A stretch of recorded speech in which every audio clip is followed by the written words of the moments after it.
What's going on, everybody? Dear Bartol here, and I'm sorry for being late, especially doing this live stream. A few days and a few minutes and a few hours. I just can't seem to get a break today. Anyway, just can't seem to get a break today. Anyway, today we're doing this live stream will be the final debate of the 2020 presidential election, and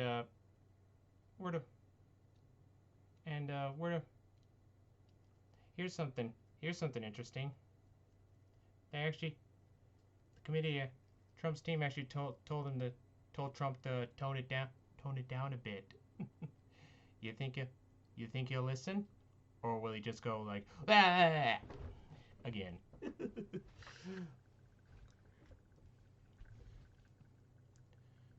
So there's only one way to find out. By watching the debate.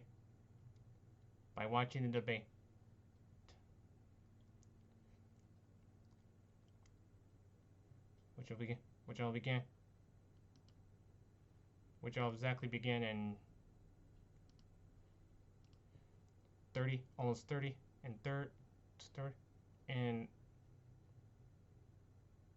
seconds.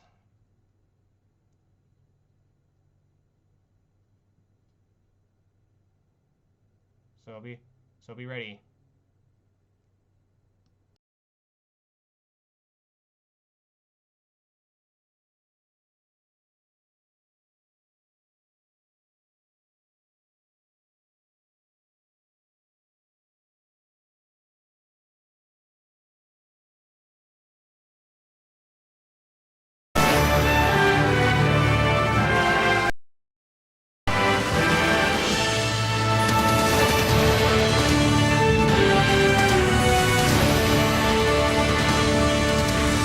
We are awaiting a high-stakes debate rematch tonight between President Donald Trump and former Vice President Joe Biden.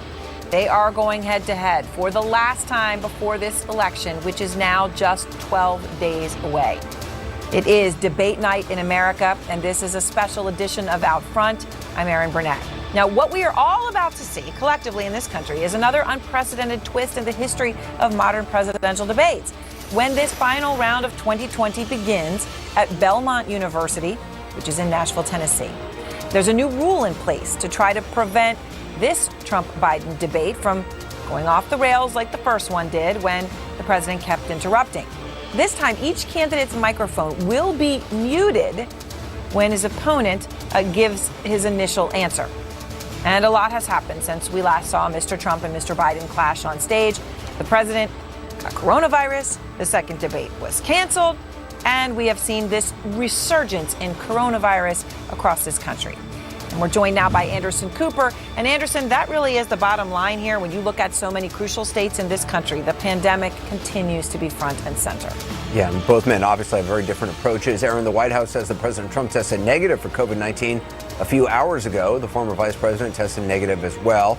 But the candidates will stay socially distanced. Here's the setup on stage. Viewers are going to see the president to the left, standing at a podium with more than 12 feet between him and former Vice President Biden, who will be positioned to the right during the 90-minute debate. Plexiglass dividers had been installed between the candidates for additional protection. They were removed, however, just a little while ago. The Debates Commission said both campaigns agreed to take them down after the candidates tested negative. Tonight's moderator, Kristen Welker of NBC, will keep her distance from the candidates, sitting more than 16 feet away. Turning to the debate format, we're told that President Trump will get the first question tonight. That's when we'll see how the new microphone rule works. At the start of every new topic, each candidate will get 2 minutes of uninterrupted time to answer while his opponent's microphone is muted. These are the topics that will be addressed tonight: fighting COVID-19, American families and race in America, as well as climate change and national security and leadership. We're covering this momentous night as only CNN can, with Daniel Dale fact-checking both candidates. CNN's Gary Tugman is with a group of undecided voters in North Carolina who'll be watching the debate. And David Chalian will have the first glimpse of who won from a CNN instant poll. Aaron, a lot ahead tonight. So much ahead, and I want to begin with our correspondents who are covering the candidates and this crucial debate. So first to Jim Acosta in the debate hall. Jim, what are you learning right now? Well, Anderson and Aaron, as we were seeing earlier today, the debate commission was making some arrangements to protect these two candidates from the coronavirus, stating that they will be distanced 12 feet apart and having plexiglass dividers on the stage for this upcoming debate. And we learned suddenly this afternoon, just a short while ago, that these plexiglass dividers were removed after both campaigns, along with the debate commission, consulted with Dr. Anthony Fauci. Yes, Dr. Anthony Fauci, he looms over everything in this pandemic, to determine that those plexiglass dividers were not necessary, as both President Trump and former Vice President Joe Biden tested negative for the coronavirus. The dividers were deemed not necessary at this point. So it just goes to show you, Aaron, how these things can change. Details can change right up to the last minute of a debate. The other thing we want to mention, inside the debate hall, you can take a look at some of the seating in the audience, and how some of those seats in the audience are right next to one another. They are jammed right next to one another. But in those seats, we're starting to see what look like markers for individual people to be seated, so they're not on top of one another. Obviously, if everybody was sitting right next to one another, you could have the potential for spread of the coronavirus. But I should note, wristband on. Everybody who comes into this hall has a wristband on. That means you've tested negative for the coronavirus. They have temperature checks as you walk into this debate hall to make sure you're not running a fever and so on. So they're taking lots of precautions to make sure this is a safe night for both candidates. But the headline this evening, and it's fascinating, those dividers were removed after consulting with none other than Dr. Anthony Fauci, Aaron. Yeah, it was an important detail. And of course, Joe Biden has been putting his test results out every day, right? So, it isn't every single day we've heard that he has been negative. Let's go to Arlette Saenz now, talking of Joe Biden. So, Arlette, you do have some new information about, we haven't seen him in a few days, right? He has been in debate prep. That's right, Aaron. Joe Biden has spent the past 3 days off the campaign trail gearing up for this debate. That included holding mock debates where they ran through scenarios where the president could continue through with his interruptions, even if that might not be heard by voters over the television. Now, the former vice president is also expecting the president to attack his family, bringing up personal issues. And ultimately, that's a strategy that Biden's advisors believe will backfire on President Trump. I spoke to one of Biden's allies who said that he doesn't expect that Biden will take the bait and try to turn the tables on the president and his family. But instead, Biden's advisors say that the former vice president will keep his focus on American families and the issues that are top of mind to them, including the coronavirus pandemic and the economy. And that push can be seen in the guests that Biden is bringing to this debate tonight. Tonight, he has invited Zoeli and Leonardo Williams of Durham, North Carolina, small business owners who have been impacted by the coronavirus pandemic. Those are the very types of voters that Biden is trying to speak to tonight. All right, Arlette, thank you. And I want to go to Jeff Zeleny now. So, Jeff, you've been talking to your sources. This always has come down to what kind of, who are they talking to, right? Are they trying to win people over? Are they trying to motivate their base for turnout? So who are they targeting tonight? I mean, Aaron, the audiences are key tonight, but for all the campaigns focus on suburban women, which have been very key in this election, both campaigns tonight are also focusing on college-educated men. And this is why. Talking to advisors from both campaigns, I am told that President Trump tonight is going to try and make the case that Joe Biden and the Democratic Party will raise your taxes. What he will not say, most likely, is that that will only take effect for households making more than $400,000. But Joe Biden also focusing on college-educated men. They believe that some of those men whose wives have already turned against the president are still up in the air here. So I'm told the former vice president will drive home the point that his tax plan would only raise taxes for, again, households making over $400,000. They believe college-educated men in the suburbs as well are key in the closing days of this campaign. The president, of course, trying to slow the erosion that they've seen among those suburban women. Biden, of course, trying to get them. So for all the focus on suburban women, and they are key, tonight the men are also an audience. Aaron. All right, thank you very much. And just shows, how they're really trying to slice and dice this now to these as small as you can make a group, so crucial for the win here. So let me just ask you, Michael Smerconish, how much here is at stake for Donald Trump, right? He has a big night. He has he has to make up for last debate, right? Totally different performance. Everyone around him has told him he has to put in a different performance. Is he going to be able to do it?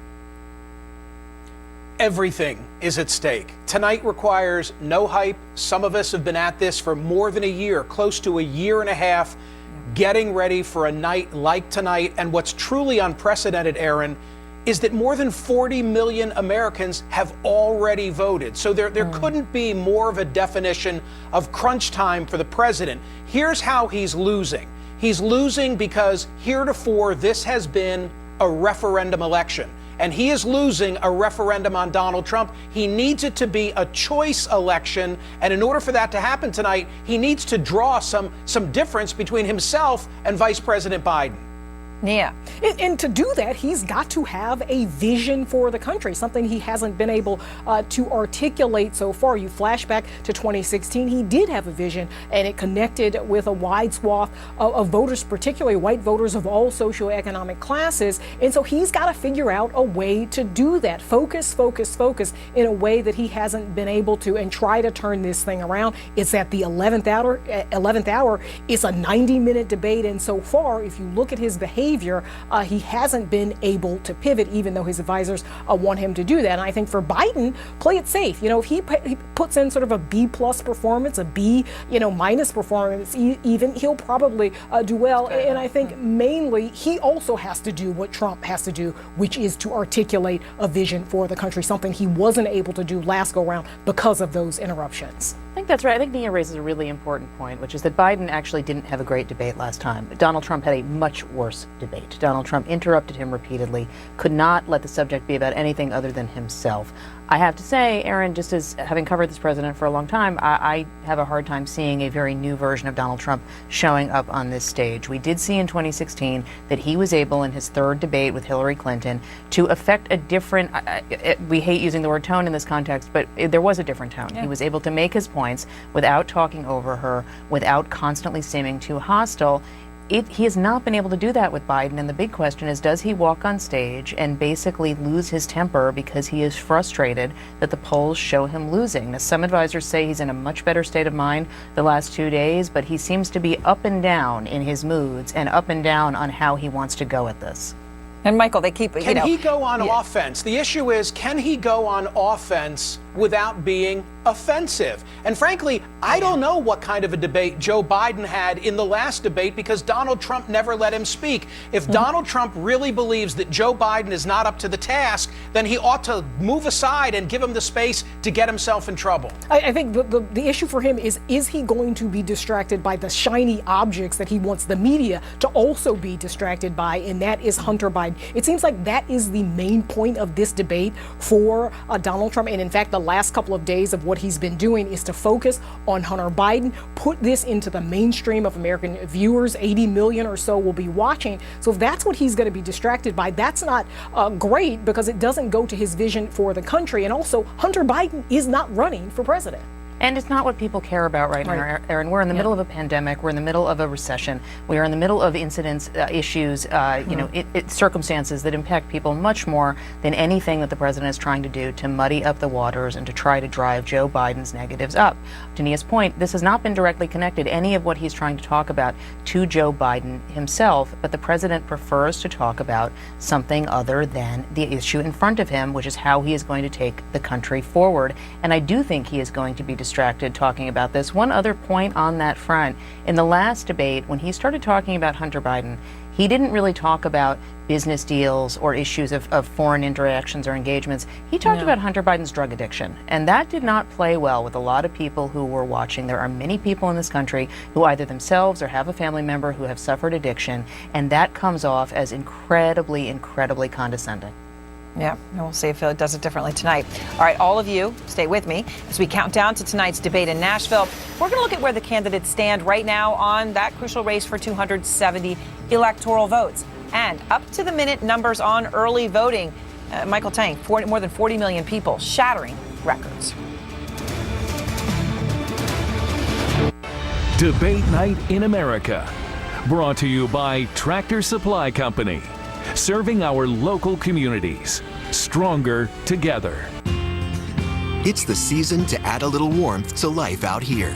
And though the past year has been an unexpected one, all 38,000 of us are ready to help you make the most of this fall with everything you need at everyday low prices. So you can take care of the ones who count on you. Prepare for those shorter days and cooler nights, and sit back and warm up to more family time. Prepare together, enjoy together, stronger together. Tractor Supply. You know, I really just care about building something that my girls are going to grow up and be proud of me for. Facebook CEO Mark Zuckerberg admits a, quote, operational mistake after the company failed to take down a page promoting vigilante events in Kenosha. The complaint says one of the 6 main suspects, Adam Fox, live streamed a video on a private Facebook group. I go home and just ask, will my girls be proud of what I did today? The race ends here. From the first votes to the critical count, the way only CNN can bring it to you. Election Night in America, November 3rd. Special coverage starts at 4 p.m. Eastern. The new CNN original series, First Ladies, Sundays at 10 on CNN. And we are back with our coverage of the final presidential debate of 2020. It is the candidate's last best chance to influence the all-important race for 270 electoral votes. John King has had the magic wall with more on that. John? Anderson, you have to say advantage Biden, and significantly so, as we head into the final debate and essentially the final 10 days. We're 12 days out, but 10 days really to campaign left after this. We right now have the Electoral College outlook, the path to 270, 290 for Joe Biden. The deep blue, solid Biden. The light blue, lean Biden. Same. Dark red, solid Trump. Lean red. Look at that. Texas leaning red right now. That tells you about the president's problem. Lean Trump. 290 for Joe Biden, 163 for the president. Everybody knows it takes 270 to win. So if nothing changed, if Joe Biden comes out of this debate and nothing on this map changed, he's the next president of the United States. What's different on this map?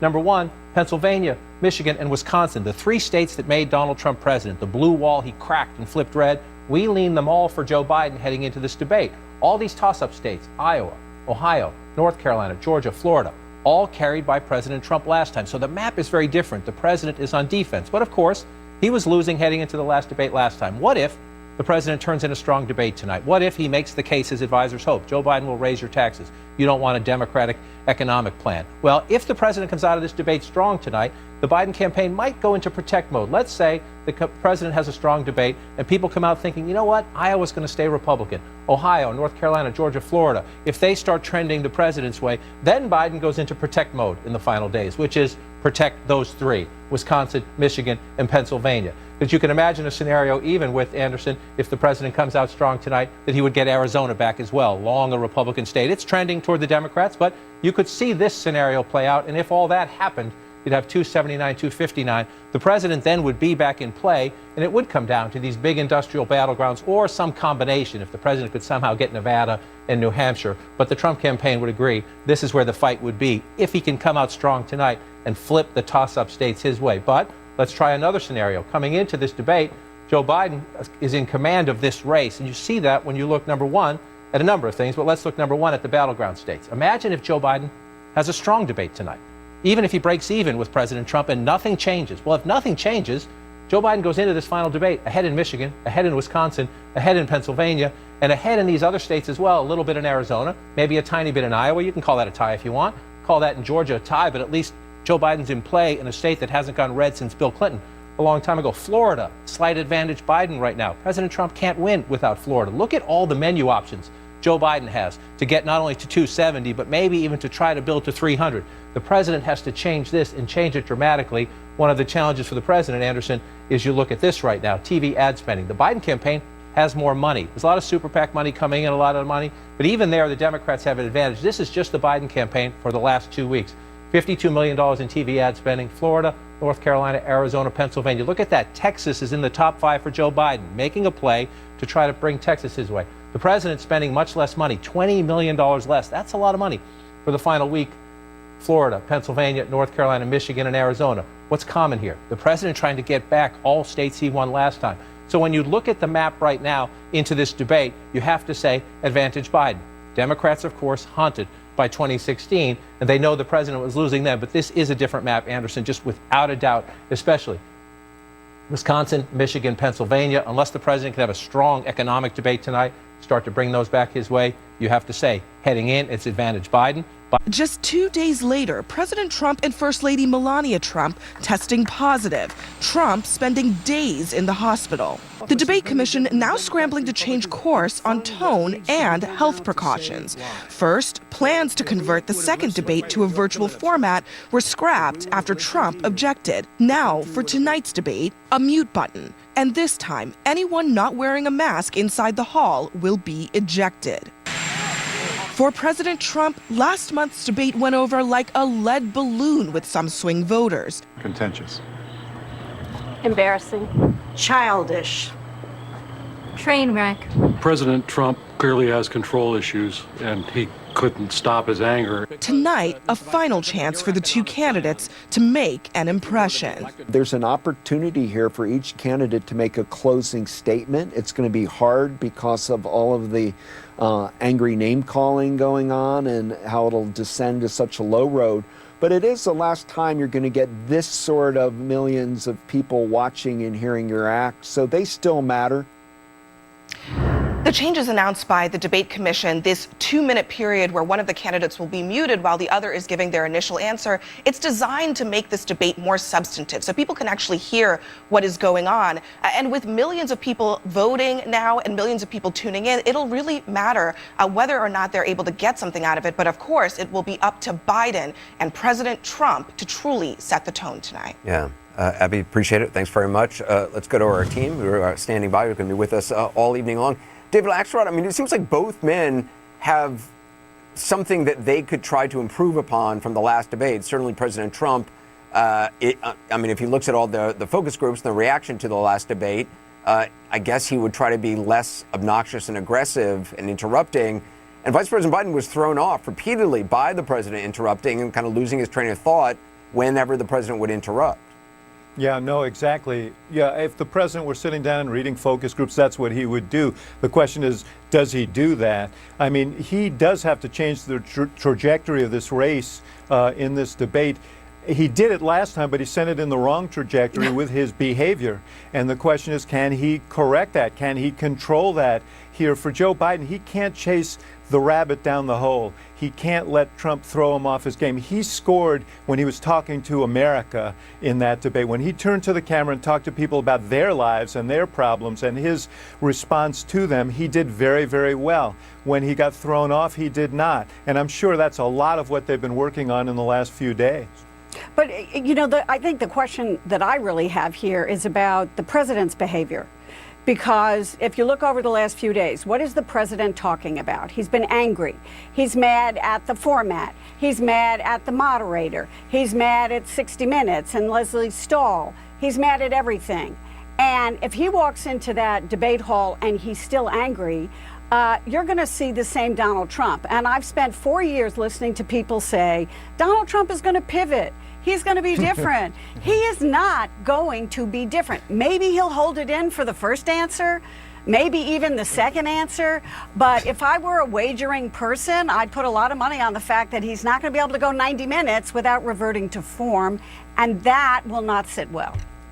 Van, I mean, they are muting mics. I don't know, you know, Well, again, good luck. that doesn't mean the candidate's going to be muted. Hey, the moderator is going to be the most envied person in America. To have the power to mute Donald Trump for an hour and a half, that's a good thing. Listen, this is a big deal. You know, those of us who've been watching this stuff and, you know, we're in the details of it. The reality is the next time, this is the biggest audience these guys have.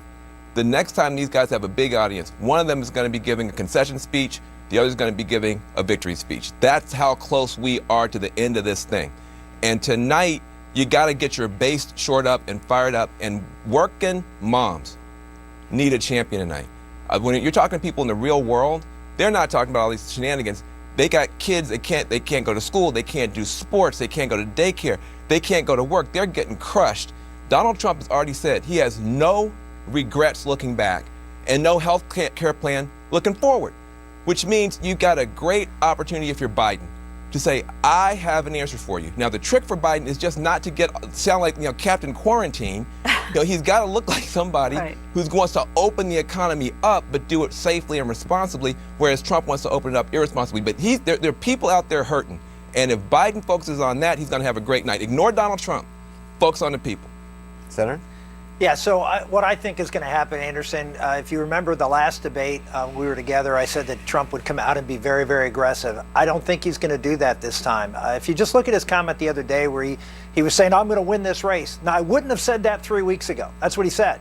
And the reason he wouldn't have said that 3 weeks ago was it was shortly after the debate, and he saw, just like everybody else, that he cratered. I mean, and you talk to people in all the swing states, and they say the race got away from him 3 weeks ago, but it is coming back. And How? I think there is enthusiasm. I can tell you. I mean, I talk to conservatives. There's a lot of enthusiasm. Races are closing, for state house, state senate, Congress in a lot of these swing states, and there's a momentum out there that Trump feels. Now he may be angry. I get that, but I'm telling you, he thinks the momentum is on his side, and I think he's going to be very positive tonight. Senator, it would be great if he would just be quiet and let Biden talk. I think you're going to see more of that. It's a better strategy for Trump. In other words, Trump's worst enemy is Trump. If Trump would just shut up and let Biden talk, then he could actually make his own point, and he's a much better performer than Biden. But the reality is, what he's going to do, he's going to talk about Hunter Biden. He's going to talk about a bunch of stuff nobody cares about, and Biden is going to talk about the real stuff. That's a very key point in this. And this is up to the moderator. Is when they're going to bring up the foreign policy part, because to me that's the time he's going to bring up Joe Biden selling his office to foreign folks. And if she decides we're going to bring this up first, I think that's bad for Trump, because he's going to level that charge when they talk about that subject. If she waits to the end, then I think Trump may actually be benefited by that, by not actually going there and sort of setting the tone for the debate too early. You think he'll wait? You think he'll wait for that to bring up Biden? Okay. I think he will. No, I don't David? think he will. I don't know, but let me tell you this. If I were Joe Biden, I would say go ahead and take the mute off, because I don't think Donald Trump is helped by what he did in the last debate. The mute actually is maybe beneficial to him to keep him from being Donald Trump. And by the way, Van, I'm relieved to hear that you think that one of these candidates is going to give a concession speech. I'm not sure that the president will ever give a concession speech, but. Yeah, Gloria, go ahead. I think that the public would benefit, and we would all benefit, from hearing some more on the issues tonight, which we didn't hear in the first debate, obviously. And, for example, in the 60 Minutes interview, the President of the United States said that he hopes the Supreme Court overturns Obamacare. Well, I guarantee you that is something that either will be asked about or that Joe Biden is going to raise. And then the president will have to talk about his plan for health care in the middle of a pandemic where over 200,000 people have died. Yeah, but there is no plan, and he's refused to talk about whatever he says there is a plan. Much more ahead on tonight's debate, an unanswered question about the coronavirus pandemic. We have new details on President Trump's recovery from COVID-19 next. America's biopharmaceutical companies have one very important thing in common: a common enemy. We're making great progress because we're collaborating in ways that we've never done before. In a matter of weeks, we've progressed from potential treatments to antibodies and antivirals that have shown positive results. To several promising vaccines. Because science is how we get back to normal.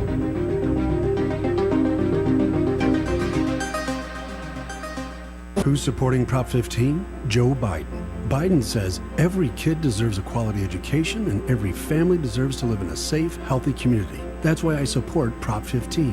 Vote yes. Schools and Communities First is responsible for the content of this ad. Hey everybody, I've just finished up filling out my ballot and I'm ready to mail it in. Have you finished your voting ballots? Because time is running out for you to mail yours in. If any of you said no because of issues that are causing you to get stuck, then I suggest that you go to www.votersedge.org, where this website will give you all the information that you need to help complete your ballots. So go there, fill out the information, get the information that you need, vote now, and complete your ballot. Then mail it in before it's too late. Who's supporting Prop 15? Kamala Harris. Harris says a corporate tax loophole has allowed billions to be drained from our public schools and local communities. No more. I'm proud to support Prop 15. Vote yes. Schools and Communities First is responsible for the content of this ad. I'm Jessica Dean in Nashville, and this is CNN. It is debate night in America, and President Trump will be taking the stage you see on your screen in about 90 minutes from now as a recovering COVID-19 patient. So I want to go back to Jim Acosta in the debate hall. And Jim, there are a lot of questions about the president's illness that could come up tonight, right? I mean, a lot of things that we have never been told, even now. What are you learning?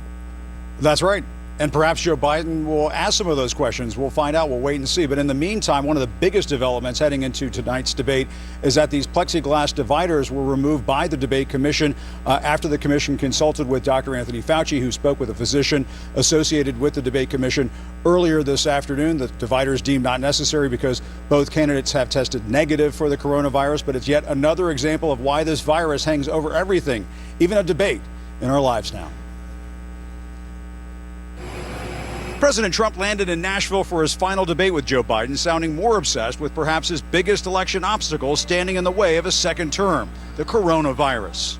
All you hear is COVID, COVID, COVID, COVID, COVID, COVID, COVID, COVID, COVID, COVID, COVID. Even after his bout with COVID-19, there are constant reminders. White House officials say the president tested negative for the virus en route to the debate hall. Biden is all but certain to challenge Mr. Trump's efforts to downplay the pandemic. That pandemic is rounding the corner. The vaccine will end the pandemic, but it's ending anyway. I look fine, don't I? CNN has learned Mr. Trump spoke with Dr. Anthony Fauci during his recovery. Trump advisors had hoped the president would use his battle with the virus as a campaign reset. But instead, he has dug in, blaming Fauci, even after relying on his advice. Fauci's a disaster. People are tired of hearing Fauci and all these idiots. It's been just 17 days since the president returned to the White House after being hospitalized, ripping off his mask and proclaiming himself cured. And now they call him therapeutic, but to me it wasn't therapeutic, it just made me better. Okay, I call that a cure. The next 4 days, Mr. Trump remained largely out of sight, tweeting and doing friendly interviews by phone. I will say this, absentee is okay, because absentee ballots, excuse me. The president was given a mix of treatments at Walter Reed, including an experimental antibody therapy cocktail and a 5-day course of remdesivir. He also received the steroid dexamethasone after his oxygen level dipped, along with several other medications. I woke up and I felt good. I said, get me out of here. Boom, Superman.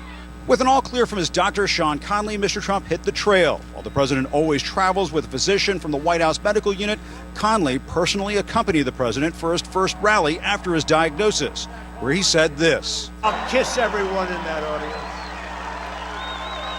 I'll kiss the guys and the beautiful women and everybody. I'll just give you a big fat kiss. Still, much of the president's illness remains a mystery, with Mr. Trump and his doctors repeatedly dodging requests for more details. Did the doctors ever tell you that they saw pneumonia on your lung scans? No, but they said the lungs are, a little bit different, a little bit perhaps infected. And infected with? I don't know. I mean, I didn't do too much asking. The president also won't divulge when he last tested negative for the virus, prior to his first debate with Biden. Is that very important to you? You seem to be so intent. But if it's so important to you, why is it so important to you? Ahead of tonight's debate, Mr. Trump has now attended 15 in-person events and rallies, plus 2 town halls, 3 fundraisers, and 1 church service since his diagnosis. Today was First Lady Melania Trump's first public appearance after aides say she backed out of a rally with the president earlier this week due to a persistent cough. The president has been quick to show off his recovered White House staff. We can share a microphone now. She just recovered from COVID. But some advisors aren't so pleased. I was led to believe that, all the people that I was interacting with at the White House had been tested, and it gave you a false sense of security, and it was a mistake. Former New Jersey Governor Chris Christie, who tested positive after helping with Mr. Trump's debate prep sessions, is now encouraging Americans to wear masks, writing in an op-ed Wednesday, "Wear it or you may regret it," as I did. And the president and his campaign advisors are planning as many as 5 rallies between now and Election Day, which means tonight's debate, with all of the precautions that are being taken, may in fact be the safest event for the president over the next 11 or 12 days. Aaron. Absolutely. All right. Thank you very much, Jim. And since President Trump had coronavirus, we have now seen that dreaded fall wave of coronavirus emerge. It's growing worse by the day. We've got record hospitalizations in some states and deaths rising. John King has more on the pandemic and what you've seen so far, Jim, of its impact on this presidential race. Aaron, when the president says we're rounding the corner, he's simply not telling the truth. The numbers don't lie. As you know, we are heading up toward another peak. Let's go through it. We'll go through number by number. This map just tells you all you need to know. Red and orange are bad. You see a lot of red and orange. That means cases reporting more new COVID infections now compared to the data a week ago, and 31 of the 50 states are trending in the wrong direction. New Mexico, bright red, more than 50% more cases this week compared to last week. New Mexico is in crisis right now, but 30 other states reporting more new COVID infections this week than last week. That is not rounding the turn. That is heading up the hill yet again. 18 states holding steady. Only one of the 50 states, Hawaii, reporting fewer cases right now than a week ago. The country is trending in the wrong direction. If you look at the case line, remember, we've been through this for 8 painful months. We went up the hill in March. We came down some before the summer surge. Remember, the president said here it would disappear in April. It didn't. The vice president said it would be largely behind us by Memorial Day. Not true. The president said at the peak of the summer surge, this is late July, well, the virus will disappear. It will disappear. That was the president of the United States. Look what has happened since. Yes, we came down some, but only to a baseline of about 40,000. Now we are heading back up in the ballpark of 60,000 new infections a day. The president said in July it would disappear. Since then, more than half of the cases in the United States, the president says this in July, more than half, 53% of the cases since the president said that. 36% of the deaths in the United States since the president said in July, it wasn't the first time, but at the peak of the summer surge, he said it would disappear. Aaron, the numbers tell us we're going back up, back up. We're right now pretty close to the peak of the summer surge, and everybody says we're going even higher. So where are we right now? This trend line, luckily, it's a tough word to use because this is the trend line of American deaths from the coronavirus. And we went way up early on. It was new. The hospitals were overwhelmed. You do see, because of new treatments and because they're vulnerable at protecting themselves, this has been down a little bit. But look in recent days, 1,000 American deaths the last couple of days. That trend line, too, starting to inch back up. Let's hope it doesn't. But you see the curve at the very end right there. This is the map of a crisis, plain and simple. The deeper the blue, the higher the positivity rate, meaning more new infections today because people are testing positive, and the more people who test positive, the more risk of spread. Look at this, 55% in Iowa, 14% Wisconsin, 35% South Dakota, 31% Wyoming, 33% Idaho, Nevada in double digits, Kansas in double digits. This is more infections today, and it means more infections tomorrow, plain and simple. We have not rounded the corner. Now, the 10 states right now, per capita, reporting the most new COVID cases, here they are. A lot of them are smaller states, so the case numbers might be trailing a bit. But you see that these are the 10 states with the most new cases per capita right now. What do they have in common? They all voted for President Trump in 2016. All but one of them have Republican governors. Wisconsin has a Democratic governor. It is going up right now. I don't like to mention that. We're all Americans. We're going through this together. But watching the debate tonight, the president likes to make the point, well, the blue states are the problem. The blue states, he says, are staying closed now to hurt him, to hurt the economy and to hurt him. Well, if that comes up, we should look at this. Look at this trend. Yes, the blue states, California, Washington State, New York, and the Northeast did go up the hill first. They have come down, stayed down, back up a little bit in the summer surge. Everyone's going up right now. Look at the red states. Look at the red states. These are states with Republican governors. They were down. Probably more of what we're going to hear tonight, right? Says there's not much you could have done differently on coronavirus, rounding the corner, reopen. Is that a winning argument to make in the context of what we just saw with John King? The surge in cases, the surge in hospitalizations, the red Republican states right now leading on those counts? No, that's capitulation. And I don't think capitulation is a winning strategy. We've lived with this pandemic now for about 270 days, and the toll has been awful. And if you look on average, we're losing basically 5 fully loaded 737s every single day during this pandemic. And all the president can say is, if he can do things over again, there's not much he would do. Look, if you fail a test, and then you go through your performance, and at the end you say, well, there's not much I would do differently. What you're really saying is that you've been overmatched by that test, and that's what the president is saying. I think if you ask the people that work for him, if you ask Dr. Birx and Dr. Fauci and Dr. Redfield what they would go back and do if they can do things differently, they would get testing online quicker, they would shut down sooner, they would keep states shut down longer. There's a lot that can do. but we're making the same mistakes over and over again. And when you make mistakes over and over again, they cease to become mistakes. They become decisions. And the president has doubled down on his decisions, and he has to live with that. And Sanjay, he has things to answer for tonight, right? This could come up on that debate stage. A new Columbia University study, which says 130,000 to 210,000 coronavirus deaths could have been prevented in this country with earlier policy interventions and more robust federal coordination and leadership. Now, I will grant you that that is a huge range, okay? Right? There's a lot of uncertainty in those numbers. I just merely want to point out that 210,000 deaths is 94% of the people who have died in this country would not be dead. It is a pretty stunning thing to address for this president. This was a pretty thorough analysis, Aaron. I mean, they went and looked at these countries, and we can show some of them here, and they basically said, look, if we'd implemented the policies in X country, what would that have translated in the United States? So South Korea, for example, we always bring it up because patients were diagnosed on the same day, the first patients in the United States and South Korea. 2,799.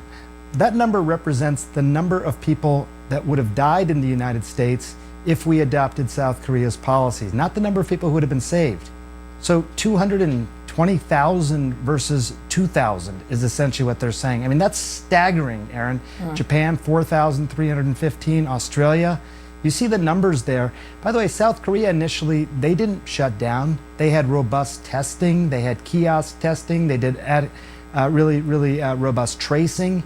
It made a difference. They had to do it early, and it made a huge difference. By the way, some of those same things, those same strategies that worked in those other countries, they can still make a difference in this country. This isn't all about the rear view mirror. We're by no means through this yet. So hopefully we look at that and say it's horrifying, but also, inspiring us to actually do more than we're doing.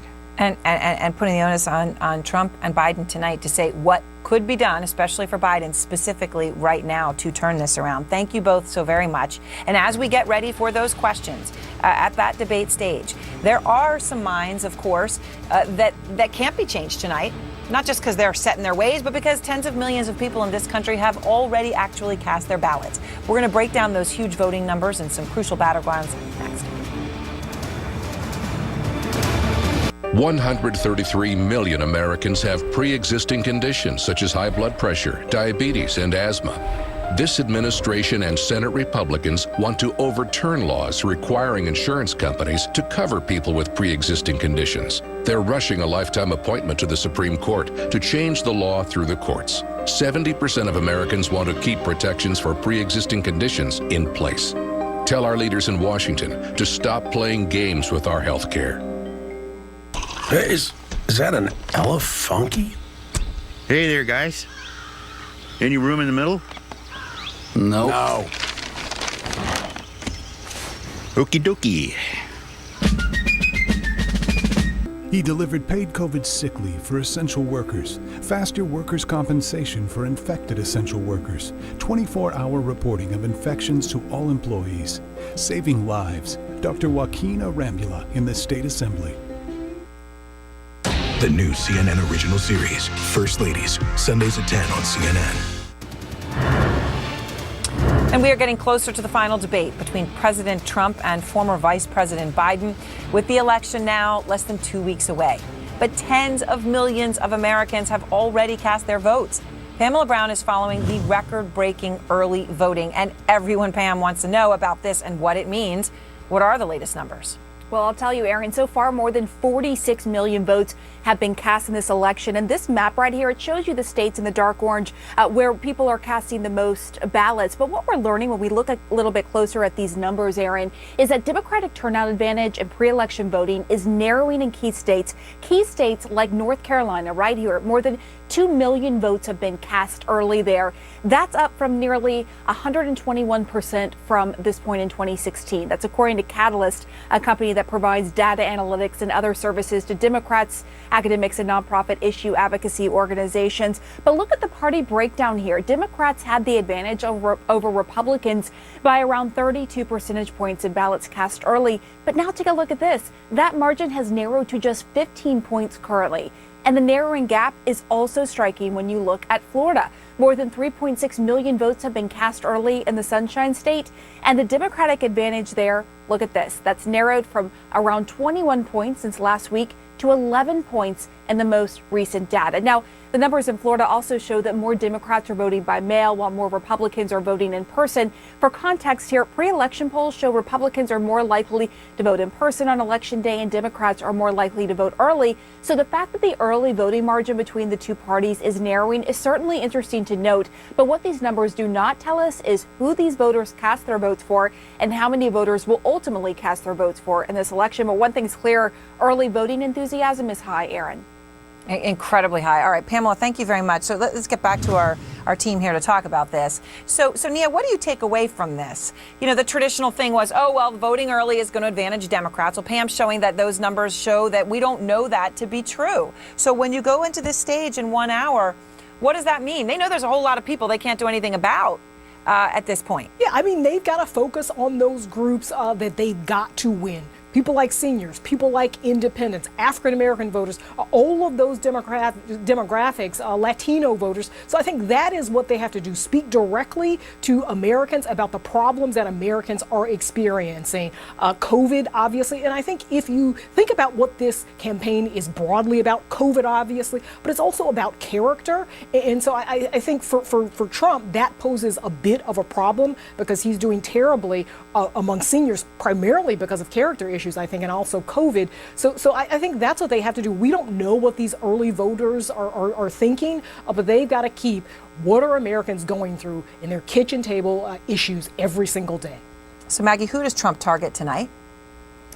Look, I think that Trump needs to take the temperature down in ways that appeals to the seniors who he has lost. I think that is going to be a real tall order, Aaron. I think that he has repeatedly had opportunities since March with the coronavirus to target seniors and let them know that he was comforting them and that he was taking care of the issue and took it seriously. And instead, he scared them over and over again with these press briefings that he did. So I think he's going to target seniors. I think he's got to target women, particularly suburban women. Although, again, I think it's a very tall order. He is losing with that group of voters by a solid amount. Now, Republicans will say they are seeing early voting numbers that make them feel better than perhaps Democrats want them to. They suggest that their modeling shows that Republicans who do support President Trump are turning out.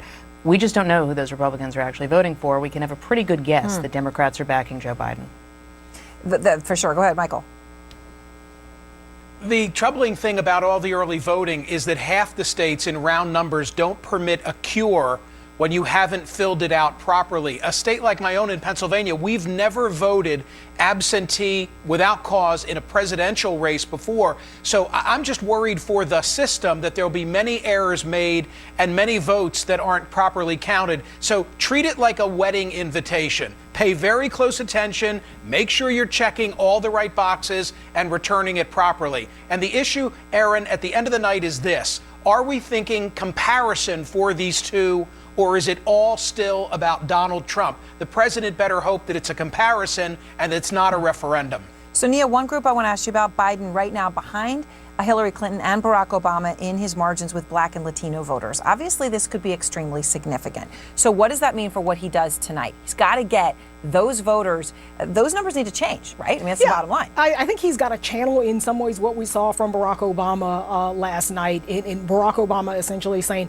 Biden might not be a perfect candidate, but he's certainly much better than Trump is on any number of issues. I think would be the argument from Biden on criminal justice issues and on race just in general. Trump is pretty much a race baiter. So I think if Biden can hit those points in simple and compassionate ways, he could do himself some good among those groups.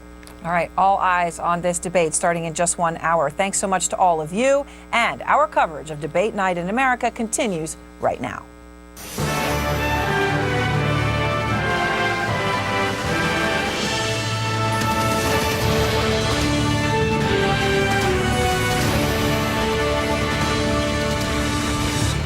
And we are just an hour away from the final debate between President Donald Trump and former Vice President Joe Biden. It is a last chance to reach millions of voters at one time with just 12 days left until the election. It is debate night in America. I'm Anderson Cooper. We'll soon find out if this debate is anything like the first chaotic Trump-Biden face-off Their 90-minute rematch is happening at Belmont University in Nashville, Tennessee, with an unprecedented rule in place. Each candidate's microphone will be muted during his opponent's initial answers. We'll see how much that actually deters the president from constantly interrupting as he did last time. Tonight is the final of what may be the wildest presidential debate series ever, including the cancellation of the second debate after the president's COVID-19 diagnosis. As always, Wolf Blitzer's here as we count down to the debate. Wolf, the president's illness escalated concerns certainly about safety at this debate tonight. Certainly did, Anderson. We don't know if President Trump already was infected at the last debate, but the White House says he did test negative tonight, as did Joe Biden. Viewers will still see social distancing on the stage. President Trump will stand at a podium to the left of your TV screen. He'll be more than 12 feet away from former Vice President Biden, who will be standing to the right. Plexiglass barriers had been installed between the candidates earlier for added protection, but both candidates agreed to take them down after Mr. Trump and Mr. Biden tested negative. Tonight's moderator is Kristen Welker of NBC News. She will be seated over 16 feet away from the two candidates. When the debate gets underway, we're told President Trump will get the first question. That will be the first test of the new microphone rule. At the start of every new topic, when one candidate is giving his first 2-minute answer, the other candidate will be muted. These are the topics chosen by the moderator: fighting COVID-19, American families, race in America, as well as climate change, national security, and leadership. We're covering every moment of this debate, as well as voter reaction. Daniel Dale is standing by to fact-check the candidates. Gary Tuchman is with some undecided North Carolina voters who will be watching the debate. David Chalian will bring us the first word on who won from a CNN instant poll. But let's check in with our correspondents covering the campaigns. First, Jim Acosta, what are you hearing from the president's campaign advisors? Well, campaign advisors tell me they now believe it was a huge mistake for President Trump to cancel on last week's debate, making a breakout moment a must tonight to shake up this race. One advisor said the president needs a, quote, leadership moment at the debate, as Biden is now seen as the front runner heading into the final stretch of this campaign. The president is expected to raise some topics that he has struggled to inject into the mainstream news cycle. Asked whether the president missed an opportunity to do just that last week because he canceled on that debate, one advisor wrote back in all caps, yes. Wolf? All right, stand by. I want to go to Arlette Saenz. She's also covering the Biden campaign for us. Arlette, what are you learning about the former vice president's strategy? Well, Wolf, Joe Biden's messaging for the past few months has been incredibly consistent, focusing on the coronavirus pandemic and the economy as he has tried to turn this election into a referendum on President Trump's handling of the crisis. Those are two issues he will hammer away at again tonight. And it's a contrast to the president, who has thrown many lines of attack at Joe Biden's way just to find something that will stick. Now, one of the challenges for Biden tonight will be to not get bogged down in the directions that President Trump might try to take this debate. That is something his advisors have prepared him for as he's gotten ready for this debate. And one tactic that Biden is likely to employ again tonight, that he used in that first debate, is looking directly into camera as he tries to make his case to voters. The Biden campaign feels like this is something that really broke through with people, that as he was trying to make his case, and he will do again tonight in these waning days of the election. See how that goes. All right, Arlette, thank you very much. Jeff Zeleny has some new reporting for us. Jeff, it's not only the presidential candidates that have a big stake in tonight's debate. Wolf, it's not just the race for the White House that has some Republicans anxious tonight. It's also their attempt to hold onto their majority in the U.S. Senate. Now, after that first debate, there certainly was a lot of heartburn from senators who were locked in key races across the country. Since then, we've seen a few of them gently step away and distance themselves from the president. I am told that if tonight's debate is a repeat of the first one, we will see several more Republican senators likely do that, as well as Republican senators potentially beginning to make the argument that, look, a Joe Biden potential presidency would need a Republican Senate to be a check on him. So, of course, Republicans are hoping the president has a strong performance tonight. But Senate Majority Leader Mitch McConnell, I'm told, has also advised his senators to do whatever they have to do to try and win their races. So, Wolf, it is, of course, the race for the presidency that's on the line, but as well, Republicans trying to hold the U.S. Senate. Yep, that's critically important. All right, Jeff, thanks very much. Let's check in with Jake Tapper. Jake, this is truly a historic night. Big night, Wolf, big night. And Dana and Abby, one of the things that I'm wondering about with so much at stake is who is left to convince? Most Americans have made up their minds, according to polls. There are, however, still undecided voters and still soft Trump supporters and soft Biden supporters. So I'm willing to go out on a limb and say that Donald Trump's base, he's got them. Yeah. He's got the base. I don't think it's so far out there on the limb. So if he goes out there tonight and does the whole Breitbart, Fox, China, Hunter babble that most Americans, and certainly the Americans who have not made up their mind yet, have no idea what he's talking about, I don't think that's going to convince anybody. I agree. Have no idea what he's talking about and don't care. Because what they care about is a deadly pandemic. What they care about is the fact that maybe they lost their job, or they're trying to deal with their kids learning at home, or anything else that has a real world effect on their life, not some question about perhaps something having to do with his opponent's child, which may or may not have happened. I mean, maybe in some other times when we're all in prosperity and health, but not now. And that is what I'm hearing from the president's advisors over and over again. He's got to focus on the issues that people care about. It is a sliver of people who are undecided, but this might be decided on the margins. Just need enough in Wisconsin, Pennsylvania, and Michigan. I do think, though, the strategy, as they see it, is a little bit different. It's not so much about changing people's minds about Trump and making him seem better. It's actually potentially a turnout depressor, particularly for people who might be tempted to vote for Joe Biden. Remember, 4 years ago, around this time, this is the same basic argument they were making against Hillary Clinton. Effectively, this Hunter Biden argument is a redux of that. And it was a way of sort of bringing down her positives, bringing up her negatives. The problem, though, is that has been so hard for them to do when it comes to Biden. That's right. Biden has been consistently much more popular than the president, and these attacks are not breaking through. And it could be because people feel like they've seen this movie before, that this was the play that was made against Clinton 4 years ago, and it's not clear to me that it's working. Right, and it was also a play that was made after, 40 years of attacks on Hillary Clinton since 1991. It doesn't fit for Biden with people's just sort of gut perception of him. That's just something that is hard to turn around in the last couple of months of a campaign. People feel like, in some ways, they know who Joe Biden is as a guy, as a person who they might want to go get a drink with or what have you. They don't think of him in the same way as they might have thought about Hillary Clinton, for better or worse. You're exactly right. The president is, as I was just talking to one of his allies before coming on, who says he keeps running the 2016 campaign and it's 2020.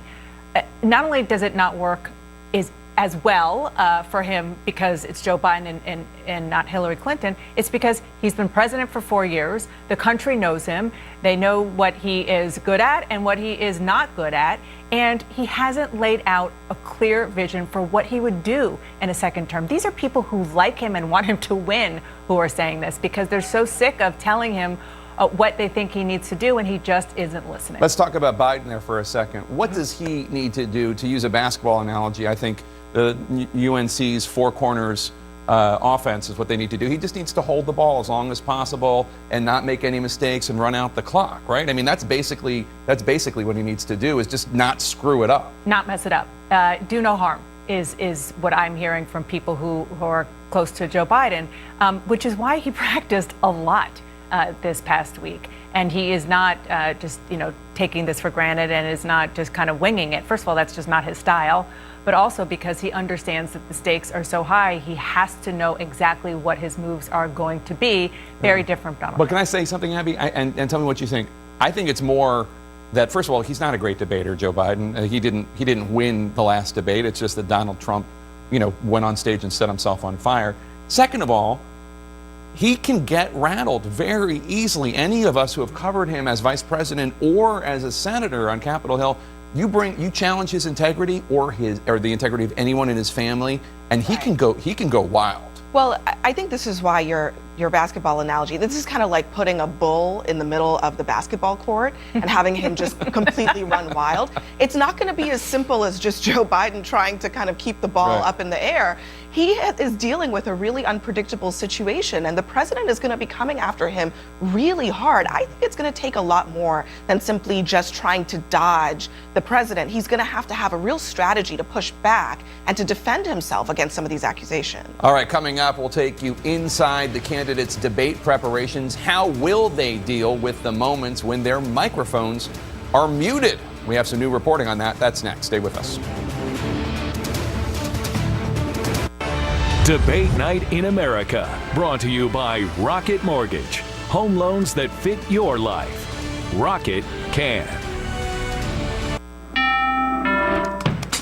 Your house brought you together. Like, really together. And although together is great, together with more space is better. With Rocket Mortgage, you get personalized loan options, closing costs, and tax estimates all in real time. So when you need to know what it takes for a home to fit your budget and your family, Rocket can. The virus is surging, spreading everywhere. Washington is a red zone. The commander-in-chief, senators, Secret Service agents, staff, infected. But Donald Trump and Mitch McConnell will stop at nothing to jam through a lifetime Supreme Court appointment. Failing to stop the spread across the country, super spreader events in Washington, crowded hearings making it worse. Tell Congress, don't let Trump and McConnell rush someone into a lifetime spot on the Supreme Court. Demand Justice is responsible for the content of this advertising. The race ends here. From the first votes to the critical count, the way only CNN can bring it to you. Election Night in America, November 3rd. Special coverage starts at 4 p.m. Eastern. I think back now, in 1981, when we won in Burlington, and I was thinking at that point, one small city could play a role in changing the value system, perhaps, of this country. Tonight, as I stand before you, I think that maybe one small state might go down in history as being the leading state in the fight for a political revolution which takes power away from the multinationals and the wealthy and gives it back to the people where it belongs. Justice!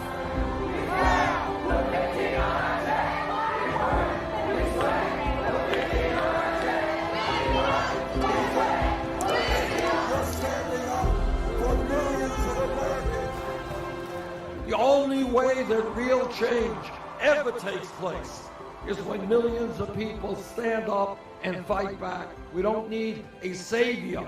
We need a political movement when millions of people.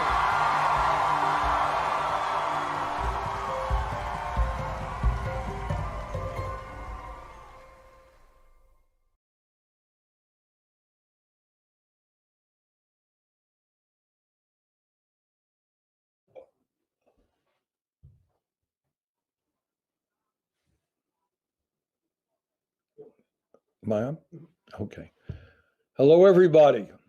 Let me thank Jennifer and Sarah for their fantastic work that they have been doing and for their remarks tonight, and thank all of you for what you are doing and for your help during the primary. Many of you endorsed our campaign, and that gives me a great sense of pride. And the reason for that is that, as you have heard me say many, many times, and what I believe from the bottom of my heart, real change never takes place from the top on down. It's always from the bottom on up. And we are the grassroots of America. And we are and will continue to organize working people, Black and white and Latino, Native American, Asian American. We will organize all across this country and continue to build the movement that is now really moving very aggressively forward. And let me just talk a little bit about how much we have accomplished together just in the last 4 years. 4 years ago, we were told that it was a radical idea to guarantee health care as a human right through a Medicare for all single-payer system. Nobody was talking about that. Today, a majority of Americans support that concept, that you cannot lose your health insurance because you lose your job. 4 years ago, we were told that it was a radical idea that we should make public colleges and universities tuition-free. Well, all over the country today, we're seeing community colleges becoming tuition-free. Some states are actually making public colleges and universities tuition-free, making huge progress in that area. 4 years ago, we were told that raising the federal minimum wage to $15 an hour, more than doubling the current minimum wage, that's a crazy, crazy idea. Well, all over America, people said that if you work 40 hours a week, you should not be living in poverty. Massive support for $15 an hour. 7 states have already done it. U.S. House of Representatives have done that as well. 4 years ago, it was considered to be a radical and crazy idea to not only legalize marijuana and expunge the criminal records of those with marijuana convictions. That was considered to be a very, very radical idea. And yet now, once again, people are saying, of course, we have to legalize marijuana. Of course, we understand that the African American and Latino community are disproportionately hit by this awful criminal justice system we have. Yes, let's legalize marijuana. 4 years ago, it was considered off the charts. Nobody was talking about holding police officers criminally responsible when they commit murder. Well, that is not such a radical idea. 4 years ago, bringing about real immigration reform was considered pretty radical, not anymore. So the first point that I want to make is that because of what you and all of us have done at the grassroots level, standing up for working people, prepared to take on the political establishment, take on the economic establishment, fight for justice, whether it's economic, social, racial, environmental justice, we are winning the ideological struggle. And don't forget that for a second. Some people will try to tell you that's not the case. It certainly is the case. And most significantly, the younger generation, which in my view is the most progressive younger generation in history, is strongly, strongly supportive of what we are trying to do. Second of all, we are seeing a revolution in the type of people who are stepping up to run for office and represent their communities. Together, our movement is producing the next generation of leaders in our country. And I want you all to think about it. Think about it. We have people like Ilhan Omar, who just won a landslide victory. Rashida Tlaib, landslide victory. Alexandria Ocasio-Cortez, landslide victory against establishment candidates where an enormous amount of money was spent trying to defeat them. We elected Jamal Bowman. We elected Cori Bush. We elected Montea Jones. This is no small thing. We have taken on the establishment politically, elected some of the most progressive members to the United States Congress, got a couple of more seats out there where I think we have a shot to win. But it's not only congressional races, in legislatures all across the country, in New York State, in Pennsylvania, other states, big changes taking place in the legislature because progressives are winning. In terms of district attorneys, people say district attorneys, that's not a very sexy position. It is enormously important. If you're concerned about criminal justice, we're winning seats all over the country with district attorneys who are saying, you know what, my job as a district attorney is not simply to throw more people in jail. It's to understand the causation of crime. In fact, to lower the number of people who are in jail. That's a revolution, and you guys made that happen. And allow me to state the obvious, that the Democratic establishment has not exactly been recruiting bartenders, school principals, and Black Lives Matters activists to run for Congress. We have, and we have been supporting those candidates. So, bottom line is, I am extremely optimistic, and I'm optimistic because of the work that CPD and all of you are doing. You are standing up and fighting for justice.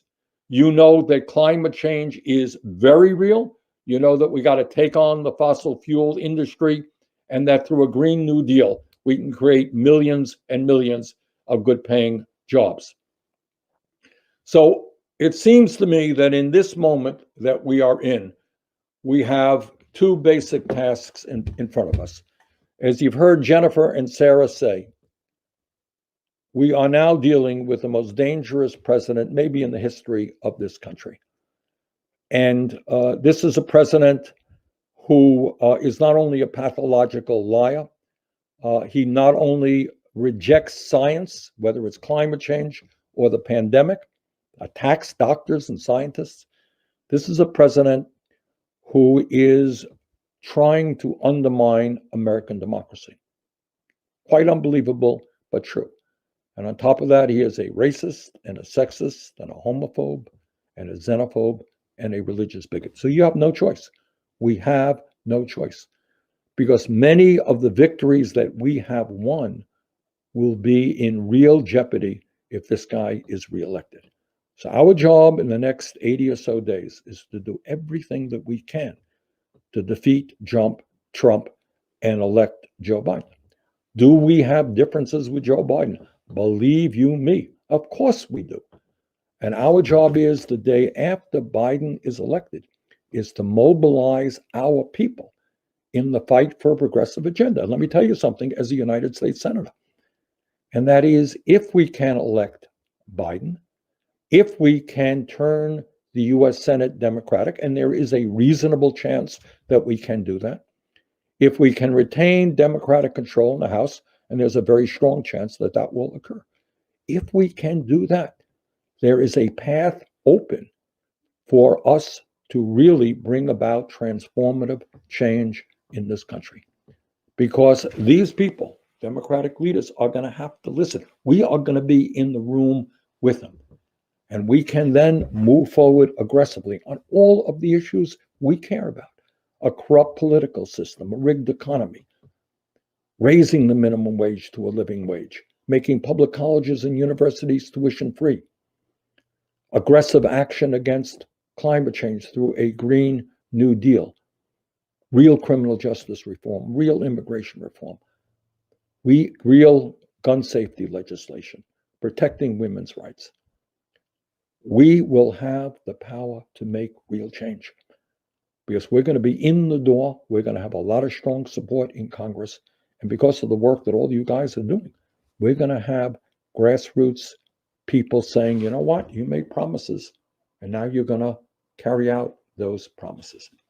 So my request to all of you is to do everything that you can in the next 80 or so days to make sure that Trump is defeated, that Biden and Kamala Harris are elected, that we elect Democrats to the Senate, to the House, to district attorney's office, to the state legislature.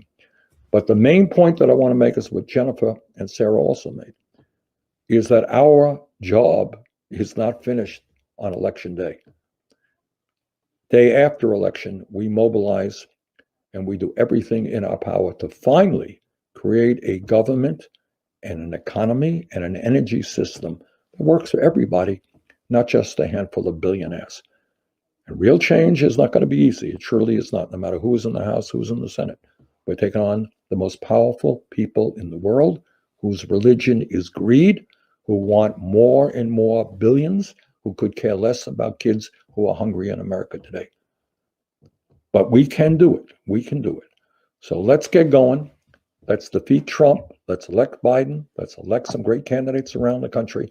And the day after Biden is elected, let us mobilize our people to create the kind of government and America that we know we can become. So let me thank CPD and all of you who are involved in this effort. Keep up the great work, and I look forward to working with you. Thank you all very much.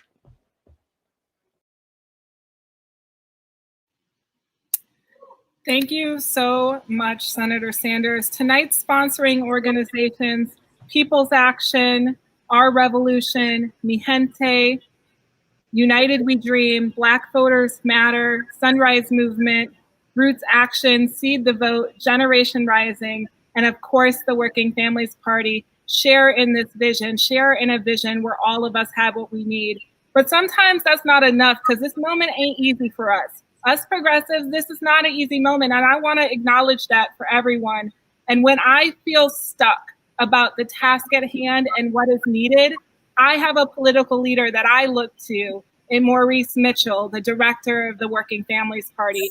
And so, Maurice, I just want to ask you, for those of us who feel conflicted, who feel stuck, who are trying to get where we need to be emotionally to lean into this moment the way our country needs, can you share with us how we get there?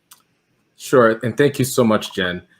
You know, last week, the Working Families Party endorsed Joe Biden and Kamala Harris, and we announced it jointly with our friends at the Center for Popular Democracy Action. And I think it begs to ask why. You know, we endorse because we can't build the country we deserve unless we beat Donald Trump. Every day, Trump underscores the urgency of our mission. Thousands are dead because of his inaction on COVID-19, and millions more face joblessness and eviction. He's caged children and invaded cities, and he's already trying to preemptively disqualify the results of a lawful election. So we're going all out. We're going to talk to the voters Biden needs, and not just about our plan to defeat Trump, but also about our vision for an America that truly cares for everyone. You know, Bernie said it best minutes ago, just 4 years ago, so many ideas coming from the grassroots, rooted in working people's aspirations, were not seen as viable by some. So let's be clear. In this moment of crisis, voters are demanding bolder visions from their leaders. Guaranteed housing, wages and food, Medicare for all, a Green New Deal, a wealth tax, universal childcare, ending police violence and systemic racism against Black people. Politicians adapt to the political weather, but it's our job to create a political climate change. Our endorsement isn't a bet on Joe Biden or any politician. It's a bet on our movements. We can get there, and the path begins with beating Donald Trump. Let's get to work.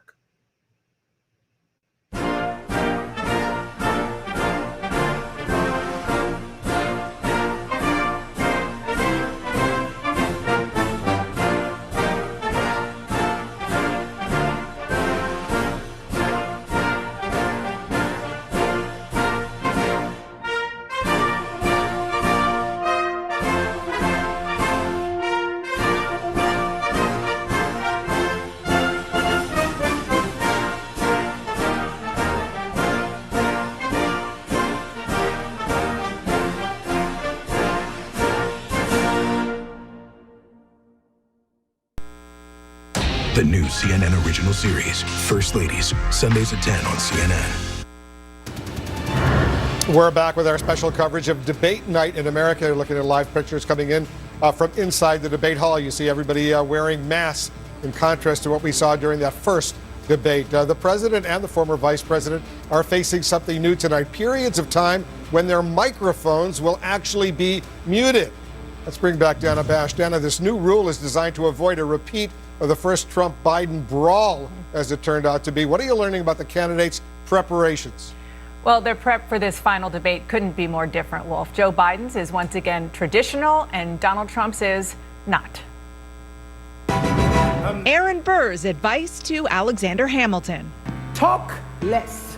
What? Smile more.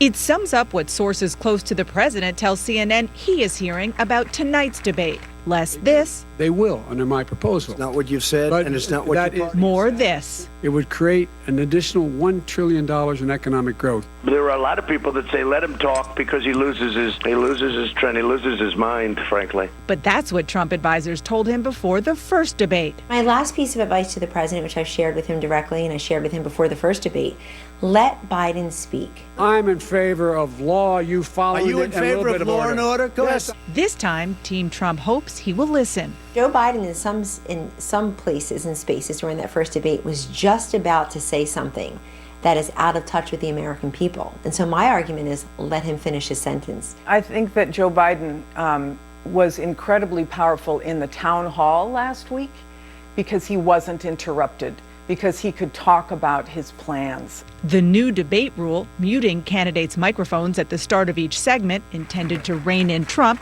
concerns some Biden allies. What do you think about the mute button? You know, I worry about the mute button a little bit. It doesn't mean that Donald Trump's not going to be over there talking. And if we can't hear him talking, but Joe Biden can, that's still disruptive, you know, for Joe Biden. CNN is told that Biden has been practicing not getting distracted if that happens again, with Trump stand-in Bob Bauer constantly interrupting Biden during mock debates this week.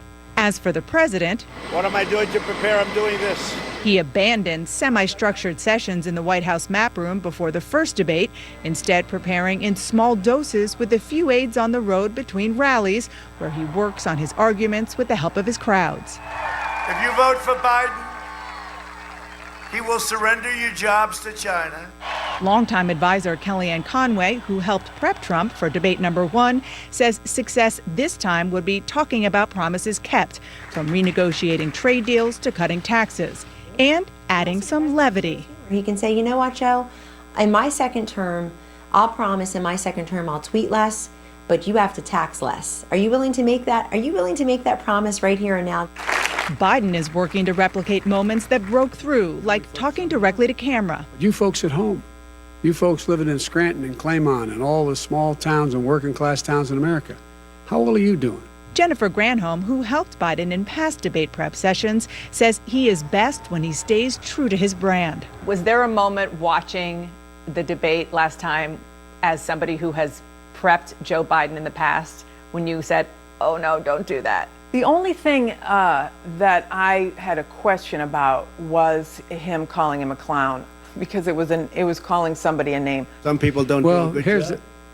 With you, go ahead. Wait a minute. You get the final word, Mr. Well, it's hard to get any word in with this clown. Excuse me, this. Hey, let me person. just say. Biden himself later called that a mistake, one he'll try to avoid repeating. I did get frustrated, and I should have said this is a clownish undertaking instead of calling him a clown.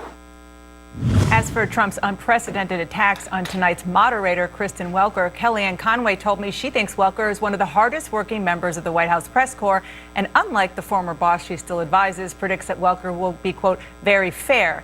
Now, Conway added it's not just a female moderator, it's the president speaking to America's women. Wolf. Yeah, Kristen Welker is an excellent journalist and a very, very nice person at the same time. And I know you agree with me, Dana. I do. Everybody agrees with me. All right, one of the big questions tonight, how much will this debate really matter, especially for the president as he looks for a history to show if this president can come back in this race, that would be a comeback of historic proportions. Let's go back to 1980.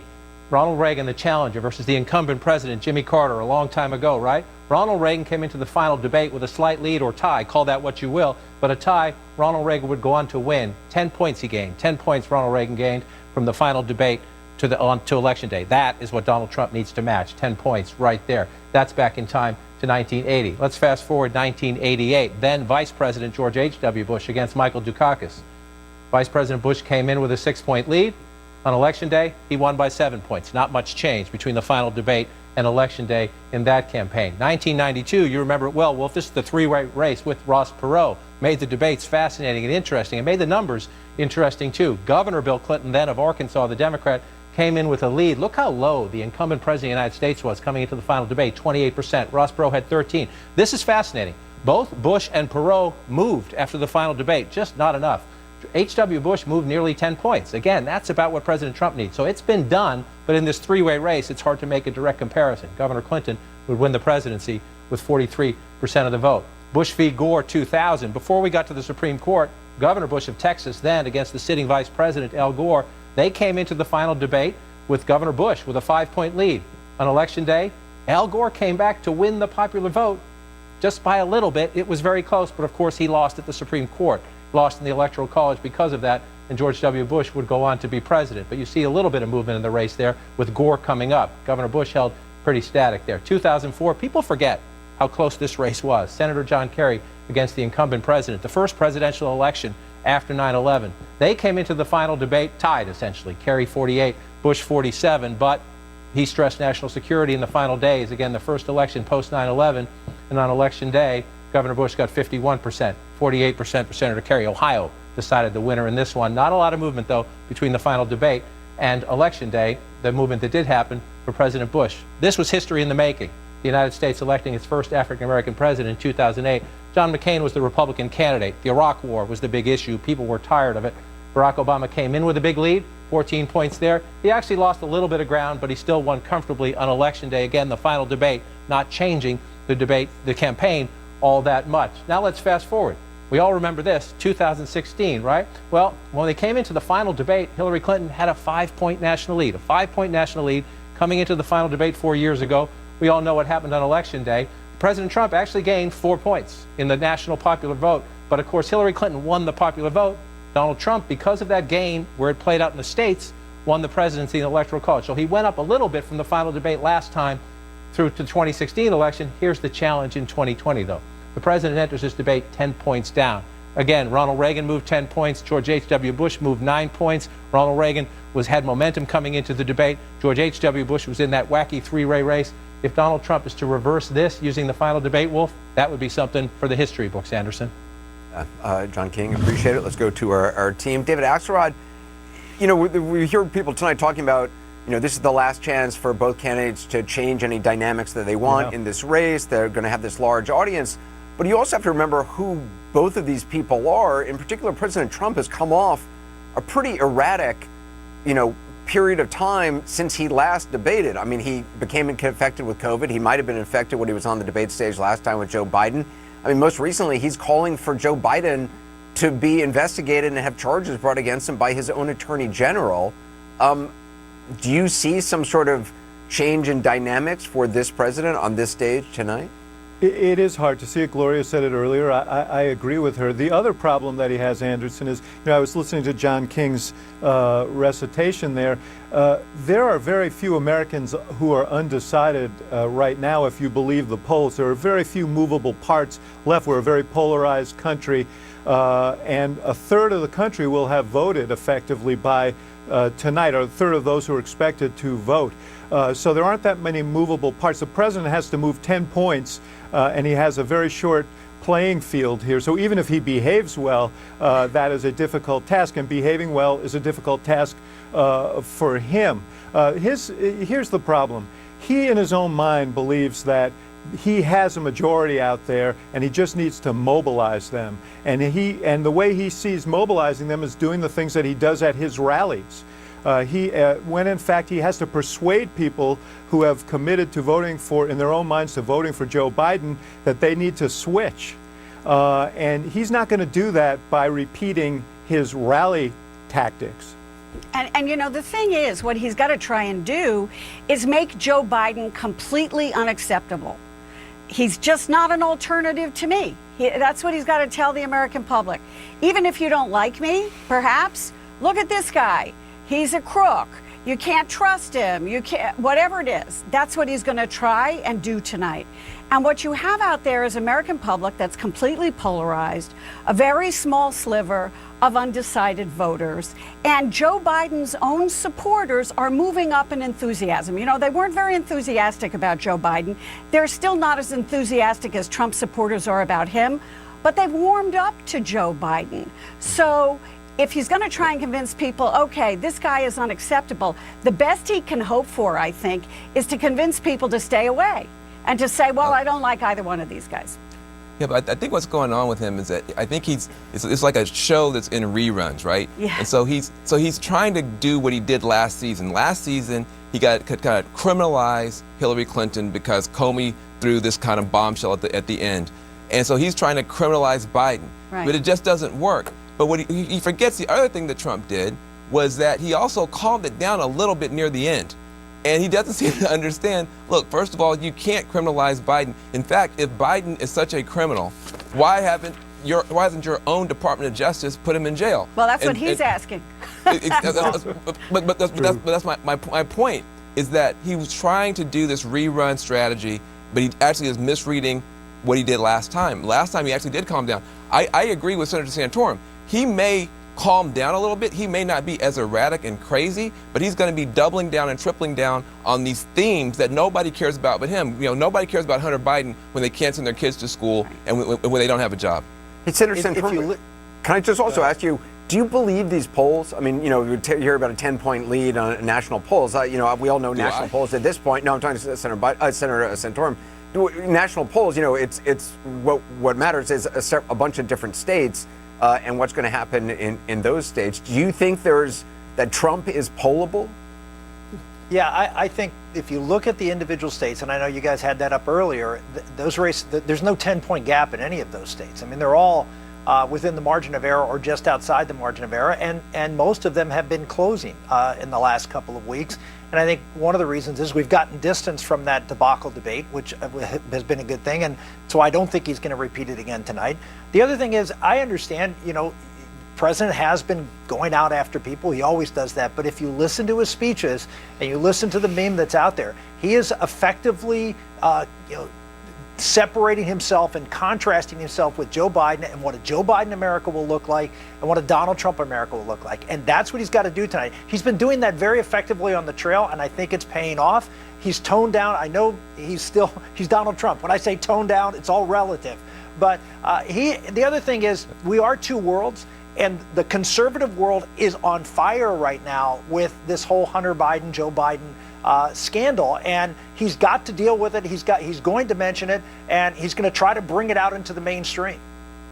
We're closing in on the start of the final presidential debate of the 2020 election coming up. We're going to check in with some of those undecided voters we were just talking about, see what they need to hear before they can make a decision. We'll also see First Lady Melania Trump for the first time since her bout with COVID-19. We have some new details about how she is doing next. Reposting or a post isn't a vote. Voting is. We want our kids to read these history textbooks about our generation just being so dumb and lazy that we can't go vote. Seeing other family members not as passionate has definitely given me a drive. You don't have to be pro this person, pro this party, pro that party. Be pro voting. You have that privilege. You're blessed to be able to have that. You need to use that. It's one of the most important things that you can do as an American. We can incite change in a way that's never been done before. They going out. They going out.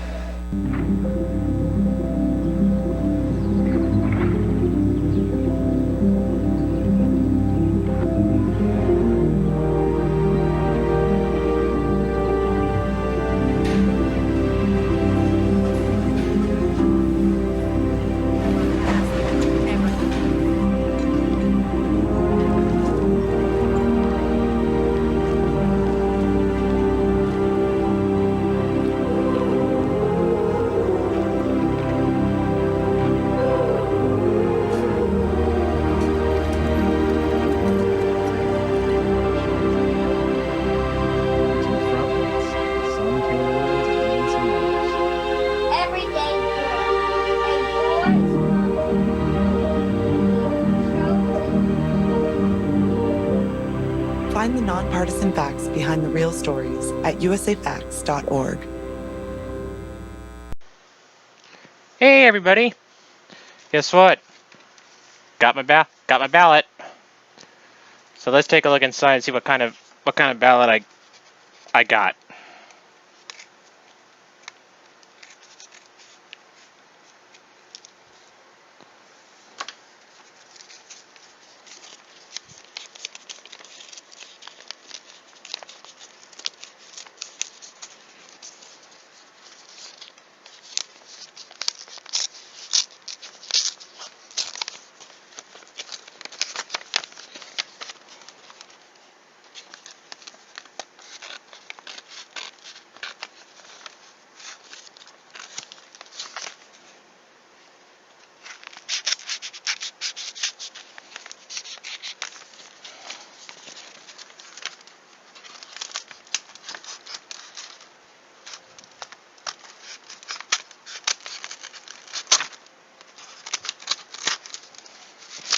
Okay, let's see what kind of ballot I got.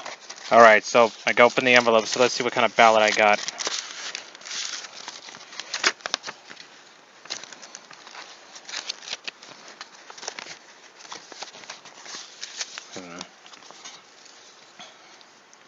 Oh, it's only a regular ballot.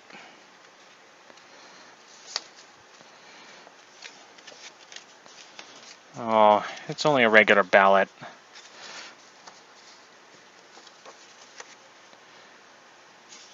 But it kind of reminds me of a video I did about something called ranked choice vote.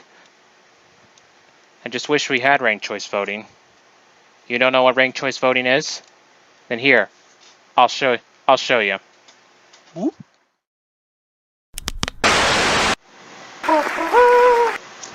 Okay, I think I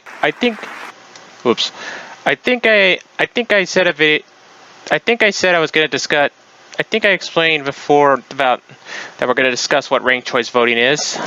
If not, then we're going to discuss this. We're going to talk about ranked choice voting, and here it is. Fair vote for links. So what is ranked choice voting? In most parts of the United States, voters select a single candidate for each position on their ballot, and the candidate with the most votes wins. This is known as single-choice winner-take-all, which can sometimes result in the election of a candidate who earned only a small percentage of the vote, even when the majority of voters supported other candidates. But that's not the only way of electing our leaders. Ranked choice voting is another voting method which allows voters to rank their candidates in order of preference. In a ranked choice voting election, a candidate needs to earn more than half of the votes to win. All first choices are counted, and if a candidate has a majority, then they win, just like any other election. If not, the candidate with the fewest votes is eliminated, and voters who picked that candidate as number one will have their votes count for their next choice. This process continues until a candidate earns a majority and is declared the winner. Let's look at an example. Here, you select orange as your first choice candidate, yellow as your second, pink as your third, and green as your final choice. The first choices are counted. Yellow earned 35%, orange 21%, pink earned 28%, and green earned 16% of the vote. Because nobody won more than 50%, the candidate with the fewest votes is eliminated, and voters who picked him as their first choice have their ballots count for their second choice. This continues until a candidate receives more than half of the votes, or 50% plus 1. So what are some of the benefits of ranked choice voting? Ranked choice voting provides more choices, allowing more than two candidates to compete without fear of splitting the vote among like-minded individuals. Sometimes voters feel pressured to vote for the lesser of two evils. Ranked choice voting allows people to vote for their favorite candidate, not just against the candidates they dislike. With ranked choice voting, we see more positive campaigns and less negative advertising. Candidates are encouraged to reach out to as many voters as possible, including those supporting their opponents. They can build a winning coalition with like-minded candidates to earn voters' second and third choices. It's time to fix our democracy and make our elections work better for everybody. We can do that with ranked choice voting. Visit www.fairvote.org to find out how you can get involved. Fair vote. Thank you. Okay, now everyone knows how. Okay, here's how ranked choice voting works. A more in-depth look. Everyone knows how voting works, right? Sure, I just put a mark next to my favorite candidate and cast my vote. Well, it's a little different than that in San Francisco. How's that? Well, in 2002, San Franciscans voted to use ranked choice voting, sometimes called an instant runoff election. Voters rank their top 3 candidates in order of preference. Oh yeah, and if I really like someone, I can vote for them 3 times as much. No. Huh? See, it works like this. On your ballot, you'll see a list of candidates. For this example, instead of candidates' names, we'll use colors. Can we use cats and bunnies instead? Okay. On your ballot, you'll see the list of candidates repeated in 3 rows. Your job is to vote for your favorite candidate, just like before, but also to vote for your second and third choice, too. There, you're done. Easy, and that's all there is to it. On the voting side, yes. The counting side is where it can get interesting. What do you mean? If any one candidate gets over 50% of the votes, that's it. They win. But if no one breaks the 50% mark, as usually happens with so many candidates in the race, there is what's called an instant runoff. Cats are in the lead now, but under 50%. Spiders came in last, so they're out, but everyone who ranked spiders number 1 will have their next choice redistributed and added to the overall tally. Now it looks like lizards are last, so they're out, and everyone who ranked them first has their second choice added. This process happens as many times as it takes for one candidate to get over 50% of the total votes. Wait, how did dogs get in the lead? Well, overall, by including voters' second choice votes, dogs got the most votes. I guess they are loyal. And that is how ranked choice voting works. Okay, Thank you. Thank you.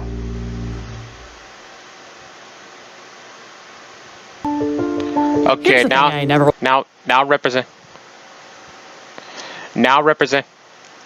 represent us is gonna explain ranked choice voting versus the establishment. Here's the thing I never want to have to do again. Vote for the lesser of two evils. Same here. But every time an election rolls around, we end up with the same two choices, over and over and over again. Instead of positive, issue-focused campaigns that encourage us to vote for the person we like the most, we get mudslinging, outrageous lies, fear-mongering, and campaigns that make half the country hate the other. How is it that in a country with so many different people and ideas, we keep getting stuck with the same two options? It's no accident. The way we vote only ever gives you two choices who have any real chance of winning. It's literally built into the system. On the surface, the American system makes a lot of sense. Every citizen gets one vote, and the candidate with the most votes wins. But it also creates a huge flaw called the spoiler effect. Here's how it works. Let's take the entire electorate and boil it down to 100 voters. And let's put everyone in order of their political preferences. The most conservative on the right, the most progressive on the left, everyone else falls somewhere in between. Now, when we've got just two candidates to choose from, the folks on the right vote for the Republican, those on the left vote Democrat, and the 5 to 10% in the middle who might vote either way end up tipping the election. But what happens when you introduce a third-party candidate? If that candidate is progressive, the progressive vote is split between two good candidates, and the conservative wins. If they're conservative, their vote is split, and the progressive wins. Voters get that by voting for that third-party candidate, they make it more likely that their least favorite candidate is going to win. So rather than voting for the candidate they like best, most voters choose the lesser of two evils. In this system, the winning candidate almost always wins with support from less than half of the votes. They don't even have a majority of support, yet they win and represent the whole electorate. And this is how we pick the most powerful human on the planet? Come on. Repeat this pattern over and over, and you can quickly see how we get a race to the bottom. Here's the good news. There's a small tweak we could make that lets you vote for whichever candidate you want without having to worry about the spoiler effect. It's called ranked choice voting, and here's how it works. Instead of choosing just one candidate, you rank candidates in order of preference. If your first choice is mathematically eliminated, your vote automatically goes to your backup. Let's look at how this would work using the example of the 2016 presidential election.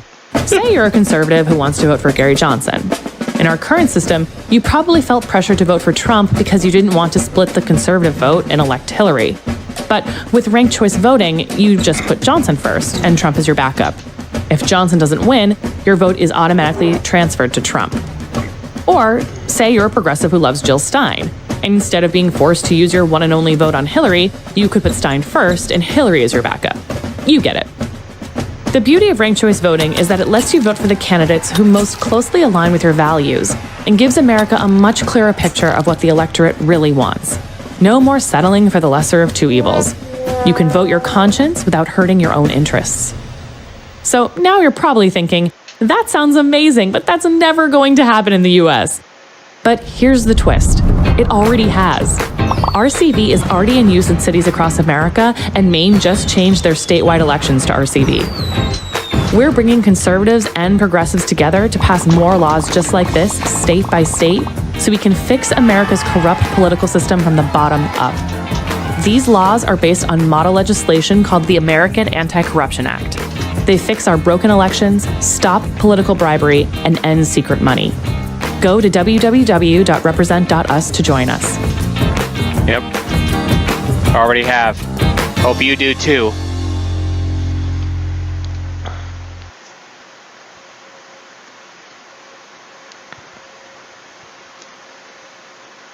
Very informative, right? But unfortunately... Just wish I had mine. My city had that. You know what I mean? Because ranked choice voting is what all of America needs right now. And this can actually help. So ranked choice voting can help you vote for the there is a website I recommend with ranked choice voting. It's called isidewith.com. Let's see.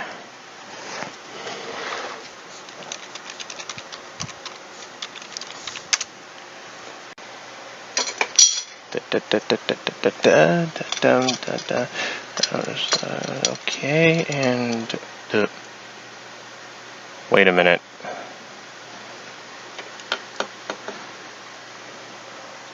Whoops!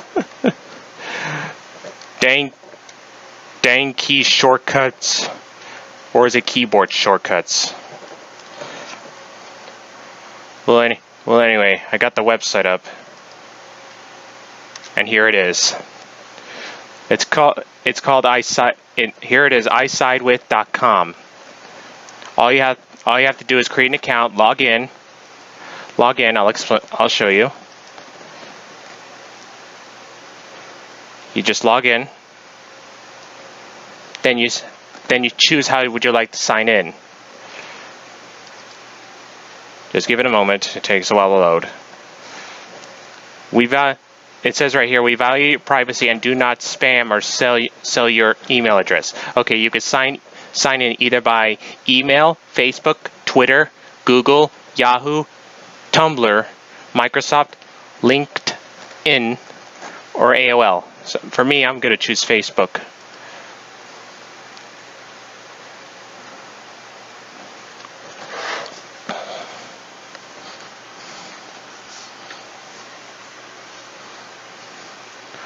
Okay, then you're taken here. But mainly for newbies, you'll be taken here first.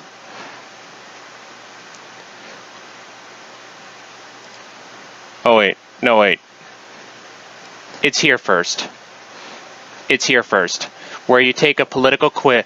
You take a political quiz, saying your view, sharing your views and how. Like for example, for me, let's go to.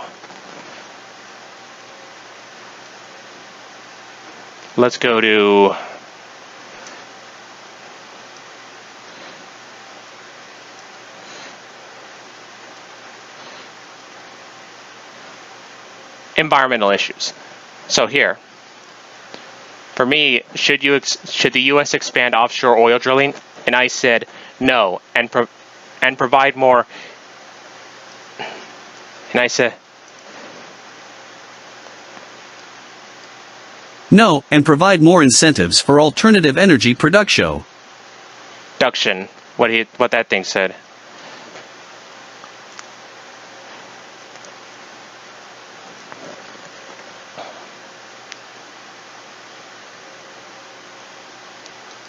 And how important is this to you? Most.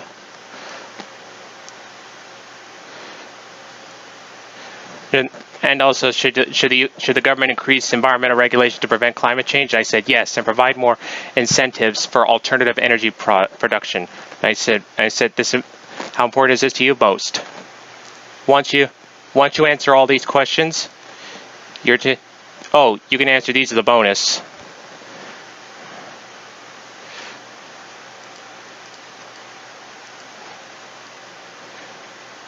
And for me, I wish my state had ranked choice voting.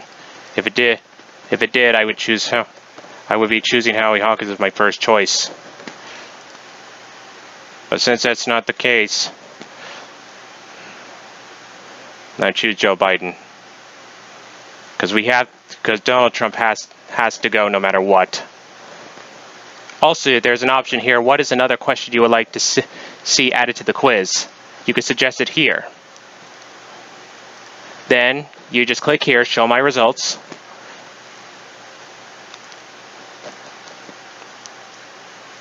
And give it a few minutes, it'll show you results. Okay, right now it's analyzing voting records. And it'll show you who best decided.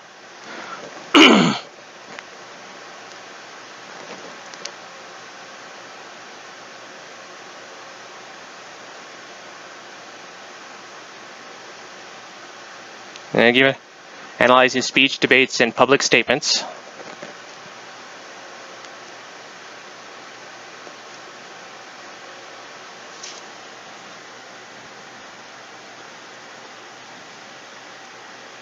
Matching similarity of your answers.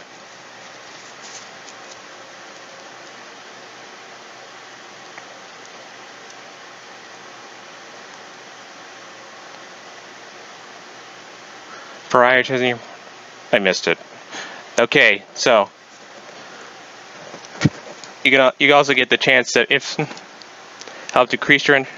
I side with helped increase your understanding of politics, please share us with your friends. You can share the quiz, but right now, no, thank you. Okay, so for me, it looks like I'm more of the peace and freedom. It looks like I'm more of the peace and freedom party, is socialist and green, along with women's equality and Democrat. It's ranked. And also down here, answers. Here's how your answers compare to each political party's answers, right down here. And topics, themes, ideologies, polling, and the map. But let's take a look at the ballot.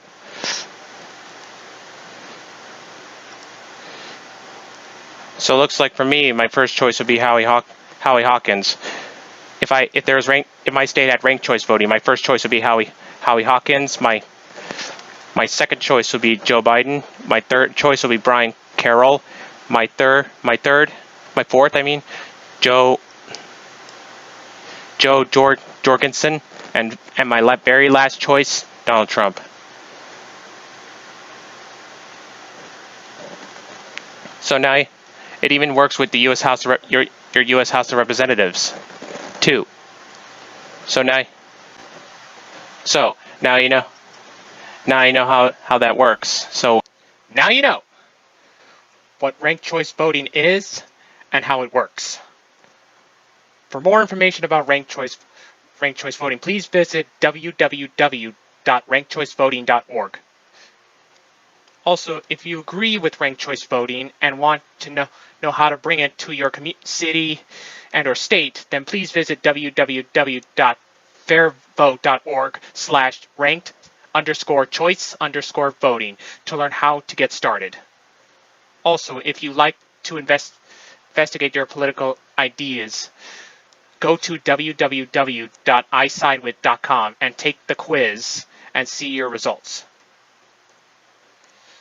So with ranked choice voting combined with that website, you will always know what your backup choice will be, and that's saying something. Washington rewards politicians who push to the extremes and punishes those in the middle. While I'm not a politician, I'm not afraid to work with both parties, just as I do in business. Decades in Washington have changed Devin Nunes and his priorities. I will never forget what makes the Central Valley great: the workers, farmers, teachers, and local businesses, not wealthy corporate donors. I'm Phil Arbaio, and I approve this message because I will always fight for you.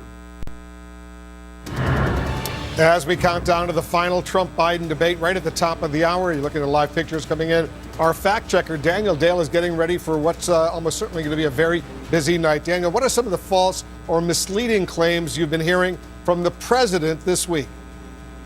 Wolf, there have been just so many of them. I've been fact-checking President Trump for more than 4 years. The period from Friday to Sunday when he had a bunch of rallies was possibly the most dishonest period he's had during that entire stretch. I think the most important subject of his dishonesty is the coronavirus pandemic. One of the things he's been saying for months and keeps saying this week is that the pandemic is going away, or that we are rounding the turn, rounding the corner. That's a vague phrase, Wolf, but it's just the opposite of the truth, whatever precisely he means. We are back to more than 60,000 cases per day. The president likes to dismiss the metric of cases, while hospitalizations are also rising again, and deaths are rising again. We're now having, again, more than 1,000 deaths in individual days. He's also saying, Wolf, that it was supposed to be 2.2 million deaths. He said, well, it's very bad, we're above 200,000. It was supposed to be 10 times that. This is a gross, inaccurate description of a statistic from an academic report in March that said that if no U.S. government and no U.S. citizen did anything to try to fight the virus, then in this worst case, unrealistic scenario, in that case, there would be 2.2 million deaths. I'd like to add, Wolf, he also continues to wrongly describe Joe Biden's policy positions. One of the things he keeps saying at his rallies is that under a Joe Biden presidency, 180 million people would be kicked off their private health insurance plans. That is not true. Joe Biden is a vocal opponent of single-payer Medicare for all plans. Rather, he is proposing a public option in which people could voluntarily enroll in a government Medicare-style health insurance program. But, Wolf, they would not be forced onto it if they didn't want to be. Yep, good points indeed. Daniel, based on all your fact-checking, what do you see as Joe Biden's biggest vulnerabilities tonight? Well, but from a fact-check perspective, Wolf, Biden stretches a lot, so it's not quite, at least usually, the kind of egregious lying that we see from Donald Trump. But he'll say things like, "I've heard that I would be the first non-Ivy League educated president in 80 or 90 years, or ever. In fact, he'd be the first since Ronald Reagan." He'll say that Trump advised people to inject bleach. Trump did make weird comments, we know, about the possibility of studying the injection of disinfectant to treat the coronavirus. He didn't actually advise people to drink bleach. Or Biden will say, Trump eliminated funding for community policing. Trump did propose a significant budget cut for community policing, but Congress didn't agree, and even the Trump proposal wasn't the elimination. So for Biden, I'm looking for exaggeration, Wolf. All right, we'll see what happens. Thanks very much, Daniel Dale, our fact checker. I want to check in with a group of undecided voters in a very important battleground state. We're talking about North Carolina. They'll be watching the debate tonight and giving us real-time reaction. Gary Tuckman is on the scene with them in Davidson, North Carolina. Gary, set the scene for us. Well, Wolf, we want to welcome you to the beautiful campus of Davidson College in Davidson, North Carolina, just north of Charlotte. And we are with 11 North Carolina voters. We're socially distant, we're wearing masks, we're outdoors, but it's a great night to be outdoors, perfect weather to watch an outdoor debate. But all these people have in common is none of them have early voted because none of them know positively who they are going to vote for. This is a critical state, as you said, Wolf, especially for a Republican. Donald Trump won it 4 years ago. But right now the polls show it's very tight, but that Joe Biden has a slight lead. And this is an important state for a Republican to win. In the last half century, only 2 Democrats have won here. In the bicentennial year of 1976, Jimmy Carter won. And in 2008, when he first ran for president, his first term, Barack Obama won.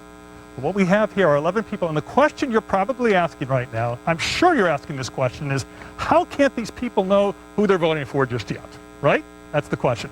I will tell you, most of these people are leaning towards one of the 2 candidates, but there are a couple of the voters here who still have no idea whatsoever. First of all, Colleen is one of those people.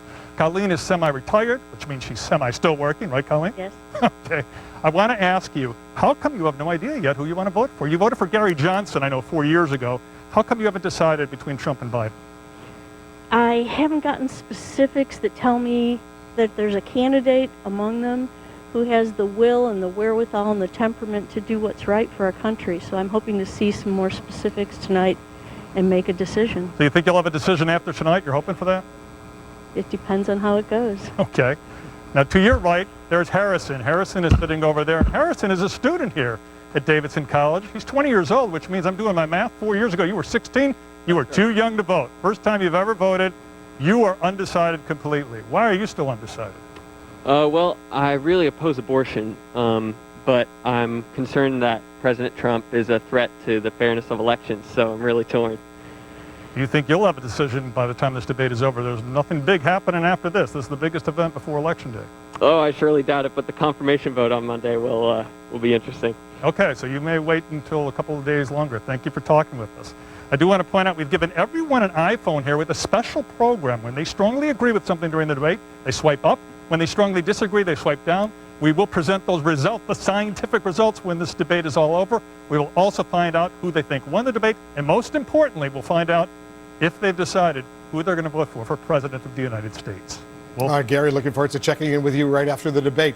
And as people are gathering in the audience right now for tonight's debate, there are questions about the First Lady's health following her bout with COVID-19 and the campaign trip she canceled 2 days ago. Kate Bennett covers Melania Trump for us. Okay, so what can you tell us about how Mrs. Trump is doing? She's doing much better, Wolf. I'm told that she will be wearing a mask tonight, that the lingering cough that she cited the other night when she canceled on that rally is doing a bit better. Of course, this is a First Lady that has not made an appearance on the campaign trail outside of the RNC speech at the White House in over a year. So her appearance tonight is very important for the Trump campaign. Also, we have not seen her publicly since September 29th at the last debate. Of course, that was right before she said she was diagnosed with COVID-19. She and her son, Barron, she said, were both ill here at the White House. So, of course, the past 2 weeks, not on the trail. That's perfectly normal and acceptable. She was quarantined in the White House.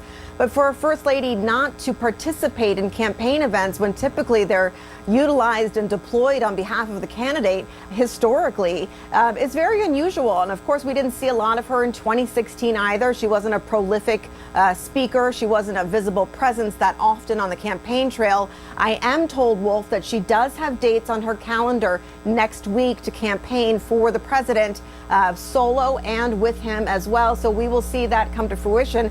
However, it's a week before the election. And again, a First Lady often serves to humanize her husband, sort of be an empathetic party to what the candidate is like, and sometimes to rally women voters or undecideds, sort of like the ones we just saw there.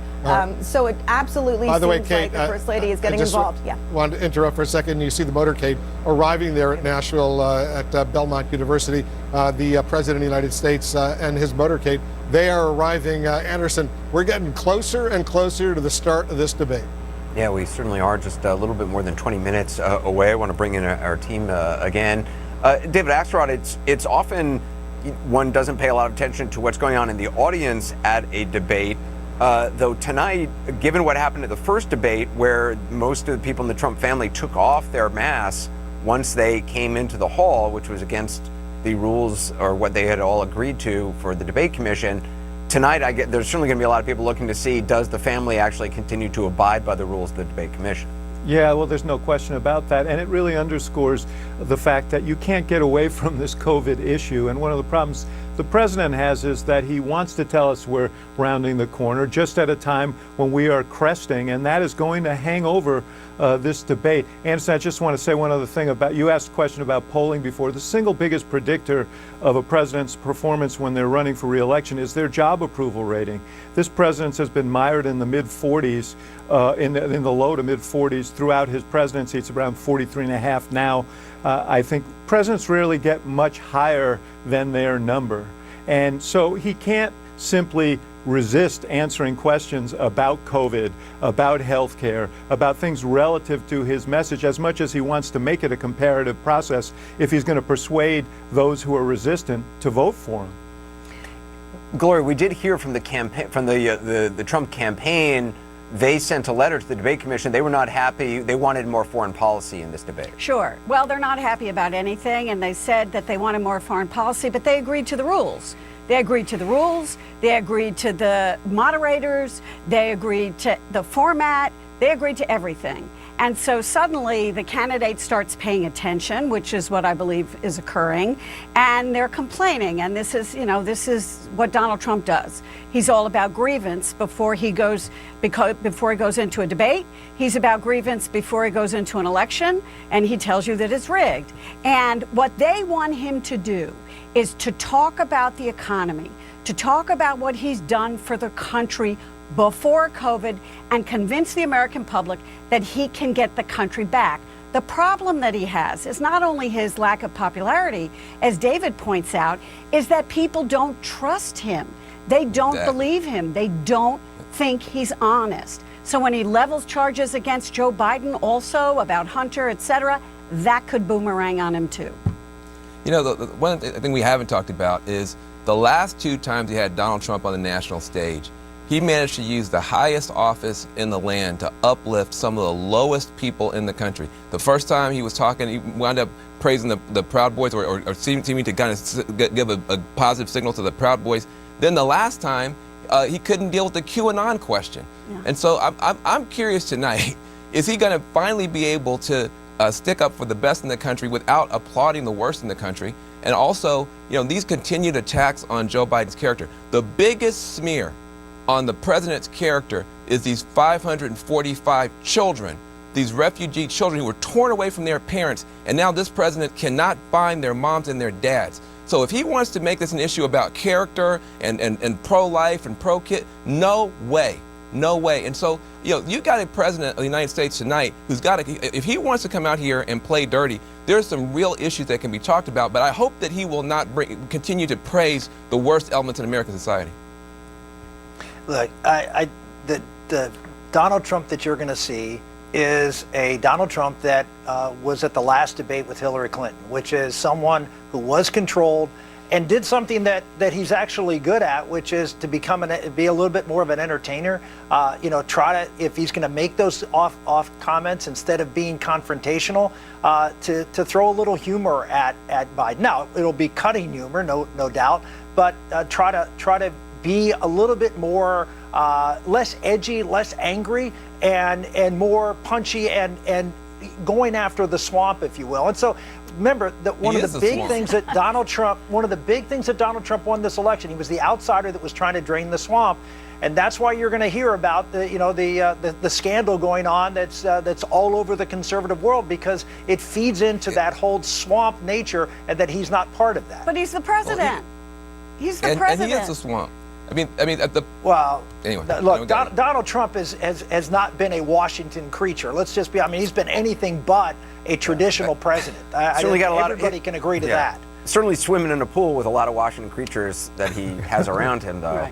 Right. With just 12 days to go before Election Day, Joe Biden is facing different advantages and challenges than Hillary Clinton faced 4 years ago. I want to go back to John King with that. John. So, Anderson, let's take a look at this. Many Democrats say, look at this map. Joe Biden with this electoral lead. We're good, right? Up 10 points. And then other Democrats say, no, wait a minute. We were leading heading into the last debate last time. In fact, heading into the final debate last time, we had Hillary Clinton pass 270 electoral votes in our outlook. What's different this time? Let's look at some of the differences, and we'll also look at some of the similarities, if you will. Let's start with some big differences. Let's look at the demographics. When you go into the demographics of the polling this time, Hillary Clinton on Election Day won women across America and won big. Joe Biden does even better. Hillary Clinton lost among voters over the age of 65, incredibly reliable voters, important in a number of states. Joe Biden leads there right now. This is a warning sign for the Democratic candidate. Hillary Clinton on Election Day won Latinos by nearly 40 points. Joe Biden's lead is only 20 in the polls right now. That is a bit of a warning sign. And Hillary Clinton lost by nearly 40 points among white, non-college Americans. Joe Biden trails among that demographic, not by as much. So let me move this over. We'll go through a little bit of why and where this matters. Women helps you everywhere. Women will be a majority of the electorate on Election Day. That giant gender gap helps Joe Biden. It's one of the reasons the map is favorable. Older voters. If Joe Biden can keep a lead, if he can win senior citizens on Election Day, well, we right now have Florida as a toss-up state. That's an advantage for Biden. It's one of the reasons that state is competitive. It's also one of the reasons we lean Arizona Democrat. If Joe Biden can keep that, it helps him dramatically on the map. However, the flip side is, if you look at those Latino numbers, if Donald Trump comes back in Florida, comes back in Arizona, tries to mount a comeback, behind that graphic there is Nevada, that's a warning sign for the vice president. If this is a good debate for the president tonight and we have a tight race in those states heading into the final days. One last point before I switch maps. White non-college voters. Look, Joe Biden's losing and losing by a lot, but not by as much as Hillary Clinton, which is one of the reasons this is in play. Not just that we lean Wisconsin, Michigan, and Pennsylvania Joe Biden's way right now, but that Ohio is a toss-up. Joe Biden is in play in blue-collar industrial America in a way Hillary Clinton simply was not. Let's switch maps for just a couple more comparisons of this, and we'll go back to the map that makes Democrats cringe. This is 2016. Hillary Clinton wins the popular vote. She loses, though, because of the Electoral College, because of those three states right there, plus Ohio, that flip. So why do we want to look at this map? Voters view Joe Biden simply differently on questions of personal character. Abby Phillip talked about this a little bit earlier. Are the candidates honest? Only 34% of Americans thought that about Hillary Clinton. Joe Biden's at 57%. He's winning, if you will, the character test with American voters right now. Here's another way to look at that. His favorability rating. Only 42% of Americans had a favorable opinion of Hillary Clinton, liked her. 53% say they view Joe Biden favorably. That's a big challenge for the president tonight. Can you bring Joe Biden's favorability down? His views on honest and trustworthy. On the character question, people view Joe Biden not only more favorably than they viewed Hillary Clinton, they view Joe Biden a lot more favorably than they view the current president of the United States, who they do not see as honest and trustworthy. That is a giant Biden advantage. So Democrats can look at all this, Anderson, and say, okay then, that's good, right? We have all these poll numbers. I just want to show you one thing. This is why Democrats maybe get a little bit nervous. Let's pop up some battleground state polls and compare them to a couple of years ago. Let me bring this up a little bit for you here and move it over a little bit here like this. Here we go. So right now, Joe Biden does have a lead, 10 points nationally. Right now, he is leading in a lot of battleground states, and he's competitive in states that Hillary Clinton lost in 2016. But let's compare. Joe Biden right now in Wisconsin up 8 points. Hillary Clinton at this point was up 7. Joe Biden is up a little bit in Ohio right now. Hillary Clinton trailed. That's a strength for Biden, but still pretty close. Look at Pennsylvania. Joe Biden's lead is 9, but Hillary Clinton was up 6 at this point 4 years ago. North Carolina is about the same. Florida, let me move this down a little bit for you. The arrows didn't stretch out there. Florida, Hillary Clinton was actually up more at this point than Joe Biden is now. And Democrats say, let's get Texas. Well, they said that 4 years ago too, and it didn't turn out. So if you look at the horse race polls, everyone needs to be careful. We got 12 days to go. If you look deeper into the polls, this is a very different campaign. Voters do not view Joe Biden the same negative way they viewed Hillary Clinton. But guess what? That's why you have one last debate. We'll see if anything changes after tonight, Anderson. Wow. Yeah, I mean, seeing it by state comparison to 2016 is fascinating, John. Thanks. Appreciate that. I want to dive into the huge early voting numbers that are breaking records right now. Pamela Brown is tracking the pre-election ballot. So what are you seeing tonight? Well, the bottom line here, Anderson, is a lot of voters have already cast their votes before this final debate.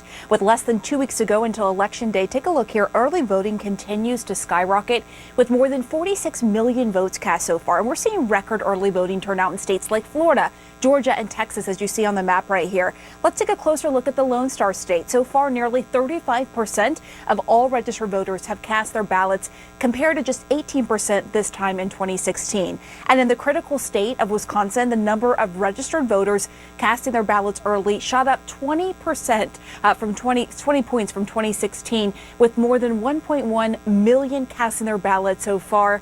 And we still have a week and a half to go, Anderson. How will these big pre-election voting numbers impact how quickly the votes are counted? Do we know yet? Yeah, this is why these early voting numbers are so important. And I'll tell you why. Because Wisconsin and Pennsylvania, these are two states that could determine who wins the presidency. And they can't start processing and counting those ballots until Election Day in those two key states, which means there's a good chance they won't be done with the initial count until days after the election. So you see right here on the screen in Pennsylvania, more than 1.1 million votes have been cast. Now, a majority of those votes were cast through mail-in ballots compared to going in person. As you see this breakdown right here, just over 57,000 went in person, with more than 1.1 going actually in mailing their ballots. And Wisconsin, it's a very similar story there. If you look at the breakdown here, 981,000 mail-in ballots versus nearly 150,000 in-person ballots. Now, in both of these states, absentee ballots are essentially processed and counted the same way. And again, they can't start until Election Day. In Pennsylvania, mail-in ballots can be accepted up to 3 days after Election Day if cast by Election Day. And in Wisconsin, as of now, all ballots must be delivered by Election Day. That case is still before the Supreme Court, Anderson. All right, let's go to Jake. Jake? Thanks, Anderson. Fascinating stuff. And yet it really brings into focus how this thing isn't over when you remember what the polls looked like in these battleground states. Pennsylvania, Michigan, Wisconsin, and how Hillary Clinton was up then, just as Joe Biden is now. Now, I will say that if you talk to pollsters, they'll say that they've gone back and figured out what they got wrong, which was that they had overestimated how many college-educated voters would vote and underestimated how many non-college educated voters would vote. So that they feel like they're more accurate now, but, you know, who knows? Yeah, and I think turnout is one of the big questions that I still have as we go into these final few days. A lot of people are voting. We know that. Huge numbers of people. The question is, how much are we cannibalizing Election Day numbers? Or are we looking at a bigger electorate? Are we looking at more people who are choosing to vote because it's easier for them to do it? Maybe they have access to absentee ballots and they're using it. And maybe they didn't vote in the past because going to vote on Election Day was too difficult. We still don't really know the answer to that question, and it's going to be critical because typically Republicans believe that when turnout is high, Democrats tend to do better. When it's lower, Republicans tend to do better. I don't know if that'll be true this time around, but it's one of the many open questions that we have. Yeah, completely uncharted waters because of the remarkable early voting numbers that we're seeing, thanks to the pandemic and all of the laws and the rules changing in so many of these battleground states. But when you talk about turnout, what did happen 4 years ago in states like Pennsylvania, where I was Commonwealth, sorry, like Pennsylvania. I know. I looked at you and caught myself.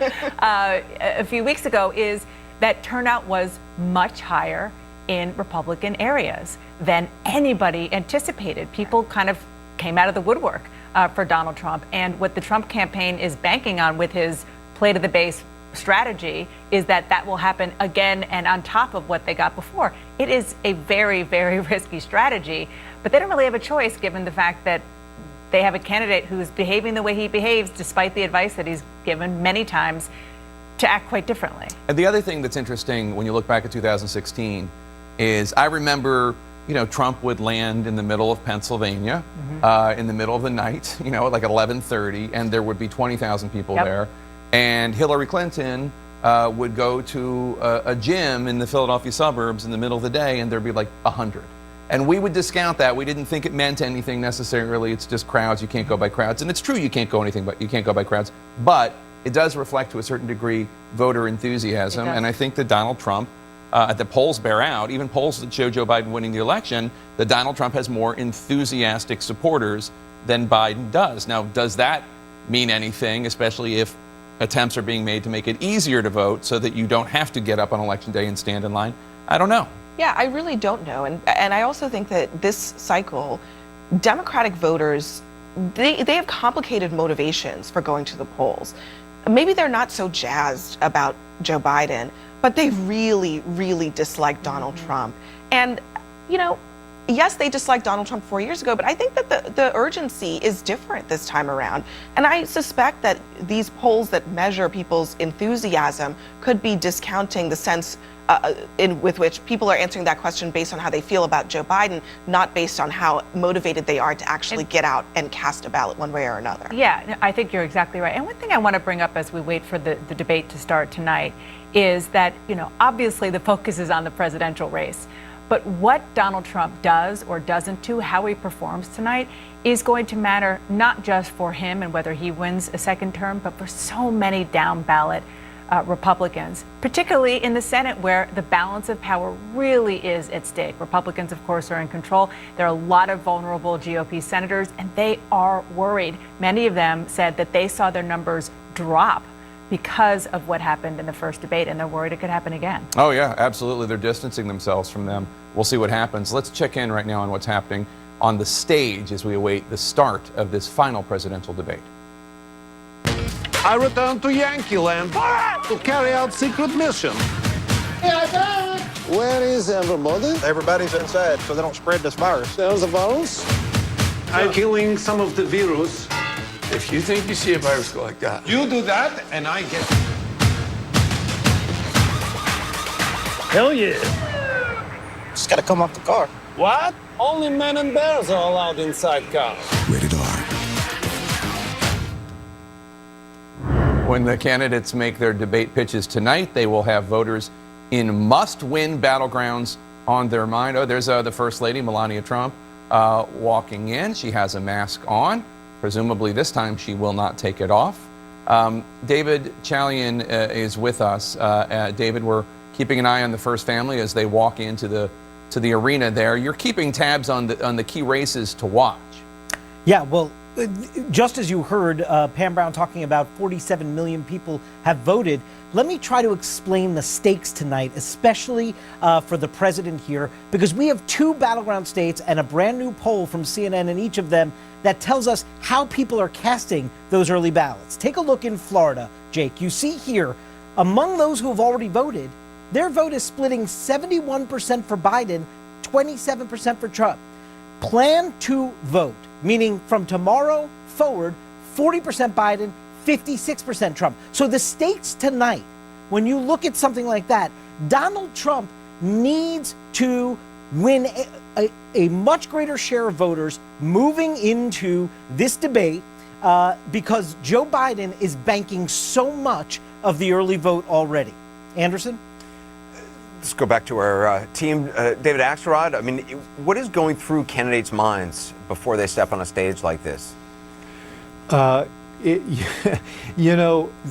basically are thinking of the things that they've been generally, I don't know what the president does, most candidates who have prepped are thinking about those things that they want to hit, with the cues that they're going to hear that will cause them to give the answers that they've been prepped day after day after day. Biden's probably thinking about what he's going to do if he's interrupted by the president. But there's a lot of tension associated with these moments. I remember being in the locker room with President Obama before good debates, when he said, we're gonna have a good night, and bad debates, when he said, let's just get out of here, let's get this over with and get out of here. You walk into the hallway and you know pretty much how it's gonna go.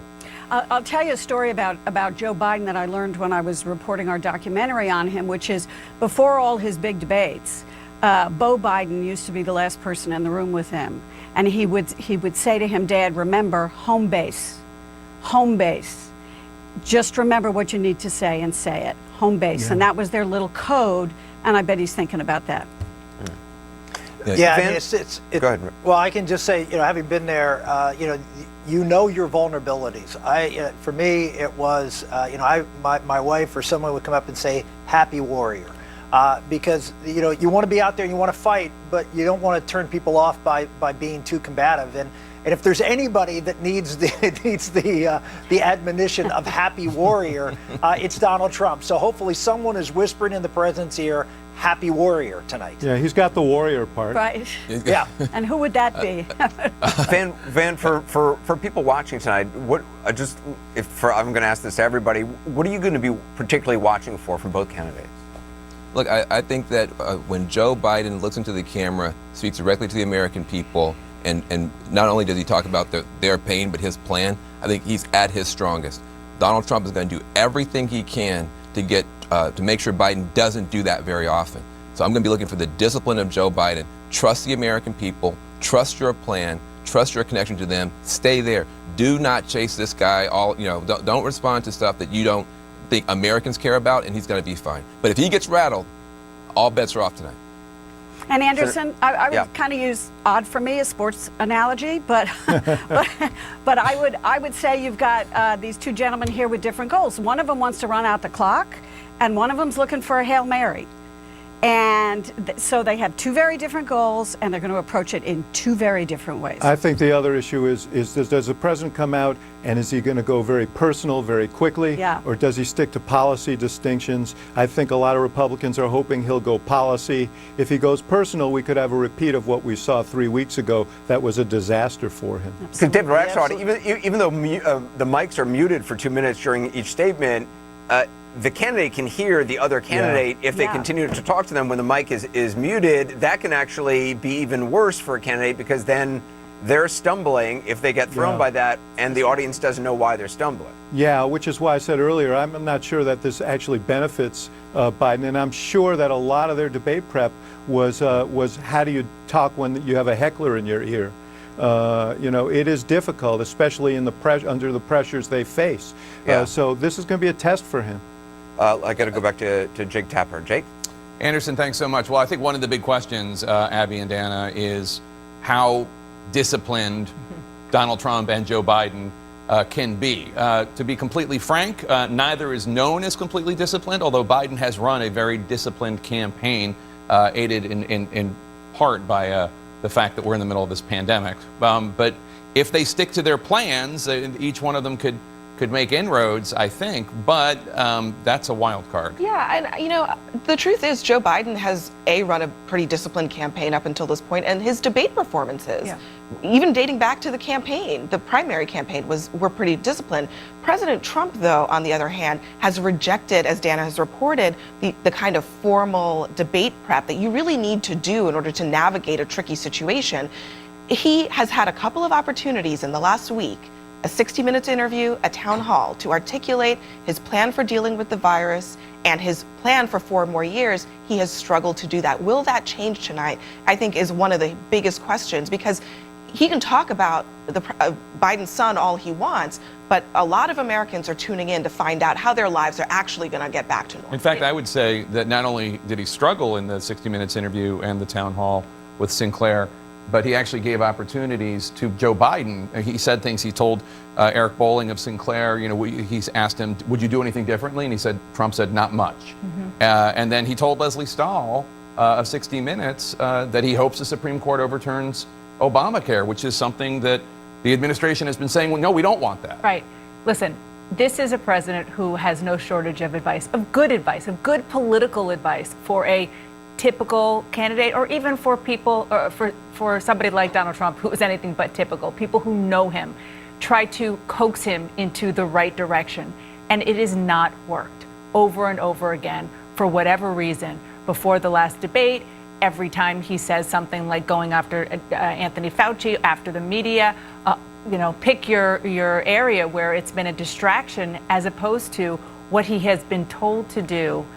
Focus on the economy, which is the one area where poll shows he's even on par with Joe Biden. Focus on what you are going to do and even talk about some of the accomplishments, things that you promised 4 years ago, like redoing the trade deal, and he did it. Well, if he sticks to the 6 topics that the moderator, Kristen Welker, has picked, he'll probably be okay.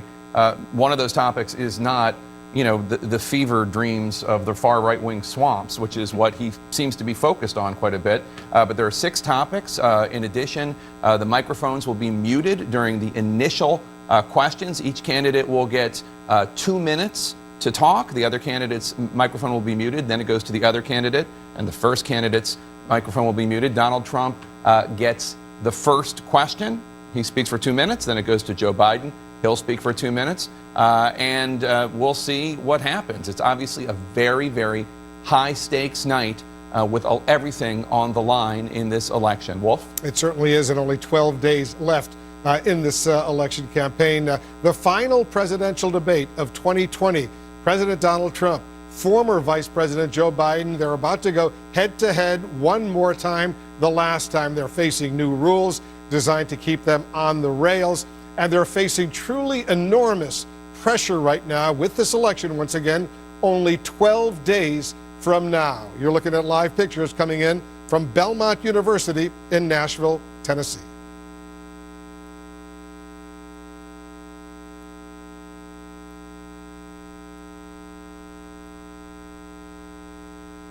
Good evening from Belmont University in Nashville, Tennessee. I'm Kristen Welker of NBC News, and I welcome you to the final 2020 presidential debate between President Donald J. Trump and former Vice President Joe Biden. Tonight's debate is sponsored by the Commission on Presidential Debates. It is conducted under health and safety protocols designed by the Commission's health security advisor. The audience here in the hall has promised to remain silent. No cheers, boos, or other interruptions, except right now, as we welcome to the stage former Vice President Joe Biden and President Donald J. Trump.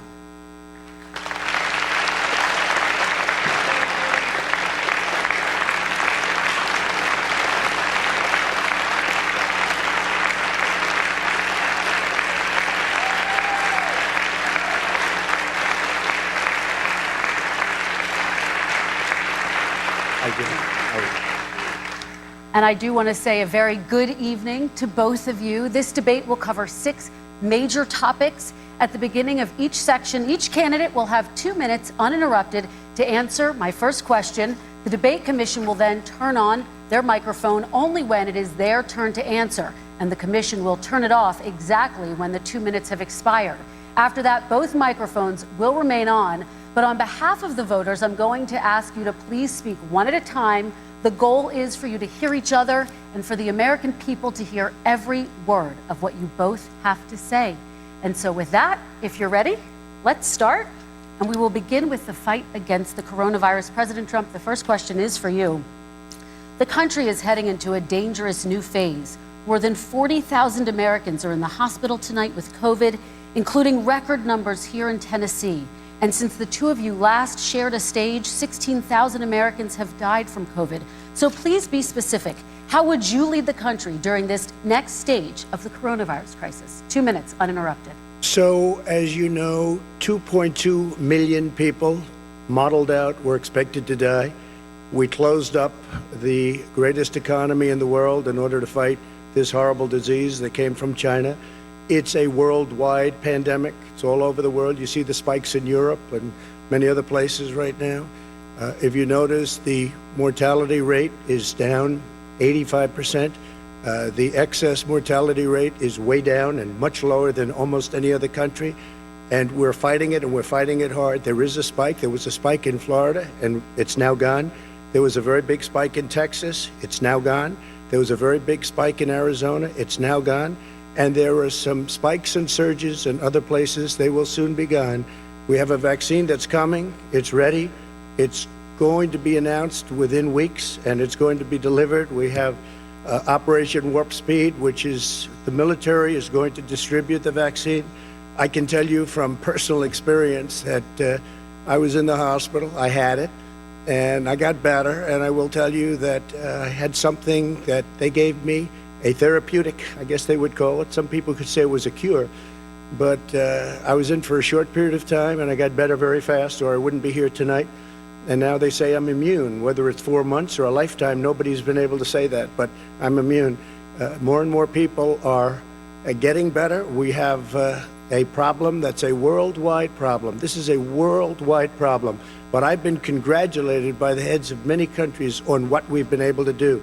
If you take a look at what we've done in terms of goggles and masks and gowns and everything else, and in particular ventilators, we're now making ventilators all over the world, thousands and thousands a month, distributing them all over the world. It will go away, and as I say, we're rounding the turn, we're rounding the corner. It's going away. Okay, former Vice President Biden, to you, how would you lead the country out of this crisis? You have 2 minutes uninterrupted. 220,000 Americans dead. You hear nothing else I say tonight. Hear this. Anyone who's responsible for not taking control, in fact, not saying I take no responsibility initially, anyone who's responsible for that many deaths should not remain as President of the United States of America. We're in a situation where there are 1,000 deaths a day now, 1,000 deaths a day, and there are over 70,000 new cases per day. Compared to what's going on in Europe, as the New England Medical Journal said, they're starting from a very low rate. We're starting from a very high rate. The expectation is we'll have another 200,000 Americans dead between now and the end of the year. If we just wore these masks, the President's own advisors have told him, we could save 100,000 lives. And we're in a circumstance where the President thus far and still has no plan, no comprehensive plan. What I would do is make sure we have everyone encouraged to wear a mask all the time. I would make sure we move in the direction of rapid testing, investing in rapid testing. I would make sure that we set up national standards as to how to open up schools and open up businesses so they can be safe and give them the wherewithal, the financial resources to be able to do that. We're in a situation now where the New England Medical Journal, one of the most serious journals in the whole world, said for the first time ever that the way this president has responded to this crisis has been absolutely tragic. And so, folks, I will take care of this. I will end this. I will make sure we have a plan. President Trump, I'd like to follow up with you in your comments. You talked about taking a therapeutic. I assume you're referencing Regeneron. You also said a vaccine will be coming within weeks. Yes. Is that a guarantee? No, it's not a guarantee, but it will be by the end of the year. But I think it has a good chance. There are two companies, I think, within a matter of weeks, and it will be distributed very quickly. Can you tell us which companies? Johnson & Johnson is doing very well. Moderna is doing very well. Pfizer is doing very well, and we have numerous others. Then we also have others that we're working on very closely with other countries, in particular Europe. Let me follow up with you, and because this is new information, you have said a vaccine is coming soon, within weeks now. Your own officials say it could take well into 2021 at the earliest for enough Americans to get vaccinated. And even then, they say the country will be wearing masks and distancing into 2022. Is your timeline realistic? No, I think my timeline is going to be more accurate. I don't know that they're counting on the military the way I do, but we have our generals lined up, one in particular that's the head of logistics, and this is a very easy distribution for him. He's ready to go as soon as we have the vaccine, and we expect to have 100 million vials. As soon as we have the vaccine, he's ready to go. Vice President Biden, your reaction, and just 40% of Americans say they would definitely agree to take a coronavirus vaccine if it was approved by the government. What steps would you take to give Americans confidence in a vaccine if it were approved? Make sure it's totally transparent. Have the scientists of the world see it, know it, look at it, go through all the processes. And by the way, this is the same fellow who told you this is going to end by Easter last time. This is the same fellow who told you that, don't worry, we're going to end this by the summer. We're about to go into a dark winter, and he has no clear plan, and there's no prospect that there's going to be a vaccine available for the majority of the American people before the middle of next year.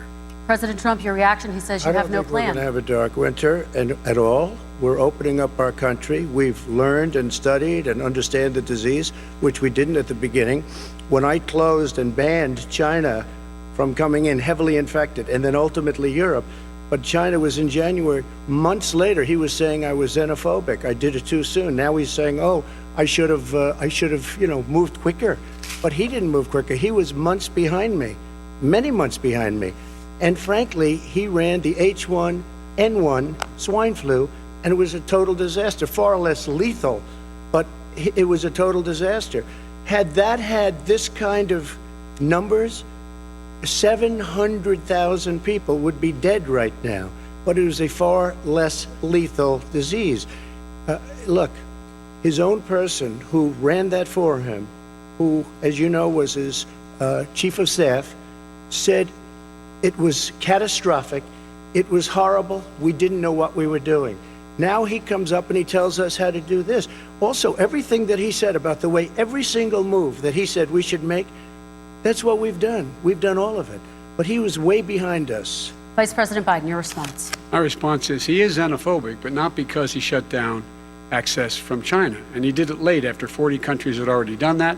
In addition to that, what he did, he made sure that we had 44 people that were in there in China trying to get to Wuhan to determine what exactly the source was. What did the president say in January? He said, no, he said, he's being transparent. The president of China is being transparent. We owe him a debt of gratitude. We have to thank him. And then what happened was we started talking about using the Defense Act to make sure we go out and get whatever is needed out there to protect people. And again, I go back to this. He had nothing. He did virtually nothing. And then he gets out of the hospital and he talks about, don't worry, it's all going to be over soon. Come on. There's not another serious scientist in the world who thinks it's going to be over soon. President Trump, your reaction? I say over soon. I say we're learning to live with it. We have no choice. We can't lock ourselves up in a basement like Joe does. He has the ability to lock himself up. I don't know. He's obviously made a lot of money someplace, but he has this thing about living in a basement. People can't do that. By the way, I, as the president, couldn't do that. I'd love to put myself in the basement or in a beautiful room in the White House and go away for a year and a half until it disappears. I can't do that. And Kirsten, every meeting I had, and I'd meet a lot of families, including Gold Star families and military families, every meeting I had, and I had to meet them. I had to. It would be horrible to have canceled everything. I said, this is dangerous. And you catch it. And I caught it. I learned a lot. Great doctors, great hospitals. And now I recovered. 99.9 of young people recover. 99% of people recover. We have to recover. We can't close up our nation. We have to open our school, and we can't close up our nation, or you're not going to have a nation. And of course, the CDC has said young people can get sick with COVID-19 and can pass it. Vice President Biden, I want to talk broadly about strategy, though. Can I respond to that? 30 seconds, please, and then I have a question. Number one, he says that we're learning to live with it.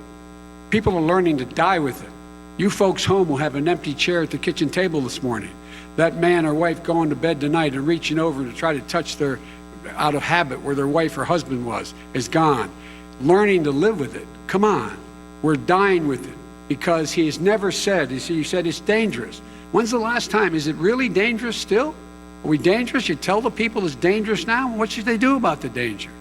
And you say, I take no responsibility. Let me talk about your two. Excuse me, I take full responsibility. It's not my fault that he came here. It's China's fault. And you know what? It's not Joe's fault that he came here either. It's China's fault. They kept it from going into the rest of China for the most part, but they didn't keep it from coming out to the world, including Europe and ourselves. Vice President Biden. Fact is that when we knew it was coming, when it hit, what happened? What did the president say? He said, don't worry, it's going to go away. Be gone by Easter. Don't worry. The warm weather. Don't worry. Maybe inject bleach. He said he was kidding when he said that, but a lot of people thought it was serious. A whole range of things the president has said. Even today, he thinks we are in control. We're about to lose 200,000 more people. President Trump. Look, perhaps just to finish this, I was kidding on that, but just to finish this, when I closed, he said I shouldn't have closed. And that went on for months. Nancy Pelosi said the same thing. She was dancing on the streets in Chinatown in San Francisco.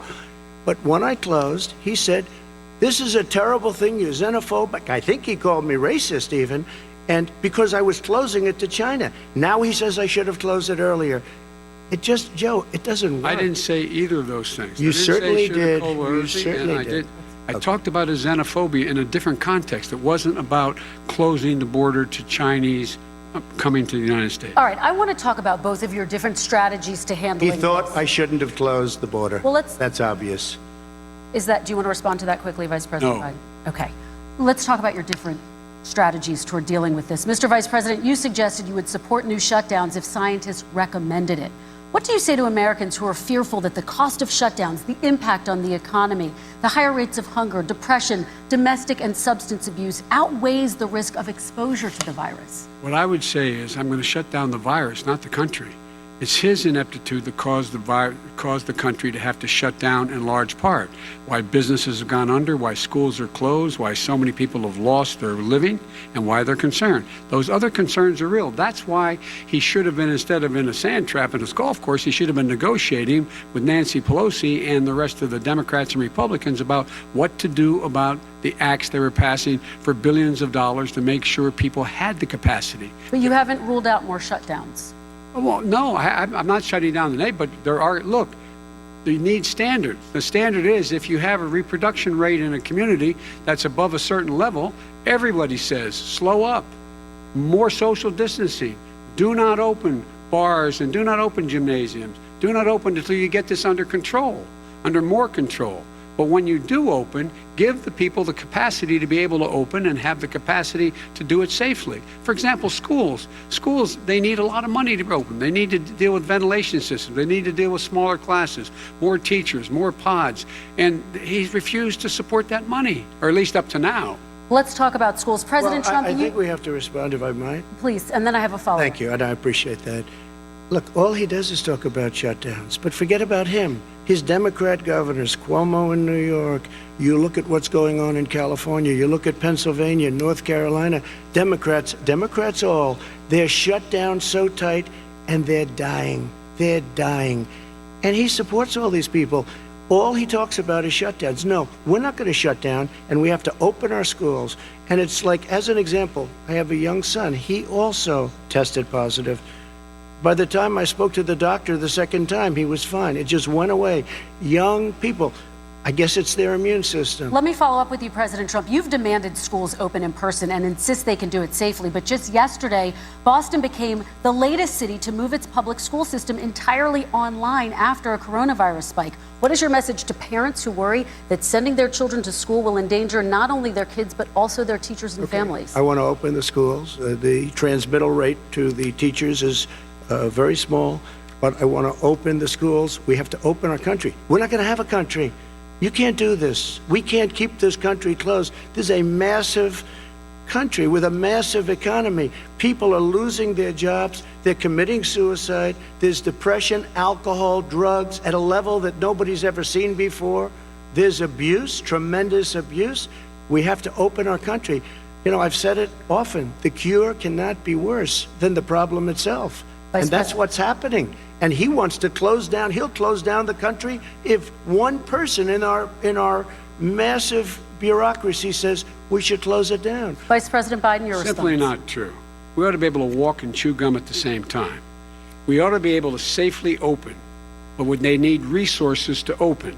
You need to be able to, for example, if you're going to open a business, have social distancing within the business. You need to have, if you have a restaurant, you need to have plexiglass dividers so people cannot infect one another. You need to be in a position where you can take testing rapidly and know whether a person is in fact infected. You need to be able to trace. You need to be able to provide all the resources that are needed to do this.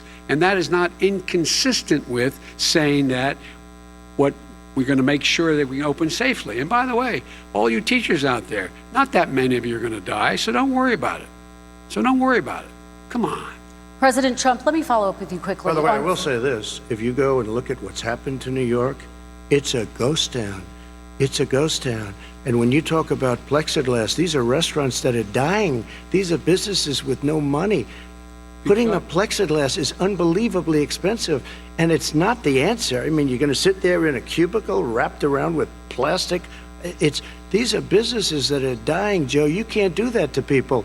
You just can't. Take a look at New York and what's happened to my wonderful city for so many years. I loved it. It was vibrant. It's dying. Everyone's leaving New York. Take a look at what New York has done in terms of turning the curve down in terms of the number of people dying. And I don't look at this in terms of the way he does. Blue states and red states. They're all the United States. And look at the states that are having such a spike in the coronavirus.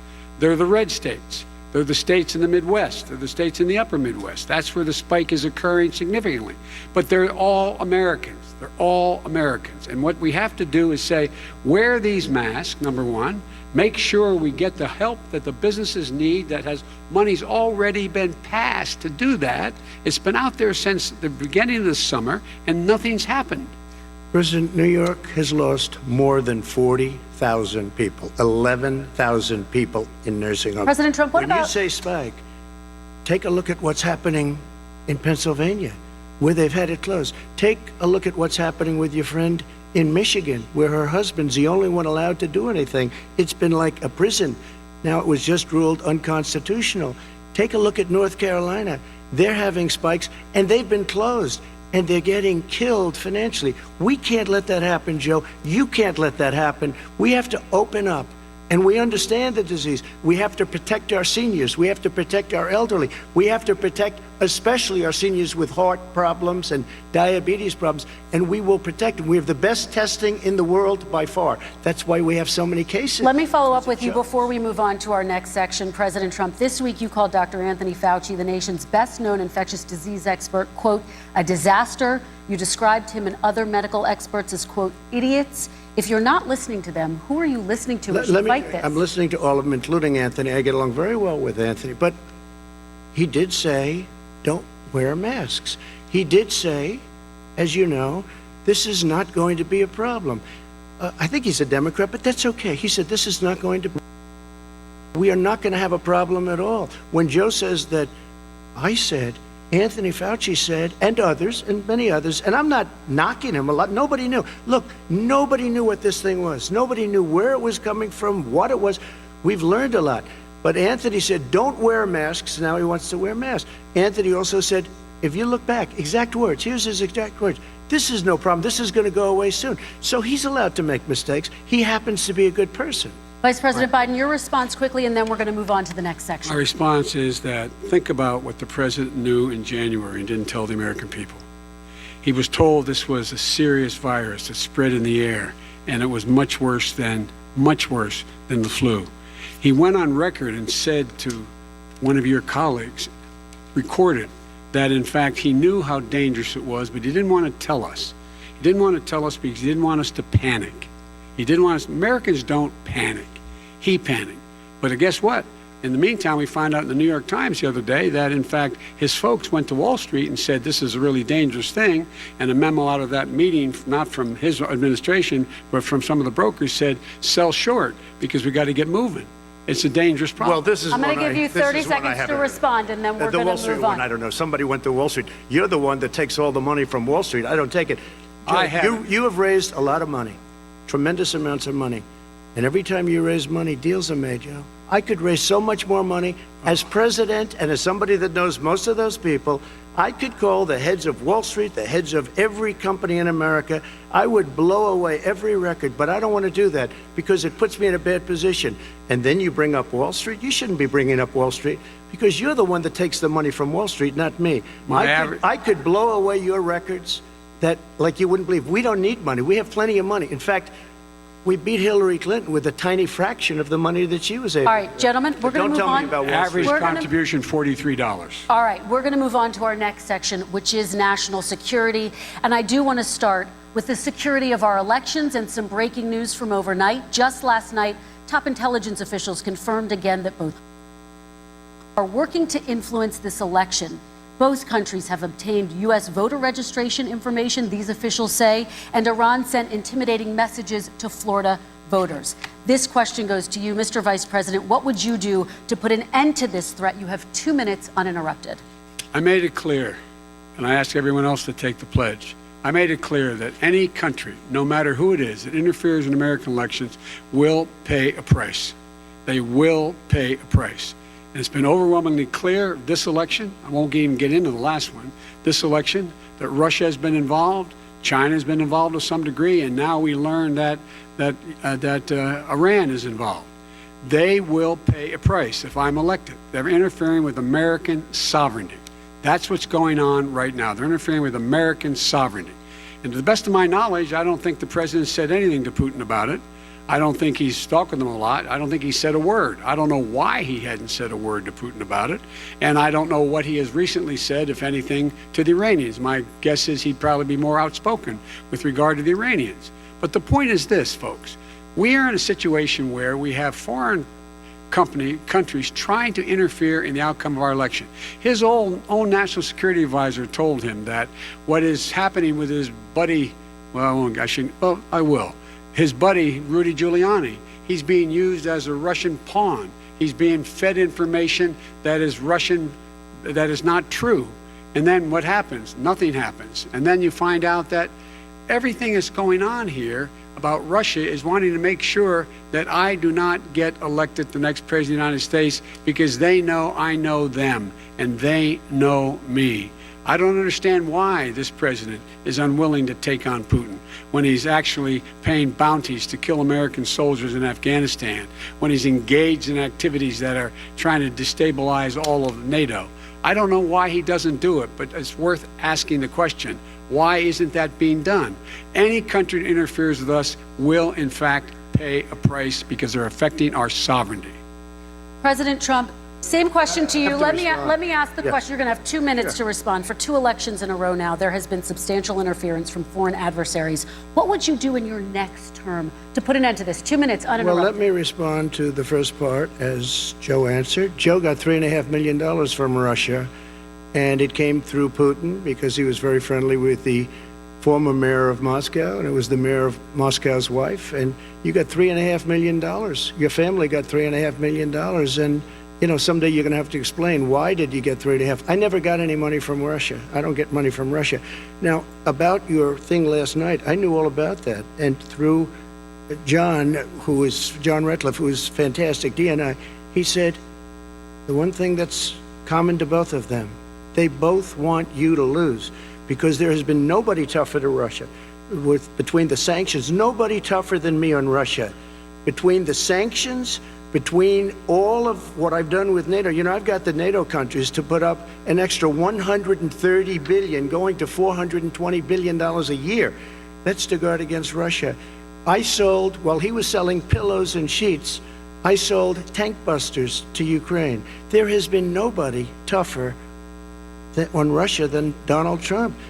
And I'll tell you, they were so bad. They took over the submarine port. You remember that very well. During your term, during you and Barack Obama, they took over a big part of what should have been Ukraine. You handed it to them, but you were getting a lot of money from Russia. They were paying you a lot of money, and they probably still are. But now, with what came out today, it's even worse.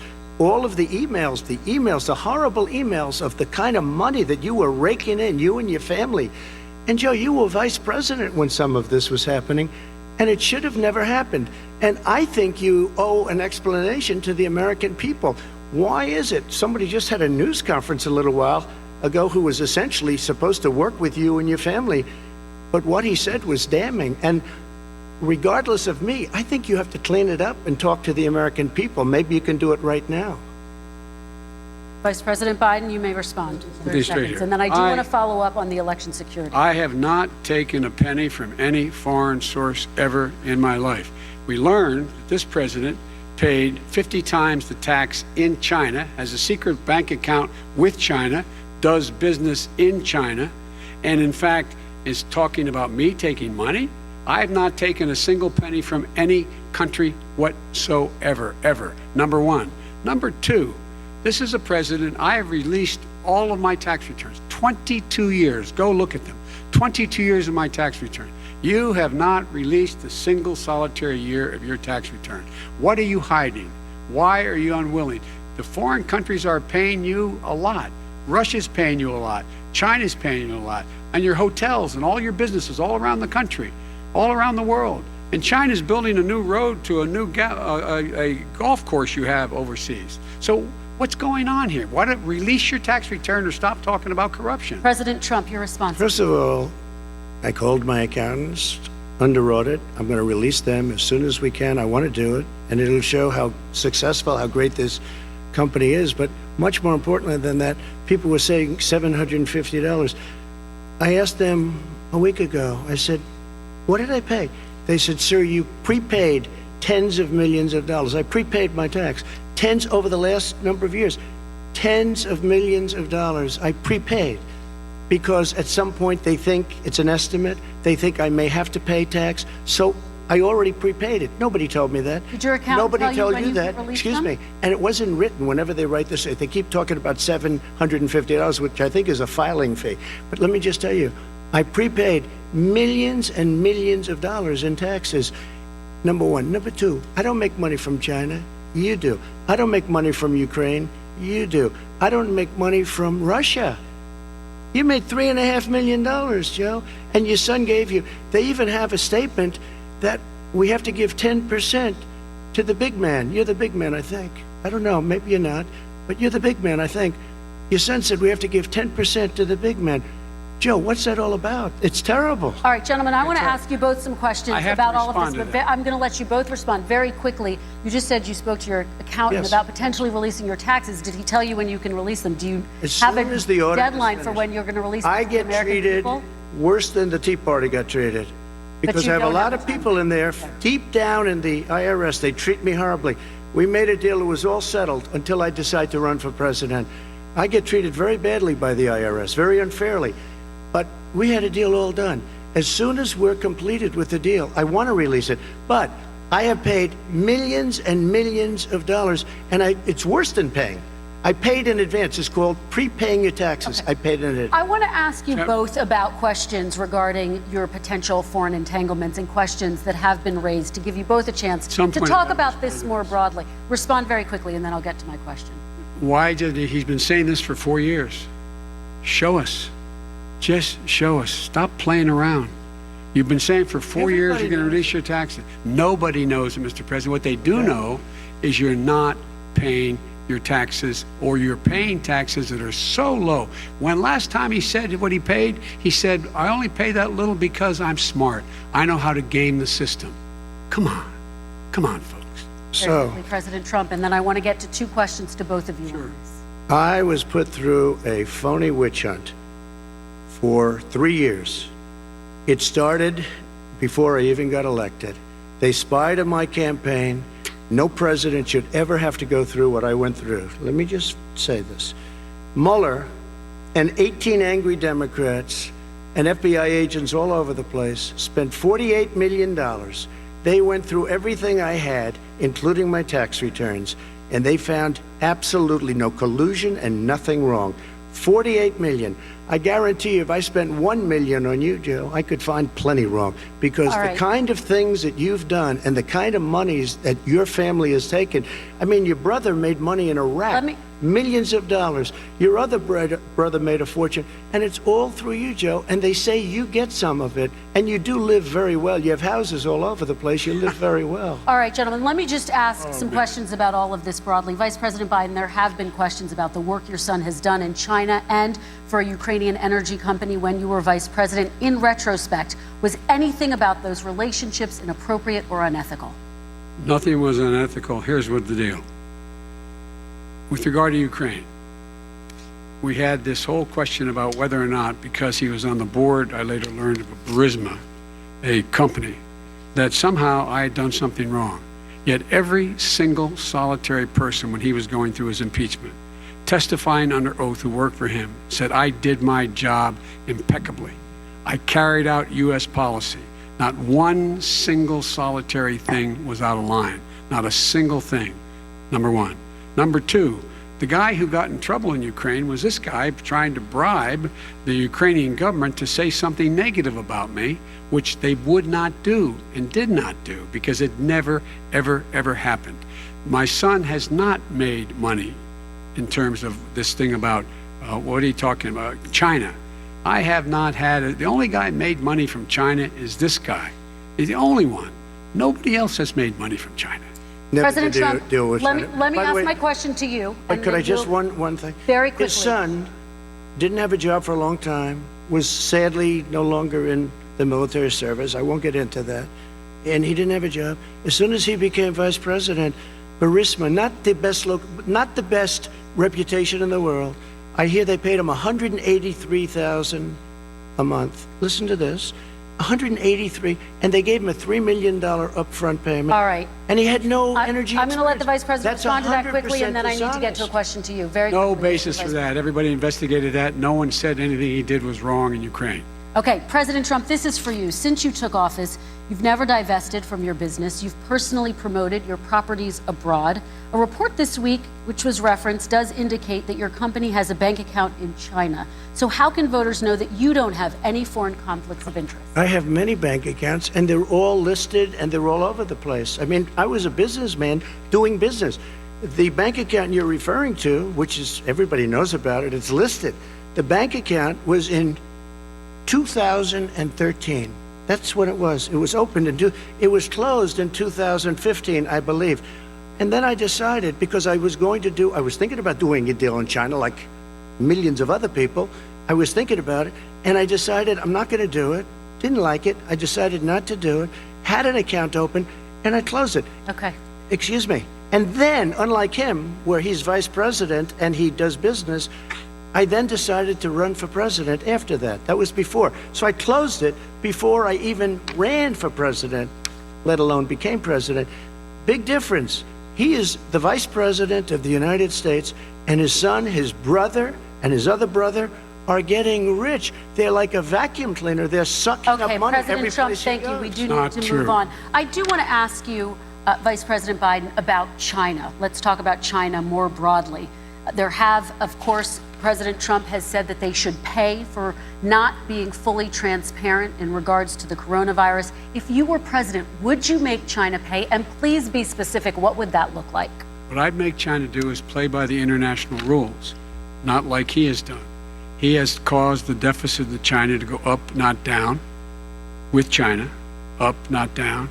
We are making sure that in order to do business in China, you have to give all your intellectual property. You have to have a partner in China. It's 51%. We would not do that at all, number one. Number two, we're in a situation where China would have to play by the rules internationally as well. When I met with Xi, when I was still vice president, he said we're setting up air identification zones in the South China Sea. You can't fly through them. I said we're going to fly through them. We just flew B-52, B-1 bombers through it. We're not going to pay attention. They have to play by the rules. And what's he do? He embraces guys like the thugs like in North Korea and the Chinese president and Putin and others, and he pokes his finger in the eye of all of our friends, all of our allies. We make up we're 25% of the world's economy. We need to be having the rest of our friends with us saying to China, these are the rules. You play by them or you're going to pay the price for not paying by them economically. That's the way I will run it, and that's what we did in upholding steel tariffs and a range of other things when we were president and vice president. All right, let's talk about North Korea. Excuse me, no, I have to respond to that. Okay, very quickly, and then we're going to move on to North with $1.5 billion from China to manage after spending 10 minutes in office and being in Air Force Two, number one. Number two, there's a very strong email talking about your family wanting to make $10 million a year for introductions. President Trump, on China policy, though, what specifically are you going to do? What specifically are you going to do to make China pay? You've said you're going to make them pay. China is paying. They're paying billions and billions of dollars. I just gave $28 billion. New sanctions? I just gave $28 billion to our farmers. Taxpayers' money. It's what? Taxpayers' money. Didn't come from China. You know who the taxpayer is? It's called China. China paid $28 billion, and you know what they did to pay it, Joe? They devalued their currency, and they also paid up. And you know who got the money? Our farmers, our great farmers, because they were targeted. You never charged them anything. Also, I charged them 25% on dumped steel because they were killing our steel industry. We were not going to have a steel industry. Okay. And now we have a steel industry. Okay, Vice President Biden, your response, please. Our response is, look, this isn't about, there's a reason why he's bringing up all this malarkey. There's a reason for it. He doesn't want to talk about the substantive issues. It's not about his family and my family. It's about your family. And your family's hurting badly. If you're making less than, if you're a middle-class family, you're getting hurt badly right now. You're sitting at the kitchen table this morning deciding, well, we can't get new tires, they're bald because we have to wait another month or so. Or are we going to be able to pay the mortgage? Or who's going to tell her she can't go back to community college? They're the decisions you're making. In the middle-class families like I grew up in Scranton and Claymont, they're in trouble. We should be talking about your families, but that's the last thing he wants to talk about. I want That is a to talk about statement. North Korea. Excuse me, just I do for want one to turn second, to please. 10 seconds, Mr. President. That's 10 a seconds. typical political statement. Let's get off this China thing, and then he looks, the family, around the table, everything. Just a typical politician when I see that. Let's talk I'm about not North a typical Korea now. politician. Okay, That's why I got elected. Let's get off the subject of China. Let's talk around, sitting around the table. All right. Come on, Joe, you can do better. We're going to talk about North Korea now. President Trump, you've met with North Korean leader Kim Jong-un 3 times. You've talked about your beautiful letters with him. You've touted the fact that there hasn't been a war or a long-range missile test. And yet North Korea recently rolled out its biggest ever intercontinental ballistic missile and continues to develop its nuclear arsenal. Do you see that as a betrayal of the relationship you forged? Just 30 seconds here because we need to get on to the next So one. when I met with Barack Obama, we sat in the White House right at the beginning, had a great conversation. It was supposed to be 15 minutes, and it was well over an hour. He said the biggest problem we have with North Korea. He indicated we will be in a war with North Korea. Guess what? It would be a nuclear war, and he does have plenty of nuclear capability. In the meantime, I have a very good relationship with him. Different kind of a guy, but he probably thinks the same thing about me. We have a different kind of a relationship. We have a very good relationship, and there's no war. And you know, about 2 months ago, he broke into a certain area. They said, oh, there's going to be trouble. I said, no, they're not, because he's not going to do that. And I was right. Look, instead of being in a war where millions of people, Seoul, you know, is 25 miles away, millions and millions, 32 million people in Seoul, millions of people would be dead right now. President We Trump, don't have that's a war, 30 and I have a seconds. good Thank relationship. you. Vice President Biden, to you. North Korea conducted 4 nuclear tests under the Obama administration. Why do you think you would be able to rein in this persistent threat? Because I'd make it clear, which we were making clear to China, they had to be part of the deal. Because here's I made it clear, and as a spokesperson of the administration when I went to China, that they said, why are you moving your missile defense up so close? Why are you moving more forces here? Why are you continuing to do military maneuvers with South Korea? I said, because North Korea is a problem, and we're going to continue to do it so we can control them. We're going to make sure we can control them and make sure they cannot hurt us. And so if you want to do something about it, step up and help. If not, it's going to continue. What has he done? He's legitimized North Korea. He's talked about his good buddy who's a thug, and he talks about how we're better off, and they have much more capable missiles, able to reach U.S. territory much more easily than ever did before. Let me follow up with you, Vice President Biden. You've said you wouldn't meet with Kim Jong-un without preconditions. Are there any conditions under which you would meet with him?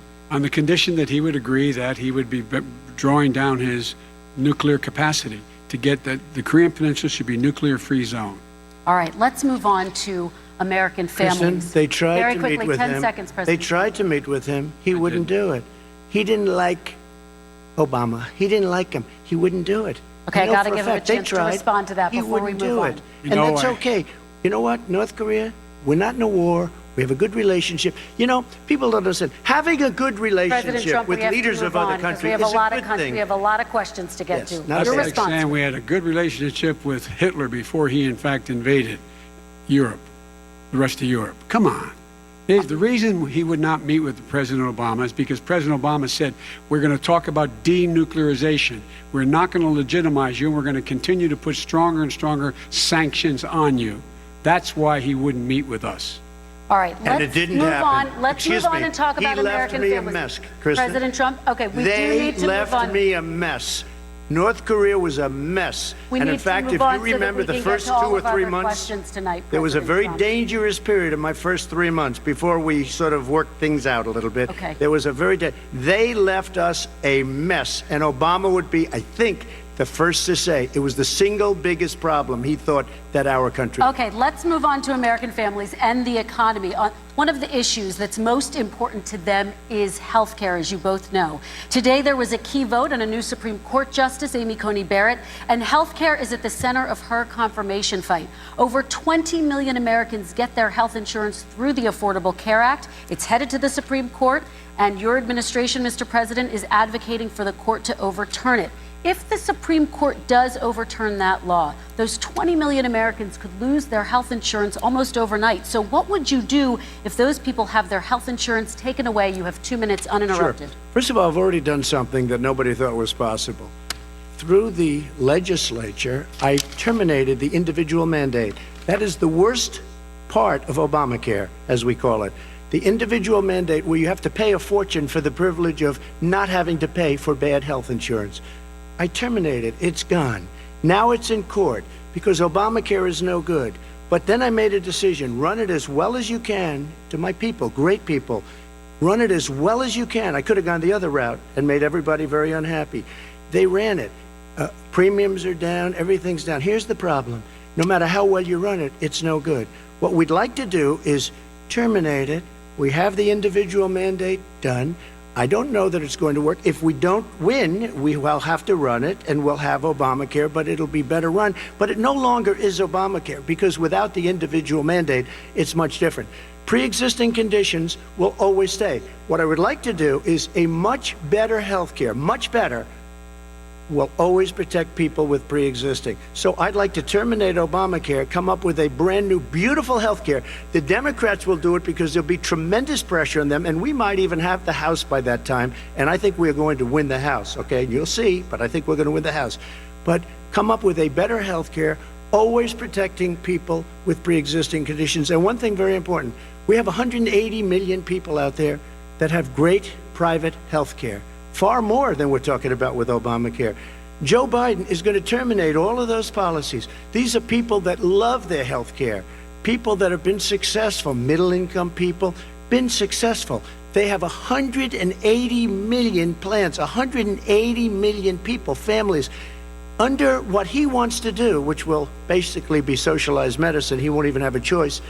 They want to terminate 180 million plans. We have done an incredible job on health care, and we're going to do even better.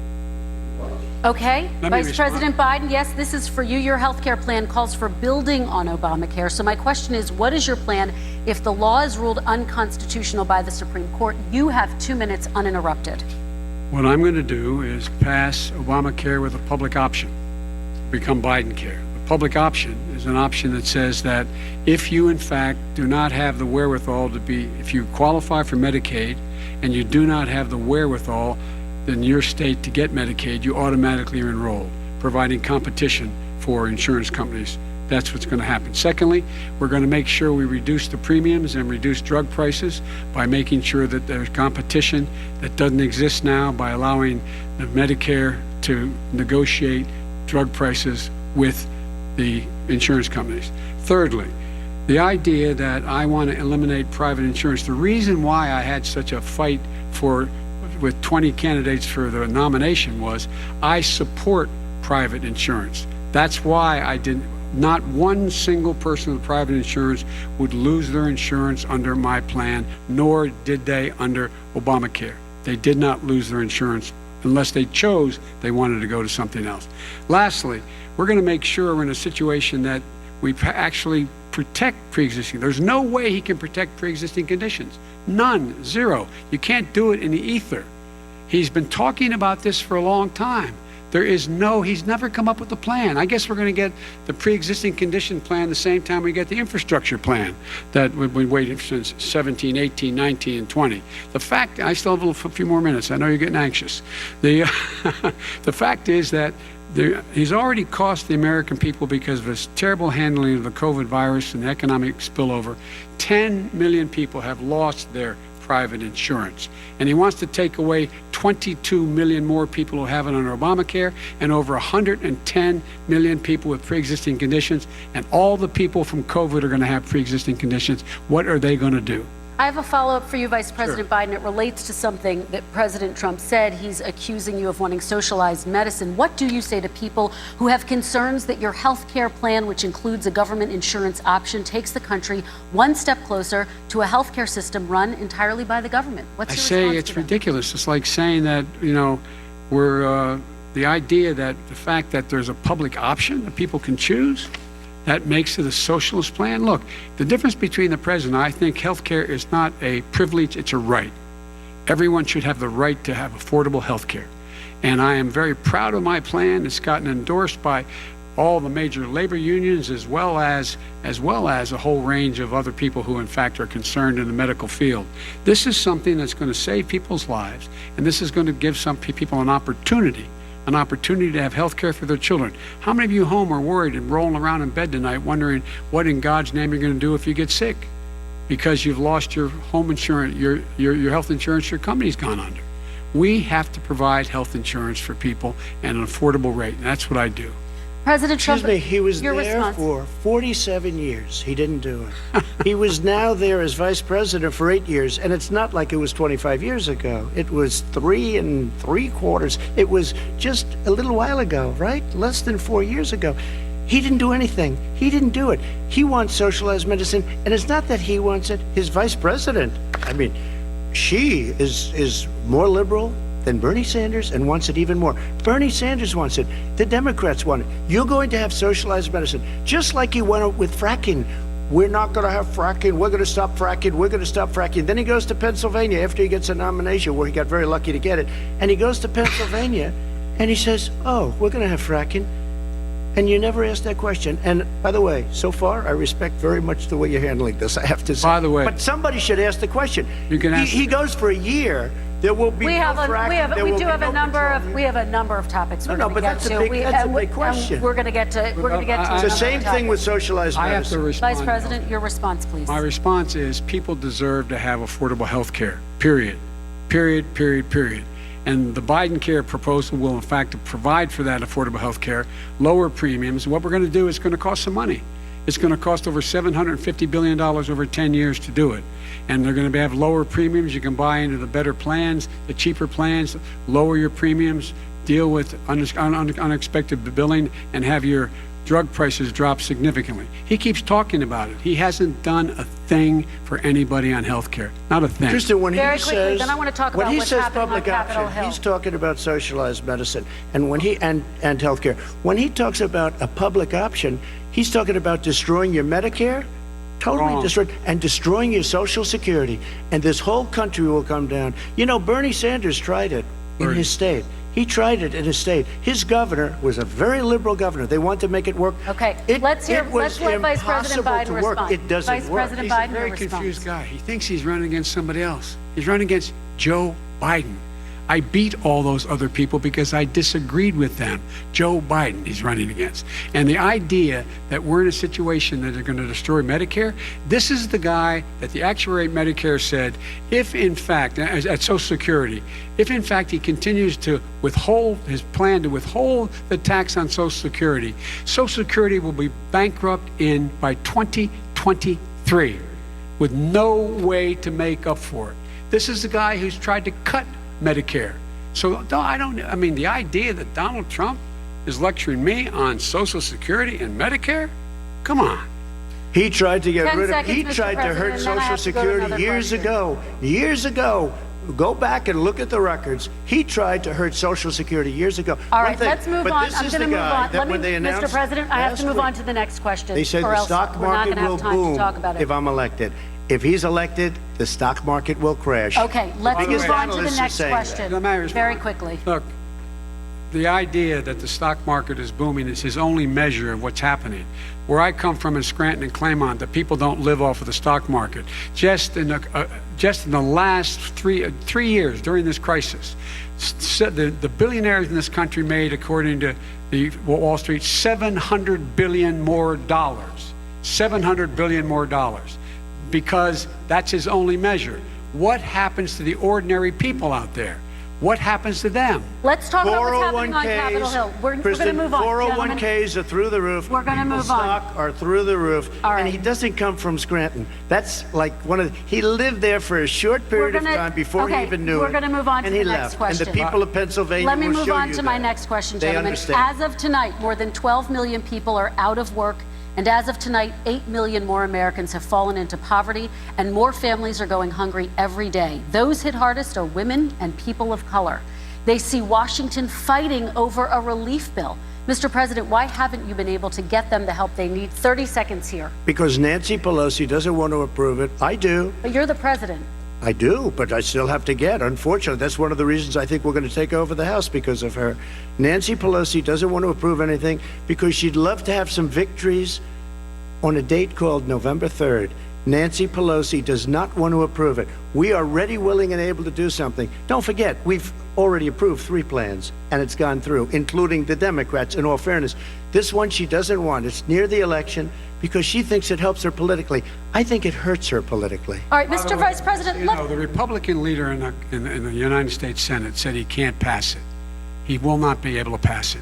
He does not have Republican votes. Why isn't he talking to his Republican friends? let me follow up with you, Vice President we made a Biden, deal, the because Republicans let me will ask pass Vice President Biden a question. You are the leader of the Democratic Party. Why have you not pushed the Democrats to get a deal for the American people? Well, I have, and they have pushed it. Look, they passed this act all the way back in the beginning of the summer. This is like it's not new. It's been out there. This HEROES Act has been sitting there. And look at what's happening. When I was in charge of the Recovery Act with $800 billion, I was able to get $145 billion to local communities that have to balance their budgets and states that have to balance their budgets, so then have to fire firefighters, teachers, first responders, law enforcement officers, so they can keep their cities and counties running. He will not support that. They have not done a thing for them. And Mitch McConnell said, let them go bankrupt. Let them go bankrupt. Come on. What's the matter with The these bill that guys? was passed in the House was a bailout of badly run, high crime, Democrat, all run by Democrats, cities and states. It was a way of getting a lot of money, billions and billions of dollars to these states. It was also a way of getting a lot of money from our people's pockets to people that come into our country illegally. We were going to take care of everything for them. And what that does, and I'd love to do that, I'd love to help them, but what that does, everybody all over the world will start pouring into our country. We can't do it. This was a way of taking care of them. This was a way of spending on things that had nothing to do with COVID, as per your question. But it was really a big bailout for badly run Democrat cities and states. All right, By the I way, want if to. I get elected, I'm running as a proud Democrat, but I'm going to be an American president. I don't see red states and blue states. What I see is American, United States. And folks, every single state out there finds themselves in trouble. They're going to start laying off, whether they're red or blue, cops, firefighters, first responders, because teachers, because they have to balance their budget. And the founders were smart. They allowed the federal government to deficit spend to compensate for the United States of America. I want to talk about the minimum wage, gentlemen. Mr. Vice President, we are talking a lot about struggling small businesses and business owners these days. Do you think this is the right time to ask them to raise the minimum wage? You, of course, support a $15 federal minimum wage. I do, because I think one of the things we're going to have to do is we're going to have to bail them out, too. We should be bailing them out now, those small businesses. You got 1 in 6 of them going under. They're not going to be able to make it back. They passed a package that allows us to be able to call PPP. Money is supposed to go to help them do everything from organize how they can deal with their businesses being open safely. Schools, how they can make classrooms smaller, how they can hire more teachers, how they can put ventilation systems in. They need the help. The businesses as well as the schools need the help. But these guys will not help them. Is not giving them any of the money. We are going to move on to immigration, one thing very but I quickly, want he to said get we your have to help reaction. our small businesses by raising the minimum wage. That's not helping. I think it should be a state option. Alabama is different than New York. New York is different from Vermont. Every state is different. It should be a state option. You said very we have recently. to help. It's very important. We have to help our small businesses. How are you helping your small businesses when you're forcing wages? What's going to happen, and what's been proven to happen, is when you do that, these small businesses fire many of their employees. You said very recently you would consider raising the federal minimum wage to $15 an hour. You said recently you would consider raising the federal minimum wage to $15 an hour. Is that still the case? And I would consider it to an extent, but in a what I really like, administration? in a second administration, but not to a level that's going to put all these businesses out of business. It should be a state option. Look, I've lived in different places. I know different places. They're all different. Some places, $15 is not so bad. In other places, other states, $15 would be Okay, President ruinous. Trump, thank you. Quick response, Vice President Biden. 2 jobs, 1 job, be below poverty. People are making $6, $7, $8 an hour. These first responders, we all clap for as they come down the street because they've allowed us to make it. What's happening? They deserve a minimum wage of $15. Anything below that puts you below the poverty level. And there is no evidence that when you raise the minimum wage, businesses go out of business. That is simply not true. We're going to talk about immigration. We're going to talk about immigration now, gentlemen, and we're going to talk about families within this context. Mr. President, your administration separated children from their parents at the border, at least 4,000 kids. You've since reversed your zero-tolerance policy, but the United States can't locate the parents of more than 500 children. So how will these families ever be reunited? Children are brought here by coyotes and lots of bad people, cartels, and they're brought here, and they used to use them to get into our country. We now have as strong a border as we've ever had.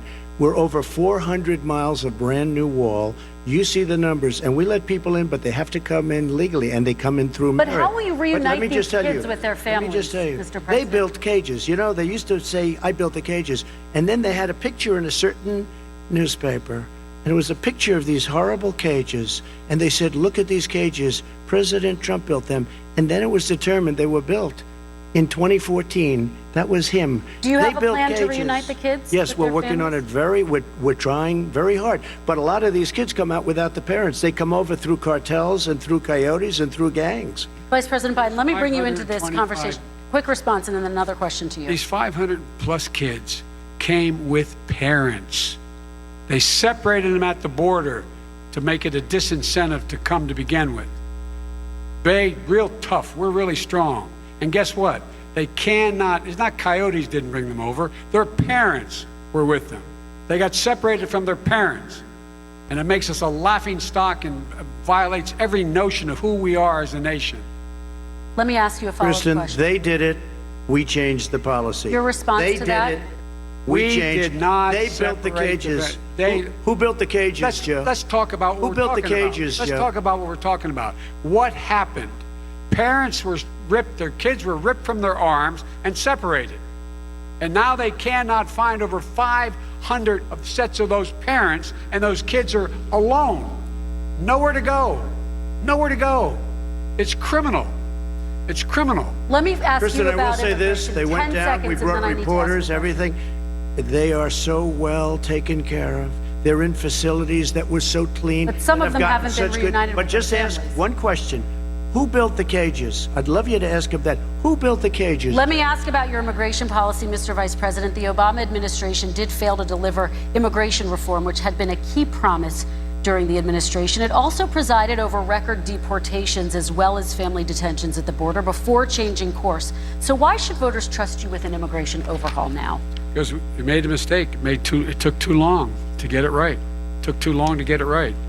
I'll be president of the United States, not vice president of the United States. And the fact is, I've made it very clear.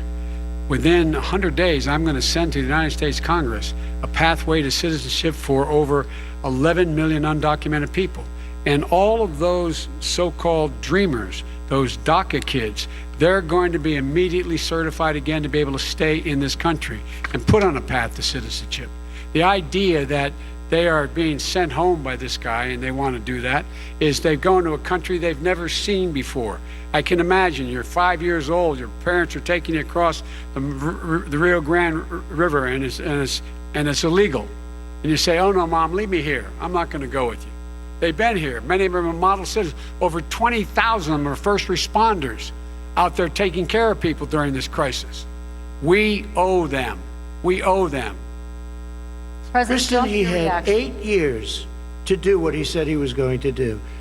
And I've changed without having a specific. We got rid of catch and release. We got rid of a lot of horrible things that they put in and that they lived with. But he had 8 years he was vice president. He did nothing except build cages to keep children in. Vice President Wrong. Biden, your response. The catch and release, you know what he's talking about there? If in fact you had a family came across and they were arrested, they in fact were given a date to show up for their hearing. They were released. And guess what? They showed up for a hearing. And this is the first president in the history of the United States of America that anybody seeking asylum has to do it in another country. That's never happened before in America. That's never happened before in America. You come to the United States and you make your case that I seek asylum based on the following premise: why I deserve it under American law. They're sitting in squalor on the other side of the river.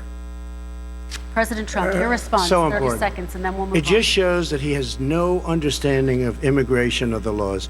Catch and release is a disaster. A murderer would come in, a rapist would come in, a very bad person would come in. We would take their name. We have to release them into our country. And then you say they come back. Less than 1% of the people come back. We have to send ICE out and Border Patrol out to find them. We would say, come back in 2 years, 3 years. We're going to give you a court case. You need Perry Mason. We're going to give you a court case. When you say they come back, they don't come back, Joe. Yeah. They never come back. Only the really, I hate to say this, but those with the lowest IQ, they might come back. Okay, But they're President very, Trump, let's very give few. Vice President Biden a chance to respond, and then we're going to move on to the You next don't know section. the law, Joe. Vice President Biden, your response. Know the law, what he's telling you is simply not true. Well, check it out. They don't come back. Check it out. All right, let's move on. But we don't have to the worry next about it because they section. terminated it, so we don't have to worry about Let's it. move on to the next And you have section. 525 kids not knowing where in God's name they're going to be and lost their parents. Go ahead. All right, let's talk about our next section, which is race in America. And I want to talk about the way Black and brown Americans experience race in this country.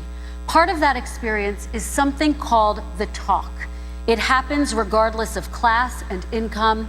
Parents who feel they have no choice but to prepare their children for the chance that they could be targeted, including by the police, for no reason other than the color of their skin. Mr. Vice President, in the next 2 minutes, I want you to speak directly to these families. Do you understand why these parents fear for their children? I do. I do.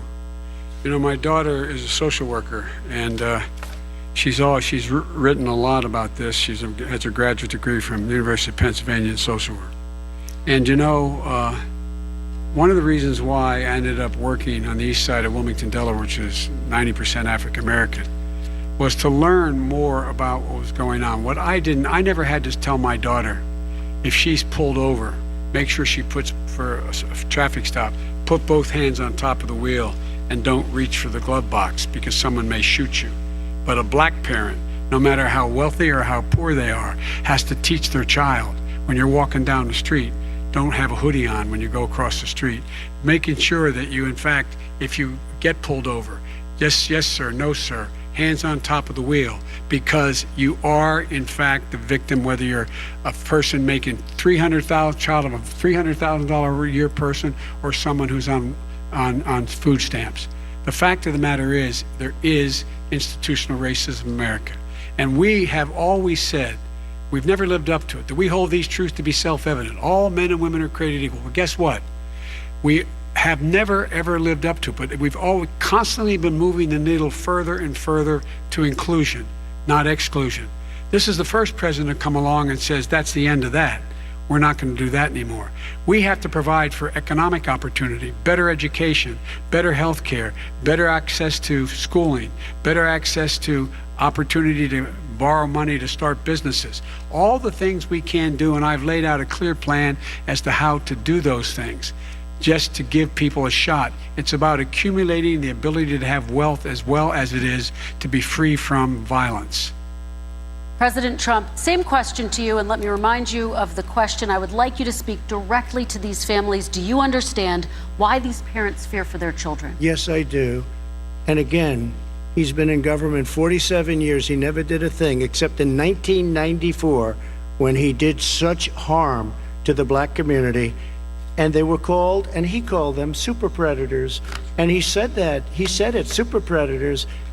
And they have never lived that down. 1994, your crime bill, the super predators. Nobody has done more for the black community than Donald Trump. And if you look, with the exception of Abraham Lincoln, possible exception, but the exception of Abraham Lincoln, nobody has done what I've done.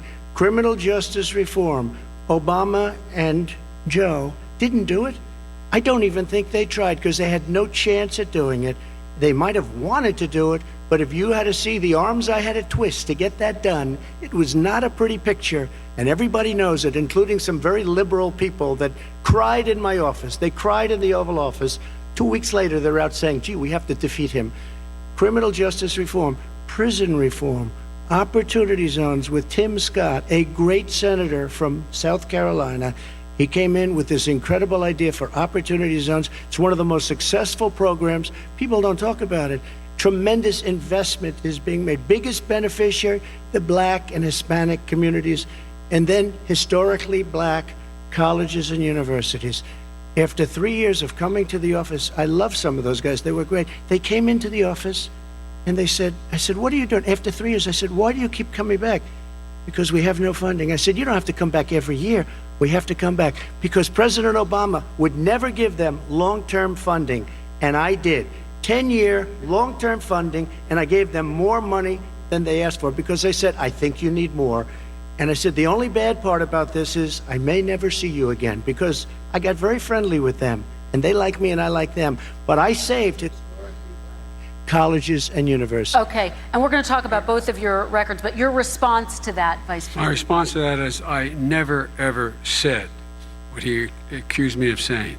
The fact of the matter is, in 2000, though, after the crime bill had been in the law for a while, this is a guy who said, the problem with the crime bill, there's not enough people in jail. There's not enough people in jail. And go on my website, get the quote, the date when he said it. Not enough people. He talked about marauding gangs, young gangs, and the people who are going to maraud our cities. This is a guy who in the Central Park five innocent black kids, he continued to push for making sure that they got the death penalty. None of them were guilty of the crimes they were suggested.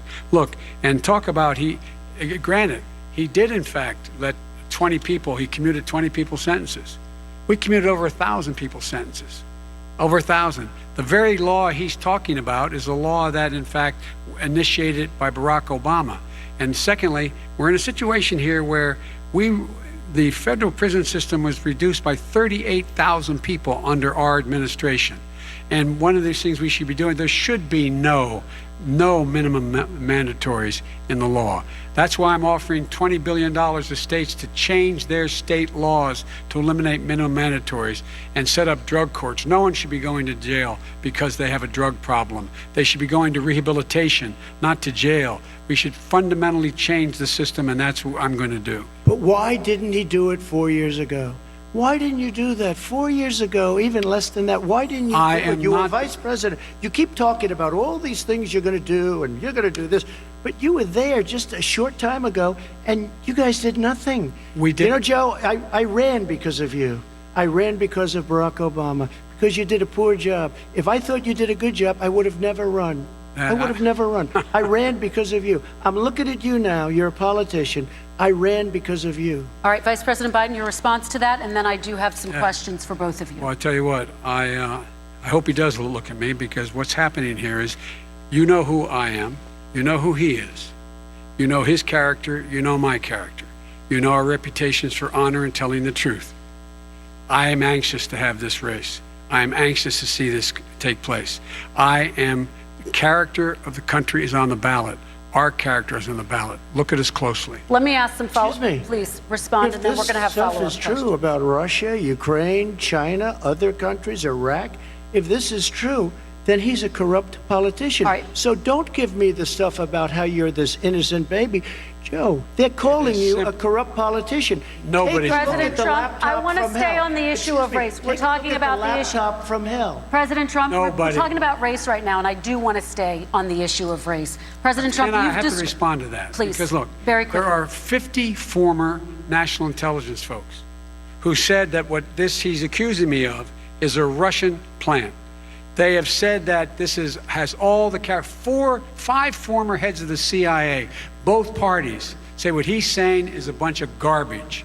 Nobody believes it except his and his good friend Rudy Giuliani. You mean the laptop is now another Russia hoax? That's exactly what. Is this that's where you're exactly going? what. This was is told. where he's going. The laptop is Russia, Gentlemen, Russia. I want to stay on the issue of race. You okay? have to be kidding. Here we Mr. go President, again with Russia.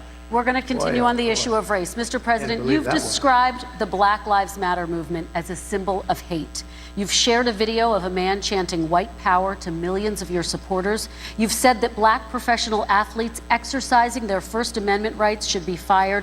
What do you say to Americans who say that kind of language from a president is contributing to a climate of hate and racial strife? Well, you have to understand, the first time I ever heard of Black Lives Matter, they were chanting pigs in a blanket, talking about police. Pigs, talking about our police.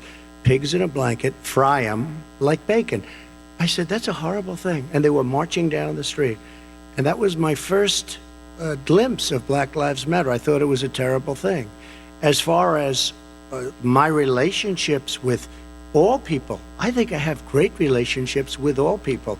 I am the least racist person in this room. Well, what do you say to Americans who are concerned by that rhetoric? I don't and know. by I mean, the I don't know videos? what to say. I got criminal justice reform done and prison reform and opportunity zones. I took care of black colleges and universities. I don't know what to say. They can say anything. I mean, they can say anything.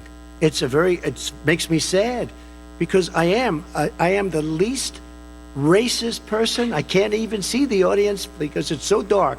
But I don't care who's in the audience. I'm the least racist person in this room. Okay, Vice President Biden, let me ask you very quickly, and then I have a follow-up question for you. Abraham Lincoln here is one of the most racist presidents we've had in modern history. He pours fuel on every single racist fire, every single one. Started off his campaign coming down the escalator saying he's going to get rid of those Mexican rapists. He's banned Muslims because they're Muslims. He has moved around and made everything worse across the board. He says about the poor boys, last time we were on stage here, he said, I told them to stand down and stand ready. Come on. This guy has a dog whistle about as big as a foghorn. President Trump, I'm going to give you 10 seconds to respond, and then I have a follow-up. He made a reference to Abraham Lincoln. Where did that come in? I mean, you said where you're did that- Abraham Lincoln. No, where did that? No. I said not since Abraham Lincoln has anybody done what I've done for the black community. And I'm saying- I didn't say I'm Abraham Lincoln. I said not since Abraham Lincoln has anybody done what I've done for the black community. Now, you have done nothing other than the crime bill, which put Oh, God. tens of thousands of black men, mostly in jail. All right, let me- And you know let me what? a- let me they ask remember Vice it President because if you Biden look a at what's question. happening with the voting right now, Let me ask they Vice remember President that Biden you treated them about- very, very badly. The- Just the- take a look at what's happening out there. Vice President Biden, let me give you a chance to respond within this context. Crime Okay. bills that you supported in the 80s and 90s contributed to the incarceration of tens of thousands of young black men who had small amounts of drugs in their possession. They are sons, they are brothers, they're fathers, they're uncles, whose families are still to this day, some of them suffering the consequences. So speak to those families. Why should they vote for you? One of the things is that in the 80s, we passed 100%, all 100 senators voted for it, a bill on drugs and how to deal with drugs. It was a mistake.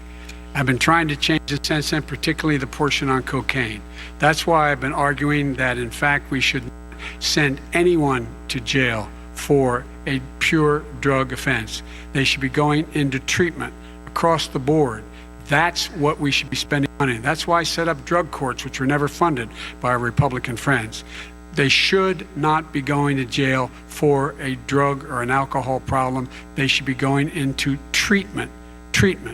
That's what we've been trying to do. That's what I'm going to get done because I think The American people have now seen that, in fact, it was a mistake to pass those laws relating to the drug, but they were not in the crime bill.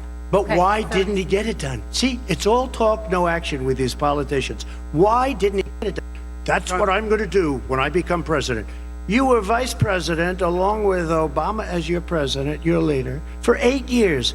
Why didn't you get it done? You had 8 years to get it done. Now you're saying you're going to get it done because you're all talk and no action, Jim. We got a lot of it done. We released 38,000. We got 38,000 prisoners left from the. You got nothing done. 38,000 prisoners were released from federal prison. There were over 1,000 people who were given clemency. In fact, we're the ones that put in the legislation saying we could look at pattern and practice of police departments and what they were doing, how they were conducting themselves. I could go on, but we began the process. We lost an election. That's why I'm running, to win back that election and change his terrible policy. I just asked one question. Why didn't you do it in the 8 years, a short time ago? Why didn't you do it? You just said, I'm going to do that, I'm going to do this. You put tens of thousands of mostly black young men in prison. Now you're saying you're going to undo that. Why didn't you get it done? You had 8 years with Obama. You know why, Joe? Because you're all talk and no action. All right, Vice President Biden, and then we're going to move on to the next section. We had a Republican Congress. That's the answer. Well, you got to talk them into it, Joe. Sometimes All right. You got to talk them into it. We're going to move on to our next section, like I did with criminal justice reform. I had to talk Democrats into it. Gentlemen, we're running out of time, so we got to get on to climate change, please. You both have very different visions on climate change. President Trump, you say that environmental regulations have hurt jobs in the energy sector.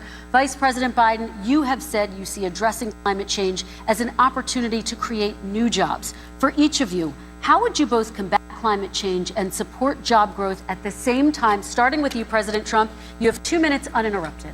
So we have the Trillion Trees program. We have so many different programs. I do love the environment, but what I want is the cleanest, crystal clear water, the cleanest air. We have the best, lowest number in carbon emissions, which is a big standard that I notice Obama goes with all the time.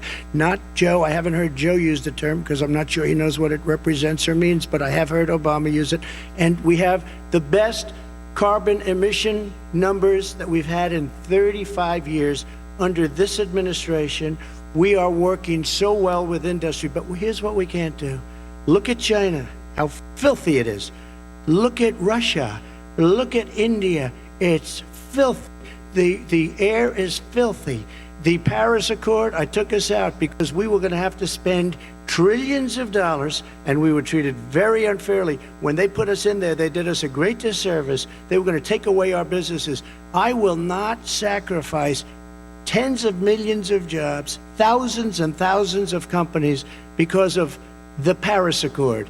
It was so unfair. China doesn't kick in until 2030. Russia goes back to a low standard, and we kicked in right away. It would have destroyed our businesses. So, you ready? We have done an incredible job environmentally. We have the cleanest air, the cleanest water, and the best carbon emission standards that we've seen in many, many years. Vice President And we Biden. haven't destroyed our industries. Vice President Biden, 2 minutes to you, uninterrupted. Climate change, climate warming, global warming is an existential threat to humanity. We have a moral obligation to deal with it. And we're told by all the leading scientists in the world, we don't have much time. We're going to pass the point of no return within the next 8 to 10 years. 4 more years of this man eliminating all the regulations that were put in by us to clean up the climate, to limit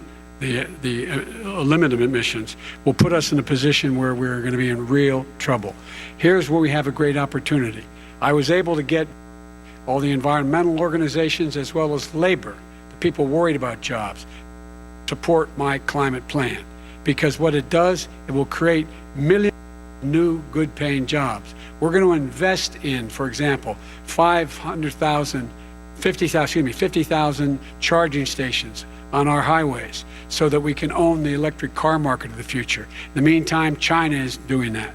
We're going to be in a position where we're going to see to it that we're going to take 4 million existing buildings and 2 million existing homes and retrofit them so they don't leak as much energy, saving hundreds of millions of barrels of oil in the process and creating significant number of jobs. And by the way, the whole idea of what this is all going to do, it's going to create millions of jobs, and it's going to clean the environment. Our health and our jobs are at stake. That's what's happening. And what right now, by the way, Wall Street firms indicated that my plan will in fact create 18.6 million jobs, 7 million more than his. This is from Wall Street. And I'll create $1 trillion more in economic growth than his proposal does. Not on climate, just on the economy. President Trump, you're They came out and said very strongly, $6,500 will be taken away from families under his plan, that his plan is an economic disaster. If you look at what he wants to do, if you look at his plan, his environmental plan, you know who developed it? AOC +3. They know nothing about the climate. I mean, she's got a good line of stuff, but she knows nothing about the climate, and they're all hopping through hoops for AOC +3. Look, their real plan costs $100 trillion. If we had the best year in the history of our country for 100 years, we would not even come close to a number like that. When he says buildings, they want to take buildings down because they want to make bigger windows into smaller windows. As far as they're concerned, if you had no window, it would be a lovely thing. This is the craziest plan that anybody has ever seen. And this wasn't done by smart people. This wasn't done by anybody. Frankly, I don't even know how it can be good politically. Right. They want to spend $100 trillion. That's their real number. He's trying to say it was 6. It's $100 trillion. They want to knock down buildings and build new buildings with little, tiny, small windows. I mean, and many other things. Okay. Many other things. Let me have the Vice President respond, and we're running out of time, and we have a lot more questions to get to. So let's hear from the Vice President. I have a number more questions. I don't know where he comes from.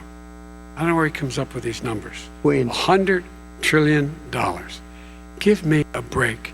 This plan was endorsed by every major environmental group and every labor group. Labor, because they know the future lies. The future lies in us being able to breathe. And they know there are good jobs in getting us there. And by the way, the fastest growing industry in America is solar energy and wind. He thinks wind causes cancer, windmills. It's the fastest growing jobs, and they pay good prevailing wages, $45, $50 an hour. We can grow and we can be cleaner if we go the route I'm proposing. President Trump, please respond, and then I have some follow-up. We are energy independent for the first time.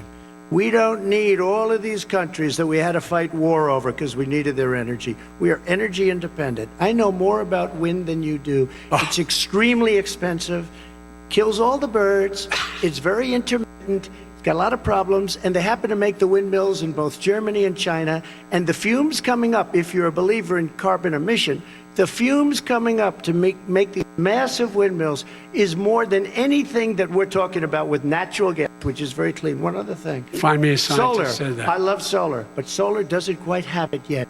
It's not powerful yet to really run our big, beautiful factories that we need to compete with the world. So false. It's all a pipe dream. But you know what we'll do? We're going to have the greatest economy in the world. But if you want to kill the economy, get rid of your oil industry. You want, and what about fracking?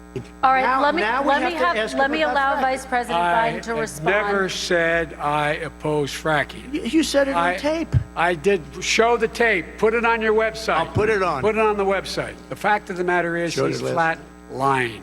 Would you rule out banning fracking? I do rule out banning fracking because the answer, we need other industries to transition to get to ultimately a complete zero emissions by 2025. What I will do with fracking over time is make sure that we can capture the emissions from the fracking, capture the emissions from gas. We can do that, and we can do that by investing money in doing it, but it's a transition to that. I have one more question. Excuse me, he was against fracking. He said it. I will show that to you tomorrow. I am against fracking. Until he got the nomination, went to Pennsylvania, then he said, Pennsylvania, he'll be against it very soon because his party is totally against it. Fracking on federal land, I said. No fracking and or oil on federal Let land. me ask this final question in this section, and then I want to move on to our final section. President Trump, people of color are much more likely to live near oil refineries and chemical plants. In Texas, there are families who worry the plants near them are making them sick. Your administration has rolled back regulations on these kinds of facilities.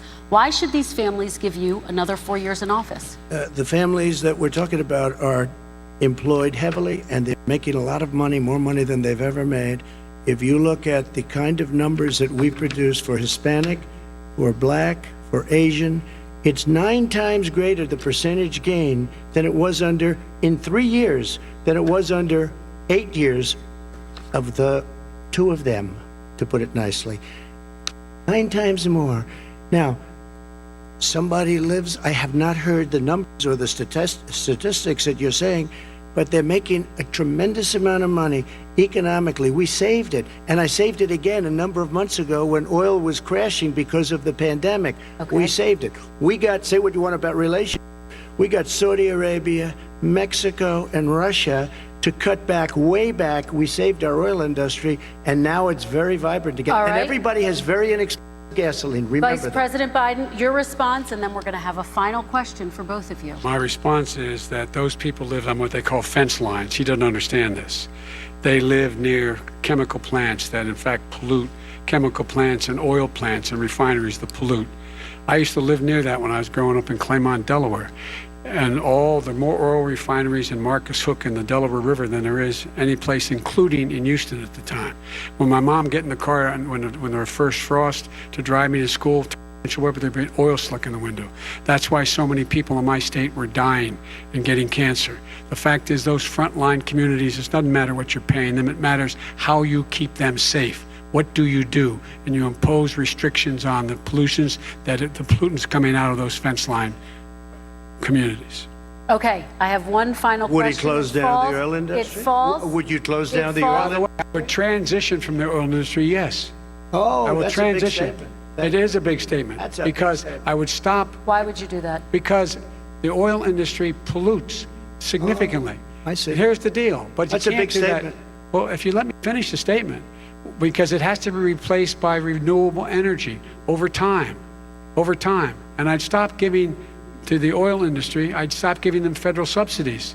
He won't give federal subsidies to the gas, to solar and wind. Yeah. Why are we giving it to oil industry? We actually do give All it right. to solar and wind. We And have that's one maybe the final biggest question. statement in terms of business. That's the biggest statement. Okay. Because We have basically one what he's final saying question, is he is Mr. going to President. destroy the oil industry.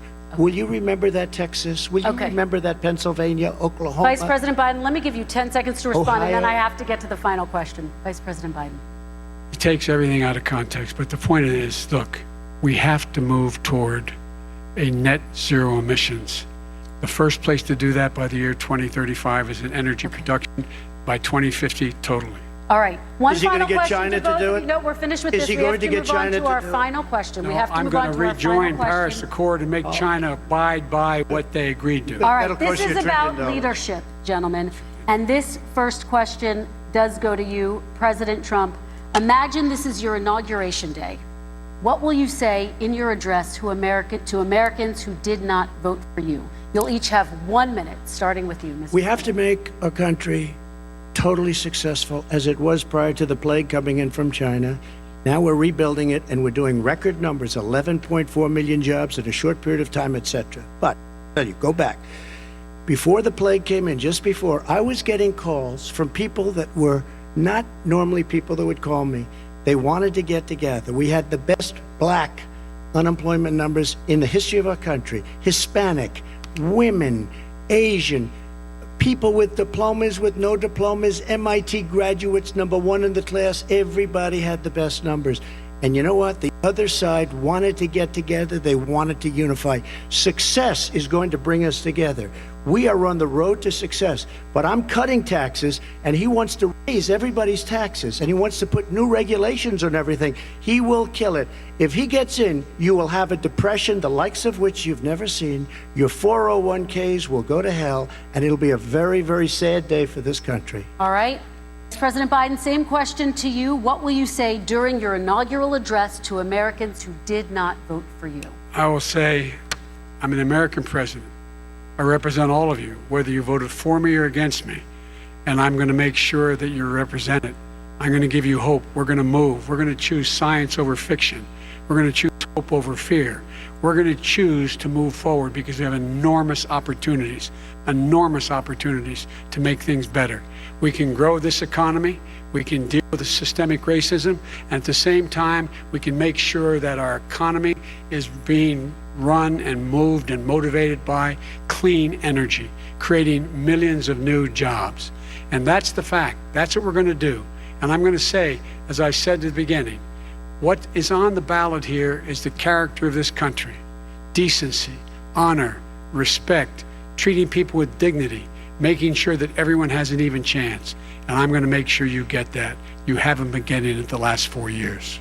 All right, I want to thank you both for a very robust hour and a half, a fantastic debate. Really appreciate it. President Trump, former Vice President Joe Biden, thank you to Belmont University for hosting us tonight. And most importantly, thank you to those watching tonight. Election Day is November 3rd. Don't forget to vote. Thank you, everyone, and have a great night. Thank you. So there you have it, a much more coherent debate compared to that first matchup a few weeks ago. The President of the United States obviously listened to his key advisors. There was very little interrupting. They mostly followed the rules, but still focusing in on some of the major differences that they have. The American public clearly has a better appreciation of where these two men stand on some of the most important policy issues of the day. Their family members are coming up on the stage right now. We're going to watch a little bit of this before they both disappear. But Jake, this was clearly a much different debate than the first one. Yeah, that's right, Wolf. It was definitely a more normal debate. President Trump behaved more like a regular person might, theoretically. I think it's fair to say that Trump supporters and Republican office holders can relax for the night. They can exhale. He didn't set himself on fire tonight like he did at the first debate. I mean, he did lie like Pinocchio, and I'm sure Daniel Dale will get to that in the fact-checking section. But beyond that, it's fair to say I think President Trump got in a couple clean hits when it came to Vice President Biden, when it came to the 1994 crime bill, when it came to Joe Biden being in politics for so long. He even probably fed some raw meat to his base successfully using Breitbart, Fox lingo that most voters have no idea what he's talking about. But he got those shots in there, however, based in reality, they are. The problem for the president, as I see it, is twofold. One, Joe Biden did fine. He had a fine performance. He definitely reached the threshold. And given that so much of this election is a referendum on Donald Trump, and he is the underdog, according to polls, Joe Biden is ahead, Joe Biden did nothing to disqualify himself. It was a fine performance. And the second problem is that Joe Biden scored points. He got his licks in on issues that I think might affect voters more when it comes to the coronavirus pandemic, when it comes to healthcare and the fact that the Trump administration has not offered any sort of viable alternative to Obamacare. And then there was that rough moment that had to do with the fact that of the child family separation policy, there are still more than 500 kids that the Trump administration has not been able to place back with the parents whose arms they snatched them from. So I think at the end of the day, Dana, the race has been fairly stable. Mm-hmm. I think, you know, there might be some movement when it comes to soft Trump supporters who are unsure, feeling like, well, that's a more normal person than the last debate. And maybe even some points scored in terms of getting black men who really hate that 1994 crime bill and their families on board, perhaps. But I don't see anything that will change the trajectory of the race in a significant way. What do you think? No, I agree with you. Look, we all described in colorful terms what we thought of the first presidential debate, and this was a debate. It's what Americans should expect when they are watching two people who want to be the leader of their country, the leader of their free world, to try to figure out where they stand on policy issues and where they are when it comes to their character. As you said, there were a lot of things that Daniel will get to that were just flat out lies, and they got off course talking about things that probably most people don't care about, especially in where we are in a pandemic and in very, very tough times. But Donald Trump listened to his advisors this time. I talked to a lot of them going into the debate. They told me exactly what they were trying to get him to do, which is much like they did the last time. He didn't listen last time. He did this time for the most part. But you know what? So did Joe Biden. He did what he practiced to do. Yeah, and honestly, this debate was just the same content from the first debate, except now you can understand what people are saying. And so in that respect, it was better because people could, really evaluate the differences between what was being said. But in terms of the substance of what was being said, the president fell into some of the same patterns, continued to downplay the virus and the effect of this upswing that the country is currently in right now, heading into the holiday season. He kept doing something that I think Joe Biden actually tried to exploit, which is dividing the country into red states and blue states, repeatedly talking about the red states or the blue states are doing this and the blue states your want Democrats, this, your and Democrat governors want that. And if you watch the ads that are on television for the Biden campaign right now, the message right now is not about, coronavirus. It's not about fracking. It's not about any of those things. It's about unity. It's about bringing the country together. And you saw Joe Biden repeatedly saying, I'm not going to do that.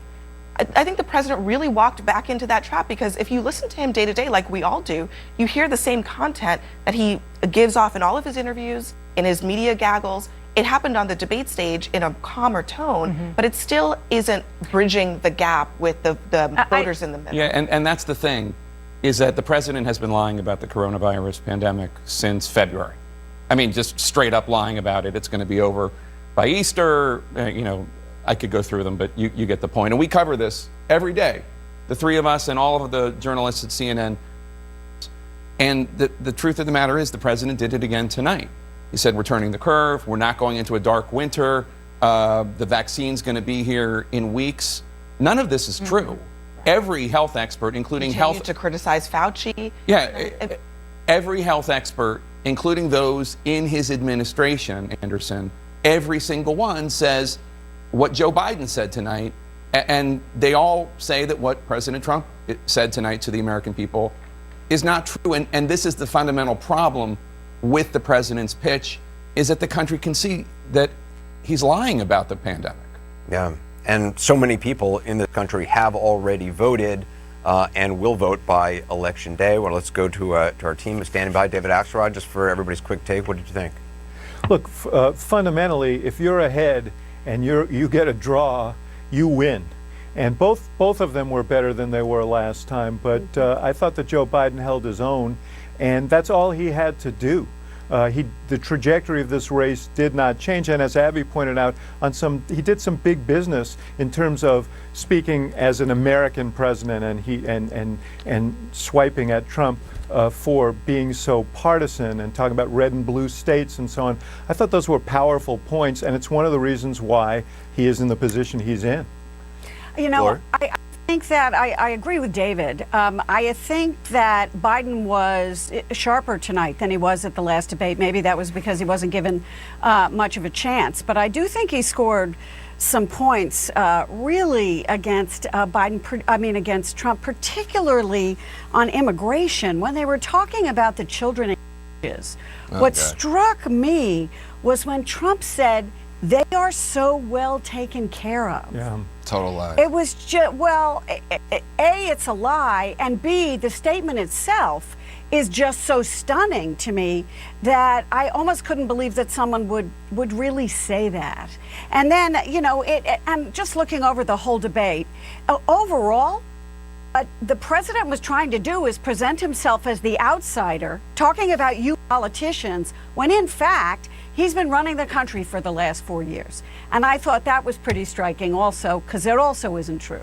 Senator Santorum, he did a lot of what you said he was going to do. Yeah, he sure did. He delivered. You guys watched a different debate than I did. And certainly from everything I'm hearing from my folks, I mean, you guys watched a very different debate. I think Donald Trump was right on his game. I actually think that he completely skewered Joe Biden. You mentioned the point where he called Biden a politician looking in the camera.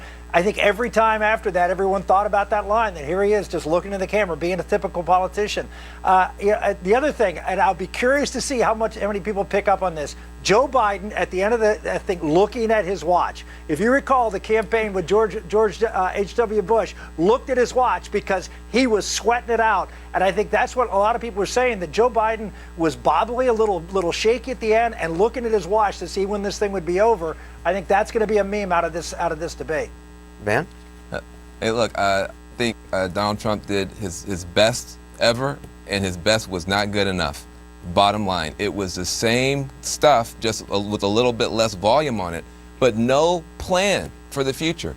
A big apology for a bunch of failures, and then smacking it at Joe Biden all the time. But he literally did nothing that he hasn't always done. He sounded better, he looked better, but there was nothing there. There was nothing there. And some of the stuff he said, I agree with Gloria. The shocking lack of humanity that he demonstrated, talking about those children, and no apology. I mean, a human being just would have said, hey, I can't sleep at night thinking about those kids. I'm doing everything I can for those kids. For him to sit up there and lie and say that they're being treated well was horrific. It was inhuman. And I disagree with you, Senator. Whenever I just disagree with you. Whenever Joe Biden looked in the camera and cut through the crap and started talking about real stuff, I think it did land. Number one, we're not keeping kids in cages anymore, and the bottom line is Trump, I think, very effectively said, who built the cages? And the reality is Joe Biden built those cages. And who used them in horrific, barbaric ways? Who used them in horrific, barbaric ways? I agree, but what he was talking in about, the nostrils of God. If you want to talk about what's happening to those children and what's happening to those families, we can talk about it. But yes, in fact, those things were said. They were never used in the way that the Trump administration has used them, and the horrific abuses. I don't think that you guys want to have this conversation with the American people. What Donald Trump was talking about is how those children are being taken care of now, not how they were taken care of. I think everyone agrees how they were taken care of then was reprehensible, and it's no longer taking place. Just like the people who built the cages probably wouldn't have built them again today. Hey, I know a lot more about this than you do, Senator. Those children are still in very nasty situations. A lot of people, the way that they are deliberately dehumanizing people at the border in this country is a stench in the nostrils of God. It is one of the worst things. It's not a different issue. Listen, it is a different issue. This president showed no humanity for those children. Not one scrap of humanity. Anybody would have said, I can't sleep at night. I care about these kids. He couldn't pull it off because he doesn't care. What he said was, Van, is they were taking good care of these children. That's what he said. That's not true. That's not showing humanity that we wanted to take care of those children. Where's his plan? Where's the plan? Rick, can I just to Gloria's point? And you said he attacked him for being a politician, and he was very effective there. What does it feel like to you when he stands up there and says, we're going to have a big, beautiful health care plan? That he's been saying that for 5 years. It was the classic politician dodge. It was his worst answer of the night. When he tries to unload all of this Giuliani stuff on Biden and ends up in a long whine about his tax returns and how he's been mistreated by the IRS and he can't release his tax returns. I mean, the fact is he can say, you're a politician and I'm not, but he behaved like a politician. I agree that he was far better than he was. And if I were you, I would be giddy too, because you had to defend that performance and you didn't. Yeah, to your credit. I didn't. No, you didn't do it. You didn't. I give you that. He was much, much better tonight. But there were these moments that reminded people exactly what bothers them about him, and some of them were about where he talked about the Biden wanting blue state bailouts and talking about how the blue states are doing badly on coronavirus, which is patently untrue. The whole country is suffering through the same thing. And every time Biden got to say, I am running to be an American president, not the president of my base, I think that he rang up points with those voters who might be thinking one way or the other. I got to get a quick break in. Here's what to look for tonight as we break down the debate. It's the season to add a little warmth to life out here. And though the past year has been an unexpected one, all 38,000 of us are ready to help you make the most of this fall with everything you need at everyday low prices. So you can take care of the ones who count on you. Prepare for those shorter days and cooler nights, and sit back and warm up to more family time. Prepare together, enjoy together, stronger together. Tractor Supply. Gloria, one of the things that the president clearly felt he scored points on was Joe Biden talking about wanting to get off fossil fuels in 2030. I'm not sure the exact 2030s. Yeah. So for the man who's not a politician and is an outsider, is not making a play for the state of Pennsylvania because fracking is a big issue there. Right, Rick Santorum, you know that. So the politician was making a play for the state of California, and Joe Biden has said, you have to. He is for keeping fracking now, but eventually, in the distant future, obviously, you have to phase it out. He made a huge point about. The president made a huge point about that. But where I thought he really lost his way because he has no answer is health care. Because, he kept saying to Joe Biden, you had so many years to do X, Y, and Z. Why didn't you do it? Well, the president had so many years if he hated Obamacare and is repealing Obamacare and is in the Supreme Court trying to get rid of Obamacare. Why haven't they replaced it with anything? There is no answer for that, Rick. Well, other than Republicans can't agree on what they want. First off, I agree with you. It was a pathetic answer and frankly, he's had a pathetic answer. I just wrote an op-ed today in the Hill with one of his former healthcare advisors saying, hey, you have an answer, Mr. President. Actually, conservatives have put forward a plan that actually will reduce premiums and increase the number of insured and do all the things that you want to do. Please endorse it. So I'm as frustrated as most Republicans are. Right. No, I haven't.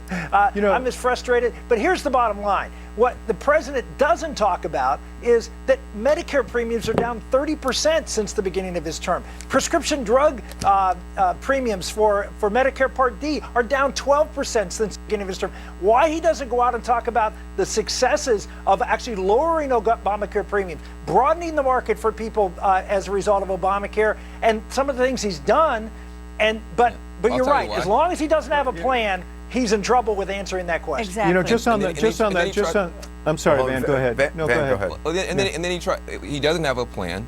He has no regrets looking backwards. He's already said, I have no regrets looking back. He's standing on the graves of 250,000 Americans with no regrets looking backwards and then no plan going forward. So what does he do? He covers up that failure and he covers up all those deficits by attacking Hunter Biden and trying to dirty up Biden. And no president who was proud of his past 4 years would ever mention Hunter Biden or any of that stuff. They would be doing exactly what you're saying, pounding away on the successes. The reality is you have a president who knows that he has a colossal failure and he has to distract Americans by attacking somebody that nobody believes is corrupt and nobody believes is a bad person. And he wasted a lot of time on that tonight. A lot of time on that. On the healthcare issue, I think a significant thing happened that actually helps Biden, which is Trump was bearing down on him about socialized medicine. People were going to have to give up their health care, and Biden turned to Trump and he said, I think he's confusing me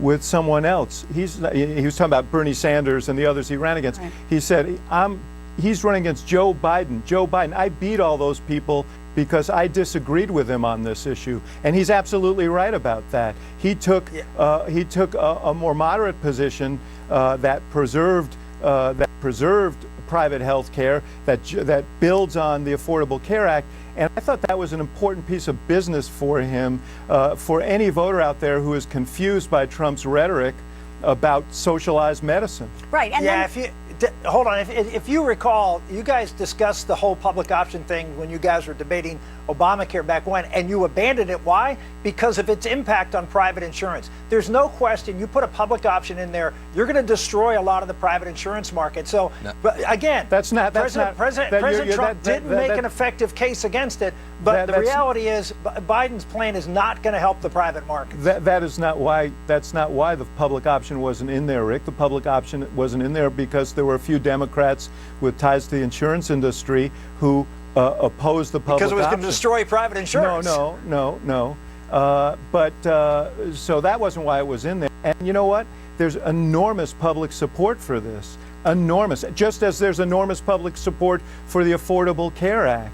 55%, I think, in a poll today approve of the affordable tariff. 2010 or 2012, the president's not on the right side of this issue if you want to be on the side of the large majority of Americans. Van Jones, in those states that, John King, right before the debate, were showing, in these key battleground states where the polls are actually quite close. I mean, nationally, national polls are one thing, but all that matters is these key states, and polls are pretty close.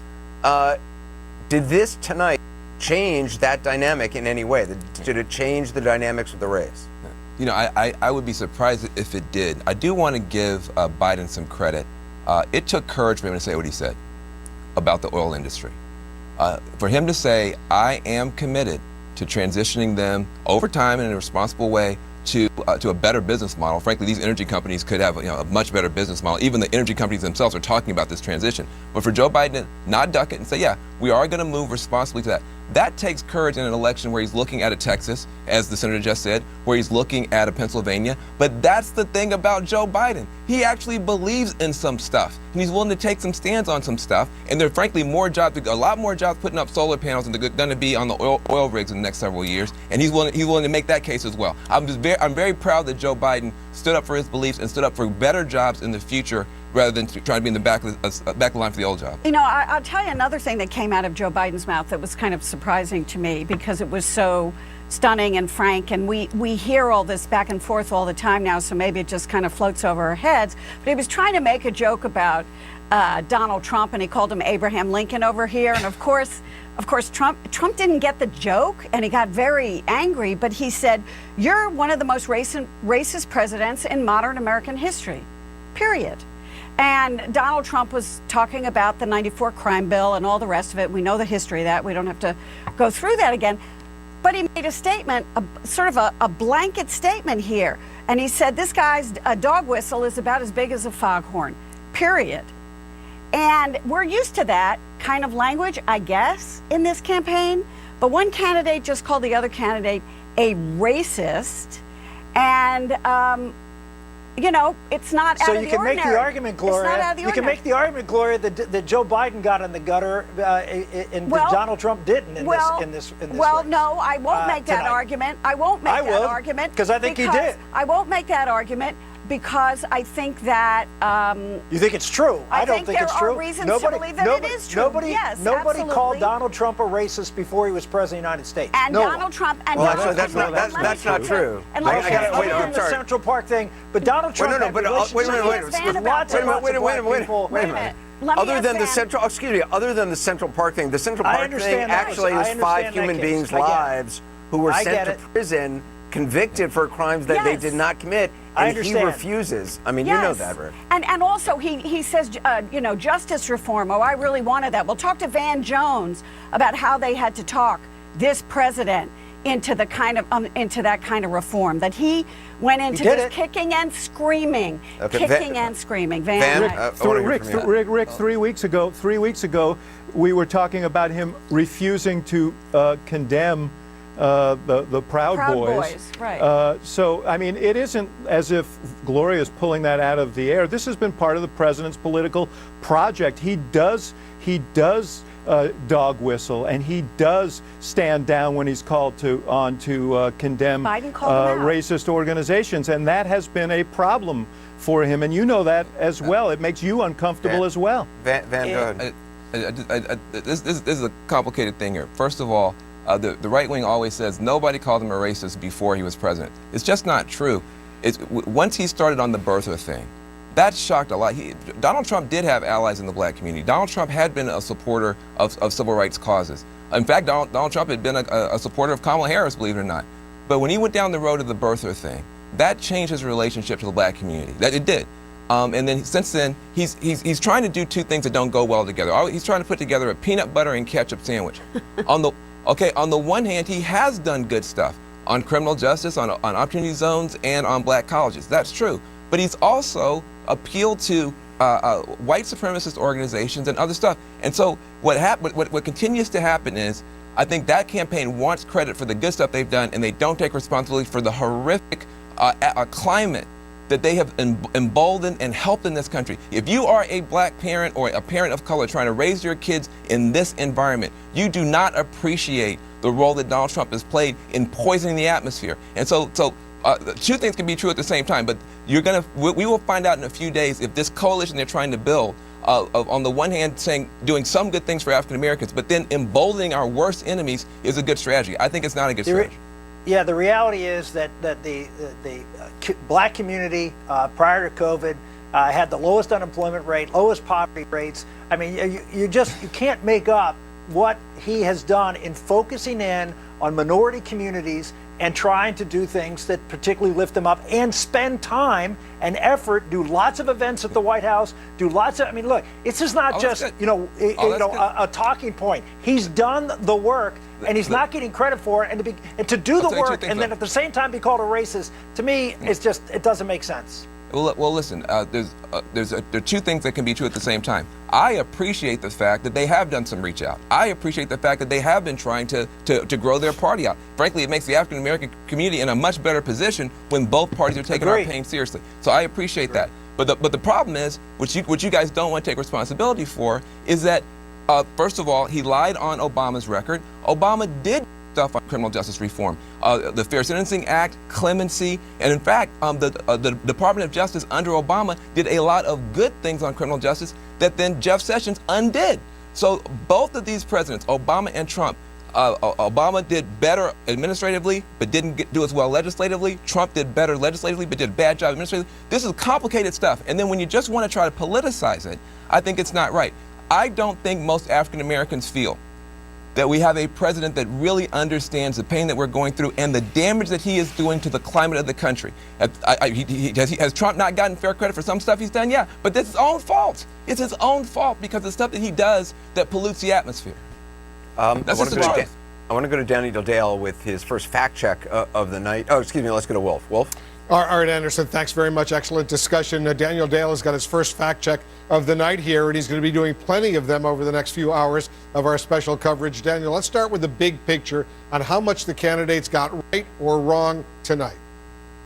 Wolf, President Trump was better behaved tonight, but he lied more. This was just a bombardment of dishonesty, much of which we've heard before at his campaign rallies, about subjects big and small, important stuff like the coronavirus pandemic, about Biden's policies, about his own record, about Democrats' record. It was just on and on. Biden was imperfect.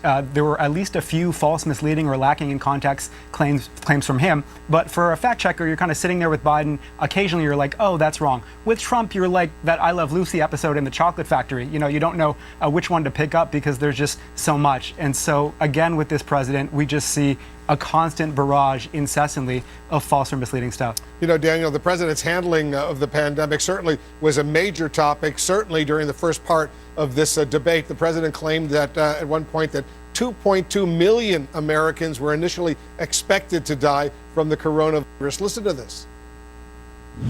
So, as you know, 2.2 million people modeled out were expected to die. We closed up the greatest economy in the world in order to fight this horrible disease. It came from China.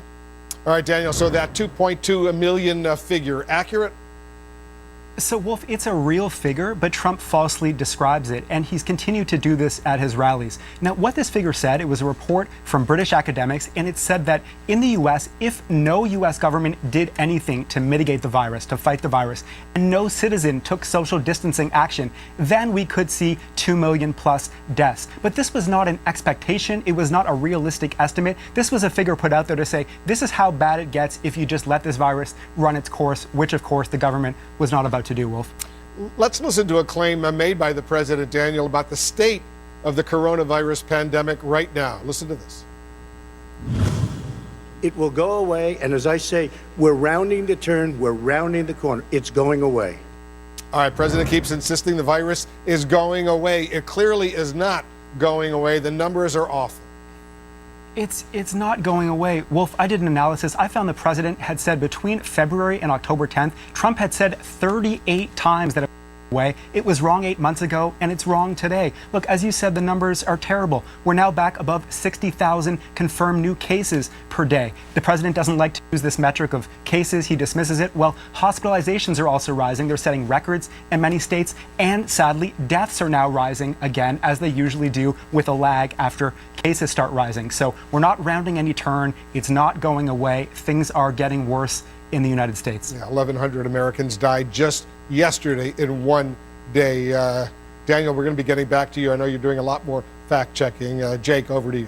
Thanks, Wolf. And I think one of the things that we need to talk about is, in addition to coronavirus, the manner in which President Trump talks about this, because this is obviously something that is affecting all of us, even if we haven't lost somebody to COVID. And Vice President Biden tried to address people who have specifically lost people. And there are more than 222,000 Americans who have died from this. And that is just the concept of empathy, because that is what the Biden people keep hitting, what Joe Biden keeps hitting. And it is an area that Donald Trump is not able to communicate effectively at all, if he even possesses it, which I'm not sure. And we saw it time and time again during this debate, talking about, I mean, very cold-heartedly about the more than 500 kids who were separated from their parents as a policy by the Trump Department of Justice. Jeff Sessions, the Attorney General, enacted it, and how they haven't been able to find their parents. And then you also just heard things about like people being deported, undocumented immigrants being deported and not coming back for their court date. And then President Trump said, except for some with the lowest IQs. And just the inability to talk about what we're all going through, even if it's just your kids are struggling because they're learning on their computers. Right. The key moment that really encapsulated the president not understanding how to empathize on the coronavirus was that he repeated, as he often does, we're learning to live with it. And then Joe Biden came back and said, actually, we're dying with it. And I think that really was the moment on the virus that encapsulated how this president only wants to focus on reopening, doesn't want to acknowledge the sacrifices that the American people have made, that I know many of the president's advisors and supporters would like him to do, because the vice president does it. When he talks about coronavirus, he says, you know, I want to thank the American people for doing all that you've done all of these months. You're talking about Vice President Pence. Vice President Pence. Yeah. President Trump almost never does it, but I want to add one more to your list. He was asked directly, do you understand why black families have the talk? And literally never answered the question and never attempted to answer the question. That could have been a moment for him to say something, to do something, to change the perception that some of these opportunistic talking points about the First Step Act and about the opportunity zones have more depth behind it, and he refused to take it. And said he talked about being the least racist person in the room where there was a so he's female, less racist than Kristen Welker? a female moderator of color. I'm pretty sure that Kristen Welker is less racist than Donald Trump. So right, but I will even bring another point in which was really interesting to me, frankly, about empathy and about the coronavirus, which the president wrapped that all into one bow. And when Biden did his thing where he looked into the camera and said, I know there are people out there who are missing somebody at the table, somebody who doesn't have somebody at home, you know, going to sleep. The president attacked him for being a typical politician. It was for the, this isn't about my family, it's not about his family, it's about your family. Right, but he was having an empathetic moment. Right. And what the president did was try to call him out and saying, that's, to use Biden's term, that's malarkey, that's not real. He's just being a politician. I don't know that people are going to buy that, because even if you're not really a big fan of Joe Biden's policies, he is genuinely empathetic. He means that. And what Trump was trying to do globally for the whole 90 minutes was to say, you know, I might be the president of the United States, I might live in the White House, but I'm still the disruptor, and he is the longtime politician. And the fact that he took it that far in that moment was risky. It's interesting you say that. I agree. I think that does sum up the night. Both Biden saying that and Trump's response. And I think one of the reasons why, in my view, it did not work, although I'm sure it worked with the MAGA bubble because they think that anybody that expresses affection for their son or empathy for someone they don't know is weak. But I think that's what it's indicative of. President Trump lives in an atmosphere of disinformation, false information, reinforcing itself. And that's why some of the punches he threw at Joe Biden, I don't think landed, because unless you were Sean Hannity, you probably had no idea what he's talking about. You need an encyclopedia to understand what is going on, because it's a series of buzzwords that have meaning, perhaps, if you've been studying, the Daily Caller or whatever it is.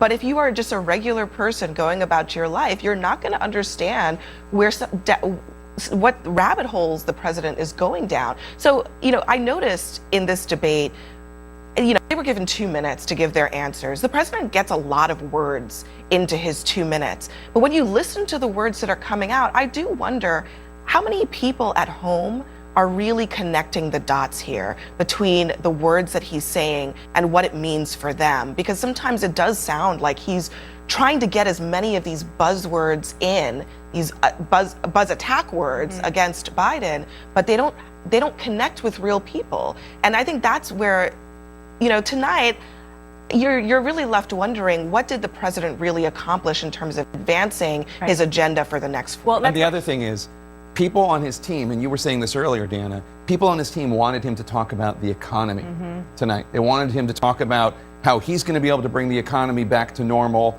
after he deals with COVID, even though he's not really dealing with COVID, but that's a separate issue. This is an area where polls indicate he's still competitive with Biden, if not ahead. People do trust him. The one area. The one area. Right. It is the one area. Now, but all I was going to say is he didn't do it. No. He didn't do it. He was off in Breitbart land talking about laptops. Yeah. And Americans who are worried about food on the table, or their kids not getting a good education, or when is this virus going to be over, they didn't get an answer from him. Right. I mean, look, let's just be clear. The bar was very low based on I said he didn't set himself on fire. Right, the last debate. Correct. Very, very low. And so he cleared that low bar. And he did, as I said before, listen to his advisors on some of the tactics that he should use, namely, don't interrupt Joe Biden as much or at all, and also to try to pivot as much as he could. But one thing he didn't do that people I talked to who are in his camp on Capitol Hill have said over and over again is not just the economy, but just broadly. What is your goal for your second term? What do you want to do? What are your agenda items? Yeah. Can you name any? Besides getting the economy back on track, which is not a small thing, and learning to live with the pandemic.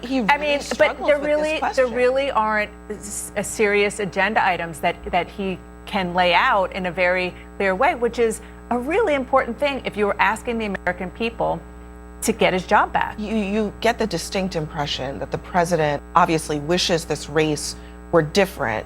It wishes this race were kind of taking the clock back to January of 2020 before the coronavirus. He hasn't really come to terms with the fact that this is the race that he is in right now. And he can't just say to voters, well, I just want to take the clock back.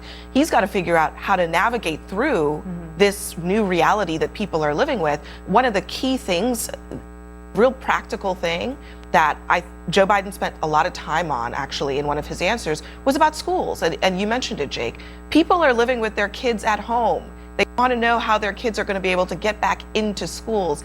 These are the kinds of specifics that the president needs to walk people through what that looks like for them, and not just say, well, the virus is coming and then we'll be fine. Yeah, well, we need to live with it.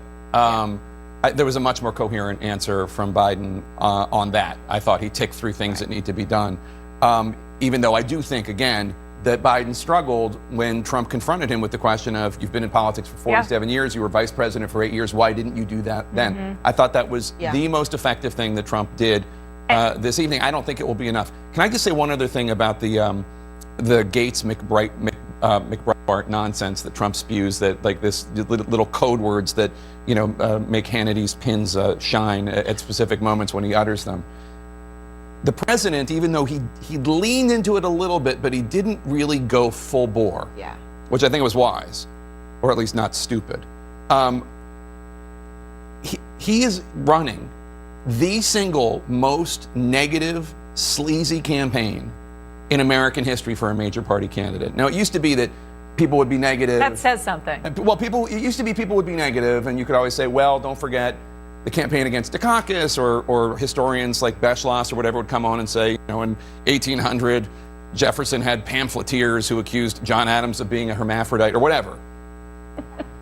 The campaign that Trump and his allies in the media and his members of his family and the Trump allied websites and such are leveling with charges so heinous, I'm not even going to say them. Just nonsense, crap, tied into QAnon, tied into Pizzagate, tied into the worst things you can say about a person with no evidence, just completely made up, is so disgusting and so beneath what this election should be. And I just want viewers at home to be ready, because all of their grandparents' Facebook feeds and all of the Twitter sphere, and it's going to be so heinous over the next 11 days. And people should just be prepared for it. The president leaned into some of it, generally just some of the sleazier, baseless accusations, not the worst, but it's going to get a lot worse. Yeah, and I mean, it's a sign of how little in reality that they have to put up against Joe Biden. I mean, this is the problem for them, is that so much of this stuff is either complete fabrications and falsehoods, and just innuendo that has very little evidence behind it, and they have to go there. Well, to the imaginary in some ways, in order to get at Biden and try to drive up Biden's negatives, because that's been the single hardest thing for them to do. And you guys are talking about things that are potentially out of bounds or are out of bounds. Yeah. But one of the things that has really frustrated Republicans is that the president has not, until tonight, which I think he did much, much more of than ever before, has not defined Joe Biden on policy issues that are genuinely different from Republicans that are way in bounds. And he did start to do that tonight. If the president can stay as disciplined, and I use that word very loosely, as he was tonight, just like he did 4 years ago in the end of the campaign, things could change, but it's a very big if. Well, yeah. I mean, it's the biggest if I've ever heard. Anderson? Let's go back to our fact checker, Daniel Dale. Daniel, another important debate topic was health care. The president made this claim about former Vice President Biden's plan. One thing very important, we have 180 million people out there that have great private health care, far more than we're talking about with Obamacare. Joe Biden is going to terminate all of those policies. Daniel, what do you make of that? Biden basically did this fact check for me, Anderson, during the debate. It's just false. As Biden said, Senator Bernie Sanders and others on the left proposed Medicare for all, single-payer government health care programs. Biden is not one of those people. He has vocally rejected that approach. What he has proposed is known as a public option, in which people could voluntarily enroll in a Medicare-like government program if they wanted to. They would not be forced off their private plans. Biden would not terminate private insurance. Now, there are legitimate questions about how a public option, if it was robust and popular, would affect the availability of private insurance over time, as former Senator Santorum said on our air earlier. But the suggestion that Biden is just going to wipe away private plans, terminate them, is simply false, Anderson. President Trump once again went after Joe Biden on the issue of fracking to extract oil and gas. Let's listen. It's all a pipe dream. But you know what we'll do? We're going to have the greatest economy in the world. But if you want to kill the economy, get rid of your oil industry. And what about fracking? All right, let me allow Vice President Biden to respond. I never said I oppose fracking. You said it on tape. I did. Show the tape. Put it on your website. I'll put it on. Put it on the website. The fact of the matter is, he's flat lying. Daniel, he then later on added that he had called for an end to fracking on federal land. Yeah, so in this case, Trump is correct. Biden did make anti-fracking comments during the Democratic primary in 2019 and 2020, and Trump was not lying. Listen, for example, to something he said in 2019. Thank you, Mr. Vice President. Just to clarify, would there be any place for fossil fuels, including coal and fracking, in a Biden administration? No, we would work it out. We would make sure it's eliminated and no more subsidies for either one of those, any fossil fuel. So Biden did not say the words, "I oppose fracking" there, but he clearly was at least very strongly suggesting that he was an opponent. Now, the thing about this, the nuance here, is that that was never Biden's actual policy position. So we had this weird semi-comical cycle during the primary where Biden would make these broad anti-fracking comments, and then his campaign spokespeople would have to say, no, that's not his actual plan. His actual plan, as it is today, is a ban on new leases for oil and gas on public land only. So Biden is not actually proposing a complete fracking ban, but it just falls for Biden to say that he never said he opposed fracking, Anderson. Daniel, overall, how did you think things compared to the last time? I think it was worse for Trump. I mean, this was like the debatification of his rally lies. Biden, as usual, had assorted exaggerations, some flat false claims like the one we just fact-checked. But I think the dominant story from a fact-check perspective was, again, this bombardment, this avalanche from the president, the same bombardment we've been trying with moderate success to deal with for the last 5 years. Yeah, Danny Dale, thanks. We'll check in with you again shortly. Back now with our team. David Axelrod, just in terms of where things go tomorrow, I mean, the president's going to continue with large rallies, which, super spreader events potentially. Vice President Biden is going to continue with socially distant campaigning, I suppose. How do you see this race over the next 2 weeks? Yeah, well, look, I think this was the last big event that we know about. I mean, as we've learned throughout this campaign, there can be intervening events no one expects. And the president is capable, because he has the power of the presidency, to do things. But I think anything that he would do that is overtly political will be seen as such. I really think this cake is baked, and whatever's going to happen on the 3rd of November when the votes are counted, there isn't a big event that's going to intervene. I think the president needed to change the trajectory of this race tonight. And I was interested in this discussion earlier about the fact that he didn't really articulate his agenda. He totally defines it. He still is running as an insurgent, and he defines himself totally in opposition to his opponent. But he's the president, and people expect the president to have something to say about what his own vision is. And he's not comfortable with that. He had a chance to do it tonight. He really didn't do it very well. And even on substantive differences like taxes, where you think he could have borne in on Biden more than he did, he really didn't come back to it. So I don't think he did anything to change the race. I think that Biden is in a good position, and I think it's just a sprint to the finish line and an organizational battle now. Gloria, David raised an interesting point, which when the president is asked during debates, okay, for the next, early on, he was asked, as many as 200,000 people may die by the 1st of February, according to the latest projections. What are you going to do in the next several months about this? He doesn't answer that question. He pivots to other things, to attacking Joe Biden or whatever it may be.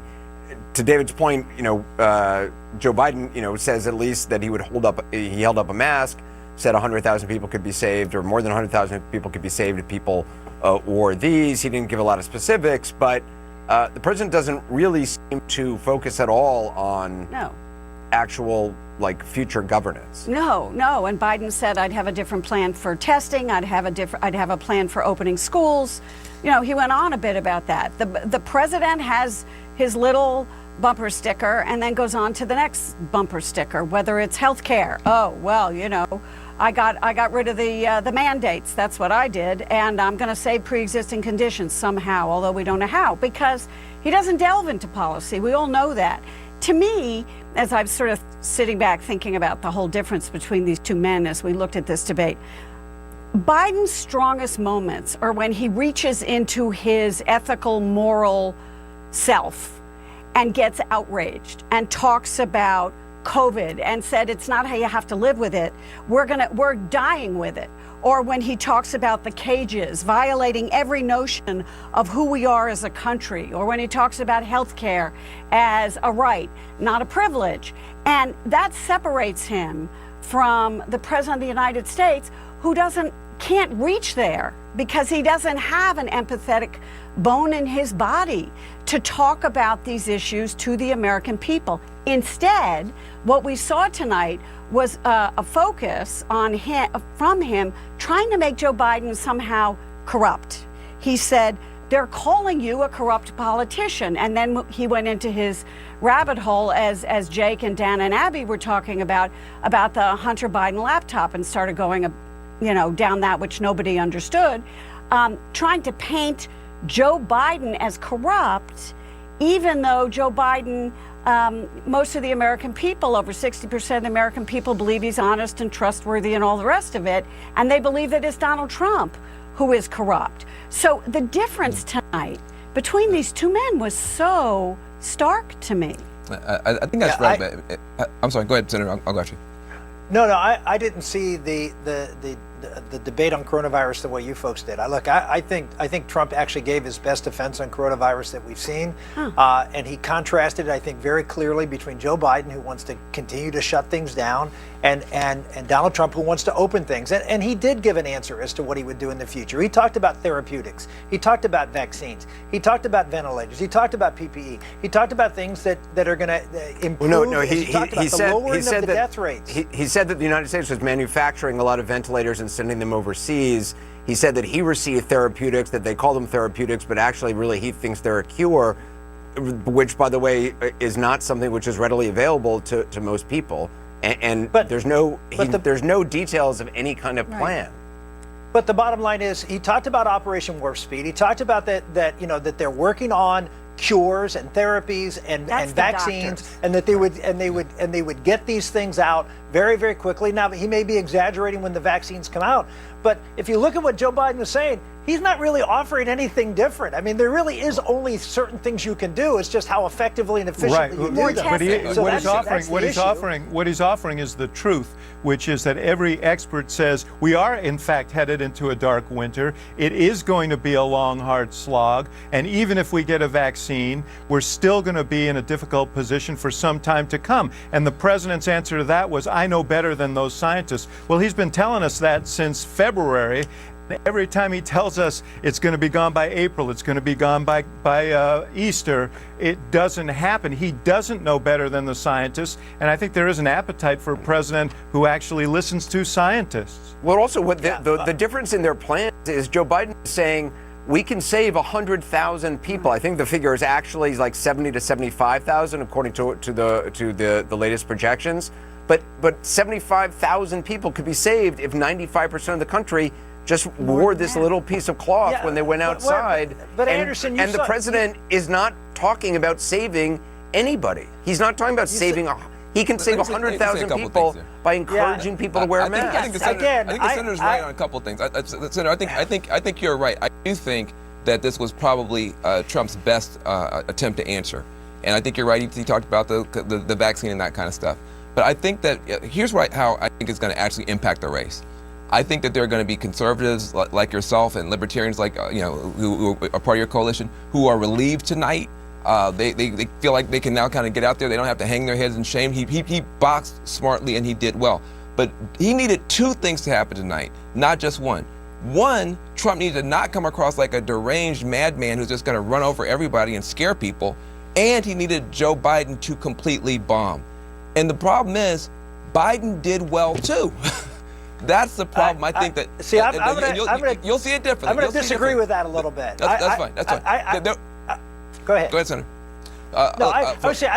I disagree with that. I mean, look, he made lots of. I mean, looking at the watch, he made a lot of slurs of words and made some malaprops and things like that. Sure, yeah, nothing unforgivable, but he didn't look solid. He looked a little rattled at times. And you can say, well, that's nothing, but when your kryptonite is just that, that's a problem for him. Listen, and so even a little bit can go a long way. I understand. But let me just tell you, from our point of view, at least how I see it. Yeah, there are times that he gets wobbly, but that's baked into the cake. The same way you guys have stuff baked into the cake with Trump, and they're just Trumpisms, and we get upset, and you guys, we're already over that. There's some of that stuff is baked into the cake with Joe Biden. Maybe. But Joe Biden, yeah. but Joe Biden was able to box. Joe Biden was able to box. Well, he's up 10. So Joe Biden was able to box smartly. He was able to deal with the situation. He got himself into some trouble. But I think the key is that if you're going to vote for Joe Biden, it's because you believe that he's a good man, he's a solid man, and he cares about the country. And I think Joe is stronger today because of his performance on that. And I don't think anything that Trump did outside of the Fox News world hurt him there. So I think that, yes, you are correct. I think Trump helped himself tonight. I don't think he helped himself enough. And I think Biden comes out, I think, as a draw. And I think you guys will feel better about it, but we feel pretty good, too.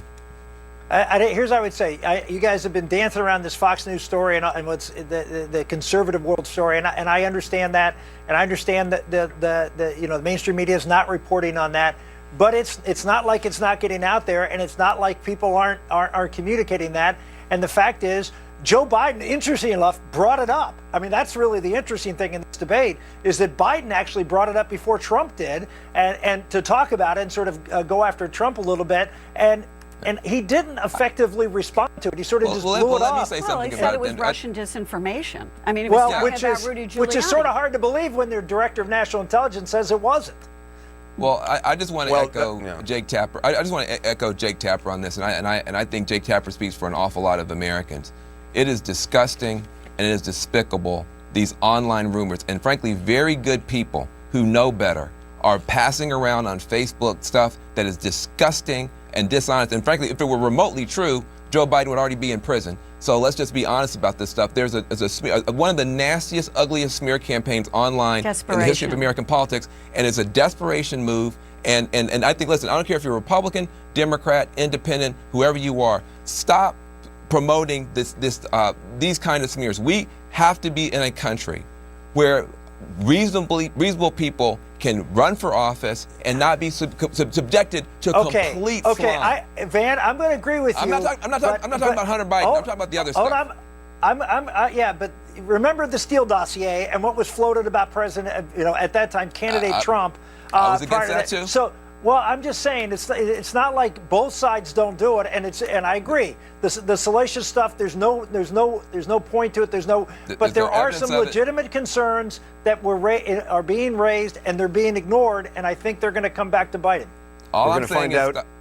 Sorry, go ahead, Ben, and we got to go. Look, all I'm saying is, you know what I'm talking about, and for people to be promoting this stuff on Facebook, and good people, including good Republicans, that needs to stop. Let's have an actual debate.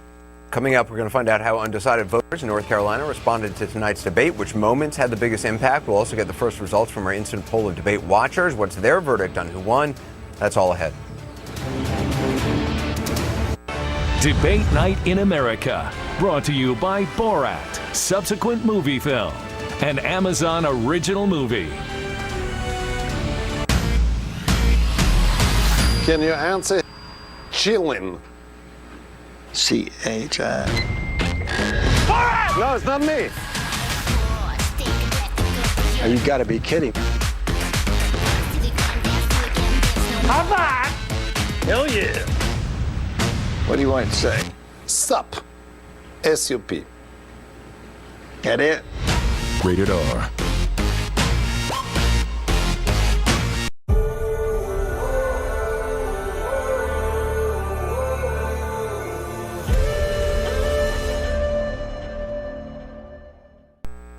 All right, let's get back to our fact checker, Daniel Dale. Daniel, the president once again claimed he was simply joking when he talked about injecting bleach to fight COVID-19. Listen to this. Fact is that when we knew it was coming, when it hit, what happened? What did the president say? He said, don't worry, it's going to go away. Be gone by Easter, don't worry. Warm weather, don't worry. Maybe inject bleach. He said he was kidding when he said that, but a lot of people thought it was serious. A whole range of things the president has said. Even today, he thinks we are in control. We're about to lose 200,000 more people. President Trump. Look, perhaps just to finish this, I was kidding on that. So, Daniel, we've heard this from the president before, that he was simply kidding. At one point, he said, then I see the disinfectant where it knocks it out in 1 minute. And is there a way we can do something like that by injection inside, or almost a cleaning? Because you see it gets in the lungs and it does a tremendous number on the lungs. So it'd be interesting to check that. So you're going to have to use medical doctors with, but it sounds interesting to me. It didn't sound like he was kidding to me.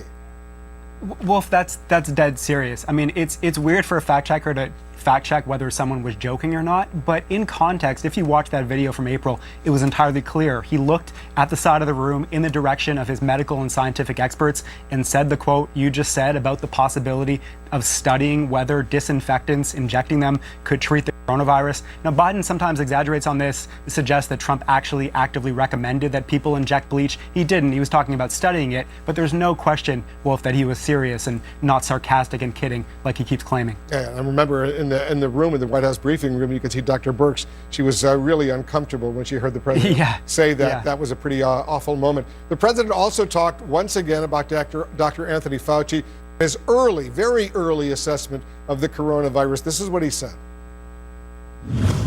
Anthony also said, if you look back, exact words, here's his exact words, this is no problem, this is going to go away soon. So he's allowed to make mistakes. He happens to be a good person. Did the president quote Dr. Fauci accurately? He did not, Wolf. Wolf, the president has a long history, he's been doing this for months, of misquoting Dr. Fauci. In fact, to be more precise, he keeps inventing non-existent quotes from Fauci. So here's what Fauci said in a February interview that people on the right have seized on as evidence for this kind of thing. He said on the NBC Today show, at this moment, there's no need to change anything that you're doing on a day-to-day basis. So people, take that sentence and say, okay, he's playing it down. But that's not so, because listen to what Fauci said next. He said, right now the risk is still low, but this could change. I've said that many times, even on this program. And he went on to say, when you start to see community spread, this could change and force you to become much more attentive to doing things that would protect you from spread. And he later said in that same interview, this could be a major outbreak. I hope not, or it could be something that's reasonably well controlled. At the end of the day, this will ultimately go down. So yes, he did say it will ultimately go down, but he certainly, Wolf, did not say soon. And again, he expressed considerable uncertainty as he continued to warn people of a looming risk. And I don't know why the president keeps attacking Dr. Fauci, because every time he does so, the president's own political aides, they get very, very nervous. They don't like this. They think it will only hurt the president in terms of public opinion. Dr. Fauci, one of the most respected men in America right now. All right, Daniel, I know you're working some other issues. We're going to get back to you soon. But right now, I want to see how tonight's debate played with voters out there who still haven't made up their minds. We have a group of undecided voters in the truly critical battleground state of North Carolina. They've been watching the debate together with all of us. Gary Tuckman is with them in Davidson, North Carolina right now. So Gary, the undecided voters, I take it, had a strong reaction to the discussion about coronavirus. Let me throw this bite. Well, that's right, Wolf. We're at David. Listen to this. And I don't look at this in terms of the way he does. Blue states and red states. They're all the United States. And look at the states that are having such a spike in the coronavirus. They're the red states. They're the states in the Midwest. They're the states in the upper Midwest. That's where the spike is occurring significantly. But they're all Americans. They're all Americans. And what we have to do is say, wear these masks, number one.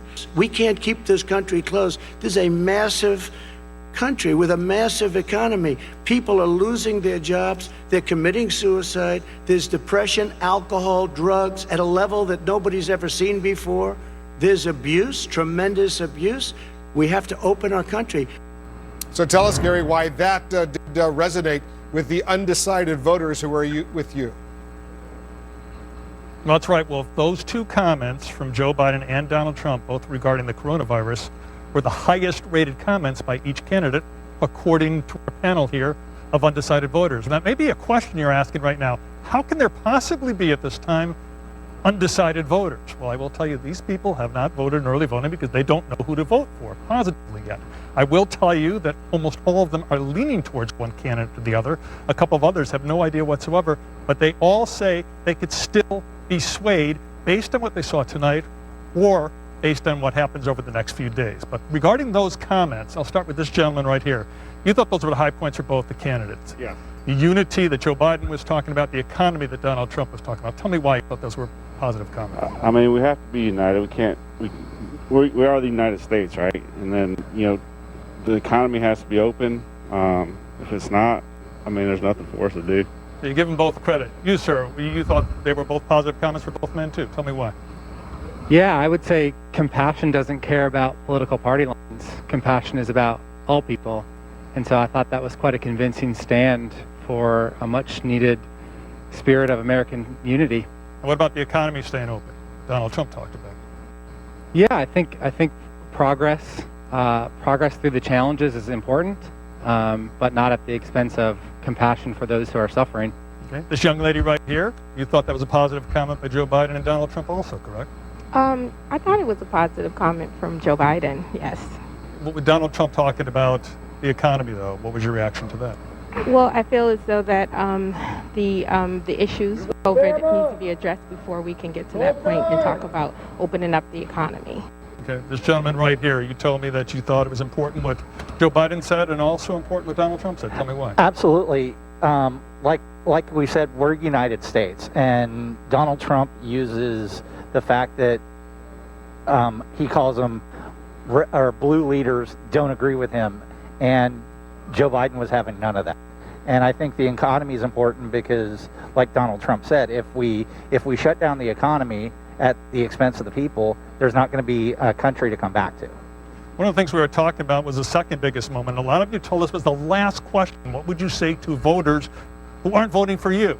Why did you think that was such an important moment, the last question? I think that was important because I think that we need to find a commonality to come together and to grow the country. And I think Biden provided that type of answer. Why did you think that was an important moment? Well, the last question. Well, I think that where we're at now, our country is just very divided. And I think that Biden basically told us that he's going to do what it takes for all of Americans, not just people that follow a certain political party. What did you think the most important moment of this debate was? I feel the most important moment of the debate was probably the transparency discussion that was permeating throughout all the conversation. The fact that transparency came up in tax returns, finances among overseas individuals, and also transparency with the COVID-19 vaccines coming out. And more than ever, we want to be able to trust those leaders in office. And so that's why transparency, I think, needs to be a discussion. Did you think this was a better debate than the first one? A lot less commotion, right?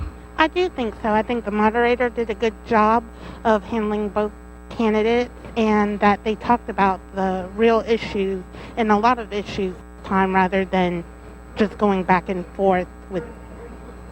And was it refreshing for you to see a debate where there was less interrupting, less complaining, and more substance? Absolutely. After watching the first debate, this one was much better. I mean, it was more controlled, and also with the mute button, that made a big difference. So the mute button, everyone noticed the mute button today. Yes. It did make a difference. It's something to keep in mind for 4 years from now.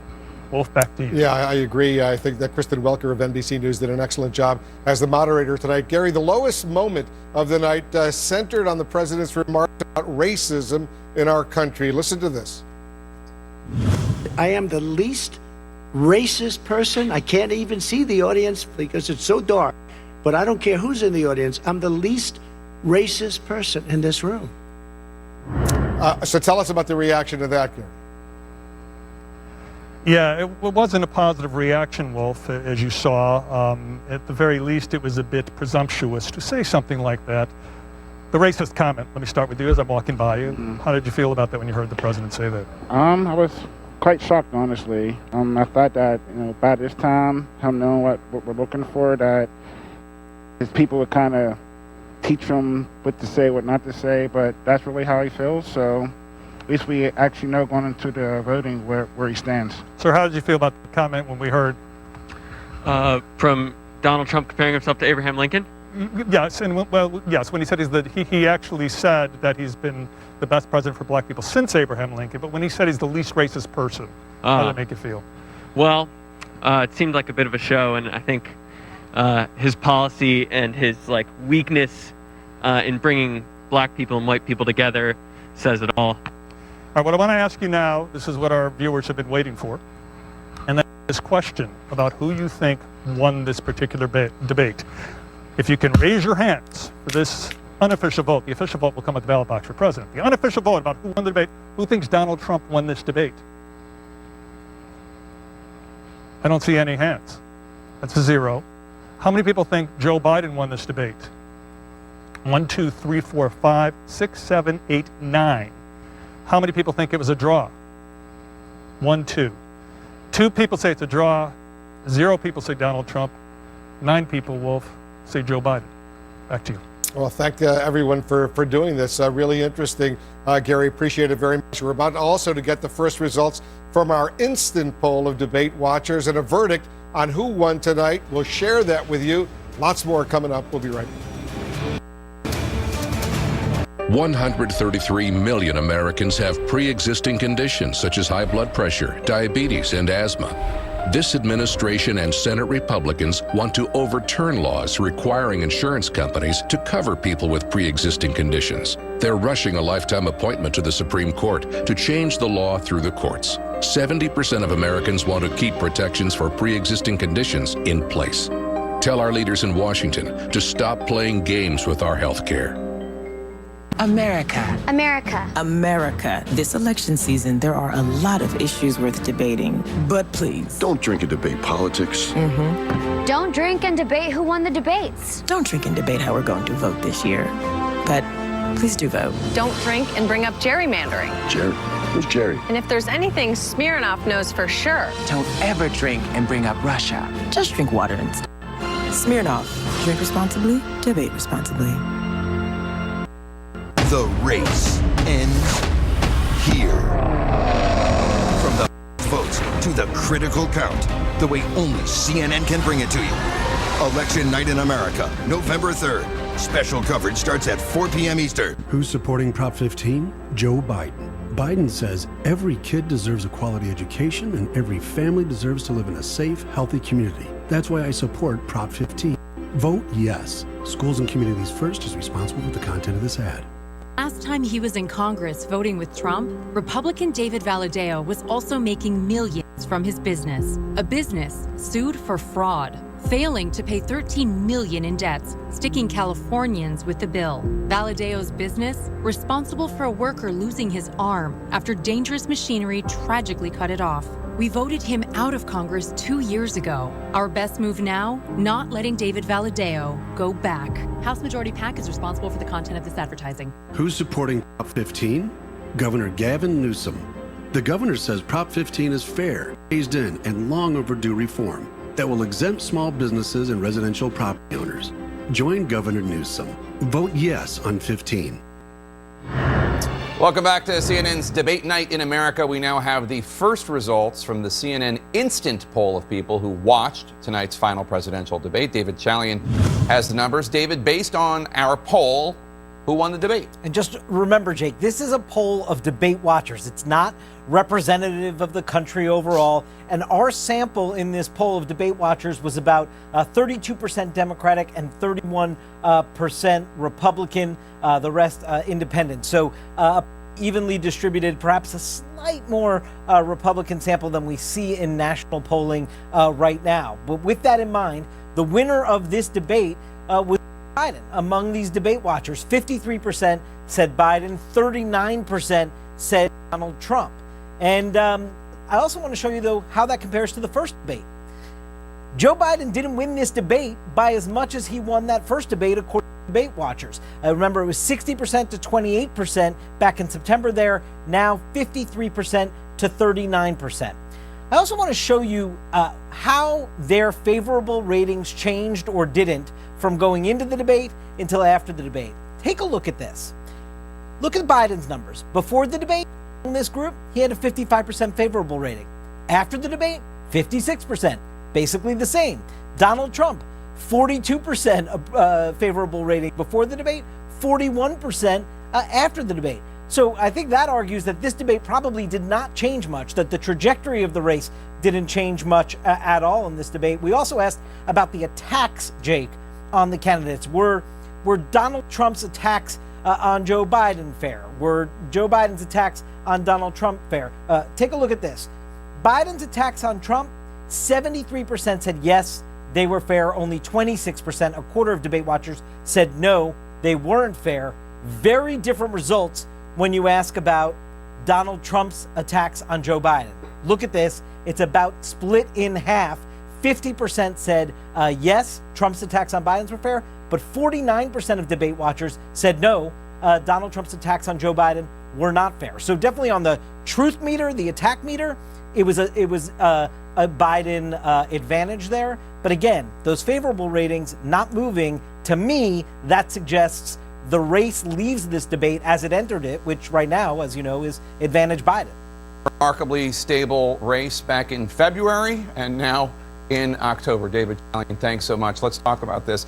We should note, and Chalian noted this to us earlier tonight, not on TV, that it was, I think, 10 days before the election, 11 days before the election, 4 years ago, when James Comey announced that he was reopening the Hillary Clinton investigation.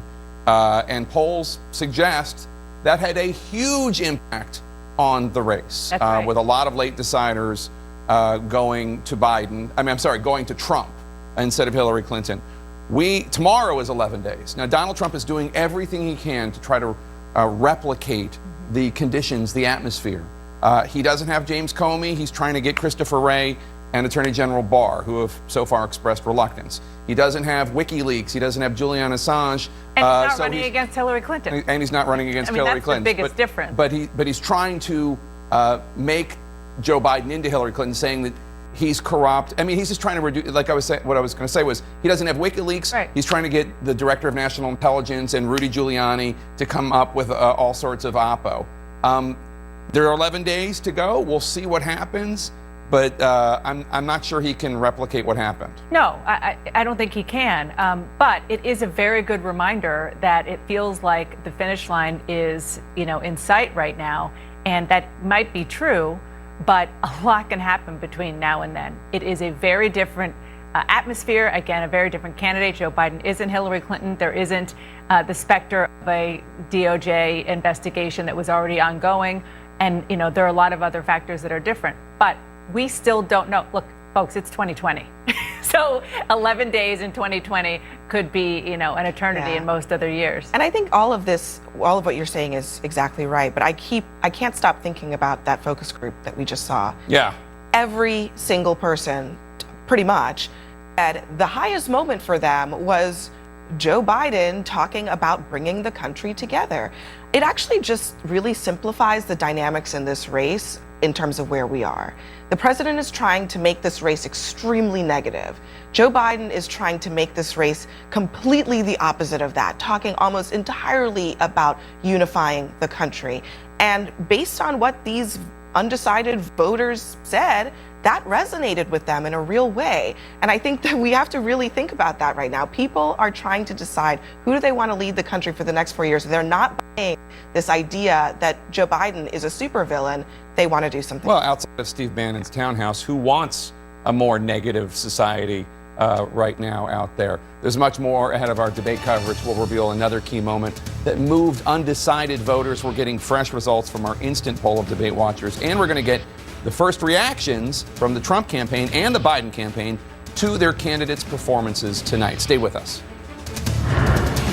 Reposting or a post isn't a vote. Voting is. We want our kids to read these history textbooks about our generation just being so dumb and lazy that we can't go vote. Seeing other family members not as passionate has definitely given me a drive. You don't have to be pro this person, pro this party, pro that party. Be pro voting. You have that privilege. You're blessed to be able to have that. You need to use that. It's one of the most important things that you can do as an American. We can incite change in a way it's never been done before. America's biopharmaceutical companies have one very important thing in common: a common enemy. We're making great progress because we're collaborating in ways that we've never done before. In a matter of weeks, we've progressed from potential treatments to antibodies and antivirals that have shown positive results. To several promising vaccine candidates. Because science is how we get back to normal.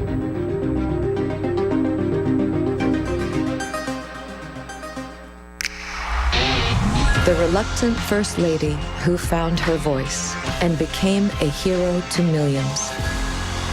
The new CNN original series, First Ladies, Eleanor Roosevelt. Sunday at 10 on CNN.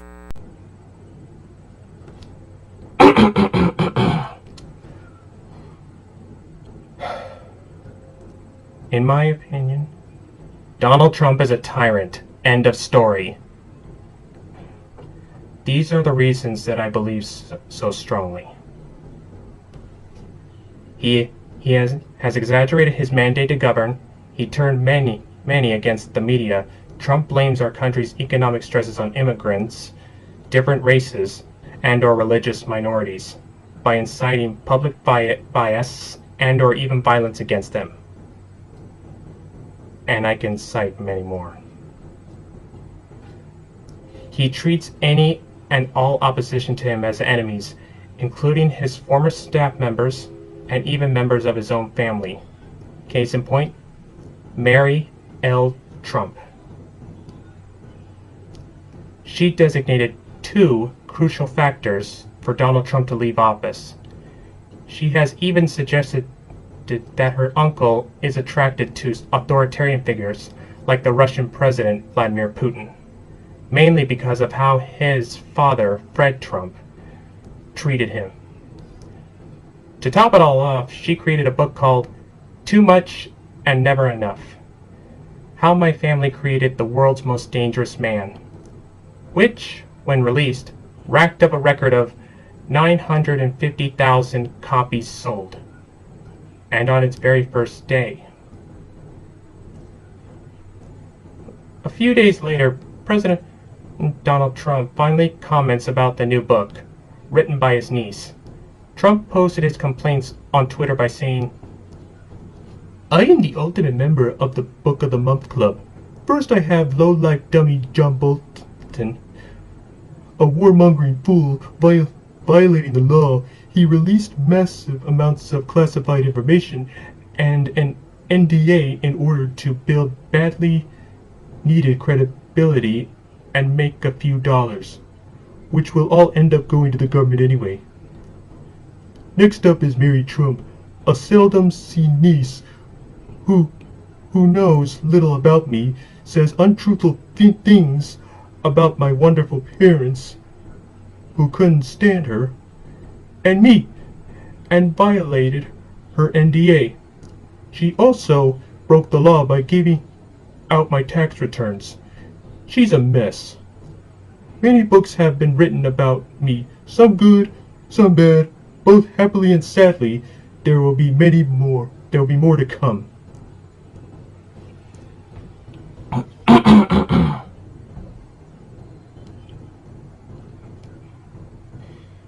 He appointed members of his own family to high positions of authority. He also appointed his security force rather than a security detail that's accountable to the public. He's even put generals in top civilian posts. He kept his finances a secret from the general public.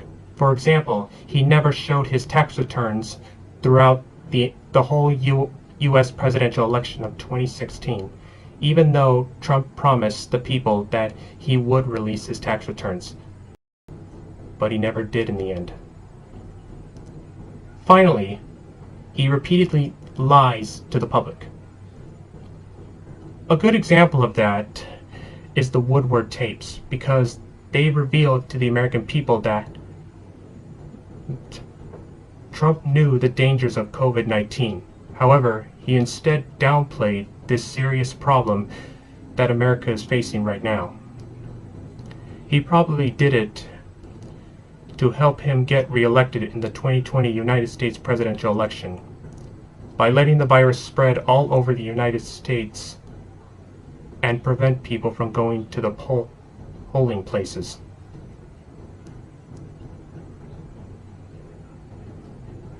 This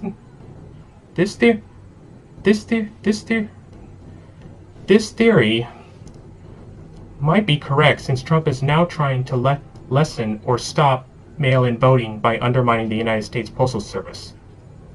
To make matters worse, to make things worse, if he succeeds and gets reelected to a second term in office, then our country will be in trouble, because our nation will be unable to survive another 4 years of Trump. So for the love and sake of our country, do not cast your vote for Donald Trump, no matter what.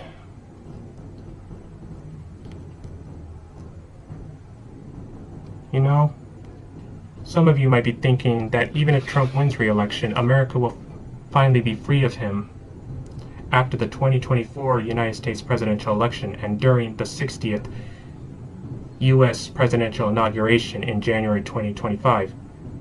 However, here's the scary part. Trump might be thinking of running for president longer than just 2 terms, or even for life, by attempting to remove the 22nd Amendment from the United States Constitution, which limits the number of times a person is eligible for election to the office of President of the United States, which would be 2 terms. An attempt to run for a 3rd term. If that happens, I worry that it will plunge our country straight into a 2nd civil war. Still,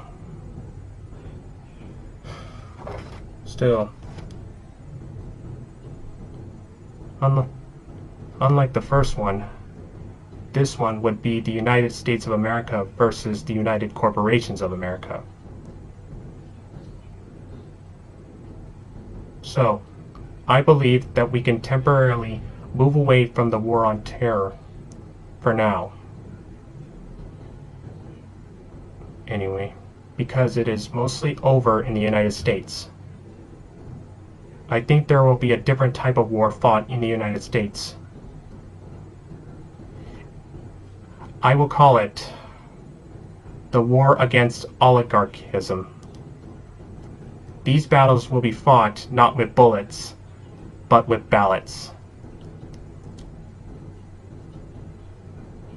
So, consider this election and future elections as no longer a battle between political parties, but a battle between those who want our country to be a democracy or an oligarchy.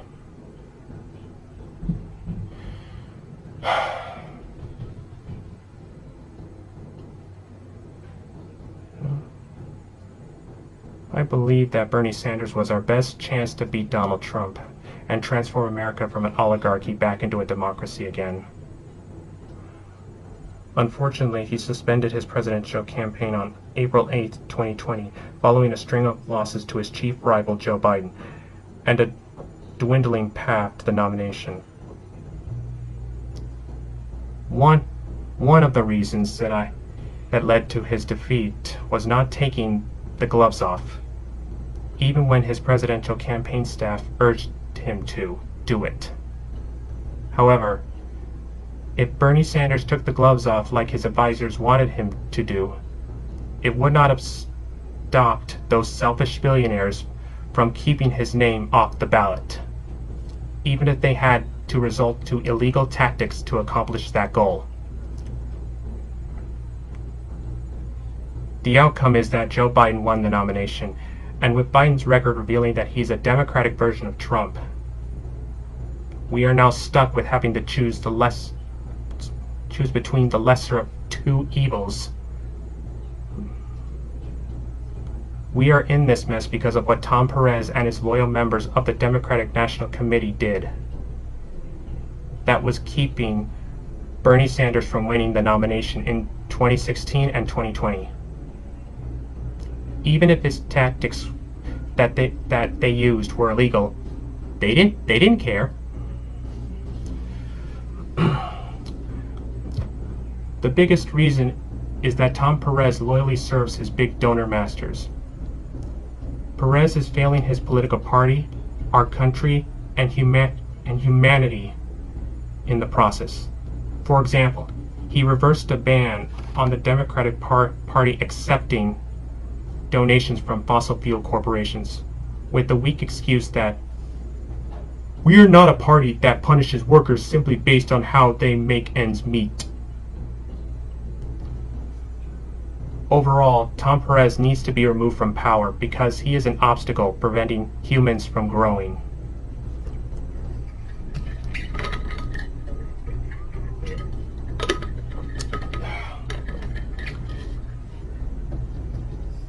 However, Do not give up hope just yet, because there is another Bernie-like candidate who is still in the 2020 U.S. presidential election.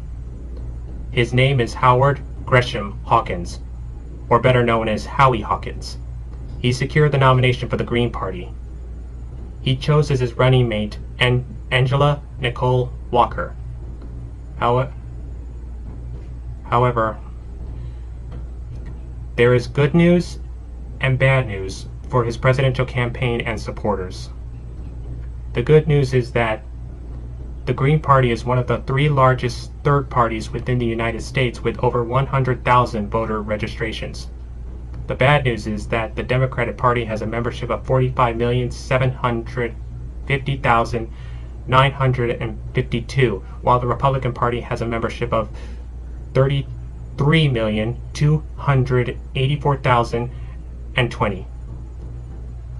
As of 2020, the membership of both political parties has increased.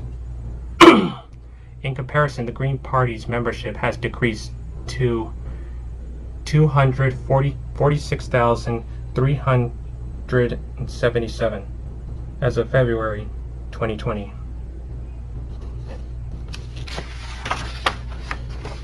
The Green Party's biggest challenge is the difficulty of overcoming ballot access laws in many states. However, their party shows activity in all but a few of the states. Unfortunately, here is where it becomes challenging for Howie Hawkins.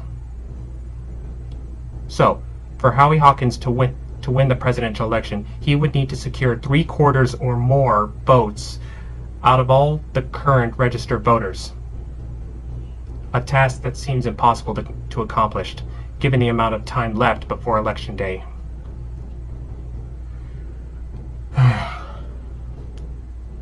Still, I wish Bernie Sanders was the 2020 candidate for the Democratic Party. I believe he would have been the one who would defeat Donald Trump in the presidential election of 2020 and become the 46th president. However, he was not selected as the candidate, unfortunately.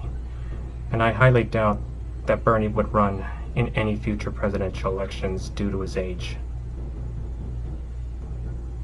However, even though Bernie Sanders lost in both the 2016 and the 2020 U.S. presidential election, he has sparked a legacy that will last for generations to come. There will be another person with views that are like Bernie Sanders to run for president.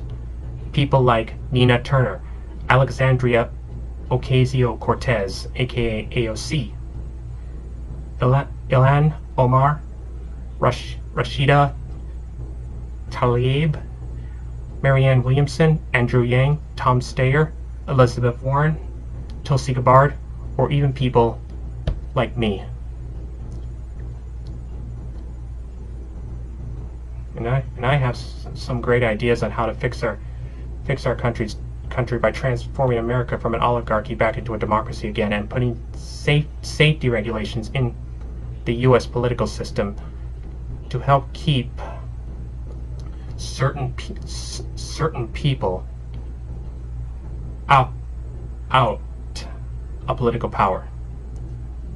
There is an example of one of my ideas on one of my videos on my YouTube channel. Contained in the video is where I revealed my ideas for new international laws on the World Day for International Justice, which is observed annually on July 17th. One of those ideas is called Crimes Against Democracy, in which things like gerrymandering, voter suppression, electoral fraud, meddling in foreign elections, attempting to transform a democracy into an oligarchy, autocracy, anarchism, or any other type of political power source that is not a democracy, and maybe more, that involves taking power away from the people in any way, shape, or form, will be considered a crime against democracy.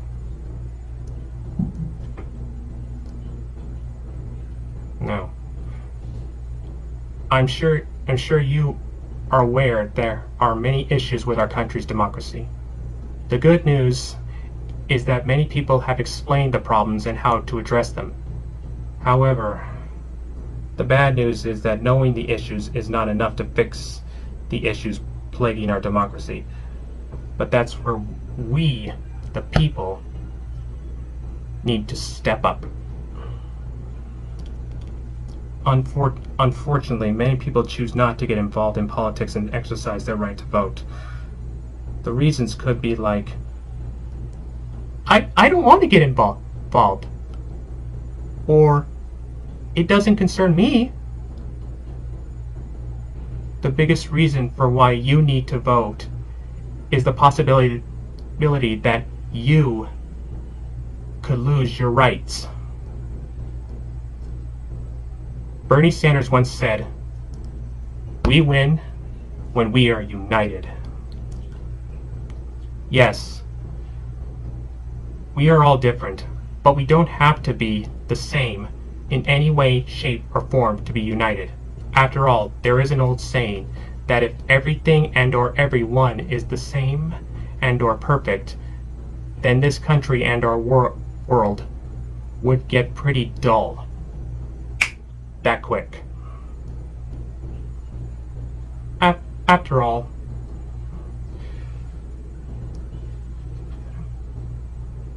we have many things in common. For example, we all strive for our country to remain a democracy. So, my message to all of you is, united we stand for democracy, or divided we fall under oligarchy. So, are you ready? Are you motivated? Are you fired up? If you are, then now is the time to act. And if you want change, then make your vote count. This is CNN. More people get their news from CNN than any other news source.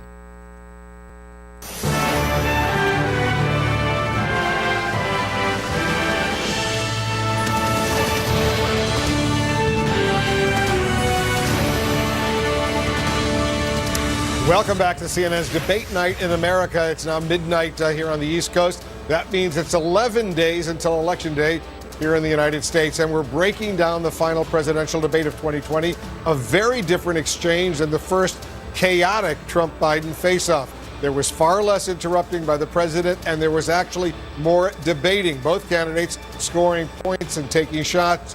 Voters got a better opportunity to compare the stark divisions in their policies. Let's check in with CNN's Arlette Saenz. Arlette, first of all, what are you hearing from the Biden campaign about the former vice president's performance tonight? Well, Wolf, Joe Biden's advisors, not surprisingly, feel that the former vice president won this debate and that President Trump did little to change the trajectory of the race. Senior advisor Simone Sanders argued that this is an election that is a referendum on Donald Trump. Now, a few of the moments that they thought were shining moments for the former vice president in this debate were his response when it came to the coronavirus pandemic, and also that message that Biden would be a president for all Americans. That's just one of those unifying messages that we've heard Biden consistently deliver out on the campaign trail that they thought he forcefully delivered tonight. Now, Biden's advisors did acknowledge that the president had a bit of a calmer tone, that he didn't interrupt as much, but they still felt that the president was on the attack and had lies throughout the debate. Now, one area that the Biden campaign did have to clarify a little bit is when Biden talked about the oil industry. They said that he was talking about oil subsidies. This is something that we have seen the Biden campaign sometimes do after these debates, explaining what the vice president meant to say when he was on that debate stage. Now, as for where Joe Biden goes in the coming days. Tomorrow, he will be in Delaware giving a speech about the coronavirus pandemic and the economy, those two issues that they really believe will be the defining issues in these waning days of the election. On Saturday, he heads to Pennsylvania to campaign with his wife. We'll also be seeing President Obama returning to the campaign trail, potentially delivering one of those forceful rebukes again of President Trump when he campaigns down in Miami on Saturday. The Biden campaign insists that the former vice president will aggressively campaign in these final days in a way that is safe to do so as the coronavirus pandemic continues to play out across the country. But Biden, it will continue to make this case on those issues, coronavirus and the economy, in these closing days of the election. Wolf. The former vice president clearly on the offense when it came to coronavirus. The president pretty much on defense in defending his policies. Arlette, we'll get back to you. Jeff Zeleny